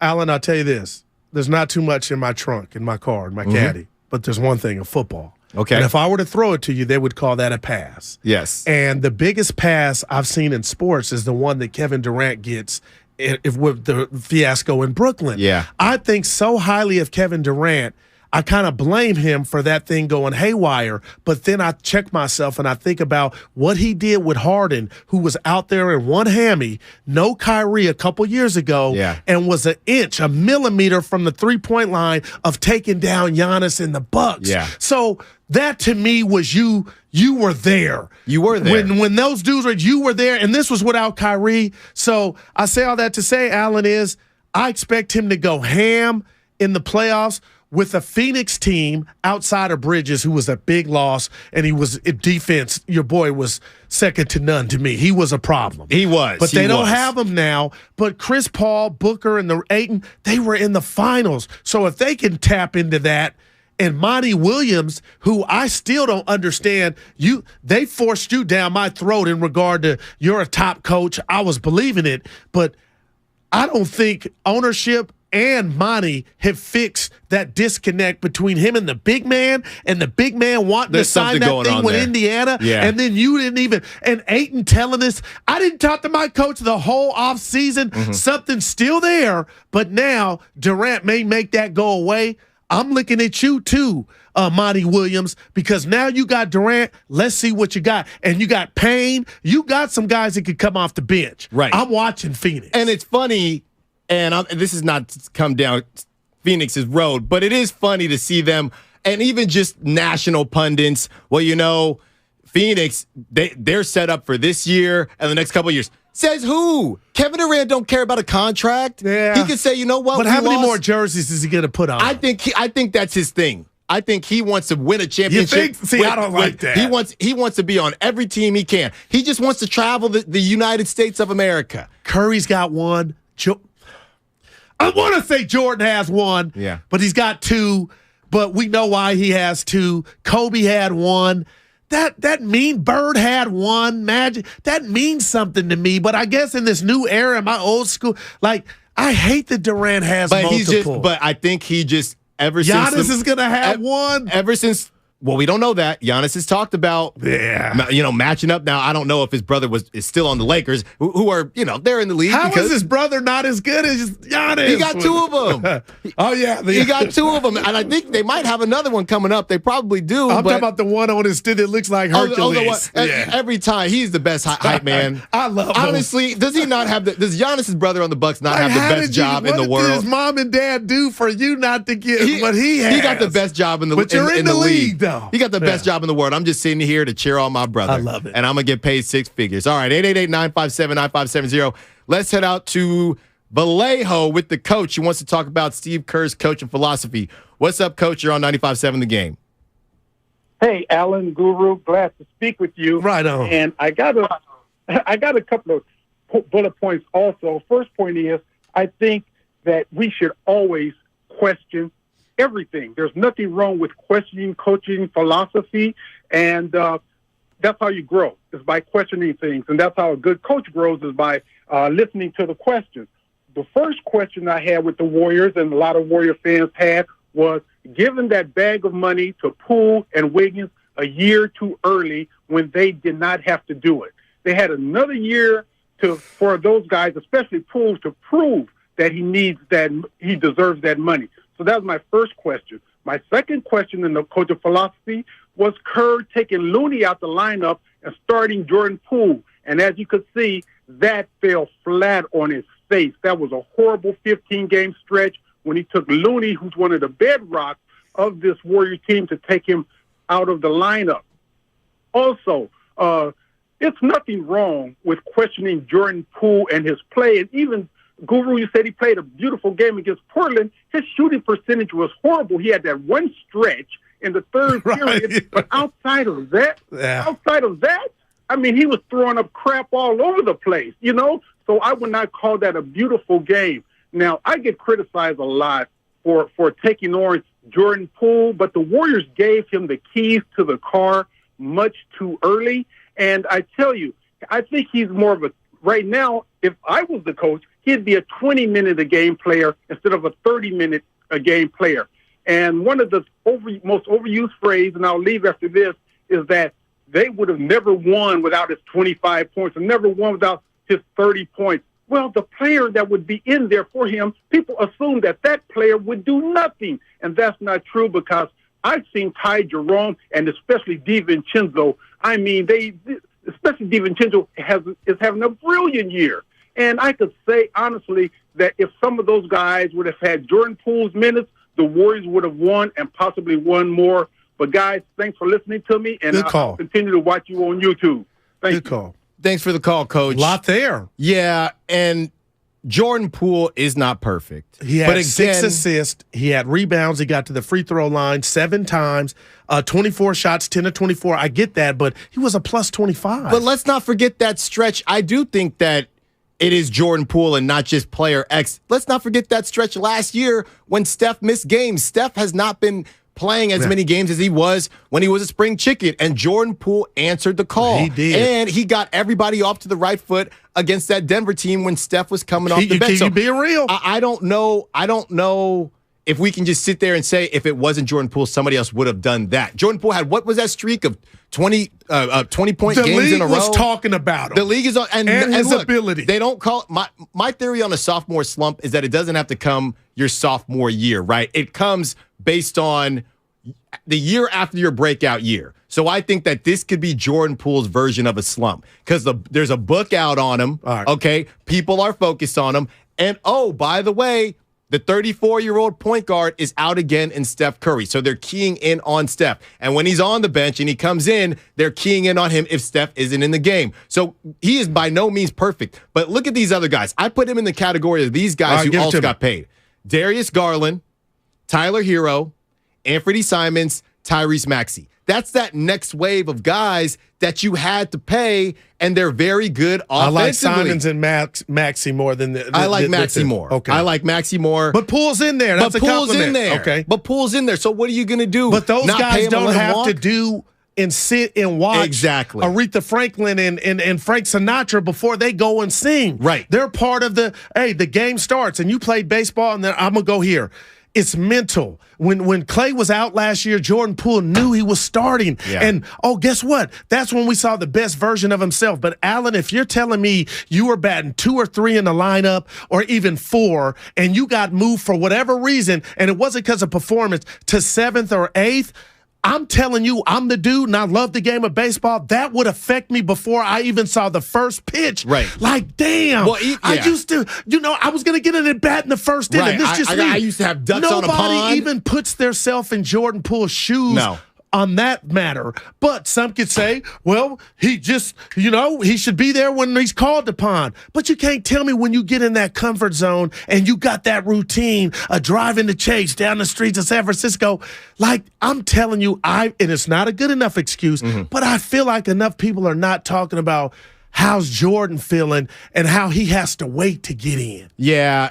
There has to be something. It's not even dropping in the lineup. It's you're starting one day, you're getting a pinch hit the next day. And I do think some of it, and people will say, well, he's getting paid, whatever. Yeah. And I get all that. But there is something to be said about a lot of these guys have more consistency in what they're doing. Hey, Jordan, today you're our version of Steph Curry. Hey, Jordan, today you're coming off the bench. Today you got to do this. Today you got to do that. All right, let's go out to Charles in South City, who wants to put this back on. Not that we ever went negative, but keep it on a positive note with the Warriors going forward. Charles says to be grateful. What's up, Charles? You're on Signing Guru.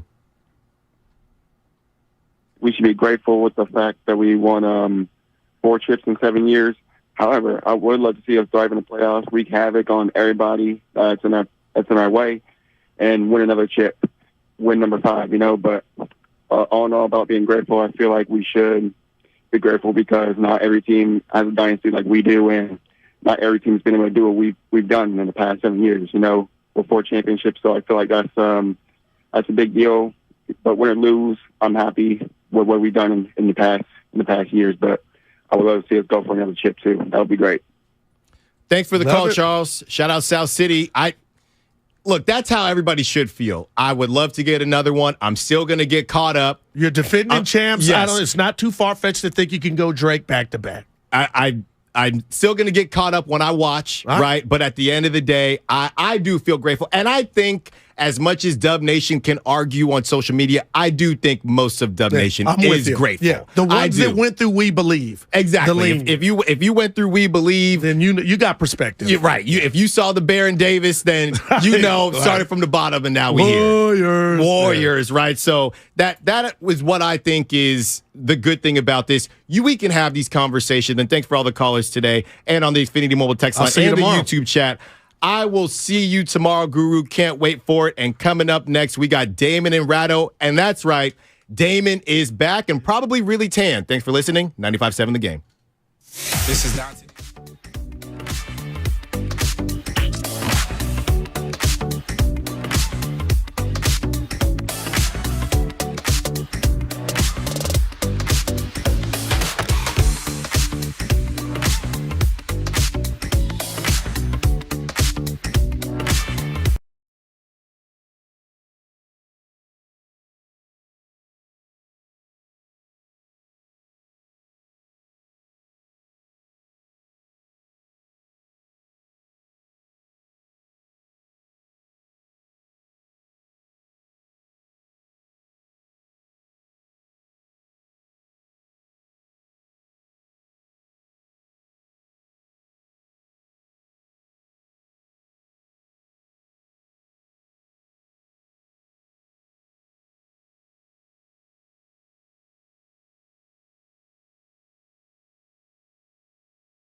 Prevnar20.com. Prevnar 20 is approved for adults to help prevent infections from 20 strains of the bacteria that cause pneumococcal pneumonia. Continued approval may depend on a supportive study. Don't get Prevnar 20 if you've had a severe allergic reaction to the vaccine or its ingredients. Adults with weakened immune systems may have a lower response to the vaccine. The most commonly reported side effect was pain at the injection site. For additional common side effects and full prescribing information, please call 1-855-213-2138 or visit Prevnar20.com.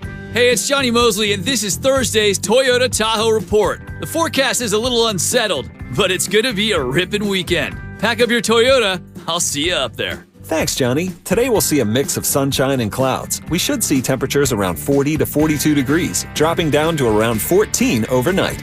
This report has been brought to you by your local Toyota dealers. Check out Toyota's full lineup of mountain-ready all-wheel drive vehicles. Toyota, let's go places. Why do we turn crumpled up paper into three-pointers? Boom! Nothing but recycling bin. Why do we use rock, paper, scissors to make decisions? 1, 2, 3, shoot! Yes! Okay, pizza with pineapple. Again. Why do we talk into fans? I'm talking into a fan. Why do we tell dad jokes? I tripped over a shrubbery yesterday. I think it was an ambush. Why? For the same reason we play scratchers from the California Lottery. Because a little play can make your day.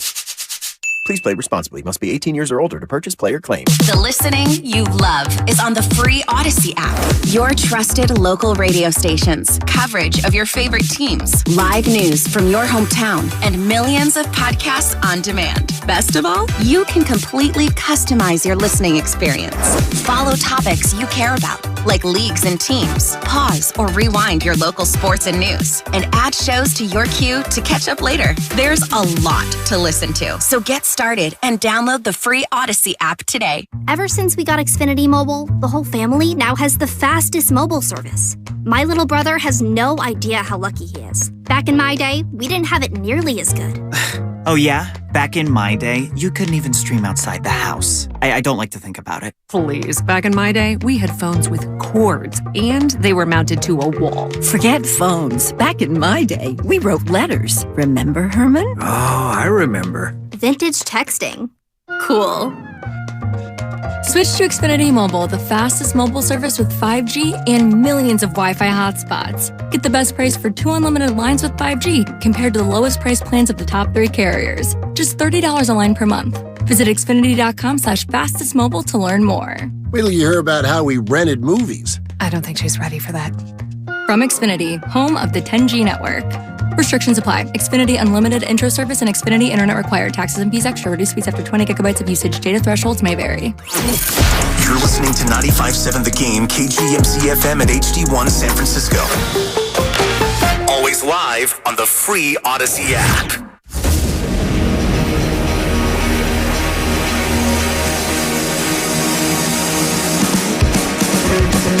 Live from the corner of Broadway and Battery. You're listening to Damon Bruce and Ray Ratto on 95.7 The Game. Hey, you're playing my song. Good to hear it again. Daddy's back. Although I missed on Ray driving the show. I mean, how was that?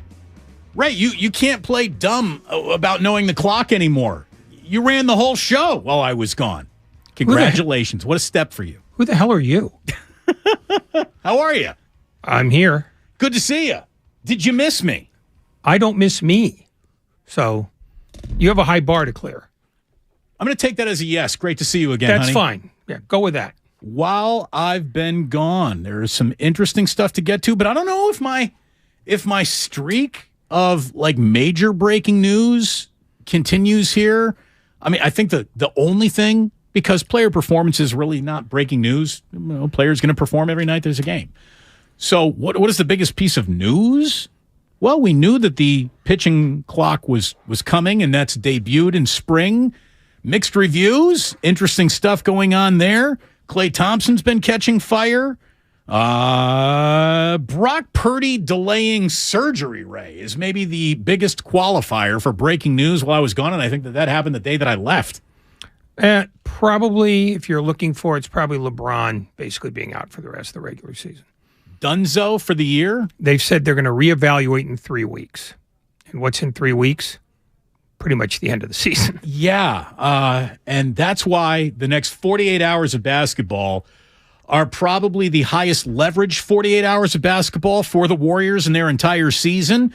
Have they turned a corner? Well, tonight's one of those show us that you've turned a little bit of a corner before you turn the corner that brings you back to Steph Curry, and hopefully soon for them, Ray, Andrew Wiggins. What is going on with Andrew Wiggins? It's to the point where I'm not worried about his basketball future as much as I'm officially worried about his family. I mean, someone in the house of Wiggins is obviously, it ain't normal right now. So I hope that everything is okay for whatever is going wrong. It's already kept him away from the team for quite a while, and it appears that indefinite is going to be the number that's attached to this. You don't normally hear an indefinite absence for personal reasons. No, it sounds like it's going to last a while. And beyond that, I don't think anybody has anything to speculate on because the Warriors have, quite rightly, given these circumstances, been mum about it. Because if it's a family reason, it's really nobody's business unless the player wants to make it that. Again, my concern isn't curiosity. It's just like genuine concern. I mean, Andrew Wiggins has become a trusted agent for the Golden State Warriors. They sure could use him, but obviously his family needs him right now, and that's a scary thing. By the way, another scary thing is flying back from Mexico with a screaming 1.5-year-old for 4 of the 6 hours. It was a long flight home, Ray. Was it your 1.5-year-old? It was. I'm not saying that we're considering adoption, but good God, it was a long day yesterday, a very long day. That's why they have liquor on the plane, my friend. Yeah, tiny bottles weren't enough. It was a long day. You were spared my reaction on Monday for Indiana beating Purdue and West Lafayette, so you all didn't have to suffer through that. I was dancing on a beach wearing candy stripes in Mexico the night that happened. And look, all I can tell you is that wearing candy stripe pants, other than being in Bloomington or at a fish show, probably looks weird. No one even looked at me twice. No, it just didn't even ping on anybody's radar. Candy stripes are normal. Let's see what else happened. Gavin Lux tore his ACL. He was lucky that was all it was. I'd be worried if I don't know if the Dodgers. I don't know if you saw the injury. I did not. Basically, his knee went about 3 different ways at once. Okay, so the fact that it's only an ACL is surprising to me because I would have thought that he would have 3-banged the whole thing and gotten all 3 of them. It's a shame that a young, promising career has to now, I don't know if we say begins like this, but he's at the beginning, the dawn of his career, and I would feel bad for him if he weren't a Dodger.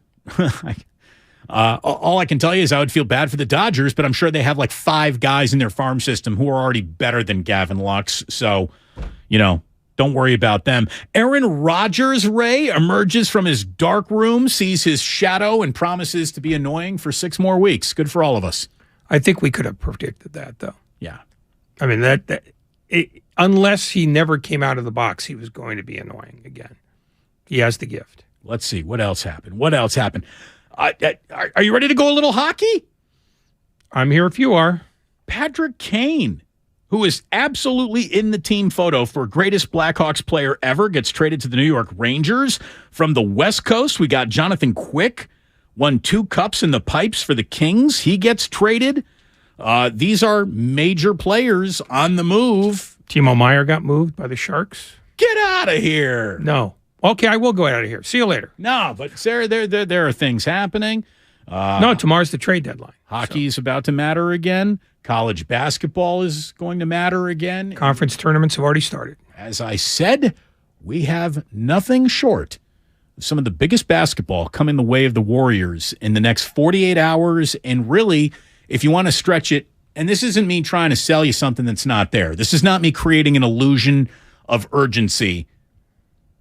For the dynasty, March is about one of the biggest months this dynasty has ever faced.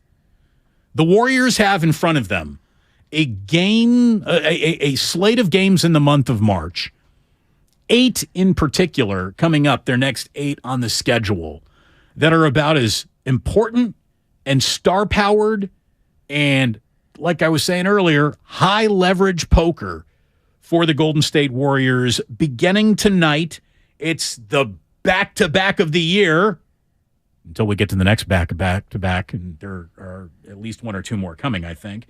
Clippers in New Orleans. I mean, this is a dead heat with the Clippers right now for the 5 seed, and tonight's mission, it's simple, Ray. Keep the 5 seed. That's the mission for the Golden State Warriors tonight. Hook or crook, win the game, keep the 5 seed. Don't go backwards.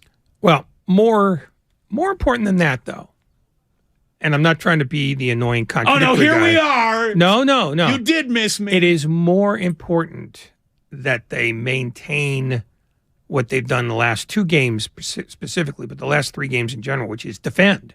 Yeah. Because that's the way they're going to be able to hold the 5 seed. Keep cooking Klay Thompson as well. Even if they win 135, 134, that's a backslide. They have to become, until Steph Curry is back and fully, back in operational mode, they've got to be able to shut teams down, which they haven't done most of the year.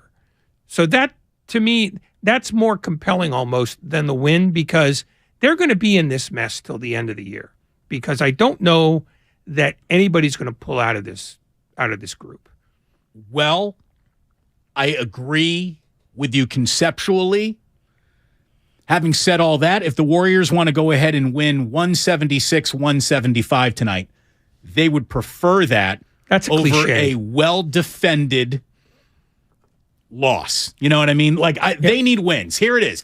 Welcome to March. You need to win. Every other detail is irrelevant.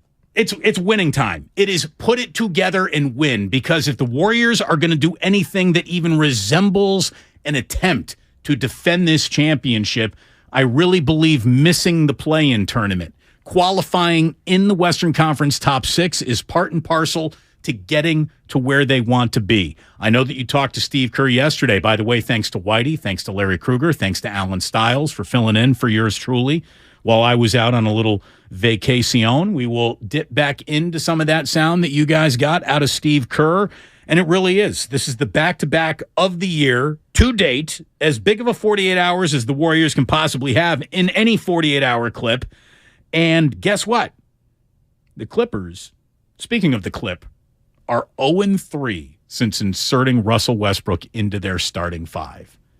He is one of the most talented team malignant presences the NBA's ever seen. It is very. Is he the best, worst player, or the worst, best player? I don't even know what he is at this point. I'm not really sure why the Clippers did it. I'm not sure why Ty Lue thought to himself, yeah, we're going to start him. But he has taken that team out of rhythm. Well, I don't know if he's taken them out of rhythm, because 2 of those 3 losses were in overtime, and one was the 176-175 game, in which you couldn't really blame him. I mean, they didn't lose because Russell Westbrook was there. I think the only game where he's been noticeably not good was probably the Minnesota game. But the Denver game, that was a tough one, and I don't think he was, specifically malignant there. But the Minnesota game did stand out. So, them being 0-3, I guess I'm not surprised, because, Sacramento is a bear now, and you were on that before anybody, so. And then the Denver game, and then the Denver game, was at Denver, and they played their ass off. So they're 0-3, but it's not a terrible 0-3. Yet there they are, tied with the Warriors for the 5, and that game goes down tonight. This is a big, big game. The rest of the games, we're going to be breaking down the Warriors. So we've started the countdown of important games several games ago. We tracking the last 35 games of the year. Where are they in that record? These are the final 20 games of the year, and their next 8-game stretch is a monster that gets them halfway through March, and then the second half of the schedule in March. And we don't want to not be in the moment, so we're not going to look too far ahead, but March is a monster for the Golden State Warriors. We got an awful lot to get into. We got spring training underway. We got one of the biggest rule changes in sports history. We got Alex Cobb saying thumbs down, with really the rest of the baseball world saying thumbs up on this pitch clock. And we got a lot to get into today. We have one guest scheduled to join us, Law Murray, who is a beat writer for the Clippers. He's going to join us out there at 4:45, and it's good to have you here with us today. It's Damon and Rattle reunited, and it feels so good. We're brought to you by 5 Hour Energy.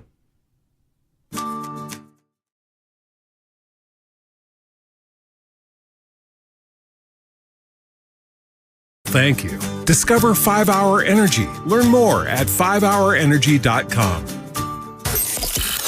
The Morning Roast is live on YouTube. Every morning from 6 to 9. This guy, when he's aggressive offensively, when he's barking defensively, and he's on the back line of defense with Kawhi Looney, I'm sorry, man. I'm thinking playoffs, and if they get into a damn best-of-7 series, bring on Kevin Durant and the Suns. This is the Bay Area's sports station. I want to go back to the playoffs! 95.7 The Game. Clouds cold tonight, sun high 54 tomorrow. Weather brought to you by Jackson Hewitt. With Jackson Hewitt, be 100% certain about your taxes and get 50% off tax prep. Limited time offer for new clients. Visit jacksonhewitt.com/50 for terms. Tune in to 95.7 The Game for Warriors Live, 60 minutes before tip-off of every Warriors game. Brought to you by Xfinity. Supercharge your home with supersonic Wi-Fi. Unbeatable internet, only from Xfinity. Investing is confusing. Dawn raids, triple witching hour, candlesticks, crown jewels, bears, bulls, bear hugs, blue chips. It's one big word salad of uncertainty. Fortunately, Fremont Bank now has incredible rates on their savings accounts and CDs. And while savings accounts and CDs may not be known for their great rates at your current bank, at Fremont Bank, you can get great rates from a great local bank. To learn more, stop in or visit us online. We'll explain it all in plain language. Fremont Bank, serving the Bay Area since 1964. Member FDIC. Check out the secret sauce of the game after every Warriors game. The secret sauce of the game brought to you by Proposition Chicken. Fried, flipped, fake. This chicken goes 3 ways. Now available in 9 Bay Area locations. Mom, Dad, Sis? Here we go again. Why are you in a suit? Picture, if you will, a world with the best network imaginable. I'm talking about the Xfinity 10G network. Go on. Mom, remember how your reality shows wouldn't load with all of us online? Now you can binge. And Susie, we'll have fast internet in the basement. Nice. If you have any questions, here's my card. This is just your name on a gum wrapper. Introducing the 10G network only from Xfinity. The future starts now. Now through March 21st, new customers can get 200 megabit Xfinity internet during our limited time Xfinity 10G network launch celebration for just $25 a month for 2 years. Plus, there's no annual contract required and you get Wi-Fi equipment included. Go to xfinity.com/10G, call 1-800-XFINITY, or visit a store today. Requires paperless billing and autopay with stored bank account. Restrictions apply. Taxes and fees extra. After promo, regular rates apply to internet service and devices. Actual speeds vary. Hey, it's Johnny Mosley, and this is Thursday's Toyota Tahoe Report. The forecast is a little unsettled, but it's going to be a ripping weekend. Pack up your Toyota. I'll see you up there. Thanks, Johnny. Today we'll see a mix of sunshine and clouds. We should see temperatures around 40 to 42 degrees, dropping down to around 14 overnight. This report has been brought to you by your local Toyota dealers. Check out Toyota's full lineup of mountain-ready all-wheel drive vehicles. Toyota, let's go places. Renovation, demolition, DIY project, or just cleaning up? Try a dumpster bag from Yellowsack. Yellowsack makes waste removal easy, less mess, space-friendly, budget-friendly. Go to yellowsack.com or call 833-3YELLOW and have Yellowsack arrive at your home. Guys, fellas, men, are you Roman ready for the weekend? Right now, generic Viagra, aka Sildenafil, is just $4 per dose at Roman. Just complete a free online visit with a U.S. licensed healthcare professional. If medication is appropriate, Roman sends what you need in discreet packaging with free 2-day shipping. Generic Viagra from $4 at Roman. Go to ro.co/Viagra. Do it today and get 20% off your entire first order. That's ro.co/Viagra. At the Home Depot, we know the world is a messy place. Keeping it clean takes science. That's why businesses everywhere have long trusted cleaning products from Ecolab to take on the toughest messes. And now, that level of clean is available for your home. Introducing Ecolab Scientific Clean, a full line of professional-grade cleaning products for all your home's needs, so you can clean like you mean business. Now available exclusively at the Home Depot. How doers get more done. When I can't sleep, my mind just races. I think about work, the kids, but I don't think about taking melatonin because I'm afraid I'll feel groggy in the morning. ZzzQuil Pure Z's Gummies has an optimal dose of melatonin for no next-day grogginess, so you can fall asleep naturally and wake up feeling refreshed. ZzzQuil Pure Z's Gummies for better sleep like never before. And try Pure Z Sleep plus Next Day Energy with melatonin plus extended release B vitamins. People who come to Cricket stay with Cricket, just like our customer, Michelle. As an entrepreneur, every day is different. My phone bill from Cricket, on the other hand, always stays the same. Without surprises, hidden fees, or annual contracts, I can work worry-free. That's Michelle, everybody, doing business like a boss. Smile, you're on Cricket. Real customer, paid for testimonial. See cricketwireless.com for details.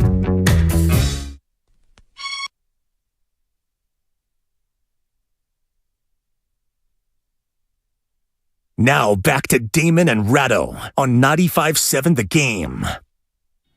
Oh, and what do you know? You actually get the both of us for the first time. And would you have to survive 8 shows without me, right? 8 shows. Fortunately, I had my heroin shipment delivered before you left. Oh, good for everyone. Yep, worked for me. Good for everyone. Damon and Rattle, we're streaming live on YouTube. You can go to youtube.com right now, /957 The Game. You can watch us live. You can see Ray's sweater, which has been dubbed Cosby sweater by some people who have been very nice welcoming us back here on the Otis Bird III text line. A lot of very nice welcome backs, Damon. Hopes it was a good vacation. Thank you. It is good to be back. I do miss you all by the time vacation usually ends. And that means you have a good job. You want to get back to it. I'm very, very lucky. Let's see. Everyone is being very nice, except for Leslie Schrader, who says, go back on vacate, Damon, permanently. Well, I'm going to tell you something, Leslie, you probably heard a lot of times in your life. Shut up, Leslie. That's like one of the ultimate shut up names. Just shut up, Leslie. Is there a name easier to dismiss in the English language than Leslie? Shut up. Oh, there are plenty of names that are but that's as dismissible as a name can They're possibly all dismissible if you say shut up correctly. But why you would read that is beyond me. Just gloss over it. Just trying to go ahead and get back into the rhythm of the show. Love the audience, hate the audience. Love the audience, hate the audience. Love the co-host, hate the co-host. Love the producers, hate the producers. Love it all, hate it all. It's the yin and yang of sports talk radio. So you'd save a lot of time if you got rid of the love part. No, but then we'd be one note. And you can never be a good guitar player plucking one note. Depends on how well you sustain. Well, Ozzy, he sustained crying for the course of about 4 hours of a 6-hour trip. No one will ever forget him. Did he maintain the key? Oh. Ray, it was sonic. It was sonic in its delivery. Good. We made Means no he's friends. a pro. No friends were made on the flight home. Well, anybody who complains about a 1.5-year-old crying has to ask themselves a question. What parent would do that deliberately? Thank you. Speaking of shut up, you got to complain about a kid who doesn't like to fly? Shut up. Yeah, it was something else. It was a long trip home. But we're home, baby, and I'll tell you, like I said, you got a good job when you actually start missing it on a vacation. And you live in a hell of a town when you officially are thrilled to get back from vacation just so you can be back in the Bay. It's good to be back. It's my favorite time of the year. March is officially here, baby. Send it in, Jerome! NCAA tournament not too far away. And may I offer you something that the NBA's regular season has lacked all year long to date? Consequences. There have been no regular season consequences really for anybody yet. Well, welcome to regular season consequences. Because that's what is waiting for the Warriors, not only in their remaining 20 games, but in what they've got here in just the back-to-back against the Clippers. They're in a dead heat for the 5 seed 4. And then you got a friskier than you thought they'd be without Zion New Orleans Pelicans team. And that is the least amount of star power that the Warriors are going to see in their next 8 games. Ray, would you like regular season consequences and star power? Because what the Warriors have in their next 8 games, I don't want to get overly dramatic and say it's the entire year, but this is a massive fork in the road. A massive fork in the road for the Golden State Warriors in their 8-game stretch, because in this 8-game stretch, they hope to see Steph Curry reemerge. They would love to see, obviously, Andrew Wiggins rejoin the party. It's the Clippers, Pelicans, at the Lakers, at Oklahoma City, which is their only road win since the month of January. Then they're at the Grizzlies, who will officially be out for blood. Milwaukee's got the best winning percentage in the NBA. Then it's Phoenix. And by the way, Kevin Durant made his son's debut last night. We'll get into that in just a second. Then it's back to the Clippers, but down in Los Angeles. It's a big slate of games coming up. Well, it's also the prelude to a 5-game road trip, which could undo everything. Because, as we've said over and over again, they don't do well away from home. And I think whatever they can do now to cushion themselves in case they're still not over that would be handy for them. I want to live in the moment. I want to keep the show in the moment. Okay. But there's still a 5-game road trip sitting on their chests. No doubt about it. That's why March matters. Because it matters for more teams than usual. Sure because, does. like I said, 4 through 13, every one of those games is something the Warrior fans should be paying attention to, not just the Warriors. We have out-of-town scoreboard watching all over the NBA if you're a Warriors fan. When you're talking about the teams you have to keep the most amount of eye on, I mean, it would be the Clippers and Pelicans, like right there, are in that grouping. The Lakers, obviously, in that grouping. All these teams are up on the schedule coming soon. The Grizzlies, the Suns. I mean, this is all so bunched up. Right now, the 4 seed and the 10 seed are separated by 3 games. That's it. That's it.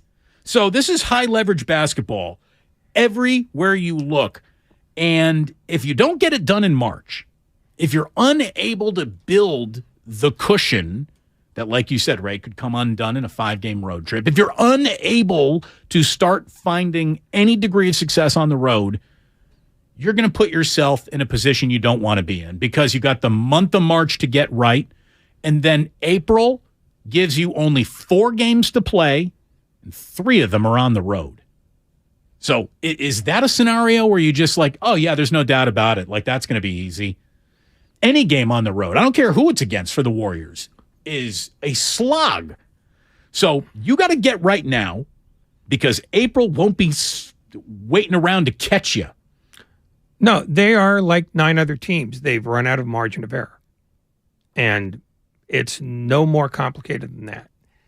They're probably, of the games they have left, and it's 20, if they're 11-9, they probably did okay, because I don't know of anybody, with the possible exception of Phoenix, that is in a position to start pulling away. And that's only because of Durant.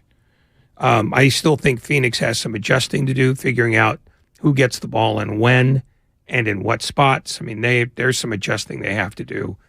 But I think at some point, once Durant figures out what he needs to figure out, and Booker and Paul and Ayton figure it out around him, they're the likely 4. Look, they might even be a 3. They might catch Sacramento. They're 3 back now. You have 4 guys who are a handful. Beyond that, Phoenix is going to start losing a concept of depth at some point here. They're not the deepest team, but last night with Durant making his debut, they got a 105-91 win over the Hornets. Durant, 23 points, 6 rebounds, 2 assists. And this is his not only first game with Phoenix, but it's his first game of any kind since January 9th. I mean, he comes off the table. He is as rusty as he can be.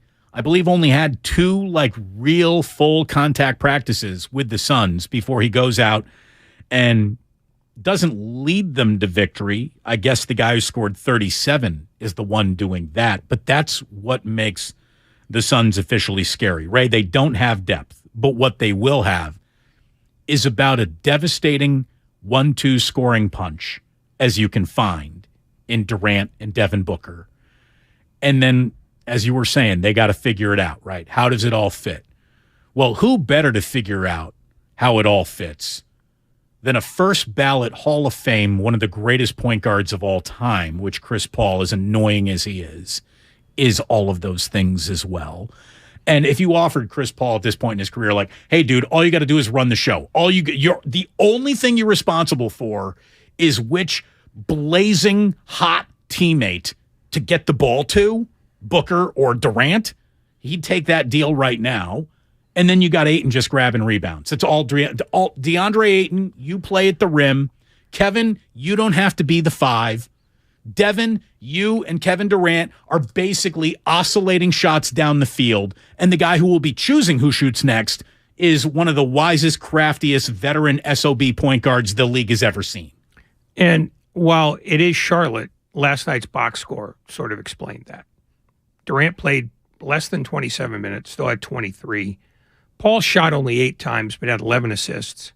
And Ayton, almost fouled out, but he had 16 rebounds in 33 minutes. So that's basically how they're going to do this because, as you said, they are profoundly undeep. So they just have to keep those guys healthy. Yeah, they're top heavy. They are top shelf liquor. Right now, the Warriors, they're trying to get out of the well. We know that they've got talent. We know that they can basically sit around and play that we can score with anybody in this league game. The question is, what will they do defensively? Bob Myers was on the executive show yesterday. It was JD and Guru who were in on the Steiny and Guru time slot. And here's what Bob Myers had to say about this team feeling like they have turned a corner without even 2 of their most important pieces back in the room yet. Man, I hope so, because I feel like we've been in this place a few times this year, and Lucy kind of pulled the football. So I got caught up in times where I thought, this is the time. We're going to go on there was a moment when we lost to that, I think, Brooklyn team. I thought, even though we lost to Boston, when we went to Cleveland and won that night after losing to Boston in overtime, I thought that was going to be the beginning of something. Because even though we lost that Boston game, we played well, and we should have won that game, and it was a symbol, I thought, of what we could be. And then we kicked that Brooklyn game. I mean, obviously they took it, but I've had moments where I've thought we were turning that, and this is another one. So I do think at some point we got to sustain something. So he's right. And I want to go back to the first moment where we thought, like, here is the first official turn the corner moment. And that's when we started keeping track of the final 35 games of the year, which started ticking. That clock started ticking, Ray, with a win over Memphis, January 25th, 122-120 at Chase Center.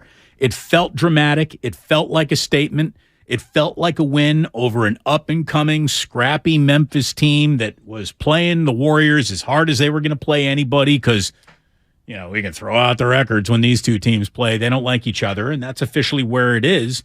And we said that they needed to be great in their final remaining 18 home games, and in their 17 remaining road games, they had to at least be somewhat representative. Well, they played 9 of those 18 remaining home games, and they're 8-1. We said they needed to go at least 14-4 at home. Their 17 road games, we said they got to go at least 5-12. Well, they're 1-6 out on the road with their only win coming in Oklahoma City since we have started tracking the final 35 games of the year. The Warriors basically, it remains what we said. They kind of have to win out sort of at home, or they need to do something on the road that they have not done all year, and they're going to have a big East Coast 5-game stretch, which, by the way, is brutal. It's like 7 games and It's 7 games in 4 days at one point. Right? Yeah, they have a couple of doubleheaders. Yeah, they really do.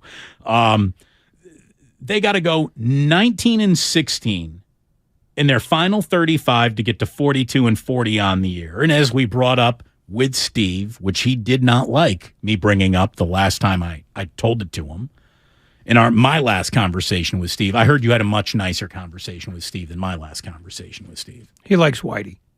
Who doesn't? To tie the 1978 Washington Bullets for the worst NBA regular season record to ever produce an NBA championship, the bottom line, the least of admission is 44 games. The Warriors need to close 21-14 in their final 35 games to reach the bare minimum entrance an NBA champion has ever allowed. And so if you think the Warriors are good enough to not only be playing against NBA history and their opponents, then I guess it doesn't matter. Just get into the playoffs, you get in as the 10 seed and start winning it all because you flip a switch. I don't think that's the way it's going to work this year. Can the Warriors win a championship? I guess so. They have more house credit built than any team I've ever covered. You can't count them out until they actually get eliminated. But man, it is whatever you got, Golden State Warriors, you got to show it in the month of March. Here it is. There is, like you said, they're all out of tarmac. It's either time this plane flies or crashes at the end of the runway before it even gets off. Yeah, and it's because it's true for 9 other teams. I think you're going to see a lot of we're 5th one day and we're 9th the next with all these teams.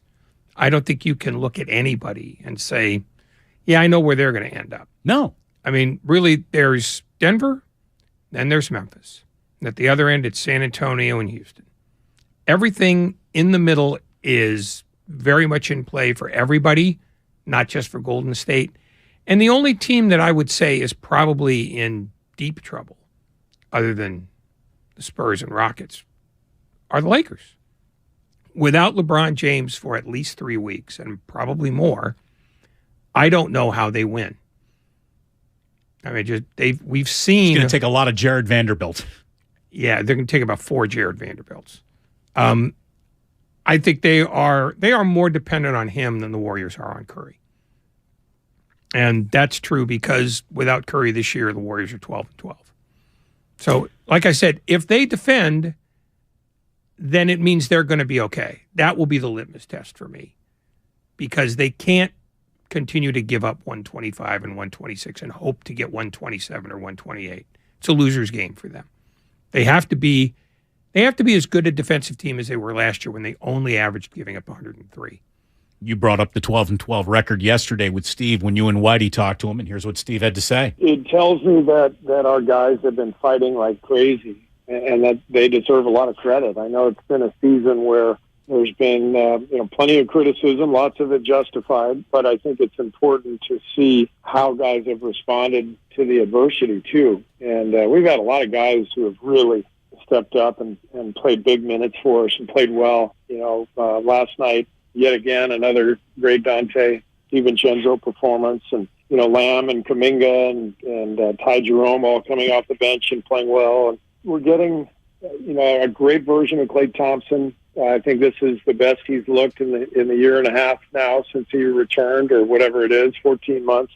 So we're with a lot of really positive signs, and the guys are hanging tough. I mean, 12-12 without Steph, and also Wiggs for, I would think, the majority of those 24 games. So it's exciting to see them do it. I mean, let's say a few things about what Steve just copped to.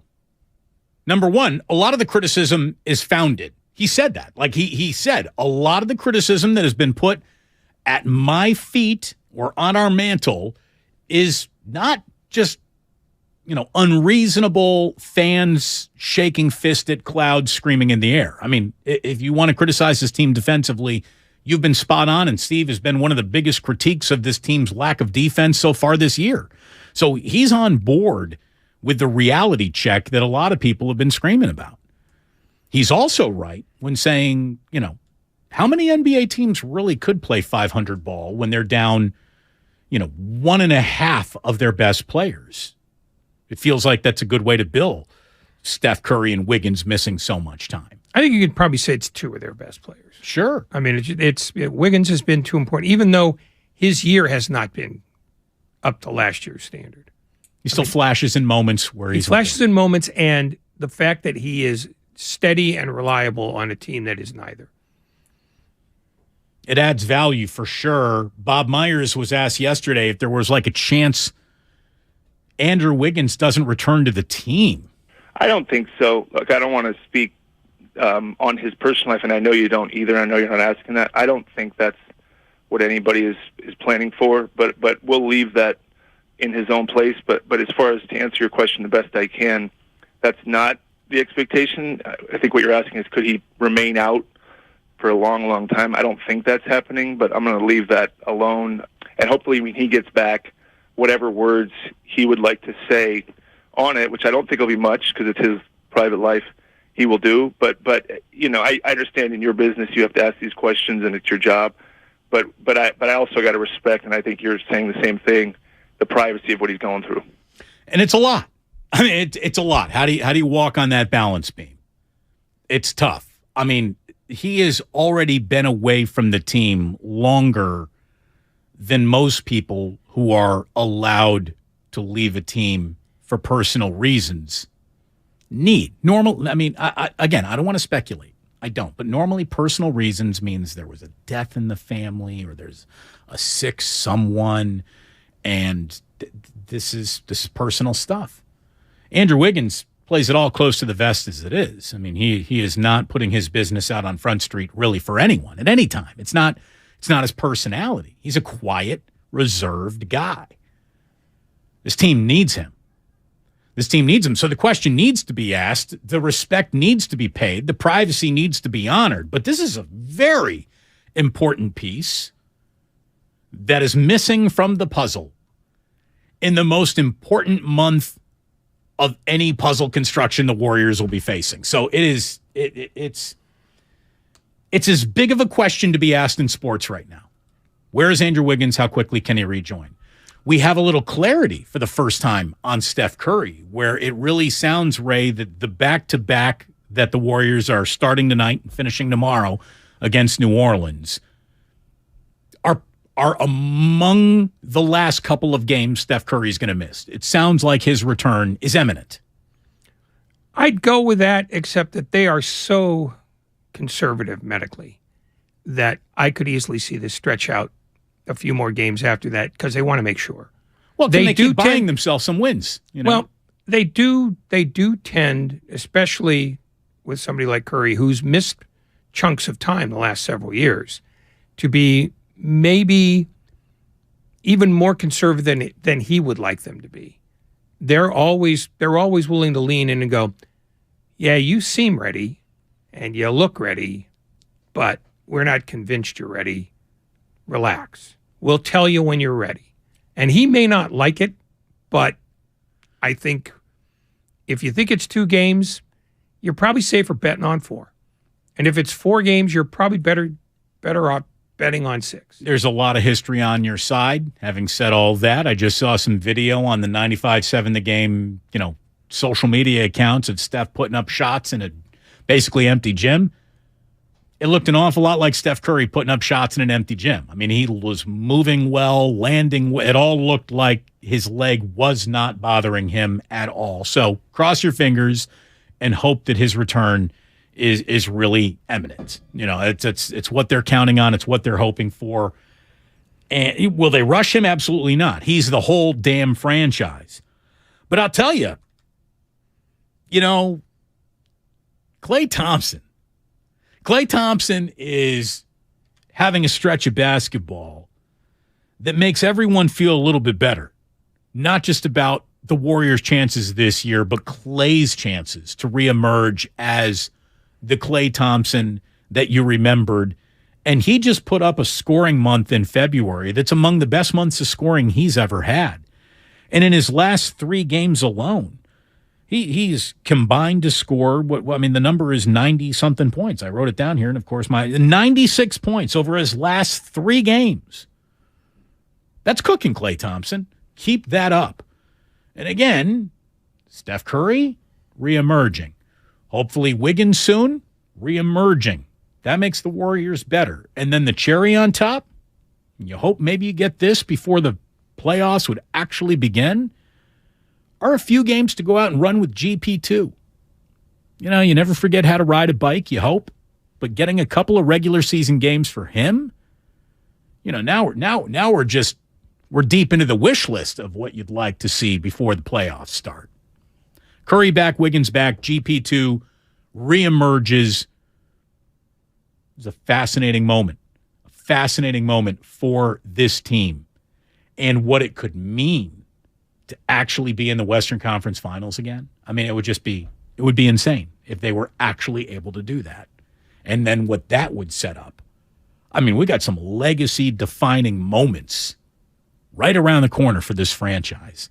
And then the ripple effect could be massive one way or the other. Like it all stays together or it all might to start fall apart. Law Murray, who is one of the best Clippers beat writers out there, joins us in about an hour from now. When we come on back, are you believing? The Warriors about to turn it on and get it done and give us a march to remember? Or do you think the run is about to end? 888-957-9570. Where is your heart on the Golden State Warriors?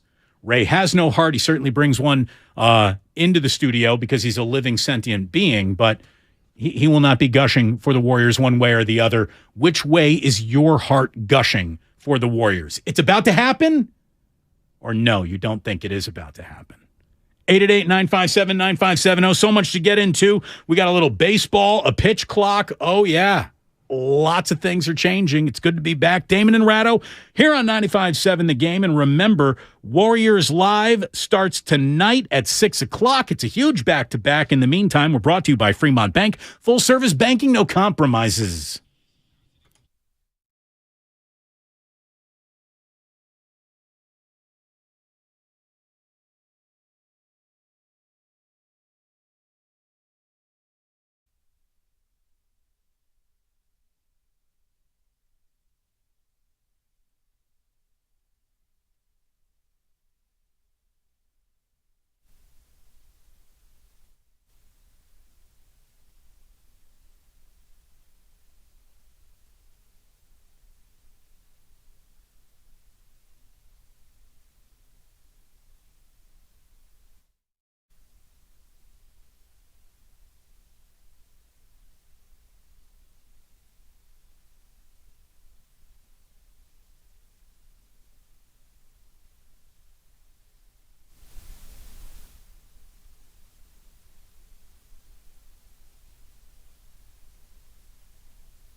Now back to Damon and Rattle on 95.7 The Game. Oh, and it's actually the two of us for the first time in a long time. It's good to be back with you. It truly is. Thank you so much for tuning in. Warriors Live is starting at 6 o'clock tonight. Clippers in town tonight. Pelicans in town tomorrow. It is a big back-to-back coming up on 95.7 The Game. Warriors Live is brought to you by Xfinity. Supercharge your home with supersonic Wi-Fi, unbeatable internet only from Xfinity. Somebody here says, it's obvious the Warriors' legacy has already been defined. It's hard enough to make a championship, let alone, keep winning it, and the very difficult back-to-back. There's no shame if the Warriors don't win the championship this year. Well, absolutely. I mean, there is no shame, but the reward if they did. I mean, you can't say, look at it this way. Everything we know about this team now has been defined. If they are to add even another banner, another ring, what it means for all involved is massive. There's no way you can say, well, there's nothing left to see here. And whether they win more or not from here on out, it doesn't matter. No, that's not how sports works. The more you win, the more you matter historically than other teams. I mean, I don't think that takes an awful lot of explaining, should it, Ray? No, this is not about legacy. There are legacies built. This is about how much polish you want to put on it. And more importantly, they just want to win again. It's probably not even about history for them. They liked the feeling last year, and they would like to see how close they can come to feeling it again. There are few things as high as a parade. Just ask the Kansas City Chiefs. I mean, they were drunk for all of it, which is about as high as you can be. But that's really what this is. This is about their competitors. They've won before. They want to win again. And the history will take care of itself. So it's not really, outside, sure, if you want to make this a legacy thing, fine. But it isn't really. They're in the middle of something that they think they can win, and they would like to see how well they can do against the standard that they set themselves. If you're a poker player, you want to win as many poker hands as possible. Yeah, you'd like to bust the table in about 5 hands if you can. The Warriors spent much of the early run-up to this dynasty winning with pocket aces, and they didn't even need the flop, the river, the nothing. Like, they were just omnipotent. They were that much better than everyone else. And ironically, in the year where they were 73 games better than the league has ever been, they lose. So sports are cruel. When it looks like something's about to happen and then doesn't happen. Last year, it looked like they weren't about to win a championship, and then it did happen. And it was legacy defining. Their first title in the post-Kevin Durant era, which somebody here also said, you know what you need in the first round? You need Warriors and Suns in the first round. I see it the other way. Wherever the Warriors end up, I hope they're on the opposite side of the bracket from the Phoenix Suns. Because, Ray, could you even imagine? And again, we want to live in the moment here. But just follow me into basketball nirvana for a minute here. Could you even imagine if it was Warriors versus Suns in the Western Conference Finals? I mean, the storylines that most morning shows, most TV shows have to make up wouldn't need to even be fluffed with imagination. It would be that big of a setup. It would be that big of a preamble going into it. I mean, it would be as large of a turn in the road of a legacy series games as you have in recent NBA history. It's one of the all-time forks in the road. You'd either have Steph, Clay, Draymond all playing for a 5th NBA title and back-to-back championships post-Kevin Durant. Kerr would have a shot to win, to join the 5-timer club as a coach. He's already in the 5-timer club as a player. If you have 10 NBA championship rings, you're Bill Russell. I mean, that's insane. It's insane what is still out there for this team. And again, if you really want to get bonkers, you want to get nuts? Well, you can't get to a 6th title without a 5th. And 6 titles for any one player or group of three guys playing together is Jordan-esque. You're the modern Chicago Bulls. You are unapproachable in criticism. You stack up well historically against the entire history the league has ever delivered. It's one of the biggest numbers in the NBA. 6 championships? And again, you got to get to 5 before you get to 6. But that's what this is not living in the moment. No, it's not. But when you see what is on the line here, when you see how important this all starts to get, I mean, 4 rings has delivered this team to history. 5 pushes you even further. You get to 6.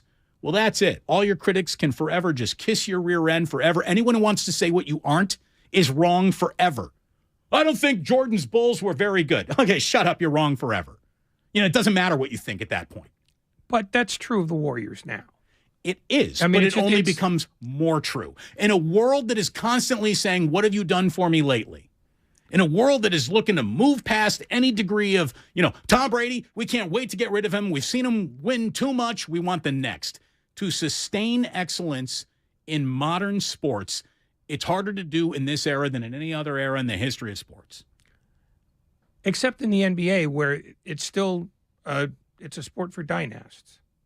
I mean, it's always been, there have been teams that have dominated decades.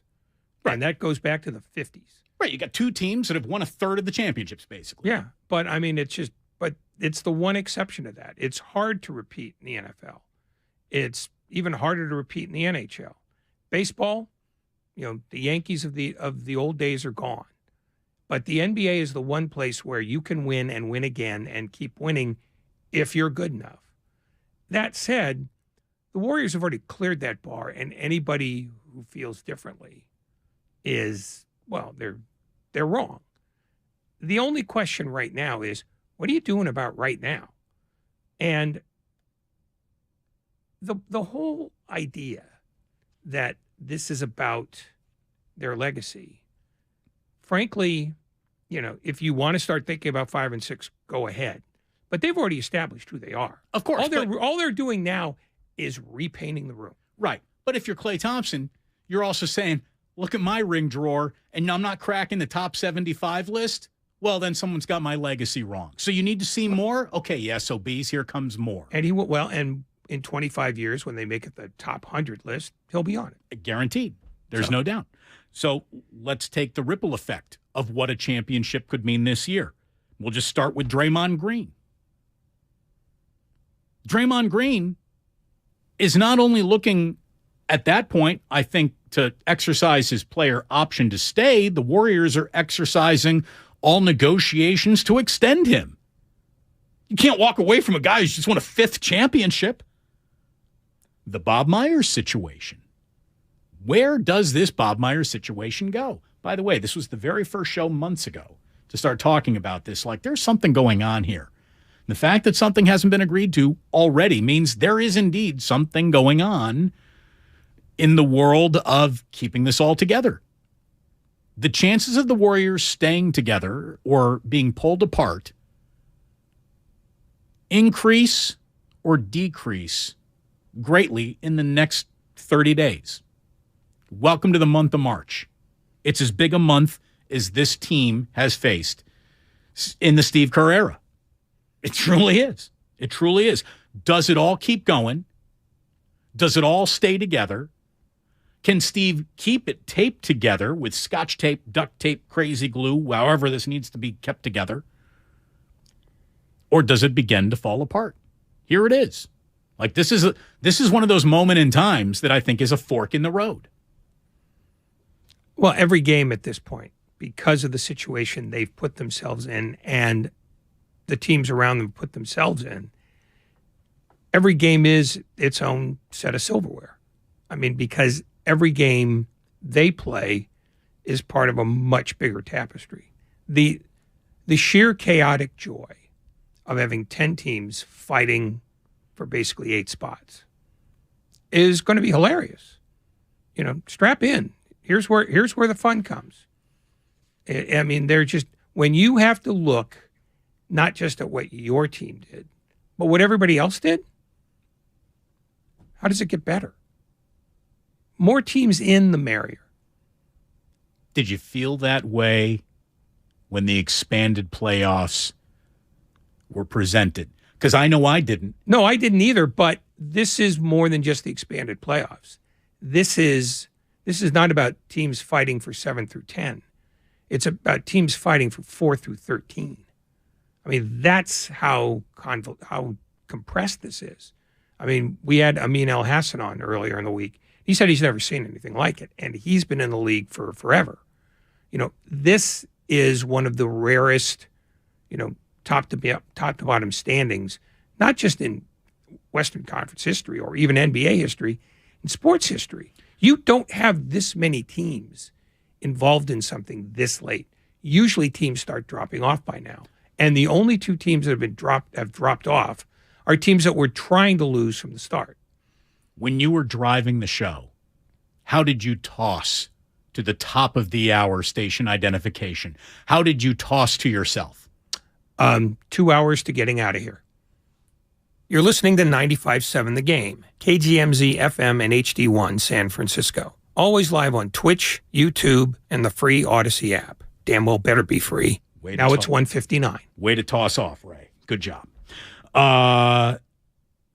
We have in 45 minutes Law Murray, who is the best Clippers beat reporter out there, to give us an update as what team is rolling in here tonight, what they look like, how they're playing with Russell Westbrook.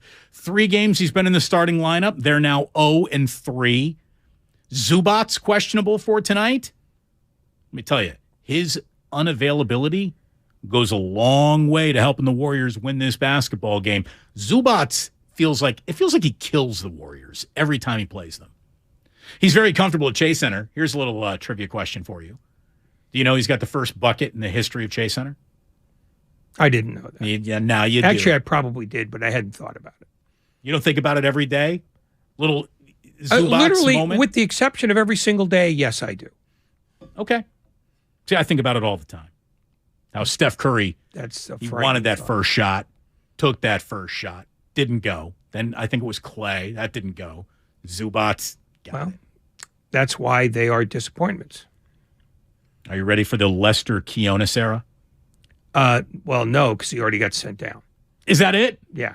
They signed him and immediately sent him to the G League. So it is a 10-day contract with many layers to it. Anthony Slater, he reported here, and I'm only going to go through this once because there's a lot of moving numbers here, and numbers on the radio never work very well. But here it is. 2-way contract players are allowed to be active for 50 games. Anthony Lamb has already played in 47, has 3 games left. Ty Jerome has played in 40, but has been active for 3 others, so he has 7 games left. But, and this is the key, a team that only has 14 players on its roster is limited to 90 combined games from their 2-way players. A team that has 15-man roster can use the full 100. So if Quinones or anyone else hadn't filled the vacancy before tonight's game against the Clippers, both Jerome and Lamb would have been ineligible. By adding Quinones, Lamb is now cleared for 3 more games and Jerome has 7 more games. You want to talk about the mistakes that Bob Myers has made, the draft picks you didn't like, the trade that didn't happen, the sign, with the whatever you don't like about the decisions, you got to admit this guy is stretching every single loophole he can find to keep this sucker going. Yeah, I mean, they have decided that Anthony Lamb and Ty Jerome matter to them. And this is how they show it. You sign Lester Quinones because you need him to eat innings for you, to put it bluntly. Yeah. And, for everybody who say, well, why are those guys playing? It's because it's the best they've got. You can't imagine all the things they don't have. Finally, you have to face the reality that they need these guys to be at least available, if nothing else. Look, Anthony Lamb, to me, has proven himself. Now, for the I'm complaining about Ty Jerome crowd, I hear you. He is a pass-first point guard who plays the role, I don't know, if relatively decently. He's okay. That's all he is. Anthony Lamb has big moments in big games. He does. I want to join the online outrage crowd saying, well, how come we're not seeing more, Patrick Baldwin Jr.? How come there isn't more blah, blah, blah, blah, blah, blah, blah? Dude, it's because Anthony Lamb is better. That's why. He I don't want to say gets buckets, right? I don't think that's the right way to, but he is a garbage man. He gives you minutes. You just say it that way. You don't have to stretch the definition at all. He gives them minutes. He is more trusted than any of the young guys because this is not about development.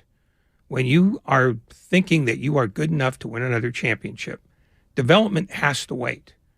It can't be the first thing you think of when you get out of bed in the morning if you work for that team. Now, if you're working at Oklahoma City, yeah, development is all there is. That's the goal of every game. I mean, winning tonight isn't as important as developing for tomorrow. Yeah, I mean, tomorrow happens tomorrow. This is about getting through day-to-day stuff. And that's why you get to see Anthony Lamb and Ty Jerome and not Moses Moody or Patrick Baldwin.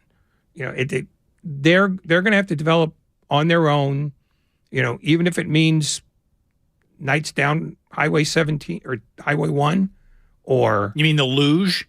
The luge, yes. I can't believe it snowed as much as it did in the Bay Area. I saw some pictures from Highway 17. I thought it looked like you were driving up to Tahoe. Yeah, and Tahoe's got avalanche warnings. So deal with that. But no, this is not about 2025 or 2026. It's about right now. And Anthony Lamb has a better chance of giving them minutes that they will value than Patrick Baldwin. Pure and simple. And Ty Jerome, again, he's never gonna make you buy a ticket. You're gonna be like, oh, tonight we're gonna go see Ty Jerome play. But he's good. He's not. How about this? I don't even know if he's good, but he ain't bad. He definitely ain't bad. He's what they need today. Somebody and need says, again is a relative term, but he matters more to them than Moses Moody. 2 years from now, that won't be true. But hopefully, right now, hopefully for Moses Moody's sake. Well, okay, but Moses Moody is not their immediate problem. That's what I'm saying. They've prioritized what concerns them today. His arc is weird, though. I mean, we can all admit that, right? Oh yeah, well, but so was Wiseman's arc. So was Kuminga's arc. But Wiseman's arc is dotted with reasons why not. Where to me, sure. Moody's arc was dotted with more reasons why it might happen. I mean, he's playing significant, I don't know if significant is the right word, but he's playing NBA Finals minutes for the Warriors and playing them well enough to where you thought, all right, this is going to establish a little house credit with him. No, he started from scratch again this year and went. Well, I think he put himself in scratch. Yeah, right. I mean, he's regressed in a way. The thing is, the Warriors have wanted that to go better, but it hasn't. So you deal not with what you want, but with what you have. And that's the thing. When you're in the middle of something like this, where you can be 5th one night and 8th the next, and 11th the night after that, you deal with the right now. And the right now says, we got to figure out how to win today's game, no matter who doesn't get to play. And I think that's one of the frustrations, Warrior fans who get hooked on the 2 timeline thing. They keep thinking about, well, when do the young guys get their turn? It's not a matter of turns. It's a matter of who's helping you right now. Well, if you'd like a little star power, it's officially coming your way. And hopefully for the Warriors, they add their own baked-in star power with Curry returning soon and hopefully Andrew Wiggins as well. But just look at what the Warriors got coming up. This slice of 8 games. It is starting tonight, Warriors versus Kawhi and Paul George. Tomorrow night, it's the Warriors versus Brandon Ingram, which of all the star power I'm going to tell you about is the least amount of star power. Well, maybe not. I mean, are we going to go with Anthony Davis as the amount of star power that the Lakers have right now? Because if they don't have LeBron, that hurts. Then they're up against the Young Guns, a very interesting Oklahoma City team.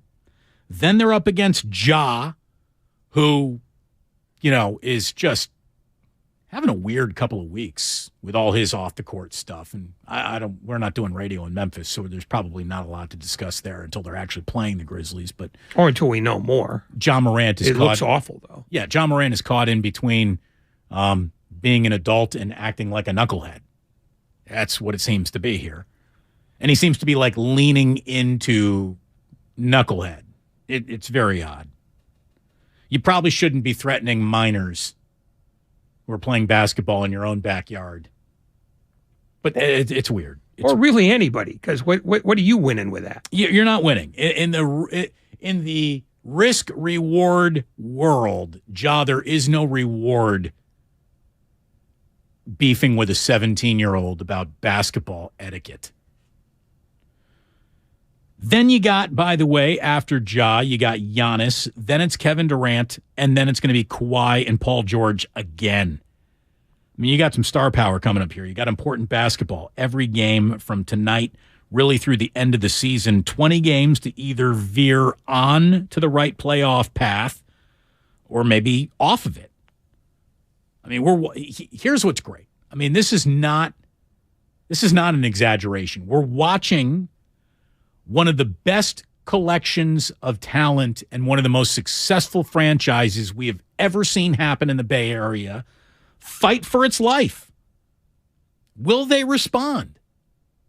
Do they have one more haymaker to throw at the collective NBA, which doesn't have the punching power you would have assumed it might have had coming back to the Warriors? The Warriors play defense. It feels like they could win any game because they can score with anybody. They can.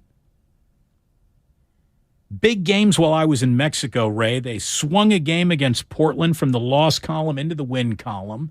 I know everyone was really excited about this. Newsflash, Portland kind of sucks. They're as big of a one-man army as you're going to find in the NBA. And they stink, kind of. So that isn't that important. What is important, though, is that Clay's got 96 points over his last 3 games. Bob Myers yesterday. He's had to step up in Curry's absence and in Draymond's missing games and some Wiggins. What I've loved about Clay since January has he's kind of put the team on his back in some respects in games where Clay has won us the game. I mean, he's basically said, I'm going to win this game for this team. And just his, he was not the most demonstrative guy, but now he's gesturing to the crowd and he's slapping his teammates, and you can feel his will when you're at the games. You can feel him willing us in certain ways. There you go. Will this team into the win column, and that's what Steve was talking about.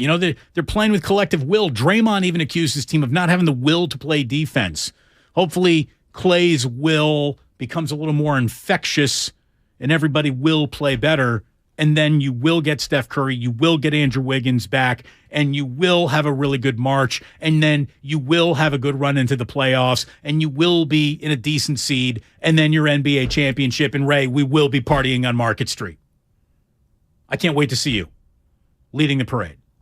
Well, I think you probably better plan on waiting for that. Speaking of waiting, if you're waiting for baseball to change, you're not going to have to wait. It is changing before our eyes. A few phone calls. That is all coming up. Also later this hour, Law Murray, who is the best Clippers beat writer out there. He joins us at 4:45 to preview tonight's game over at Chase Center. It's Damon and Rattle reunited. Feels so good. We're brought to you by AC Transit. AC Transit is offering a $2,000 bonus for new bus operators to join their team. Paid training is provided. Plus, the new hire bonus is paid.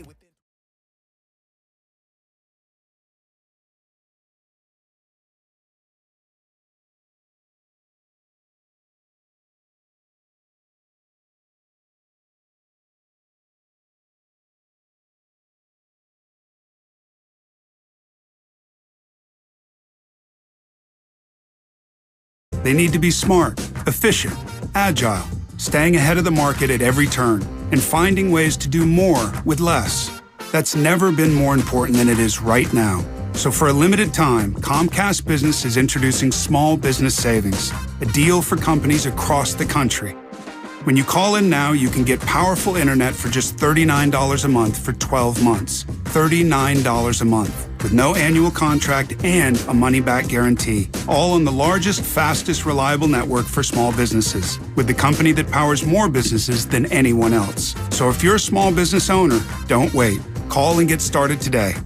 Comcast Business. Powering possibilities. Offer ends 3/21/23. Restrictions apply. New Comcast Business 50 megabits per second internet customers only. Requires EcoBill and autopay. Equipment, taxes, and fees extra and subject to change. Call or go online for details. After promo, regular rates apply. Why do we turn crumpled up paper into three-pointers? Boom! Nothing but recycling bin. Why do we use rock, paper, scissors to make decisions? 1, 2, 3, shoot. Yes. Okay, pizza with pineapple. Again. Why do we talk into fans? I'm talking into a fan. Why do we tell dad jokes? I tripped over a shrubbery yesterday. I think it was an ambush. Why? For the same reason we play scratchers from the California Lottery. Because a little play can make your day. Please play responsibly. Must be 18 years or older to purchase, play, or claim. Tune in to 95.7 The Game for Warriors Live. 60 minutes before tip-off of every Warriors game. Brought to you by Xfinity. Supercharge your home with supersonic Wi-Fi. Unbeatable internet only from Xfinity. Bedtime is rough, even for Peanut. That's why people will try anything to fall asleep. Headstands before bed, even blowing bubbles. But Ashley has a trick that works every time. A new Tempur-Pedic mattress. It adapts to your body's needs to help you fall asleep faster and stay asleep longer. You'll wake up feeling refreshed every day. Even Peanut agrees. So ditch the wacky bedtime rituals. Head to Ashley to take home a Tempur-Pedic today. Hey, it's Dan Dibley from 95.7 The Game, and I'm excited to let you know that the San Jose Earthquakes are taking on the Vancouver Whitecaps for their 2023 home opener, Saturday, March 4th at 7:30 p.m. The Quakes will be celebrating the 20th anniversary of the 2003 championship team by giving away 10,000 championship jerseys. There will be a special halftime ceremony featuring your favorite 03 alumni and debut of the supporters section. Get your tickets now at sjearthquakes.com. Golfers, tee it up at the Golf Mart for the hottest new arrivals from Callaway, featuring the Paradigm Woods and Irons. The Paradigm Woods are engineered with forged carbon to have unparalleled distance and forgiveness. The irons feature a high-strength forged face for increased launch, speed, and spin. A new paradigm in performance. Swing into the Golf Mart and get custom fit today. The Golf Mart. Unmatched expertise, unmatched service. Finding great candidates to hire can be like, well, trying to find a needle in a haystack, but not with ZipRecruiter. Its powerful technology actively finds and invites qualified candidates to apply to your job. So while other companies might deliver a lot of hay, ZipRecruiter finds you the needle in the haystack. See why 4 out of 5.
Now back to Damon and Rattle on 95.7 The Game.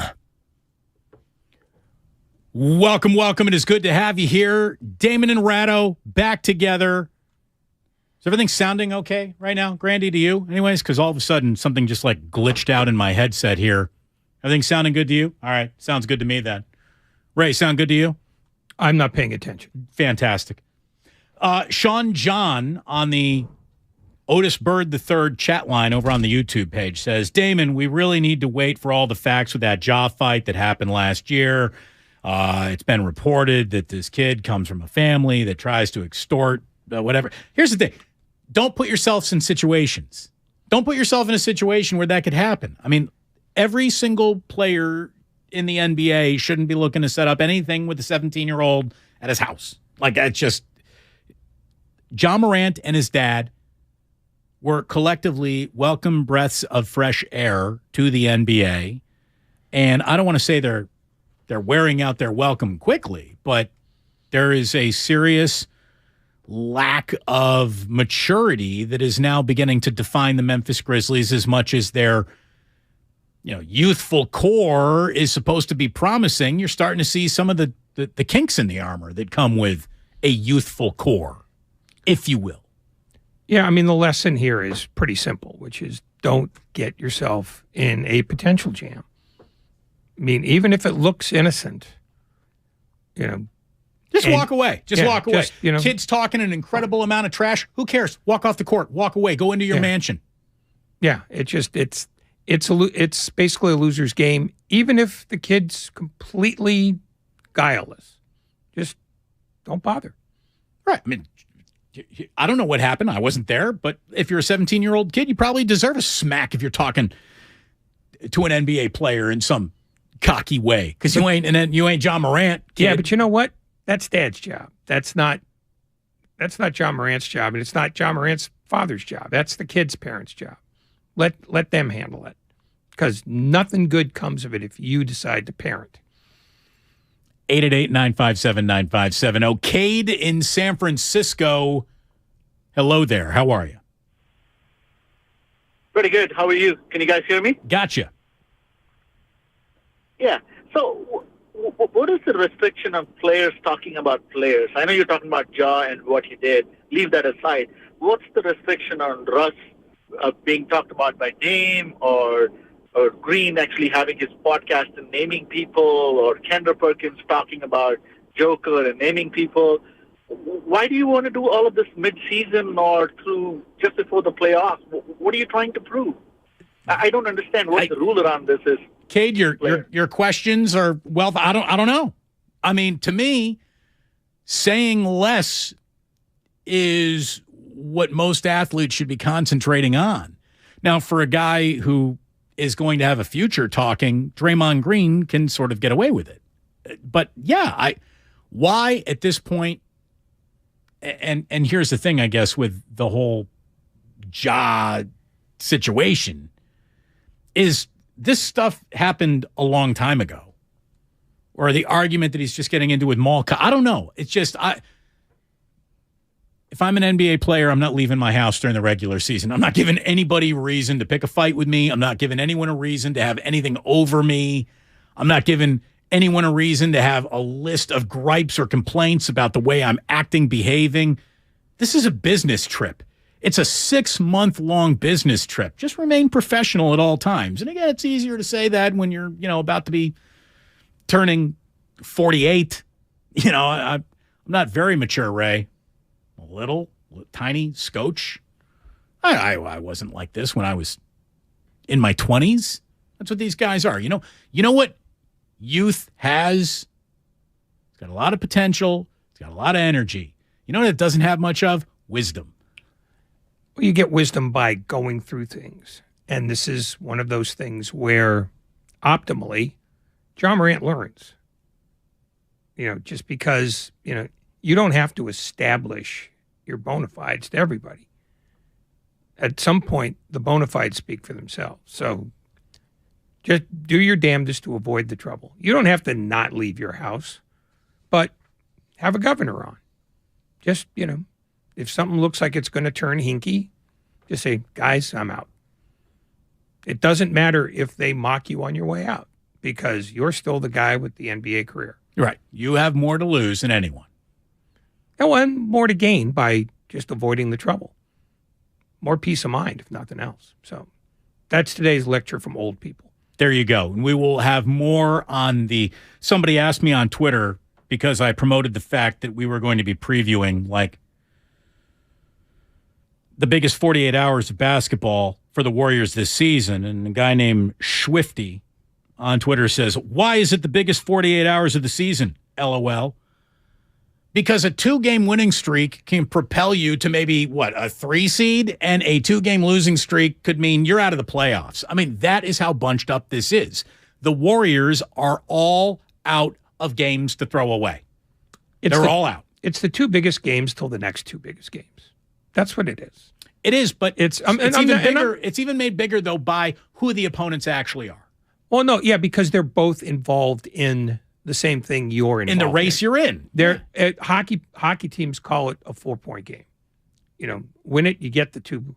Lose it, you lose the 2. And the other team takes the 2 away from you. If I may quote Bob Fitzgerald, that's a 4-point swing. Yeah. I mean, essentially, there's no points here, but you know what I'm saying. Yes. But what, the next 2, again, it's L.A. and Oklahoma City. Those matter just as much. I mean, Memphis and Milwaukee, not quite so much, because Memphis is going to finish second and Milwaukee's in the other conference. Exactly. But then the 2 after that are Phoenix and the Clippers. These are big games. Yeah. These are big games. I mean, anytime it's somebody in the 4 through 13 playing anybody else in the 4 through 13, it's a big one because they all start to stack up now. I love it. NBA season, regular season games that matter. We've been asking for it all year. When will the Warriors pick the time to start playing basketball that matters? Well, guess what? I guess they've waited long enough to where it's not their luxury anymore to pick from the buffet of what matters to them. The buffet has picked them. If you want to eat, now is the time. Here you go. This is important basketball. Almost every single one of these remaining 20 games, starting with the 2 on the back-to-back, which we all know are the final 2 games before a long East Coast road trip. And if you're going to keep on winning, you got to keep on winning at home. It's who the Warriors are. It's what they need to do. Counting on them on the road has lost you an awful lot of money if you're a gambler this year. But if you're betting the NBA, you're asking for it. You are. You deserve to go broke. Yeah, you are asking for it. Especially if you're playing totals. I watched, because I was in Mexico as spring training game started, Ray. I watched today a couple innings of, I forgot who it was, Red Sox somebody. It was on ESPN, some spring training game today. It's always the Red Sox and somebody if it's on ESPN. Correct. So today is the first game that I watched with the pitch clock. You ready to talk a little new rules here in pitch clock? I'm here. You feel good about it? I never feel good about anything, but let's do this. My one recommendation for the pitch clock is the only person who needs to be keeping track of that is the umpire. Get the countdown off my TV. Okay? I don't need to be watching a clock ticking from 12 to 0 or 15 to 0 or 20 to 0. I don't need to watch the shot clock. The umpire will let me know if there is a violation. I don't need to see it. Get it off the graphic. Get it off the green screen or however they're putting it up on the. Please remove another statistic that I do not need to track in real time. I would suggest doing that. Oh, see, I want the clock. I want to be able to see it because that impacts the game in front of you, where the stat, is just telling you what a guy's done in the past. Give me the clock so I could see what's going on, and then I'll figure out whether I need to see it on every pitch or not. I'd rather have it than not. I don't need to know what the guy's OPS is against teams in the NL Central. See, to me, it's almost like maybe it's because I work in radio. I can feel 15 seconds. I can feel 15 seconds. I can almost as accurately as a stopwatch tell you when 15 seconds are up. It's the same thing that happens when I start watching guys run the 40 at the combine. Like within a couple 0.2 of a second, if I watch about 5, 10, 15, 40 times, I can start guesstimating where that sucker is coming in. So, like, I'm just good at feeling time. Maybe that means I need it less. I don't know. But no, I mean, you get to have the opinion you get to have. I'm just telling you that this is something that is impacting the game right now. Statistics, for the most part, do not impact the game right now. Right. They just help the narrative move along. And I don't need the narrative. In fact, there's less time for narratives. That's one of the things that people are going to figure out about the pitch clock. There won't be nearly as many long stories that fill in the space between pitches because there was not going to be a lot of time between pitches. No, it's never been easier or harder to be a color guy, depending on how quickly you can get a thought out, right? Tim Roy could get a job in baseball. Without a doubt. He could be one-man army, that bad boy. So, to me, based on what I saw a few innings this morning, Ray, the new pitch clock has basically turned every single starting pitcher in baseball into Johnny Cueto. Which is what they wanted. Or Mark Burley, who I think worked faster than anyone I've ever watched. Like, Burley worked like he had somewhere to go. Oh, Rick Rushell is like, he's the prototype on that. He would routinely come in under 2 hours and be disappointed if it was more than 2 hours. And when I asked him one time about it when he was out to pitch for the Giants, he says, why work more when you can work less? There's perfect logic. I mean, is he working more or is he just working faster? Well, it's still fewer pitches. It's still more economy. You know, he's on the road at 9:30 rather than 10:30. He was all in favor of that, and I can see his point. Let's declare what we're looking at, what it really is.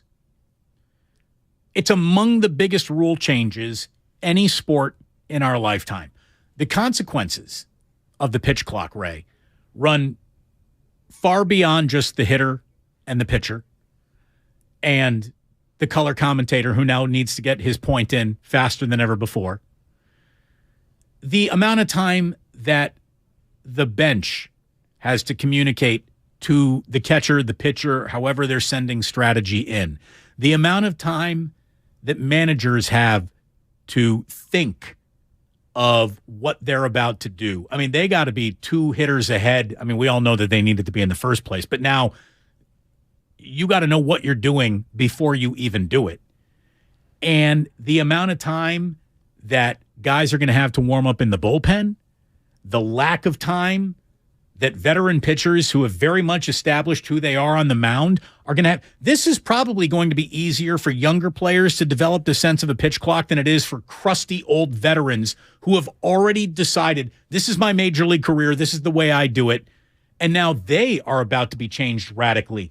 Alex Cobb on the Giants Talk podcast, probably coming out of Scottsdale, the most thumbs down on the new pitch clock of anyone I've heard with the Giants organization, that's for sure. Here's Alex Cobb on the NBC Sports Bay Area Giants Talk podcast. What's funny about all of this is it seems like so much, and then you talk to people that have been through it. A lot of the guys in our camp right now were in AAA last year. Talked to a lot of minor leaguers about it, a lot of coaches that were in the minor leagues, and they said every time you talk about a certain thing, they say it's not that big of a deal. It doesn't change much. It feels like somebody's breathing down your neck on the mound, and everybody says that's normal for the first couple weeks, month, and then it became like second nature. Today I threw my second live BP. It didn't affect me near as much as it did the first one. So I can see how that's going to play itself out, and I'm all for a quicker pace. I would love to get home and see my family before bed, you know, which I'm sure most people would.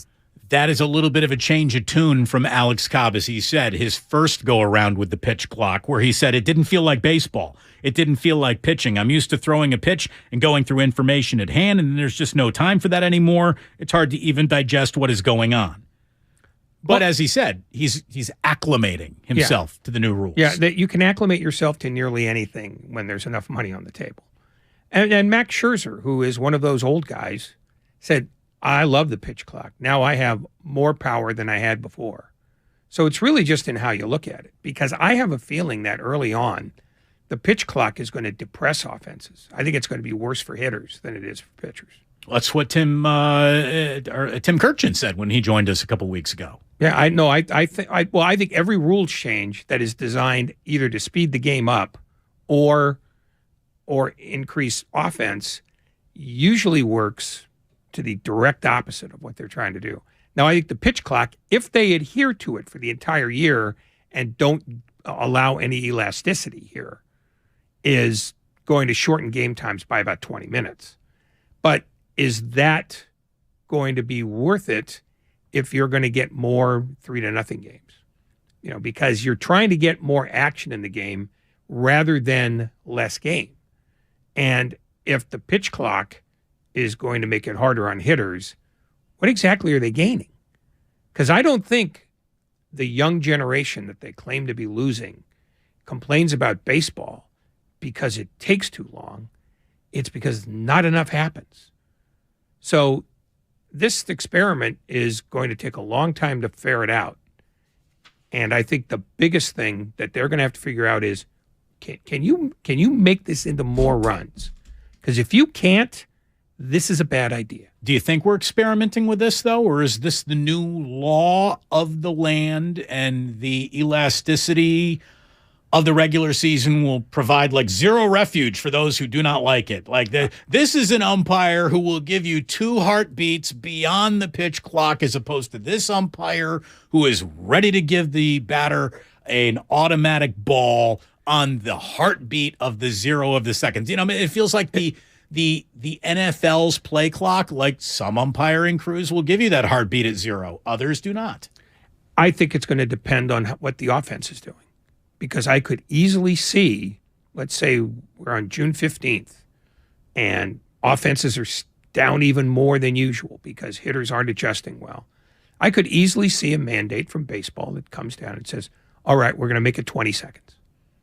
And we'll make it 25 when there's somebody on base. Because that's the real problem that baseball has. It's not time of game, it's pace of game.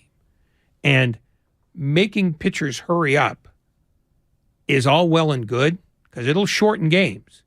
But will it shorten games and make them even more boring by doing so? I think that's a very real possibility.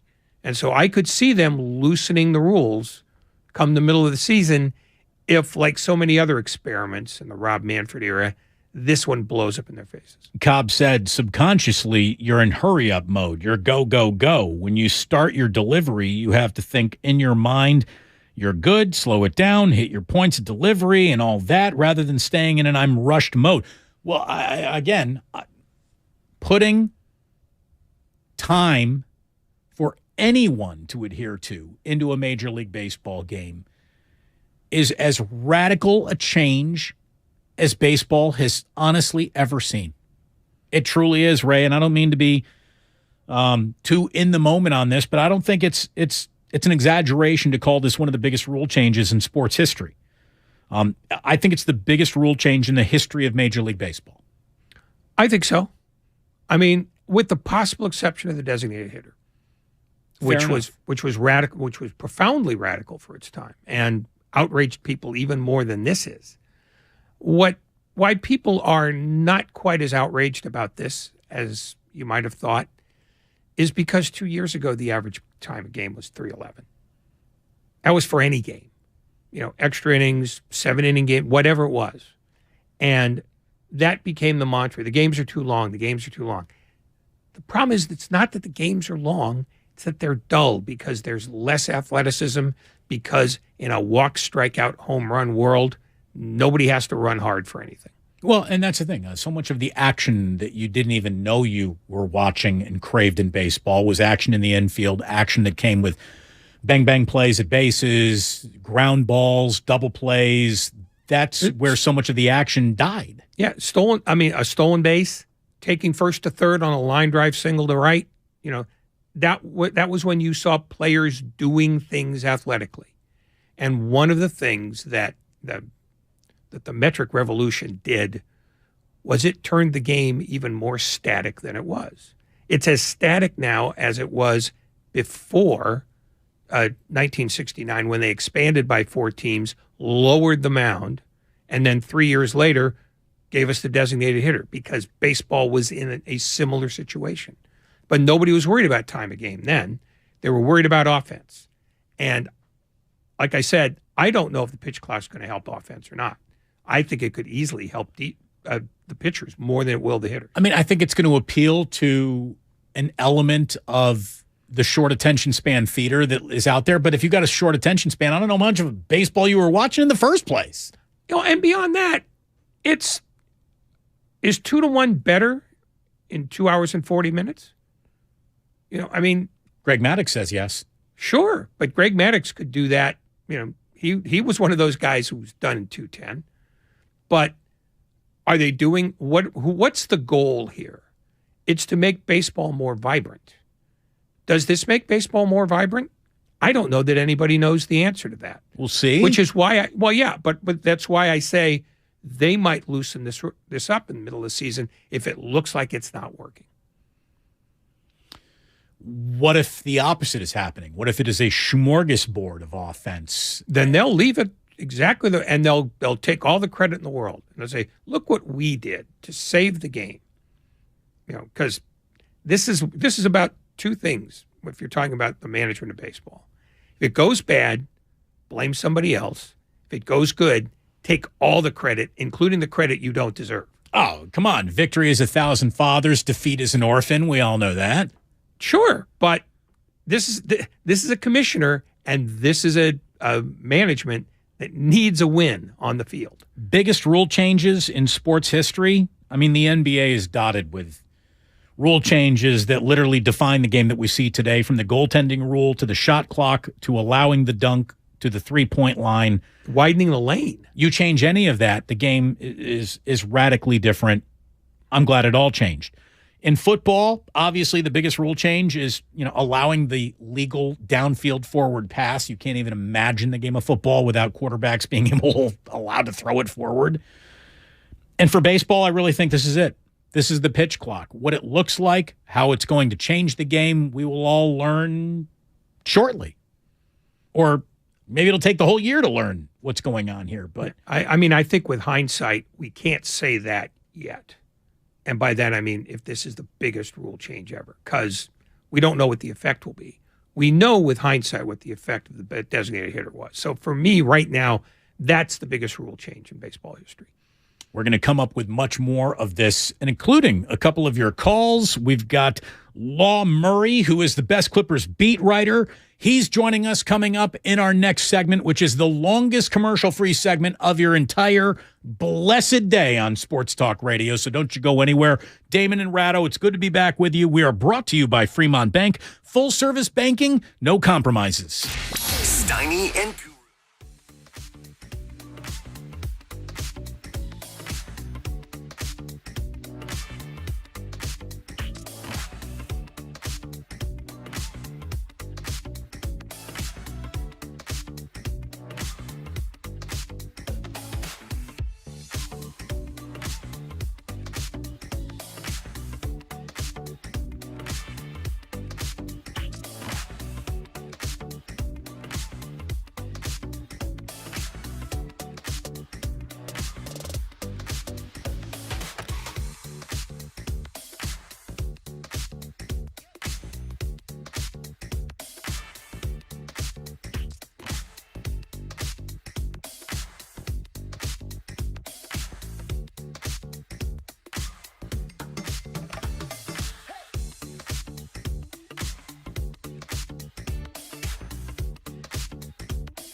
Now back to Damon and Rattle on 95.7 The Game.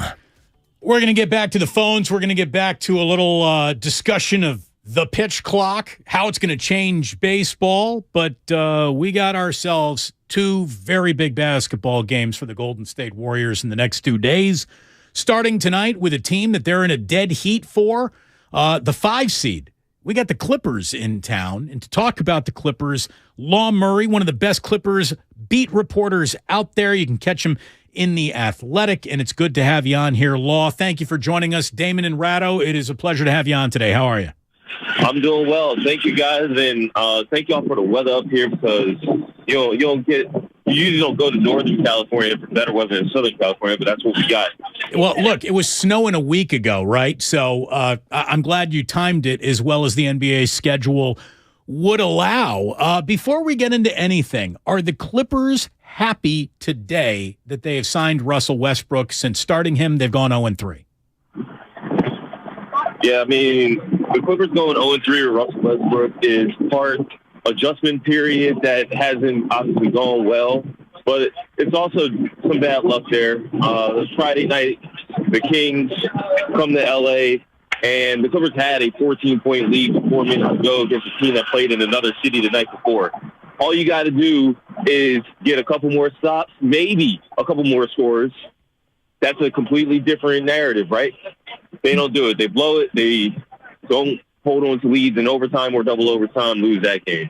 Yeah, they definitely made it a little harder on themselves than they needed to. The reception on Law's cell phone right now with some of the crowd noise behind him as he's walking to Chase Center is making this a little harder than it needs to be. So we'll see how long it takes for him to get to where he's going, and then we'll sort of restart this. Ray, if it doesn't sound good, we can't use it. On that note, turn your microphone on, you glorious SOB, you. I haven't had to say anything yet, so it wasn't a failure. It was not a failure on your part. No. It's a failure on the noise around him. In fact, I believe that the show's better when my microphone is off. So so you did miss me? I don't know if I miss anybody. I was burdened by Lucas and Grandy. So just the pause that you put on that. I wanted to give it all the thought it required. But it was interesting in what Law did say that, it's too early to judge the Russell Westbrook thing, but that hasn't prevented people from judging it. Oh, no. Because all they know is it had to be his fault that they lost a game with 351 points in it. That was And it had to be his fault that they lost the game in overtime to the best team in the conference at their own building. Having said this, when you start looking at his plus minuses in those games, an argument might be made. But again, there is a bias covering him. There is no doubt. Some of it founded, some of it unfounded. We go back to Law Murray, again, who covers the Clippers. Thank you very much, Law. We had to get you in a better spot. Hopefully we got you there now. Yeah, I'm literally right on the bay here, so trying to walk to the arena and everything. So, no problem. Thanks for holding with me. No problem at all. Are we going to be looking at Zubats tonight?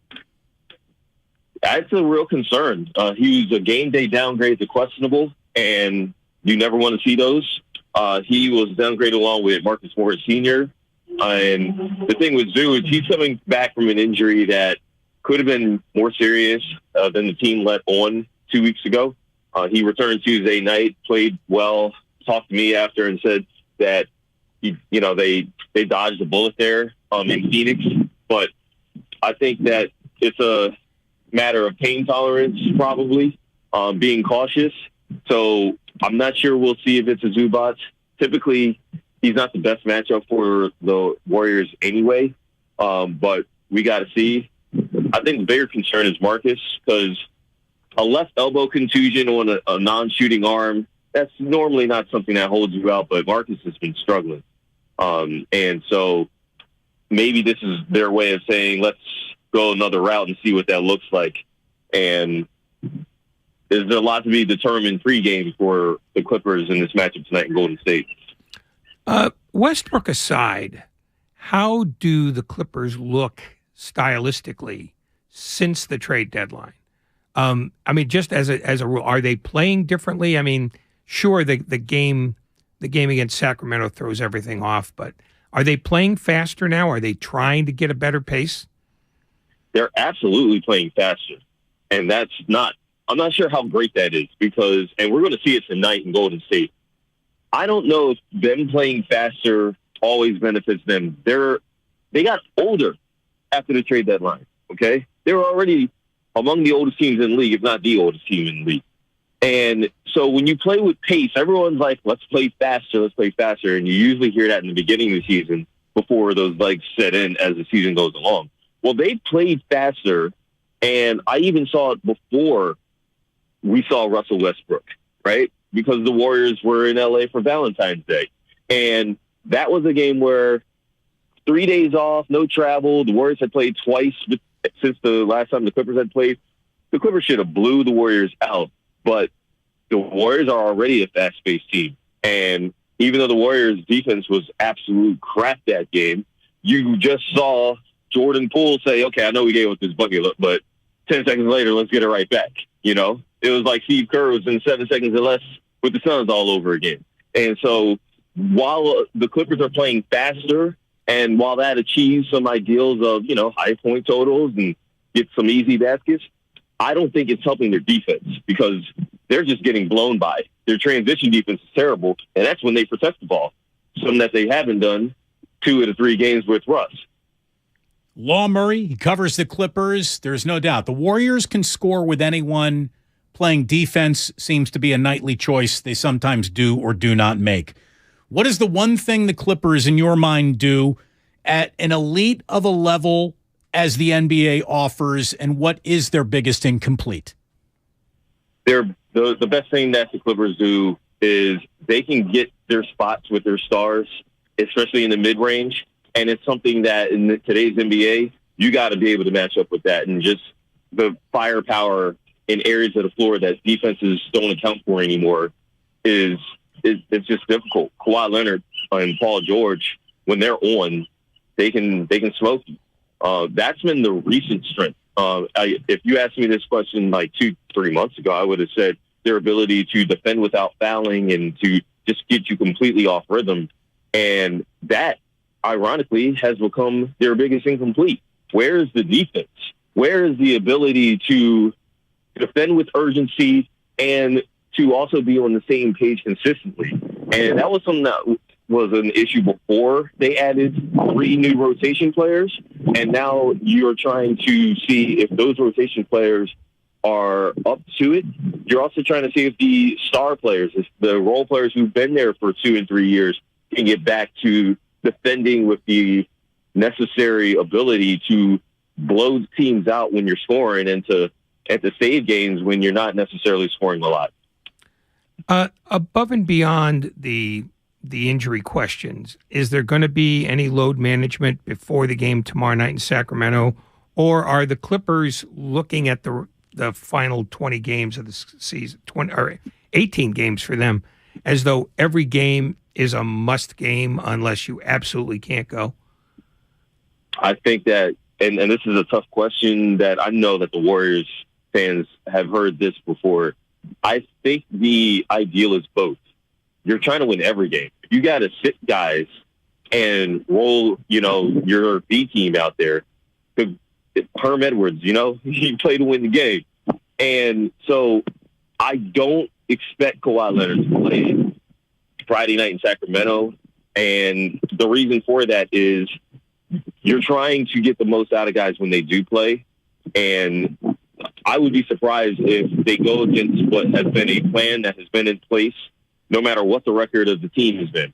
And I know that's something Steve Kerr has said often this year about his guys. I mean, they've been even more extreme. And this year, at least, they don't even have a guy coming off the torn ACL like they did last year in Klay Thompson. So, I mean, every game is necessary. You need to win them all.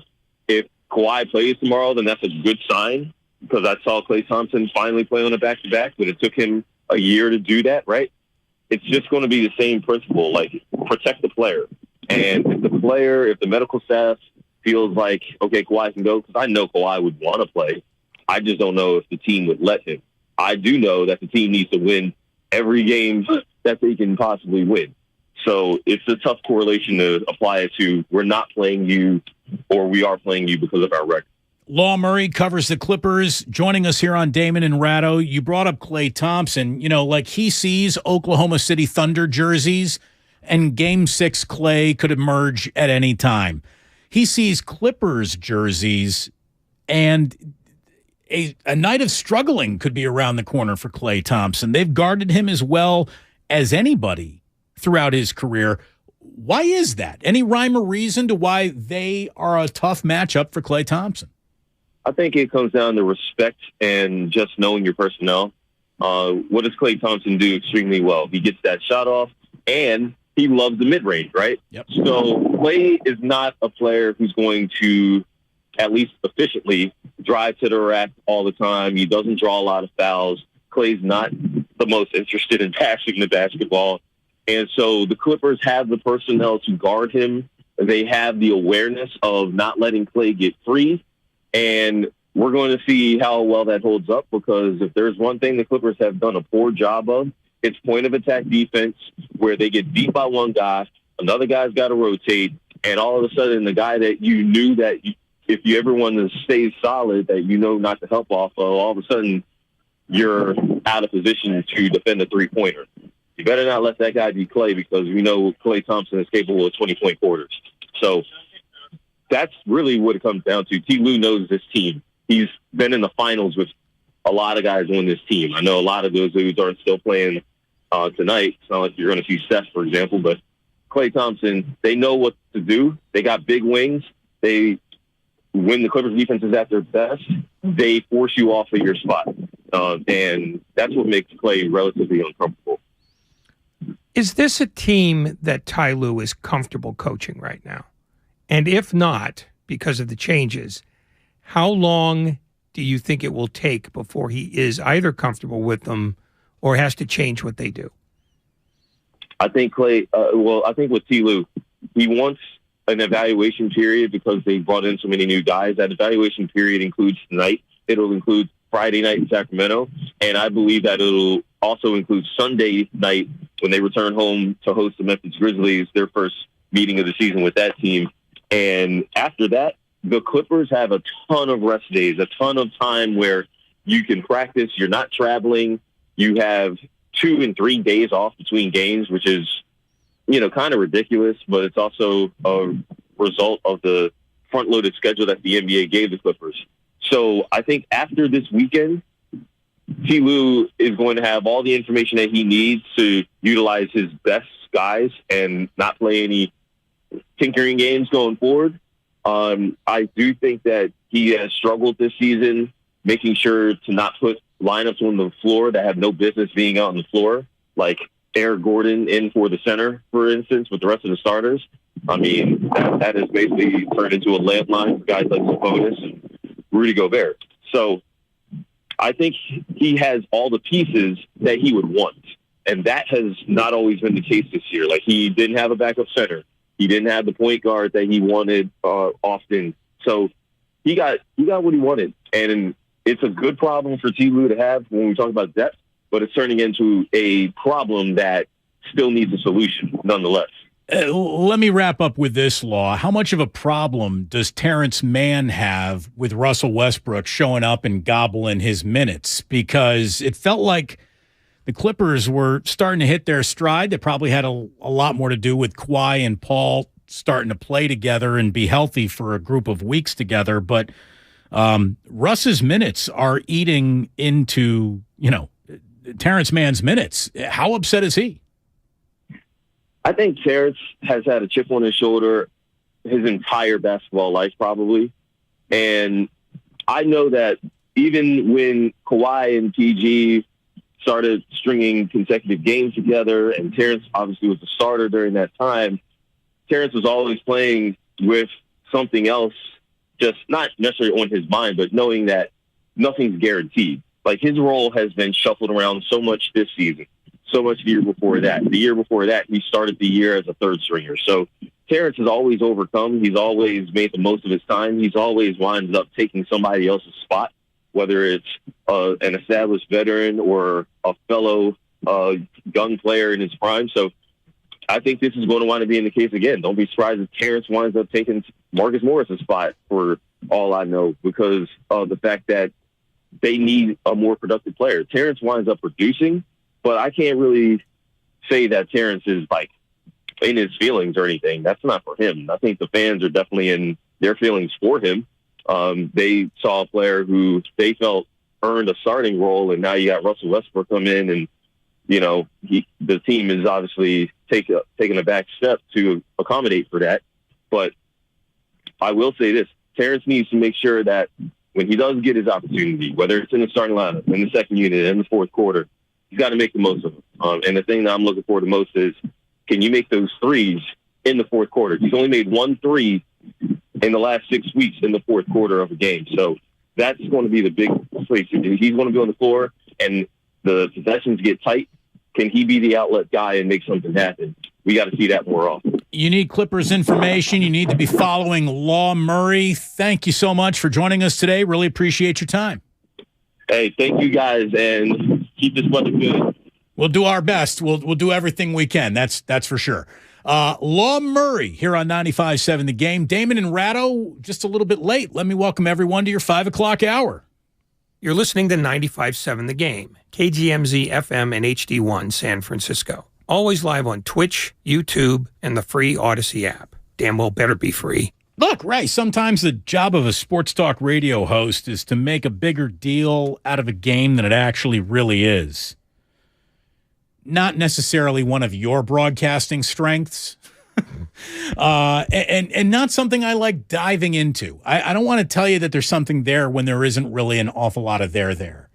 We have reached, officially, there's a lot of there in the NBA's regular season for the Golden State Warriors. You got you have 4 through 10 separated by 3 games in the Western Conference. You have a Warriors team that is without 2 of its best players, trying to hold on tonight against a team they're in a dead heat for, the 5 seed, with the Clippers, a team that always has a little something for the Warriors. It's just never an easy game. And then tomorrow night, it's the Pelicans, which if that wasn't a big enough marquee of a matchup for you to worry about, it's a back-to-back. How often do the Warriors on a back-to-back offer you nothing to worry about in that second game? It doesn't happen a lot. So this is high-leverage, regular season basketball with no more room for error. And these are good times if you're a basketball fan. Officially, welcome. Forget about your 5 o'clock hour. Welcome to March. It's not just an NCAA welcome anymore. It's an NBA welcome as well. Yeah, the regular season started a week ago. That's how you have to look at it.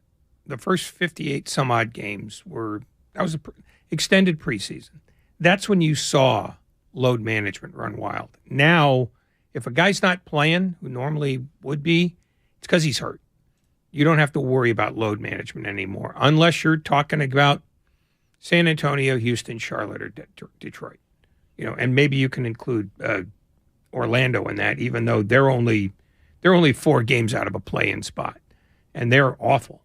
So when they say Zubats might not play tonight, it's because he can't play, not because Ty Lue wants to rest him for their own back-to-back tomorrow.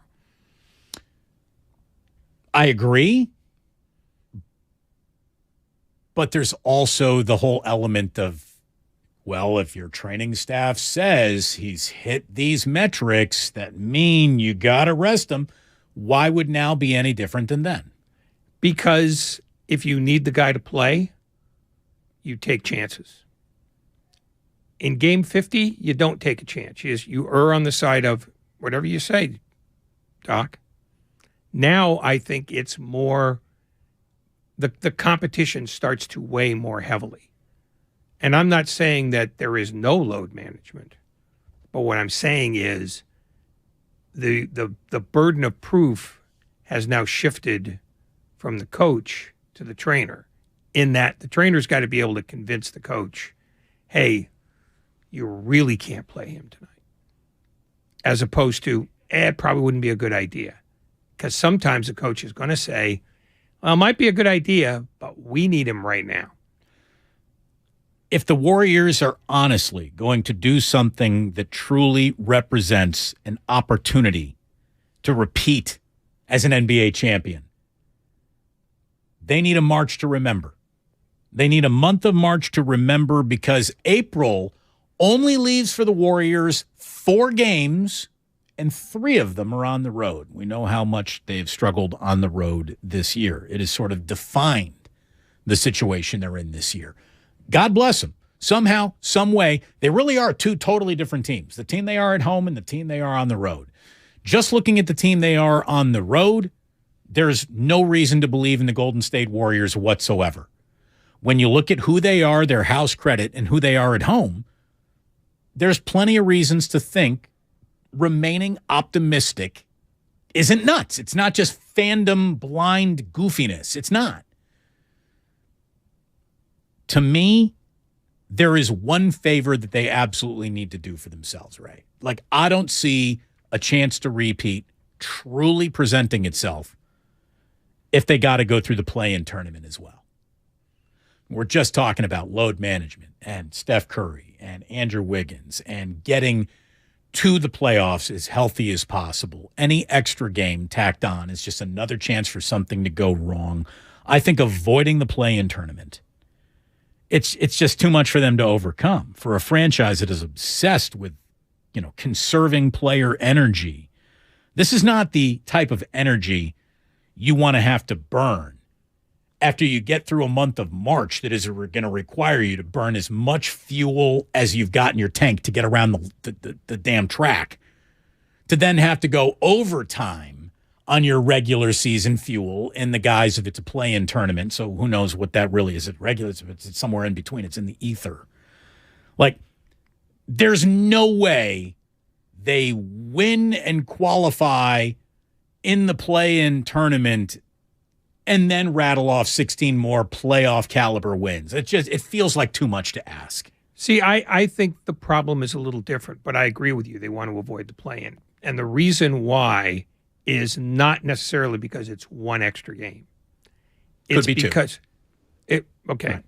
It still puts them in a position where their tournament starts playing Denver or Memphis. And if you can avoid them for as long as possible, your chances increase. Just because Denver, A, is the best team in the conference, and B, is a bear at home. Memphis, they're going to grind you. And even if you can beat them, and I don't think that's out of the realm of possibility for Golden State, they'll put a body on a body. And one of the things that is almost always true about NBA champions, it's that they don't tax themselves early in the tournament. It's almost unheard of for a team to have to go 6 or 7 games in the first round and finish up. Usually you build momentum by blowing through opponents quickly and then getting extra days of rest while you wait for the other series to sort themselves. So that's, I think, the bigger danger. I don't think it's so much about how many games you have to play in the play-in tournament as much as it is what's waiting for you on the other end of it. I would agree. At the same time, winning 3 in a row is hard for this team. Winning 4 in a row, it hasn't happened many times. 5 wins is their longest winning streak, I believe, of the entire year. If they were to win tonight, they would be 3 games above 500. They haven't seen 4 games above 500 this season.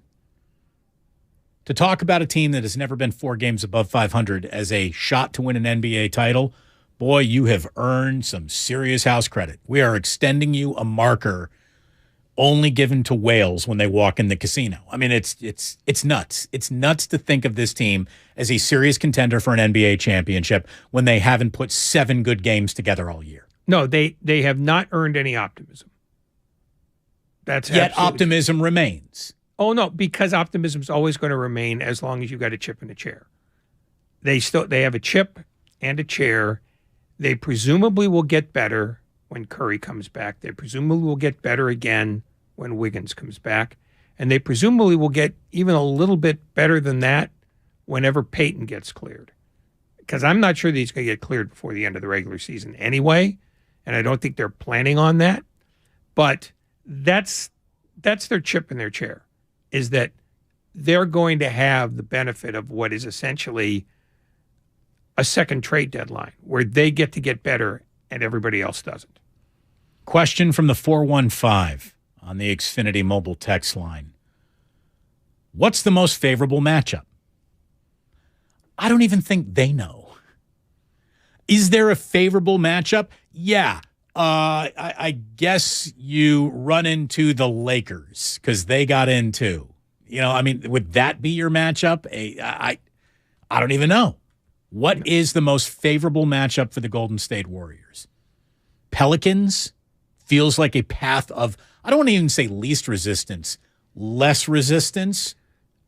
I don't think the Pelicans are going to be a concern because they've lost 15 of their last 20, and there's still no indication that Zion's coming back anytime soon. When you've lost 15 of 20, that's basically being the Pistons. It's going in the wrong direction. It's not only going in, it's at a aggressive rate of speed. Yes. So I don't think they can be in the tournament if they're missing Williamson much longer. And I think the Lakers might very well drop out of this entirely if they're going to be missing LeBron for upwards of a month. I don't know how they hang. So those might not even be teams they have to concern themselves with. I think they're better than Utah. I think they're better than Minnesota. I think they're better than Dallas if they're healthy. And if they defend, they're definitely better than all of them. Now, if you want to look above that, how well do they match up with Phoenix? I think that's a tough one for them. I think they would probably prefer, playing Sacramento. Here's the thing. The reason why Sacramento, and I am not trying to disrespect the Kings, the season that they've had, or the potential that they possess in any way. But if the Warriors had a choice between you are going to take on a team that has some playoff experience or the most likely to be wide-eyed at a playoff experience, the Sacramento Kings would be it. I mean, it feels like you got to knock on the door a couple times before you're let in. Not only have the Kings historically not knocked on the door, they don't even have the address. They're going to this year. They're going to reach the postseason. There's no doubt about that. And the games at Golden One Center are going to feel like those early days of the Warriors dynasty, just in terms of energy. Like that building, Kings fans are going to, for a moment in time, reclaim the loudest fan base in the NBA. Yeah, but the reason why I say the Kings is not because they're new to this, but because they defend so poorly. And I think teams that defend poorly don't tend to last long. Well, then that's a big problem for the Warriors. Well, but if the Warriors get into a situation where they're all of a sudden either playing in the second round or they finish sixth and they draw the Kings in the first round, it means their defense has been repaired, at least to a certain extent. And the Kings basically just say, we're going to have one more point than you, no matter how many you score. I mean, they have the worst defense of any team in the top 20, the top 10 in either conference. They let you score because they think they can score more than you. And I think it's a loser's game eventually, because even this year, the team with the best defense is going to win. And that's why I think Cleveland might be the livest underdog on either side of the bracket. But the Kings, they do have that one flaw. And I think if the Warriors get themselves squared away, they can exploit it as well as anybody, because they can score against anybody and they can do some lockdowns. It's also a pretty easy road trip. For a team that struggles on the road, it's the least amount of road traveled between you and the next NBA building. So, yeah, that's another thing. You pretty much would like to avoid having to go back and forth to Memphis in the first round because of that. Or Denver. Well, Denver's not as bad, but it presents problems once you land. Yeah. But in terms of just travel, I mean, remember their first championship, it was New Orleans, it was Memphis, and then Houston in the conference final. It's the longest 3 trips any team has ever had to make and ending up winning. Is there anything that can happen in this final month for Jokic to lose his pole position, his comfortable pole position of the MVP conversation? Injury. That's it. He's too good, too many nights. Even when he stumbles around offensively and only gets 14, he's still getting 11 assists and 10 rebounds. He never has a game in which he's inert, let alone bad. That's why I think he's a lock unless he gets hurt. If he were to lose out on it, who is your 1A? Or there is no 1A. Who is your second up to bat? Maybe Jason Tatum. Maybe Giannis if they hold on and win the East. That's where I was going. I was going to either Tatum or Giannis, probably. Yeah. I mean, it's there are not a lot of I suppose you could say Ja, but I think it would be hard to take the best guy on the team that finished behind Jokic. I think Jokic is far and away the Western Conference's best chance of winning that again. I can't argue with it, but I don't like it historically. And I know history doesn't care, and I know you don't care that I don't like it historically, but a third MVP is essentially saying, hello, welcome to the single greatest of all time club. One of the greatest that has ever played. Jokic is very, very, very, very, very good. Are you taking him, though, ahead of Wilt Chamberlain or Shaquille O'Neal? I mean, 3 MVPs is only reserved for the greatest of the best of the best of the best of the best of the best of the best of the best of the best of the history of basketball. I mean, like, I don't know why I'm having trouble feeling that. I know why you're having trouble feeling it. Doesn't have a ring. There's only one other multiple MVP in the history of the league that never came away with a ring, and that's Steve Nash. Every other multiple MVP winner came up with at least one ring and more in most cases. I think that's why it's a struggle for some people. That said, that's not Jokic's problem. His problem is to be the best player he can be night in and night out in the regular season, because that's a regular season award. The ring is something that doesn't affect the MVP. They vote as soon as the regular season's over. So it's a regular season award, and he's been the best player in the regular season. Somebody said, how could you not even consider, how can you not even mention Embiid on the text line? Well, because the players that we did mention are on the 2 teams that are above the 76ers. Look, Embiid's been fantastic. There's no doubt about it. He'll get a ton of second and third place votes. Right. But he won't. I don't believe he'll get any first place votes.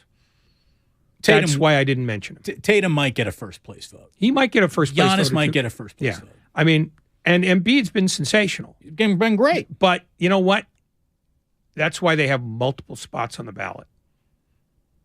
And he'll get a ton of seconds and thirds, or more likely thirds and fourths. And it will seem like he's getting jobbed, but the fact is he hasn't been the best player in the regular season. He's been great, but he hasn't been the greatest. 888-957-9570. This is kind of funny. This is from about a half an hour ago when we were talking about the pitch clock in baseball. Unintended consequences of the pitch clock, as you brought up, as Tim Kirkjian brought up when we talked to him a couple of weeks ago. The pitch clock could be just as hard, if not even harder, on the hitters than it is the pitcher. Maybe that's revealed.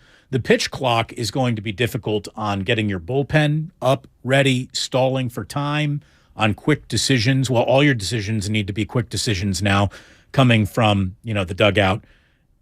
How about this from the 510? Hey, guys, great show. Also regarding the pitch clock, most teams cut off beer sales in the 7th inning. What if that now means you're cutting off beer sales about an hour and 15, hour and a half into the game? How much is that going to upset owners? They'll open the concessions an hour earlier. They're not going to leave beer laying there. And even if they do, even if they're losing, did you see what Larry Bear announced, that Coors Lights are going to be $9 as opposed to the $13, $14 they were last year? So, hey, cheaper, awful beer at the ballpark is fine because you're just looking for a cold beer on a hot sunny day. So that's great. $9 beers sound really good to me at a ballpark. And then the only place a $9 beer sounds good to me is at a ballpark, because it's the only place in the world that dare sell me a $9 beer besides, the rest of the world of sports. But as they are reducing the price of one beer, they're adding more. Everything else in the ballpark becomes more expensive. Yeah, they have to figure out a way, and this is actually an unintended consequence of last year. They have to find the 900,000 people that didn't attend baseball last year that did in 2018, or 2019, which was the last full unencumbered 81-game home schedule the Giants had. Their attendance has dropped off by that much in 3 years. And I'm throwing out the 2 COVID years because they don't count. They're just 1 year, there's no play, there are 60 games. The other one was a restricted park for half the year. They have lost almost 1 million paying fans in 3 years. And they lost tons of people coming off a 107-win team. So people weren't jazzed by that last year. There was no residual effects from last season. So should the Giants be angry at their lack of own star power? Not only that. If you're Logan Webb, are you throwing at Aaron Judge first game, game one? Sure, if you want Aaron Judge to come and beat the hell out of you. No, I think that the Giants have a fundamental issue here that they've never had to deal with before, which is they're not an automatic draw anymore. They can't point to the ballpark and say, come on in, because everybody who's ever wanted to see the park has seen it multiple times. The ballpark is it's the most beautiful, perfect ballpark in America. It's almost a quarter century old. Having said all that, it's lost its luster. The team has lost its luster. The roster has lost its luster. The sport itself is so concerned with its own luster. They are greasing the skids of shoving baseball past you as fast as humanly possible because they're admitting no one's going to sit around and watch this crap if it's on too long, which is, to me, it was never really a problem, but they invented it as the biggest problem in the game. But so here we are. But you know why they invented that as the problem? Because you can measure raw time. You can't measure action. Right. You can't measure, all the at-bats that not only took forever, but ended up with a walk or a strikeout. Because it's not about the time of the game. It's about the pace of the game. I mean, they hover around the problem, but now the way hitters view an at-bat is so ingrained that you would have to train an entire generation of upcoming hitters in high school, college, in the minor leagues to stop worrying about launch angle and stop worrying about working a count until it bleeds. And I don't know one, it can't be a quick fix, and I'm not sure it's a fix at all. They have to hope that the pitch clock works. And by works, I mean juices up offense. Because if it doesn't, I don't know what their next play is. Unless they want to jack up the balls again and allow hitters to use nuclear-powered bats. From Obajan, if I got that right, from the 415, he says, hitting is timing, pitching is disrupting that timing. The pitch clock is already disrupting that timing. You're right. The adjustments that young players need to make are probably easier to the new rule book than older players who have carved out successful major league careers by being who they are to this point in their careers. Now they're going to be asked to be different. Ray, what if we asked you to be different? How much would you love that? You'd never see me again. Exactly. There are going to be an awful lot of pissed off veterans that either bite their tongue or start bad-mouthing this? Oh, they'll badmouth it, but, the only thing that's going to change it is if hitting goes down again. That's the only way around this. And if they're going to be religious about going, it's 15 seconds, you will see a lot of at-bats where, like the one that Carlos Correa had the other day, where he stepped out for a minute and then all of a sudden realized the rules are different and raced back in and had about 3 seconds to get his footing and his grip right before he looked at another pitch. And he didn't break his leg as he was getting his repaired leg that the Giants just couldn't afford getting back in the batter's box? Well, I mean, the Giants, and this is part of what their problem is now, going back to the crowds that aren't there anymore. They never explained their thinking on this. They just remained quiet, and they let the narrative create itself. And right now, they have to be in control of the narrative more than ever. That's one of those where Farhan Zaidi had to do a thing he doesn't want to do, which is come out and explain himself. And they have to do it in a timely way. And they didn't do that either. Hey, they won't even admit or say on the record whether he's a lame duck GM, has a new contract. I mean, what is the end game of that remaining a mystery? Tell me why that makes sense. Because if you introduce it as an issue, even before the season starts, it becomes the issue. The Warriors didn't say anything about Bob Myers' contract either, but somebody ferreted that out, and now it's a talking point almost every day. What they ought to be doing, if they wanted to control that story, is for Farhan to come out and say, whether you believe it or not, I'm fine with this. I'm okay with worrying about my contract at the end of the year. It's not a problem for me. And if it's not a problem for him, technically it shouldn't be a problem for anybody else. It doesn't work that way most of the times, but at least you're acknowledging that that's an issue that you at least need to get your hands around. The Giants never used to have to worry about PR. The PR created itself. Now with Farhan in charge of everything that isn't the business department and Greg Johnson being in charge of the business department, PR has suddenly become unimportant to them. And if it's unimportant to them at a time like this, their crowds are going to go down again this year. And then Farhan needs to have $350 million handy for a free agent. Is the answer going to be, we can't afford it? No. No one, thanks to the San Diego Padres, ever gets to say we can't afford that in baseball. What they just did with Manny Machado, I mean, there is no more crying broke in baseball. You're lying. I know. Yeah. You're not lying. Yeah, but I know, but my point is, the Padres are kind of a special case in the same way that the Mets are a special case, the Phillies are a special case, and to a certain extent, the Yankees are a special case. Even the Dodgers are worrying about money now. Right, but they've been spending like drunken sailors for the last decade. But the reason why they're fighting so hard to not have to pay Trevor Bauer is because they are worried about the tax now. San Diego isn't, because their owner says, you know what? I'm getting up there in years. I have more money than I can count, and I want a parade. That's what John Middleton flat out said. He's the Phillies owner. Flat out said, nobody remembers how much money the 27 Yankees made. Nobody remembers how much money the Big Red Machine made in the 70s. They remembered winners. I want to be remembered.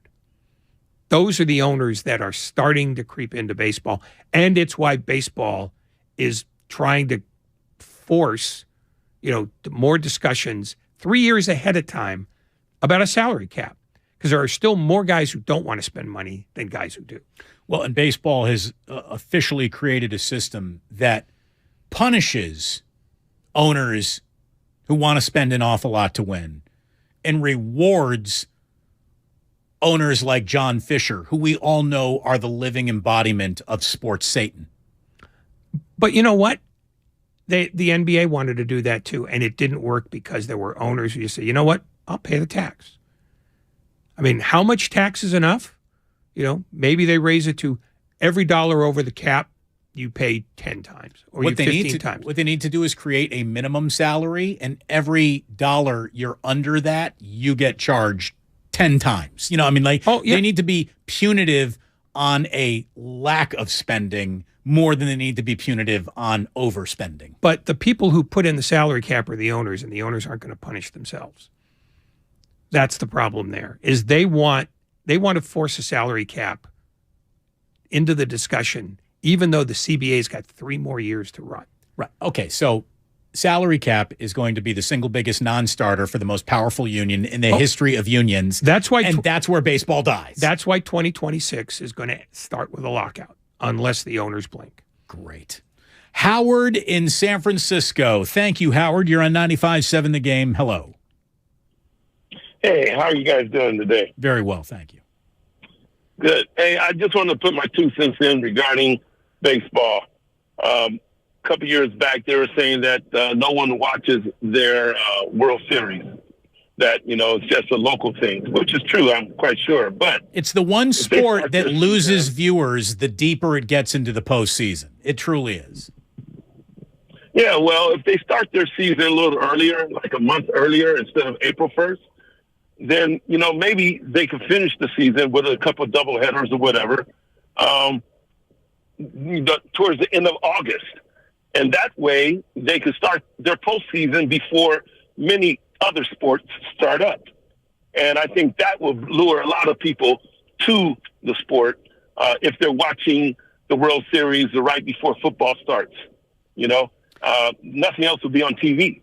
It's not football that is crushing the World Series, except one night a week. The World Series doesn't draw well on any night of the week. That's the problem. To me, the only thing that really lures people to the game of baseball is developing a love of the game of Major League Baseball when you're a kid. How many kids today like baseball? Would you say the average age of the average baseball viewer is 58 years old? I mean, that's a good way to sell Grand Slam early bird breakfasts in Miami to old people than it is. That's why Denny's draws more fans than the Marlins.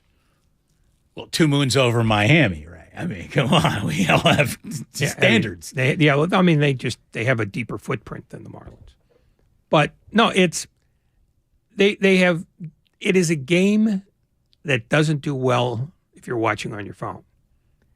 And every other criticism of it wraps itself around that. It's, the games are too long. Well, if you're not watching, they're not long at all. Why aren't you watching? Because you think it's boring. Why is it boring? Because nothing ever happens. Why does nothing ever happen? Because hitters only do one thing now. And speed is not valued. Stolen bases are discouraged. All the things that made baseball a vibrant sport 40 years ago are being slowly crushed out of it. Now, the culture's changed too, and there's nothing they can do about that. But their reluctance to deal with the real problem about the entertainment of the game, where the culture is about don't be exuberant, don't be flashy, don't be bigger than life. Took a little bit of a hit last year when Aaron Judge went for 62, because Aaron Judge not only hit a ton of home runs, he's a massive player.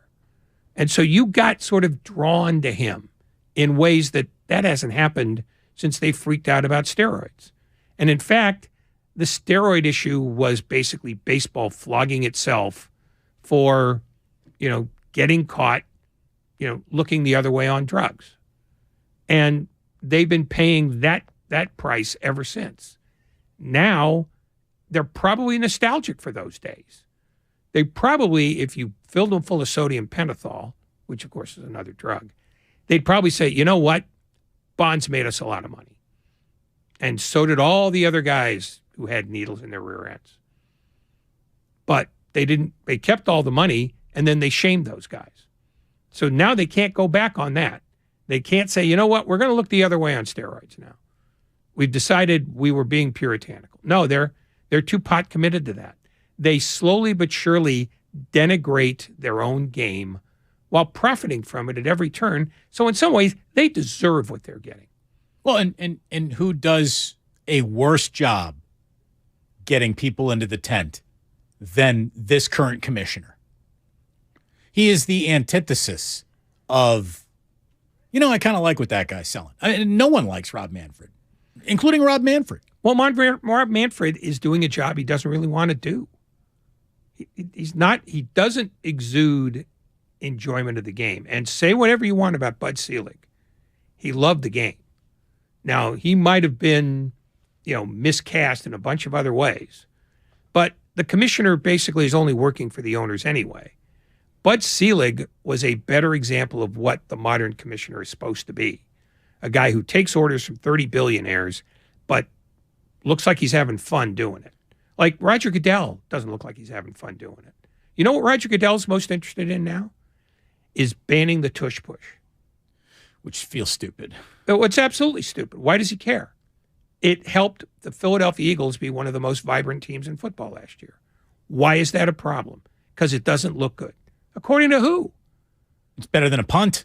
Sure, hell yes, it's better than a punt. It makes the game, it actually does what the game is trying to do, which is slowly but surely make the punt a genuinely negative play as opposed to a potentially, positive play for your defense. Well, there will be moments where it's the tip of the spear. In other moments, it's a total wuss move that means you're unaggressive or unable as an offense. Yeah. I mean, just the fact is the Eagles built a team that could benefit from this particular gambit.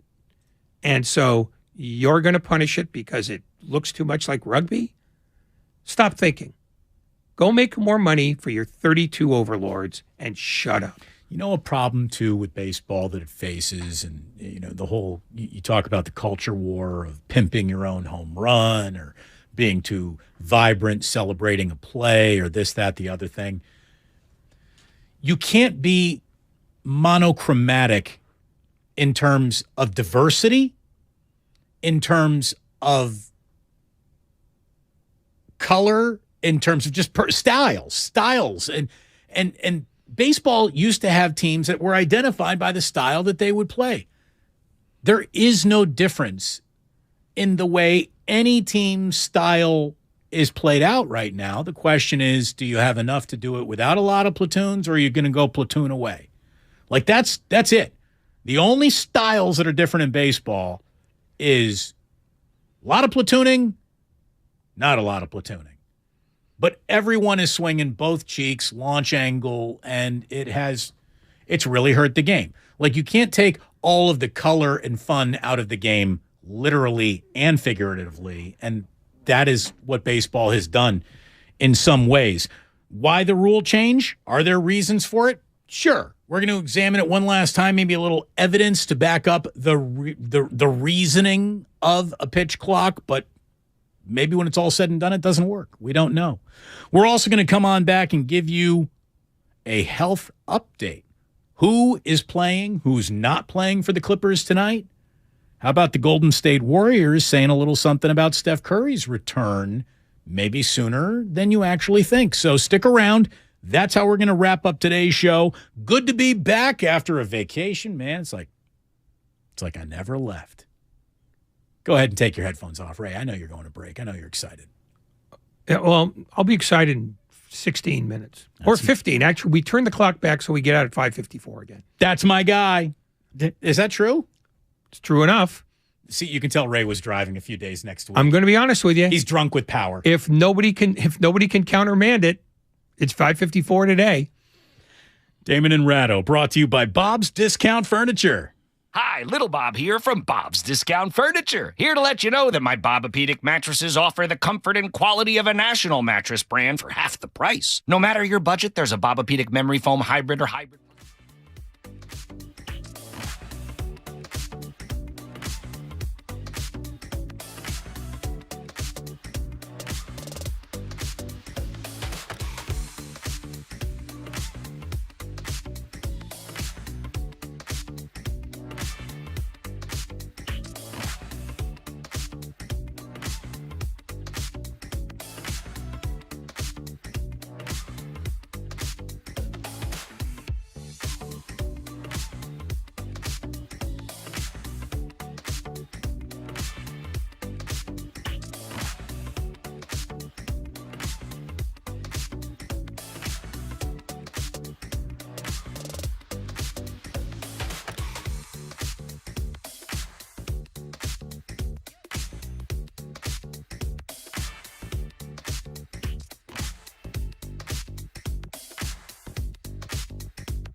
Now back to Damon and Rattle on 95.7 The Game. For all of our best content, just go to YouTube, search 95.7 The Game. You click the subscribe button and boom, every single show we do, all of the interviews, not just from us, but every show on the station. The most interesting segments, all the behind-the-scenes content from the Warriors, much, much more. It's all there on 95.7 The Game's YouTube page. Subscribe, and thank you very much for doing so. We're wrapping things up here. Damon and Rattle on 95.7 The Game. We're reminding you that coming up next on The Game is brought to you by Fremont Bank. It's Warriors Live. John Dickinson getting you ready for Warriors and Clippers, and we got updates. Ray? Life is going to be rough for the Warriors without Steph Curry and Andrew Wiggins. Still no word on Andrew Wiggins and why he is needing so much personal time away. He gets all the time he needs. Personal time means there's something up with the family, something up with health, something up with who knows. Could be a million things that you face in your own life. So Andrew Wiggins gets all the grace he needs here. Hopefully everything is okay and he comes back soon enough. Steve Kerr says there is a chance that Steph Curry could return on Sunday in Los Angeles. So that's a game against the Lakers. That would be a large return game for Steph Curry, if indeed that could happen. Well, it's the first real semi-definitive word about a target date. And it's in keeping with the way the Warriors always handle injuries, which is, we'll tell you when we tell you. I don't know if that automatically means he's going to play, but it might depend on, what the Lakers are bringing. Here is Steve Kerr on this very subject. He's had a good chance these last few days to get up and down, but before that, he was doing a lot of one-on-0 workouts that included a lot of running and movement. So he's getting close. Is Sunday a possibility? I suppose it is. He won't play tomorrow, but we'll reevaluate probably in the next couple of days. So there you go. Not tonight against the Clippers, not tomorrow against the Pelicans. After that, let optimism run wild. The chances of beating the Clippers have increased just a touch before the game even tips off tonight. Zubats and Marcus Morris are out. They were both downgraded to questionable, to doubtful, to now out. So it's not easy to beat the Clippers. Last time we saw them, we were reminded how good Kawhi can be, how effortless it looks for him. Like all the greats make it look effortless. He does at times. Paul George, when he's on one, he's a problem. And now it's Russell Westbrook. You know, that's talent. Sometimes it blows up in your face. Warriors know about talent blowing up in their own faces, so we'll see who can survive the other tonight. This is a big game. These two teams are in a dead heat for the 5 seed. The winner tonight feels like it's got, more than a game in hand on this one. I mean, we're at the point of the year where you're all out of time. It's time to play. It's winning time right now and all of March. That's the excitement of the NBA's regular season. Well, the Warriors have 2 games in hand on the Clippers, so it would be essentially more than a game because they've still got 20 to deal with. The Clippers are down to 18 because, as we were told earlier, the NBA really front-loaded the Clippers' schedule this year, and they played more games than anybody else almost the entire year. We want to let you know that these baseball rule changes that we've been talking about quite a bit today, over the last 25 years of baseball, it's incredible how much the game has changed. And 25 years is a long time to you and me, but it's really not to Major League Baseball. Baseball teams over the last 25 years hitting under 240. Between 1999, Ray, and 2009, so that's 11 seasons, not a single baseball team carried a batting average under 240. In 2010, there was one team that came in under 240. It was the Seattle Mariners, so nobody cared. In 2011, it was 2 teams. It was the Mariners again. It was the Padres again. 2 unwatched West Coast unloved teams. Nobody cared. In 2012, it actually grew to 5 teams. The Mariners, the Astros, the A's, the Rays, and the Cubs. Again, Mariners, Astros, A's, and Rays all sort of check the box of nobody's paying attention, nobody really cares. Cubs fans might have complained, but there would be a reward there. But it wasn't in 2013 when 5 other teams, again, the Mariners, Marlins, Mets, Cubs, and Astros all came in under 240. Now we get to 2014. We're back to 4 teams, the Mets, the Reds, the Padres, and Cubs. You got a lot of nobody cares there. In 2015, 0 teams dropped to under 240. Kansas City, by the way, beat the Mets in that World Series. So any Mets fans who were complaining, that was the start of a little bit of a rebuild for them, and they had to feel pretty good about their World Series appearance. In 2016, only 1 team came in under 240, Ray. It was the Padres. Again, nobody cares. It's the frickin' Padres. And any Cubs fan that had been complaining about the bottoming out was rewarded with the first World Series in 107 seasons. So that ends all complaining right there. 2017, your trash can Houston Astros. They have the best batting average in baseball, so they dig themselves out of among the worst to all the way to being the best by winning the World Series. The Padres still sucked and nobody cares. But tanking to get better has now officially been rewarded 3 different times in consecutive World Series. Shifts are now happening everywhere, and the math era completely takes hold of every front office in baseball. Again, styles became, there are no styles. Everyone's monochromatic. Everyone looks the same. In 2018, it was 8 teams hitting under 240. 2019, only 4, but then it got bonkers.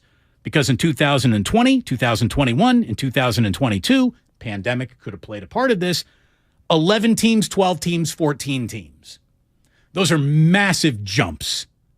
And that's why the pitch clock, banning the shift, all of this stuff is being thrown at the game right now. It's a little bit of a panic move, but baseball probably needed to panic a little. They know it.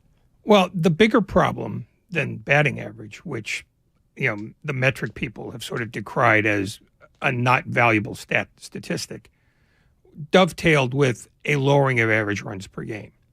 The runs are the elemental part of baseball. And if you're not scoring as much, and you're not creating as much action, then you're going to have problems. And the fact is, the game not only got more static, it got less interesting. And you could prove it statistically, you could prove it stylistically, and now they are, oh my God, the problem is the games are too long. We're going to put a ghost runner on second base so that extra innings don't last as long. And we're going to put in a pitch clock. Does the pitch clock answer the problem that they've always had? No, it doesn't. It misses it. And if they manage to get more offense out of this season, then they'll proclaim victory, but we'll see what they do with it. Because every other rule change they've managed in that 25 years, you know, juice up the baseball, juice up the bats, deaden the baseball, make the ball inconsistent. They've done haphazardly, and the game has gotten slower, less active, and more static than ever. If they don't recognize what the problem is, it doesn't matter what the rule change is. And they don't recognize what the problem is yet.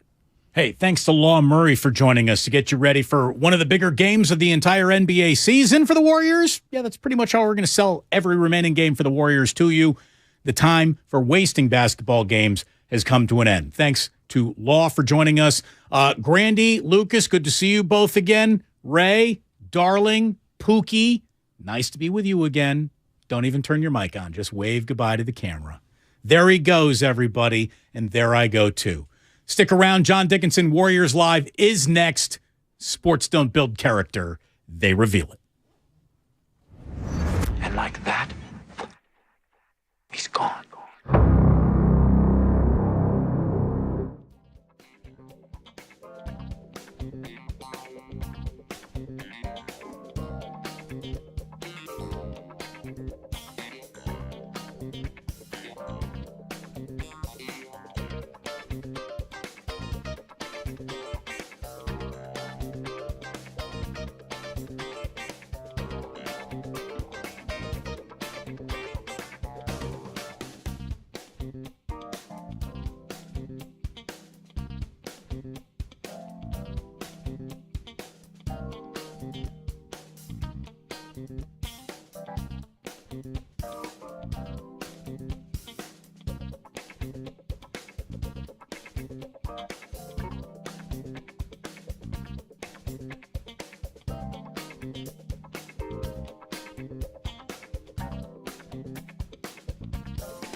It is the Warriors and the Clippers tonight here on 95.7 The Game. And from Chase Center, it feels like a big one as the Warriors come in having won